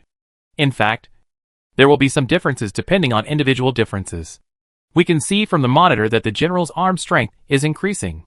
The metal sheet and tube connected to an arm were connected to the instrument, clearly reflecting the increase in arm strength. The initial arm strength is more than 400 kilograms. The general can easily reach the standard and will complete the evolution. 500 kilograms, but it has not evolved yet. Gui Yun stared at the instrument and saw that the number on the instrument jumped directly to 600 kilograms. That's not right. This strength has reached the standard. Why hasn't the general evolved yet? Seeing that the strength index was still rising slowly and had exceeded 700 kilograms, Gui Yun suddenly understood something. I understand. The general has consumed too much mutant meat. Even the purified part of mutant meat. His physical strength is already close to that of a mutant, so his evolution level must be higher. The research soldier next to him asked, how far can it go? I see that the general's skin seems to be a little red. Gui Yun glanced at the instrument and saw that the number on it exceeded 800. He also became a little nervous. Red skin is not a good sign. It is a precursor to physical imbalance. If it reaches 1000 and still cannot evolve, then the instrument must be activated to let his physical strength flow out to ensure that there is no danger to his life. At this time, Tang Zheng opened his eyes and asked, are there any other ways? Gui Yun looked at the instrument again and saw that it was already 900. He said anxiously, the other way is a bit risky. It is to continue taking the crystals of the agile zombies to make your body flexible and flexible. Once successful, you will not only have the strength of a power mutant, but also the flexibility of an agile mutant, becoming a double mutant. However, if you fail, you may not be able to evolve again in the future. Tang Zheng smiled. If you can't evolve, then you can't evolve. I originally relied on the power of the group. Personal power is just icing on the cake. I was fine without it before. So why not try to complete the double mutation? Come on. Bring the crystals. Gui Yun heard Tang Zheng order, gritted his teeth, and handed a box of agile zombie crystals to Tang Zheng. Tang Zheng took one and swallowed it. At this time, his strength data stopped at 1000, and his body seemed to have undergone another cell reorganization. Fortunately, there was a pain relief device, so Tang Zheng didn't feel any pain. After about 5 minutes, Tang Zheng's closed eyes suddenly opened, because his body was full of energy. It seemed that a white light flashed when his eyes were open. Success? Chapter 196. Seeing Tang Zheng's condition, Gui Yun was overjoyed and hurried to check the data of the monitoring equipment. 1000 kilograms arm strength. Gui Yun happily said to Tang Zheng, General, congratulations. You have successfully completed the first step of mutation. Now you are a mutant, and your strength has exceeded that of ordinary mutants. The minimum arm strength of a normal power mutant is 500 kilograms. The highest I have seen is close to 900 kilograms. Your 1000 kilograms is definitely the pinnacle of power mutants. Tang Zheng smiled. What about agility? It has also improved, and it has been improved to the maximum level. When you get off the bed, you will get the specific data. I can guarantee that there are too few people in this world who have double evolution. You are absolutely unique in the world. Your physical fitness is too good and your luck is very good. Tang Zheng glanced at Gui Yun and found that his eyesight had become better. Didn't you say that you can continue to evolve? Of course. I see that you are in good condition now. So let's strike while the iron is hot. Okay. Take the crystal. A strength crystal and an agility crystal were handed to Tang Zheng again, and he swallowed both of them in one gulp. Under Gui Yun's supervision, the second evolution began. As expected, Tang Zheng succeeded in his second evolution and became a mid-stage level 1 mutant. His arm strength reached 1,500 kilograms. After Gui Yun's test, there was no problem with continuing the evolution, and Tang Zheng's body could still bear it. After swallowing 2 more crystals, Tang Zheng evolved to the late stage of level 1. Arm strength of 2,000 kilograms. This 2,000 kilograms of arm strength has exceeded the peak of ordinary mutants. But Tang Zheng still has potential. Gui Yun was very shocked by this, and simply let Tang Zheng swallow the crystal for the 4th time. Finally, Tang Zheng's arm strength was fixed at 2,500 kilograms, becoming a mutant at the peak of the 1st level. At this point, this experiment is finally over. Gui Yun was very happy to let Tang Zheng stand up, and said with a smile, "General, congratulations. You have become a mutant at the peak of the 1st level, and your peak of the 1st level is close to the level of the 2nd level mutation. You know, the starting strength of the 2nd level mutation is only 3,000 kilograms, which is not much stronger than you are now." Tang Zheng stood up and straightened his clothes. He didn't expect that he would tear his clothes apart just by pulling gently. "I can't control my power well now. It's okay. Many people will have this situation after completing mutation. You should be careful. You are a humanoid weapon now. If you are not careful, you may hurt others." Tang Zheng nodded and sat there to adapt for a while before saying, "So the 2nd level mutant is not much stronger than me now?" Gui Yun shook his head, "Not absolutely. You have an unprecedented double level mutation. Even if the power type secondary mutation is stronger than you, your speed and agility are far superior to his. You may not lose in actual combat. Even if the agility type secondary mutation is faster than you, it is far inferior to you in strength. You may not lose. It depends on the actual combat situation." Tang Zheng nodded slightly. "Then I have an idea. This can be regarded as an extra layer of protection for myself. It should not be a problem for me to go out for a walk now." Hearing that Tang Zheng was still planning to go out, Gui Yun advised, "General, if you go out, your identity is probably not suitable. It is best to disguise yourself as another person, so that there will be no problem as long as you do not leave the city." Tang Zheng also felt that it made sense.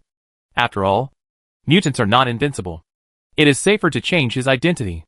He continued to run and jump in the courtyard of the institute to adapt to his body, and at the same time asked someone to find Han Yang, the deputy director of the Military Intelligence Bureau. Han Yang was Tang Zheng's first agent, and he was appointed as the deputy director of the Military Intelligence Bureau by him. Han Yang played a great role in the last battle of Manji Town. He disguised himself as a member of Xie Jinshan reconnaissance team, sneaked into Xie Jinshan position, helped Tang Zheng find the location of the enemy arsenal, and gave Tang Zheng the opportunity to use drones to launch an air strike. It was also because of that air strike that Xie Jinshan, who had been hiding and defending, had to take the initiative to come out and fight Tang Zheng, laying the foundation for future victory. Later, Han Yang disguised himself as Xie Jinshan guard and captured Xie Jinshan himself, making a great contribution. After this time, Tang Zheng really admired Han Yang's camouflage skills, so he found Han Yang and prepared to change his face and identity to go out. In the process of looking for Han Yang, Tang Zheng kept adapting his physical strength. It must be said that after the mutation, the improvement of his physical fitness was simply a bit outrageous. He could jump up to the 2nd floor with a light jump, and if he used force and assisted with his hands, he could jump directly to the 3rd floor. He could push the car there and run, and his speed could break the 100-meter record before the end of the world. But most of the time, the control of strength and speed was not very good, and the details needed to be strengthened. After all, he went directly from the level of an ordinary person to the peak of the 1st level, and it might take some time to adapt. After a while, Han Yang arrived. Han Yang saw Tang Zheng's face shape and quickly helped Tang Zheng to style his face.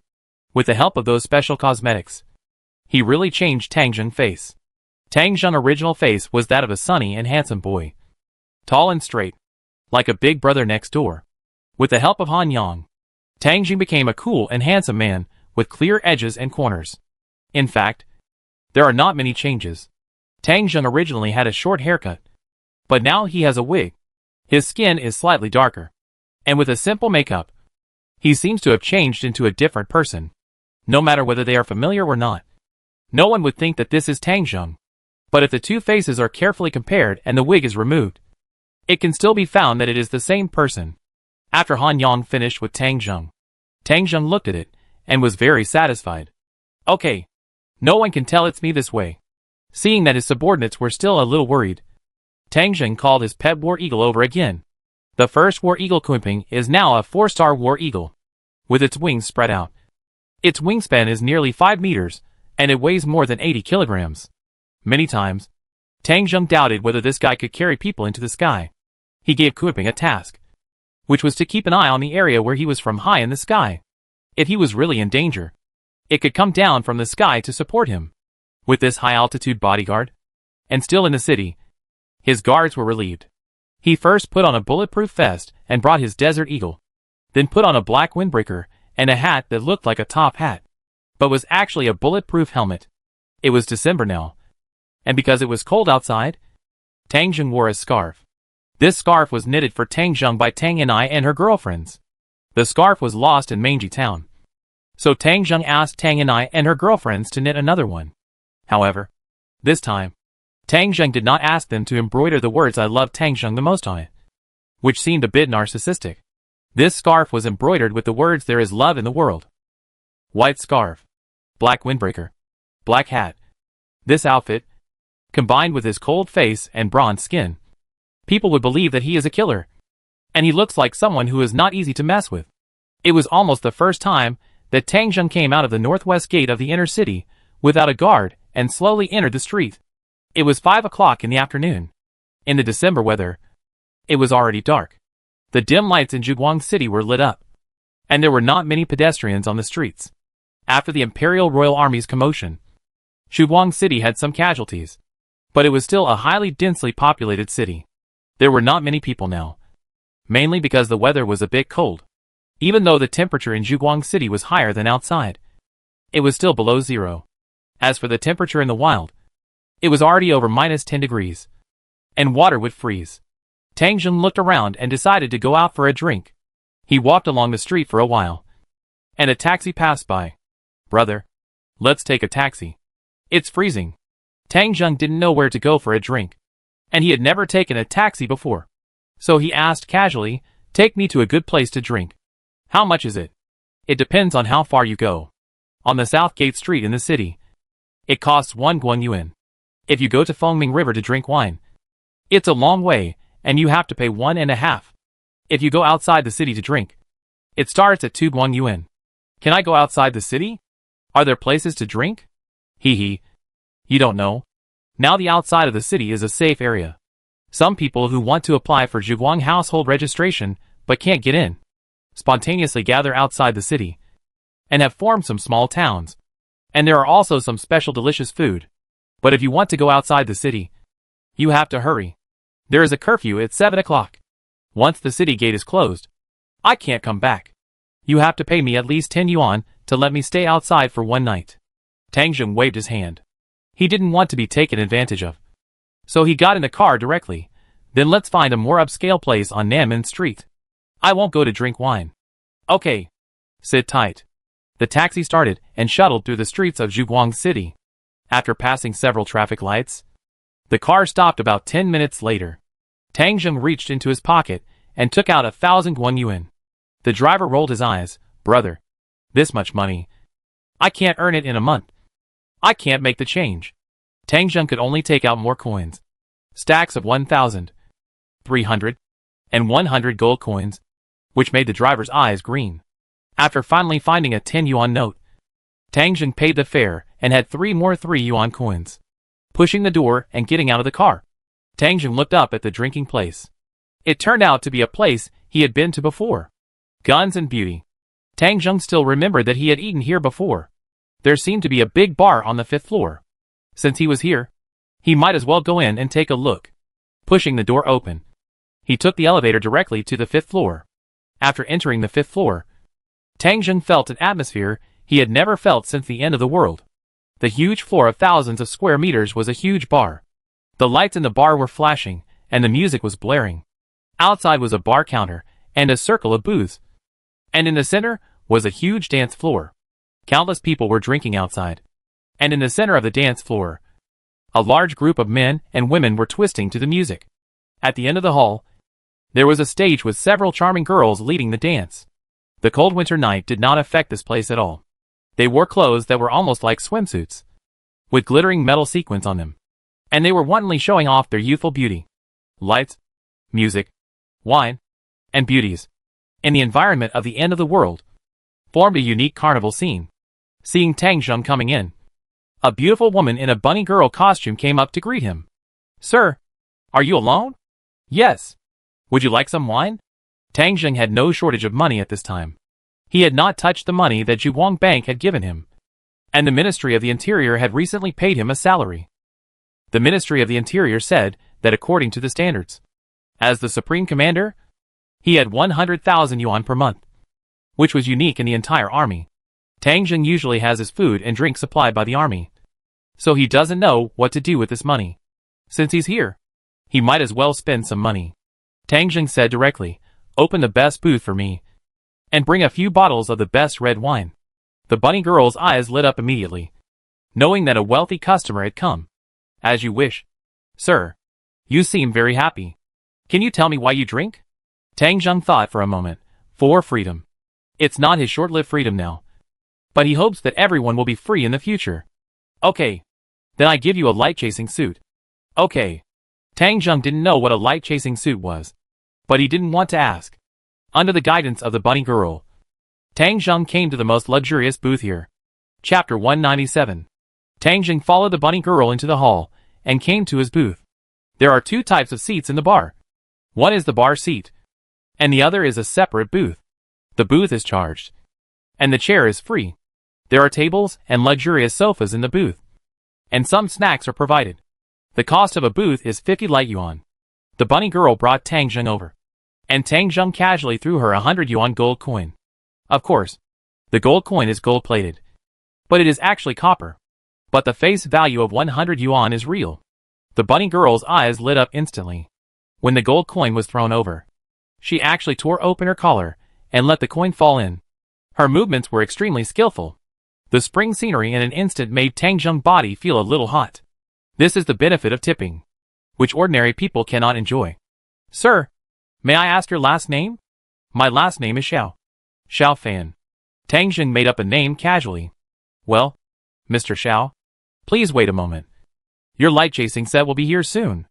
"Okay." Tang Zheng sat on the sofa, which was a little higher, and he could clearly see the noisy dance floor below. When the song ended, the people who were dancing to their heart's content returned to their seats and drank. The music in the room paused.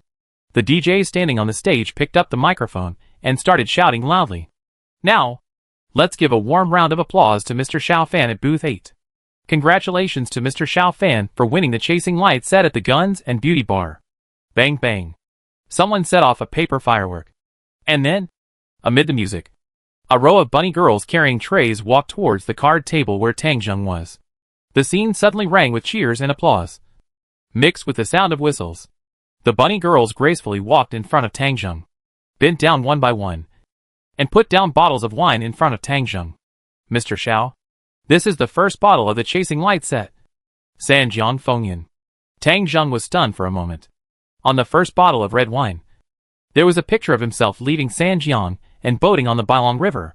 Tang Zheng's return from Sanjiang City was no longer a secret, and everyone knew it. However, Tang Zheng still didn't expect that someone knew that he left by water.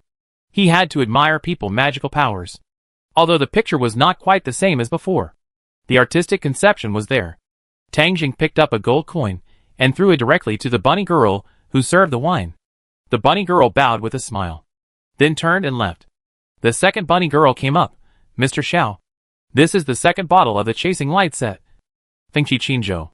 The picture of this bottle of wine is the Qinzhou Trade Fair, the top floor hall, the chaotic battlefield, and the scene where Tang Zheng killed the leaders of Qinzhou with a heavy machine gun. Tang Zheng nodded and gave another gold coin as a reward. Then the third bunny girl came forward. "This is the third bottle of the Zhuguang set. Long Pan Zhuguang." The picture of this bottle of wine is the beginning of the construction of Zhuguang City, with high mountains and long rivers. and towering strong cities. It is the scene when Tang Zheng just arrived here. Then the reward. The bunny girl also opened her collar, took the gold coin, and winked at Tang Zheng. Tang Zheng smiled, and then looked at the fourth bottle of wine. This is the fourth bottle of the Zhuguang set. The Pillar of Heaven. This picture shows Tang Zheng standing on the city wall, and looking at the zombies below, when the zombies surrounded the city. It shows that with Tang Zheng, millions of zombies can't do anything to Zhuguang City, which has a strong sense of personal heroism. Continue to reward. The fifth bottle, which is also the last bottle, comes up. Mr. Xiao. This is the fifth bottle of the Zhuguang set. The King of the Northern Territory. The picture is also a battle scene. A picture of the Zhuguang army busy in the field to annihilate the alliance troops, with planes circling and tanks roaring. Tang Zheng avatar is in the upper right corner of the picture, and he is already the king here. After 5 bottles of chasing light sets were served, 2 boxes of beer followed, and then the complimentary food on the table. On the stage, the DJ was still shouting. Our Mr. Xiao said that he drinks for freedom. Let's raise our glasses and drink with Mr. Xiao, who got the chasing light set. Cheers for freedom. Cheers for freedom. The guests below also cooperated very well, raising their glasses and toasting in Tang Zheng direction. Tang Zheng also opened a bottle of red wine, poured a glass directly, and drank it all with everyone. Okay. Next, let's continue to have fun. A carnival version of Luosha Haisher. For everyone. The devilish music sounded again. The girls on the stage continued to twist their bodies, and the people who had drunk began to come down one after another, continuing to vent their passion. The whole scene was filled with the smell of hormones, and the environment made people excited and confused. Tang Zheng sat in his booth, drinking one cup after another, feeling very relaxed. The fact that there was such an environment in the end times was inseparable from his efforts.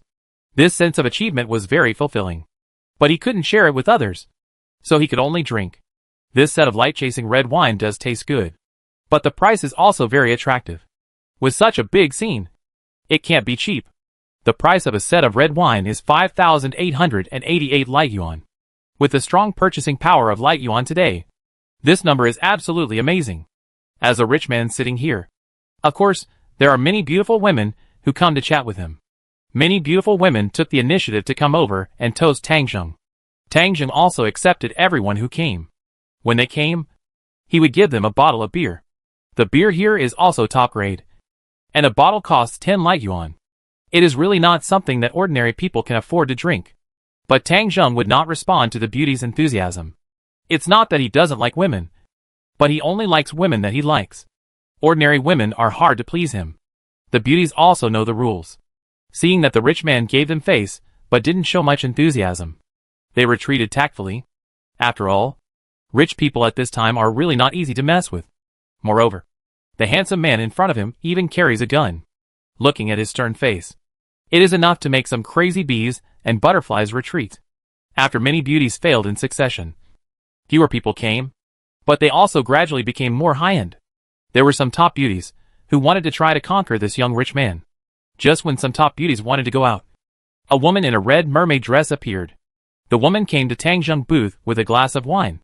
Seeing this woman appear, the other women sat down. The reason was simple. They didn't want to be a background.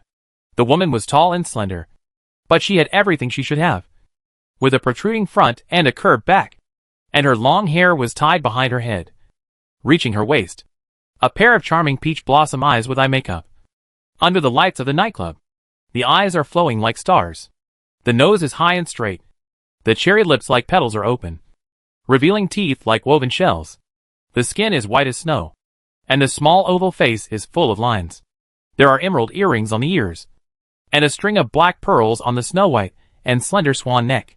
There is a red cinnabar mole at the corner of the eye, which is just right, showing a charming style. It can be said that the woman in front of me is beautiful in every way, and her beauty is breathtaking. As soon as he appeared, he attracted the attention of countless men. Where did this girl come from?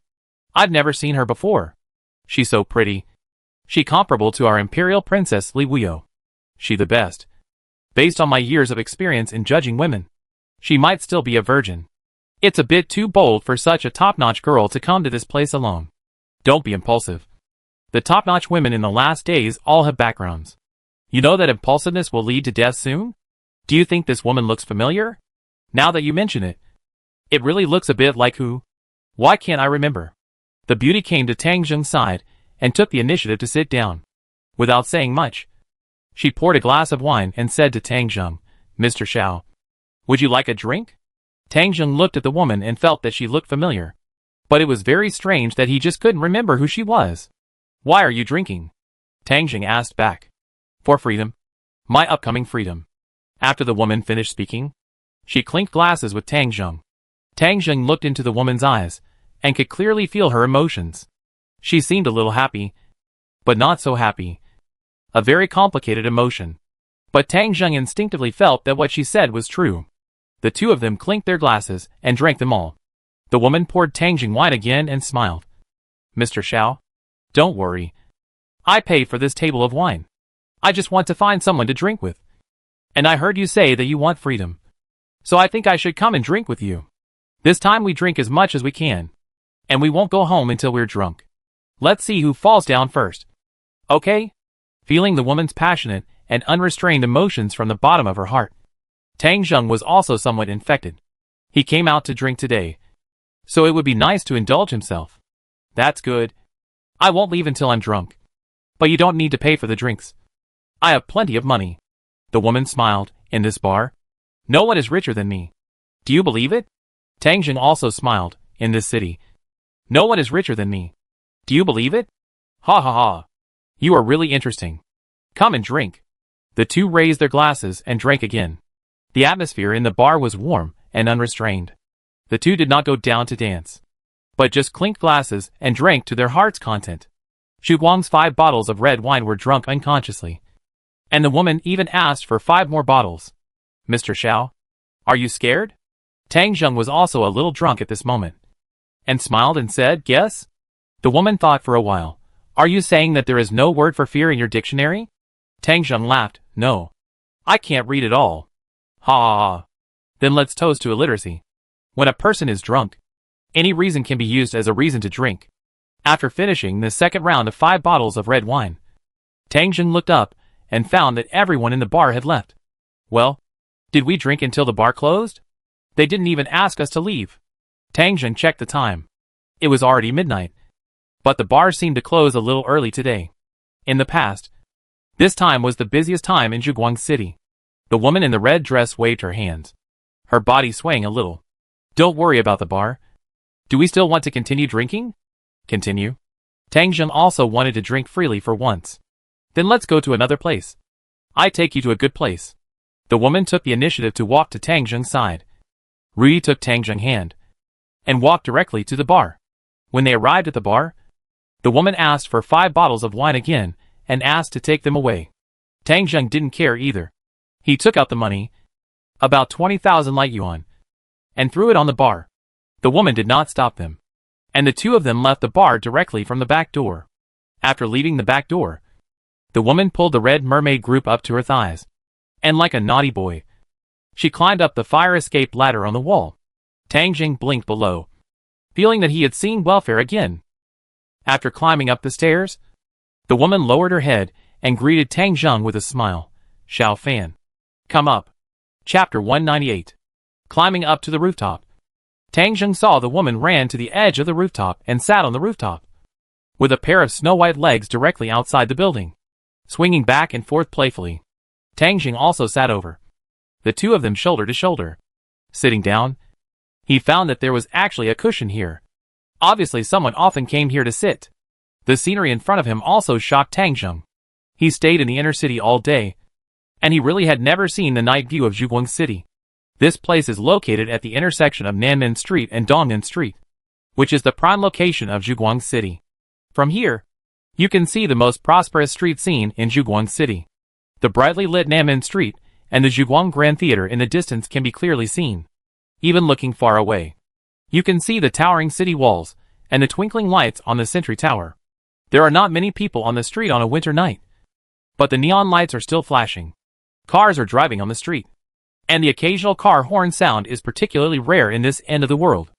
Looking at the gorgeous neon lights, Tang Zheng himself did not expect that the night in the light city would be so beautiful, and this was created by himself. For a moment, Tang Zheng was a little stunned. A soft body leaned over slightly. Tang Zheng turned around suddenly, and saw the woman hugging her shoulders in the cold. He remembered that the woman was still wearing a mermaid skirt. The clothes were thin. It didn't matter when she was indoors. But she couldn't stand it when she ran to this rooftop with him. Tang Zheng didn't feel cold at all. After reaching the peak of the first level of evolution, his physical fitness was frighteningly strong. He also drank so much wine. So he was already masculine and strong. So the cold air would not affect him for a while. He took off his black windbreaker and put it on the woman. The woman looked up and glanced at him with her charming peach blossom eyes, revealing a little gratitude. But she saw the white scarf on Tang Zheng's neck again, smiled and said, "I like your scarf so much. Lend it to me." Tang Zheng thought for a moment and put the white scarf around the woman's neck. The woman lowered her head and looked at the words "There is love in the world" on it, her eyes slightly moist. After stroking the scarf with her hand for a while, she felt her body warm up and picked up the bottle again. "Come on. Drink. We agreed not to go home until we are drunk. You are not allowed to cheat." Tang Zheng did not say anything and opened a bottle of wine. The two of them drank directly from the bottle. The alcohol was getting more and more intoxicating, and the dim lights in front of them became a little blurry. The woman leaned on Tang Zheng's shoulder unconsciously, pointing at the scenery in front of her and said, "Do you know? Every day after the bar is over, I come to this rooftop and sit here to enjoy the scenery." Tang Zheng asked back, "The scenery here is indeed good. But won't you get tired of it every day?" "No, I won't get tired of it." The woman shook her head slightly, and the black hair on her head had been scattered at some point, covering half of her delicate face. Under the light of the night, her charming appearance seemed to disappear, replaced by a pure and somewhat childish face. It can be vaguely seen that she is not very old, and seems to be not much different from Tang and I. It's not appropriate to call her a woman. She should be called a girl. She spoke softly, her voice echoing in Tang Zheng's ears, with a kind of whispering feeling. "When I first came here, it was still desolate. There, look there. There is my favorite breakfast shop. When I first came here, it was just beginning to be built. There was no fat boss, and no boss lady who liked to scold him. Later they came. The couple was very hard-working. They would get up at 2:30 in the morning every day, turn on their dim lights, and knead dough and make dumplings there. The boss likes to drink secretly. When he is drunk, he works in a daze. Then the boss's wife scolds him. The boss never talks back, but just laughs. It can be seen that they have a good relationship." Tang Zheng thought for a while. A couple who are still together in the end of the world must have a good relationship. But the girl suddenly covered her mouth and laughed. "No. They are a couple who got married later. They met here while drinking, and then they got together and opened that bun shop." Tang Zheng was a little stunned. He didn't expect that he guessed wrong. The girl continued, "Look over there. There is a car repair shop. The business was not good before. The owner got up early every day and went to Foaming River to fish. If he caught a big fish, he would carry the fish and walk back and forth in this area.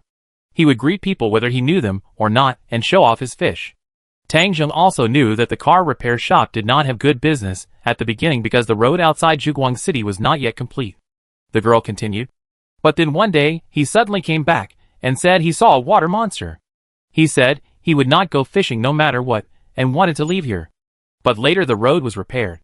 The car dealership's business picked up, and the boss didn't move away. But if someone came to repair their car, if it was from Foaming River, he would refuse to deliver it to them no matter what. He was even complained about this matter. The police came, and the reason he gave was that there was a water monster in Foaming River. At that time, I laughed so hard that my stomach hurt." Tang Zheng also found it funny.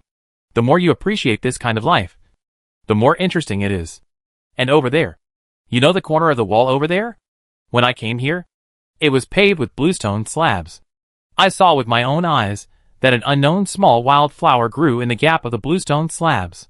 Its vitality is so tenacious. I have to see it with my own eyes every day and watch it grow and bloom. But this year's summer and autumn are too short. After the snow, it withered. I cried all night for this." As she spoke, the girl wrinkled her nose slightly and wiped her eyes. At this time, snowflakes began to fall from the sky again. The temperature at night dropped more and more. The cold and alcohol made the two people get closer and closer. The heat from Tang Zheng's body was like a stove, making the girl unconsciously lean on him. As time passed, the neon lights of the light city gradually went out. The world was silent, with only the rustling sound of falling snow echoing softly in my ears. The girl's eyes were hazy, and she spoke softly, "You know, I have seen every little change in the grass and trees in this city of light. I like it here, even more than my home before the end of the world. I like the fireworks here. I like the life here. Just like that wild flower that blooms quietly but no one notices. It makes me feel a kind of beauty," Tang Zheng said, "then live well here. It will get better and better here." Unexpectedly, the girl shook her head gently. Her hair brushed across Tang Zheng's cheek, itching a little. "I want to, but I'm afraid it won't work." "Why not?" Tang Zheng asked. "I can't say, but I might have to do something wrong. Something I don't like, but I have to do." As she said that, the girl suddenly coughed. Tang Zheng wanted to look at her, but she turned around and vomited far away, not facing Tang Zheng, raising her hand and gently wiping the corner of her mouth. She looked down at her hand and then put it behind her back. After doing all this, she leaned over again, this time completely nestling in Tang Zheng's arms. "If I do something wrong, will you think I am a bad girl?" Tang Zheng shook his head. "I don't understand. And there is no way to judge." The girl did not continue the topic, smiled and said to Tang Zheng, "Do you know, when I saw you today, I felt that you looked familiar, but I couldn't be sure where I had seen you before. I just wanted to have a drink with you, which would make me happy." Tang Zheng smiled and said, "Isn't it for freedom?" "Yes, it is for freedom. I am actually happy and unhappy today. I see the hope of freedom, but I don't know if I can really wait for the day of freedom. That feeling is like a blooming wildflower. It blooms before winter comes, but the ice and snow soon bury it, and it dies in despair. Do you understand what I mean?" Tang Zheng hesitated for a moment. "If you can tell me in detail. Maybe I can help you." The girl shook her head immediately this time. "No, you don't know me. If you knew what I was going to do, you might immediately push me away, or even kill me." Tang Zheng turned around and wanted to ask the girl what happened to her. He could feel the girl's pain. There must be a story behind it. But just as he turned his head, the girl suddenly came up to him. "Don't ask. I won't tell you even if you ask me. Kiss me. I want to try what it feels like to kiss someone." The petal-like cherry lips were within reach, and Tang Zheng lowered his head. The lips intertwined, and the fragrance and the taste of fine wine were entangled, making people intoxicated. Between heaven and earth, snow fell silently. In the sky, Kunping, who was in charge of guarding, raised his wings and covered his eyes. But it felt that it was falling, and hurriedly flapped its wings and flew away. This video footage must not be spread out. Shuguang City has been under curfew, and pedestrians on the street have disappeared. The heavy snow was falling heavier and heavier, and a vast expanse of desolation covered the northern region. On the rooftop, the passion was like fire. I don't know how long it had been. There were people on the street who got up in the morning to exercise in the park, practicing singing while walking and warming up their voices. I don't know if they were going to participate in the Zhuguang Grand Theater's art performance in January. There were also some dark streets, and the singing was clear to the ears. The singing made Tang Zheng suddenly sober. He opened his eyes and saw a beautiful figure beside him leaving gracefully. His black windbreaker was put back on him. "Xiao Fan. Remember my name? Wan Wan. We will never meet again. I soiled your scarf, so I won't give it back to you. I take it away as a souvenir. One day, you will know that Wan Wan is a bad girl who did a very bad thing. But please don't hate me, because I can't do anything about it." The voice gradually disappeared, and Tang Zheng watched the girl leave without chasing her. But this incident and this person were firmly remembered in his heart, and he seemed to have realized something. Chapter 199. After a night of wandering, Tang Zheng returned to the inner city in the early morning. If it weren't for the slight pain between his lips and teeth, he would almost suspect that he was dreaming last night. "It seems that I drank too much." Last night's indulgence was a kind of adjustment in life for Tang Zheng, and a release from the heavy pressure he had been carrying for a long time. But the girl named Wan Wan is indeed very beautiful. But she is also very suspicious. Tang Zheng always felt that she looked familiar, but he couldn't remember where he had seen her. It was not until he returned to the official residence and washed off the makeup Han Yang had put on his face and restored his original appearance that he suddenly woke up. Wan Wan said that she seemed to have seen him before, and that he looked familiar. But he had put on makeup. So she must have done the same. Tang Zheng was silent for a while, put the matter aside for the time being, and went to bed to rest. This was the third snowfall this year. The first and second snowfalls would melt after they fell. But this snowfall showed no signs of melting. The north wind swept the snowflakes, and deep winter arrived overnight. In the past, Zhuguang City could maintain a temperature of around 0 degrees. But now it has suddenly dropped to around minus 15 degrees. As for the temperature in the wild, it has even dropped below minus 20 degrees, which is already freezing cold. The enthusiasm of the people in Zhuguang City has not been reduced by the arrival of winter. The news that Zhuguang Grand Theater will hold a cultural performance in January has spread. Performances before the end of the world are common, and people don't think it's rare. But after the end of the world, no base has ever held such a cultural event. And it has to be broadcast live on TV. Scarcity makes things valuable. This performance is a grand event in the end of the world. And it is a precious spiritual food for people in the difficult days of survival. The auditions for the performance in Zhuguang City have already started. And many people who think they have talents have signed up. The auditions were held by the Ministry of the Interior. And Tang Zheng did not interfere. Not only were people in Zhuguang City excited, but this matter also caused a great response outside. Before the apocalypse, people had a hard time traveling, and rarely went to far places except around their bases. But now the situation is different. The roads in the northern region have been basically opened, and the zombies around have been cleared relatively cleanly. As long as you don't leave the main road and cross some unknown road conditions, there is basically no danger. So many outsiders have also expressed on radio and television that they want to come to Zhuguang City to participate in this large-scale cultural event. Many people took the initiative to contact the Ministry of Internal Affairs and reported their performers and performance programs. If the Ministry of Internal Affairs thought they were promising, they would let them come to Zhuguang City for rehearsal and review. Among this group of outsiders, one group was particularly eye-catching. Lan Fair, a former top-tier actress in China, even said on the radio that she would come to participate in Zhuguang City's January performance. The little dilly that Tang Zheng found was also a celebrity. But she was not on the same level as Lan Fair. Lan Fair is 26 years old, in the prime of her life. She has been in the industry for 10 years, and has participated in many movies and TV series, and has released personal albums. She was once popular all over the country, and once won the Golden Bull Award at the International Film Festival. She is a real first-line superstar. In Hanwei, if the Imperial Princess Li Wuyo is a unique existence, then Lan Fair is the first one. The key is that Li Wuyo can't participate in such a performance. So Lan Fair is at the ceiling level. The news about Lan Fair caused a sensation. You know, too many people died after the end of the world, and many celebrities in the past have long passed away. No one knows that Lan Fair is still alive. Now everyone knows that she is alive, and also knows that Lan Fair came from Hebei, and may arrive in Zhuguang City in about 10 days. Many fans of Lan Fair cried with joy. Fortunately, their goddess is still there, although it is freezing outside now. Countless people still said that they must come to Zhuguang City Grand Theater to watch the performance in person. This incident has set off a wave of enthusiasm.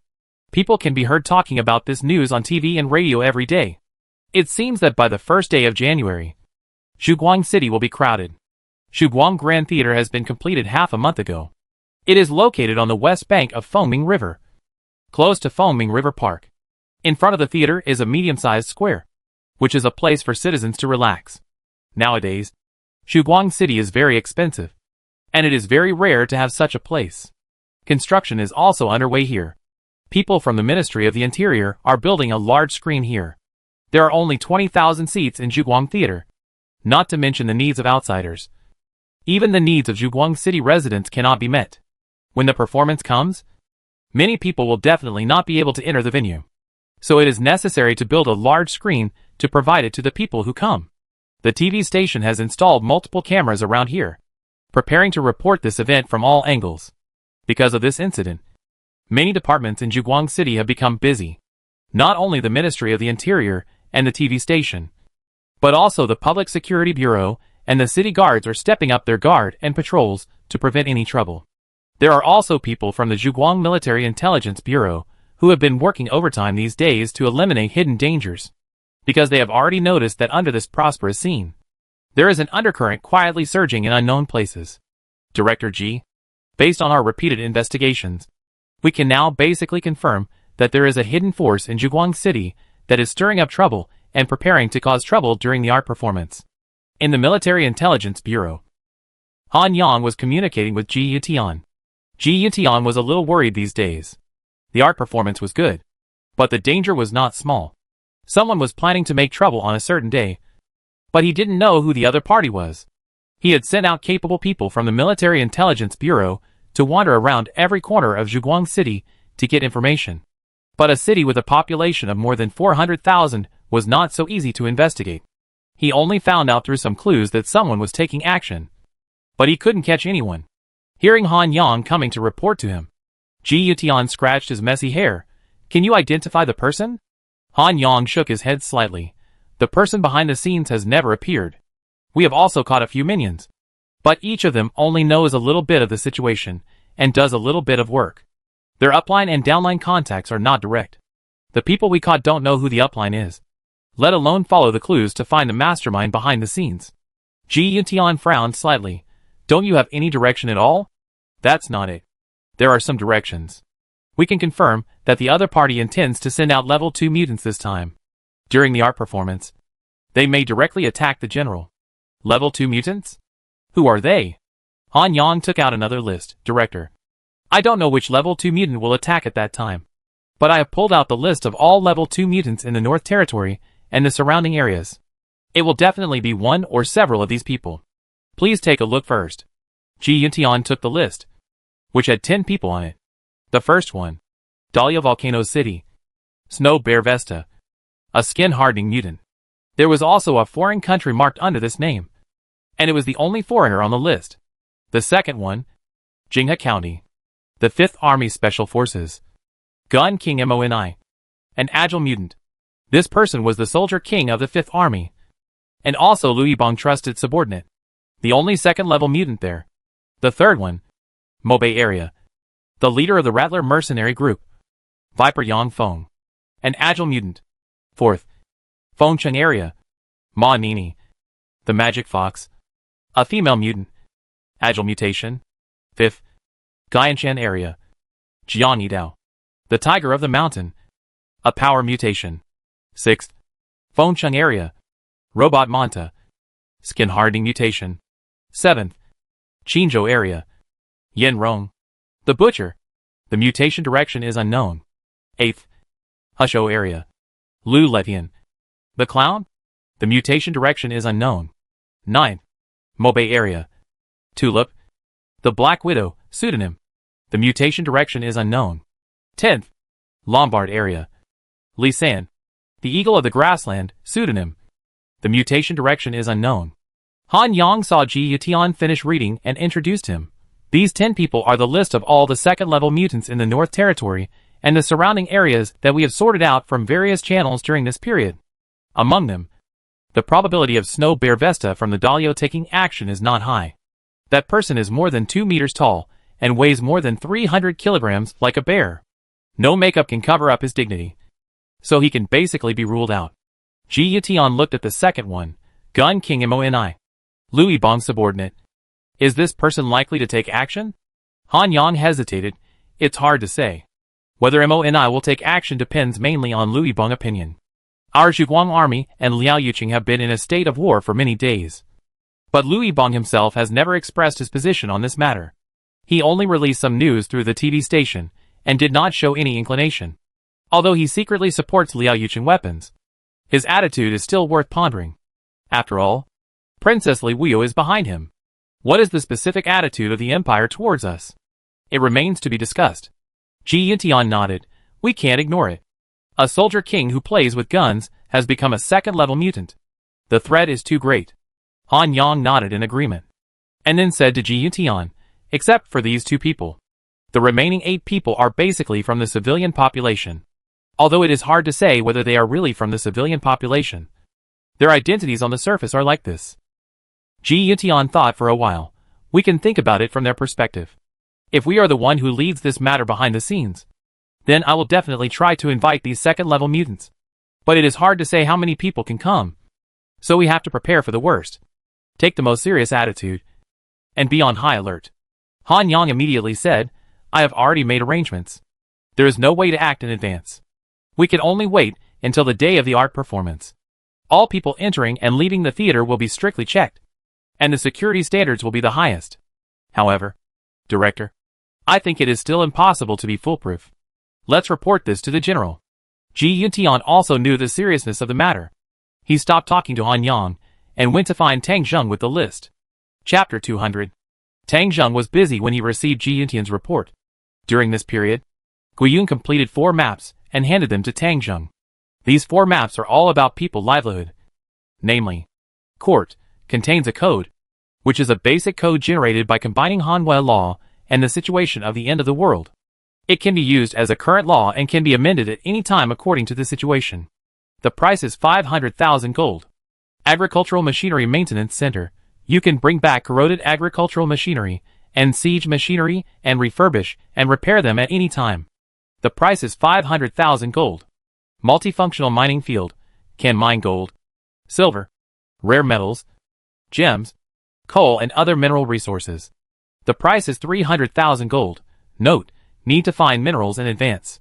Oil well, used to mine oil. The price is 200,000 gold. Note, need to find oil fields. Tang Zheng was very happy to get 4 maps in one go. This is a small step towards upgrading to brigade commander. However, of these 4 maps, only 2 can be built immediately, namely the court and the agricultural machinery maintenance center, and the other 2 require prerequisites. The appearance of the court can be said to be just right. Tangzheng Zhuguang City does not have real laws now. All law enforcement actions are judged by people, and there are too many mistakes and errors. Fortunately, it is the end of the world, and everyone is not particularly concerned about details. But as everything is on the right track, this will definitely not work. This court carries a code that can be modified and adjusted at any time, which is very interesting. Otherwise, Tangjing still plans to gather people and slowly study a current law that adapts to the end of the world, which is too difficult and time-consuming. Now, as long as the court is built, there will be a ready-made code. Tang Zheng is still confident about what the system generates. Even if there is something wrong, it can be adjusted at any time as the situation changes in the future. The Agricultural Machinery Maintenance Center is too practical. Its importance is no less than the code, and even more than it in the end of the world. With this, countless scrapped agricultural machinery and engineering machinery before the end of the world can be pulled back for repair and renovation at any time. Next spring. Spring plowing is imperative. And now no matter which base it is, there is no production and manufacturing of agricultural machinery. It's not that they can't make it, but they just don't have the energy and capital. Everyone is busy fighting zombies. And even if some production lines are restored, they are all used to make military vehicles. Now, the cars on the road are basically all made by Tangzheng Car Repair Center, and no other base has them. The cars haven't been restored, and the agricultural machinery hasn't been restored either. So Tangzheng is in the forefront in this regard. As for the multifunctional mining field, it is of course important, but Tangzheng has not found any minerals around Zhuguang City. There is a coal mining area in the north of Lombard City, and we should go there. As for the gold mine that Tangzheng had always dreamed of, he had found a clue by looking through the things left by Xie Jinshan these days. That is, there is a gold mining area in Dahlia. Gold mines need it. Coal mines need it. And finally oil wells need it. The consumption of oil is very large now. Although there are fewer vehicles now, a lot of oil can be collected from various gas stations. But there is no import channel. Hanwei is not a big country that produces oil. Without import channels, it can only eat up the mountain. It didn't feel it at the beginning of the end of the world. But now gradually, Tangzheng has felt the shortage of oil reserves. In his recycling station, the number of coal remains stable for the time being, and there is still a lot of it around. But the number of oil has begun to show a downward trend, although there are still a lot of reserves. If this trend continues, his oil will almost bottom out in April or May next year. So drilling oil wells is also necessary. But finding oil fields is not easy. The nearest oil field he knows is also in Dahlia in the north. It is very difficult to get it, and it is basically impossible without a war. Dahlia. There are gold mines and oil fields, and the land is vast and sparsely populated. This is a good place. Tangzheng thought for a while. then stood up and prepared to go out to build. Just at this time, Ji Yitian came to the door and handed over the list of second-level mutants compiled by their Military Intelligence Bureau. Tang Zheng took the list and looked at it for a while, and felt that things were not simple. Someone was planning to kill him secretly during the art performance, and this matter must be prevented. The best way is of course for him not to participate in the art performance. But Tang Zheng thought about it again and felt that this was not appropriate. In Zhuguang City, people worship of Tang Zheng has reached a very high level. He built the miraculous Zhuguang City, defeated millions of zombies, defeated the corrupt alliance, and fought against the Imperial Royal Army. He has made great achievements along the way. He is almost a myth in the hearts of the survivors. On the day of the art performance, I don't know how many people are looking forward to seeing Tang Zheng on the spot or on TV. Even the news spread this news. If I say I won't participate at this time, wouldn't I be a coward? He also knew that there were 10 level 2 mutants on the list, but it was impossible for all of them to participate in the assassination. He had now evolved to the peak of level 1, and he was not so easy to kill. He was also heavily protected, so of course he could not retreat at this time. However, it was December 11th, and there were still 20 days before the first month, so there was still time. Besides, the main force was fighting zombies in Shuanglin and had not returned yet. According to the time, it was estimated that there would be about 10 days left. He could wait until the main force returned before making a long-term plan. After putting away the list, Tang Zheng ordered Ji Yitian and his Military Intelligence Bureau to work hard to ensure the best security, especially the entrance and exit of Zhuguang Theater. All personnel entering the theater, except Tang Zheng Zhuguang Army Headquarters, are not allowed to carry hot weapons. This is the most basic. Even if it is a second-level mutant, without hot weapons, its combat effectiveness will definitely drop a lot, which reduces a lot of danger. In addition, some other dangerous items are not allowed to be brought in, such as gasoline, explosives, etc. Ji Yitian wrote down Tang Zheng's instructions and went back to work. Tang Zheng then began to build an agricultural machinery maintenance center in the inner city. The location of the agricultural machinery maintenance center is between the train station and the car maintenance center. In the future, when the agricultural machinery is repaired, it can be directly transported out of the city by train, which is more convenient. 500,000 gold was spent, and the agricultural machinery maintenance center was built. There are also 50 staff members here. After Tang Zheng finished the construction, he went inside to inspect it. Instruct the person in charge of the agricultural machinery maintenance center not to stay in the city and enjoy a good life. They should prepare for the rainy day and do their work in advance. Now they can go out to collect old agricultural machinery and bring them back for repair and renovation, so as not to delay the spring plowing next year.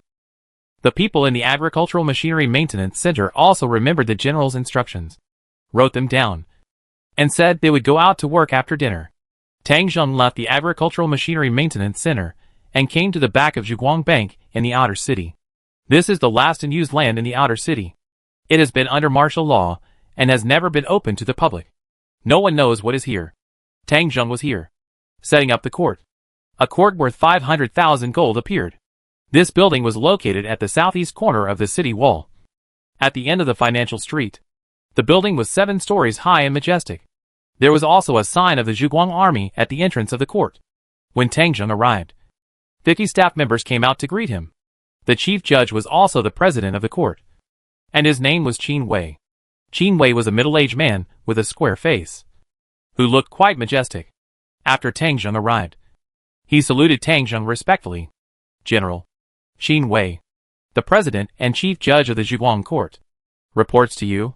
Tang Zheng nodded in return. What's going on here? General, the court's code has been generated by the system. From the current point of view, this is a relatively complete legal book, more suitable for the end of the world. But as the master of the system, you have the right to modify this code. As he spoke, Qin Wei had someone bring up a very thick book and placed it in front of Tang Zheng.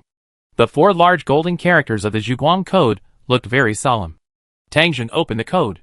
The first article on the first page said that the will of the general cannot be violated. This is somewhat similar to the previous Hanwei code. The first article of the previous Hanwei code was that the will of the emperor cannot be violated. The biggest difference between the following code and Hanwei is the rights of the nobles. After all, according to this code, The nobles of Hanwha are not recognized here. However, there is still content about the appointment of nobles, which means that the future nobles need Tang Zheng to appoint them to take effect. Tang Zheng was silent for a while after seeing this, and did not modify this part. It is hard to say what will happen in the future, so don't think too much for now. He did not read the rest of the part carefully, as there are too many contents involved. He explained to Qin Wei that the civilian part of the code can be used, but the other parts will not be announced to the public for the time being. Now is the stage of Tang Zheng accumulation of strength. Although he is a regiment commander and his troops can reach up to 30,000, his strength is still insufficient. At this stage, he should keep a low profile as much as possible, especially in terms of the attitude towards the Empire. Tang Zheng did not want to make things worse with the Empire for the time being.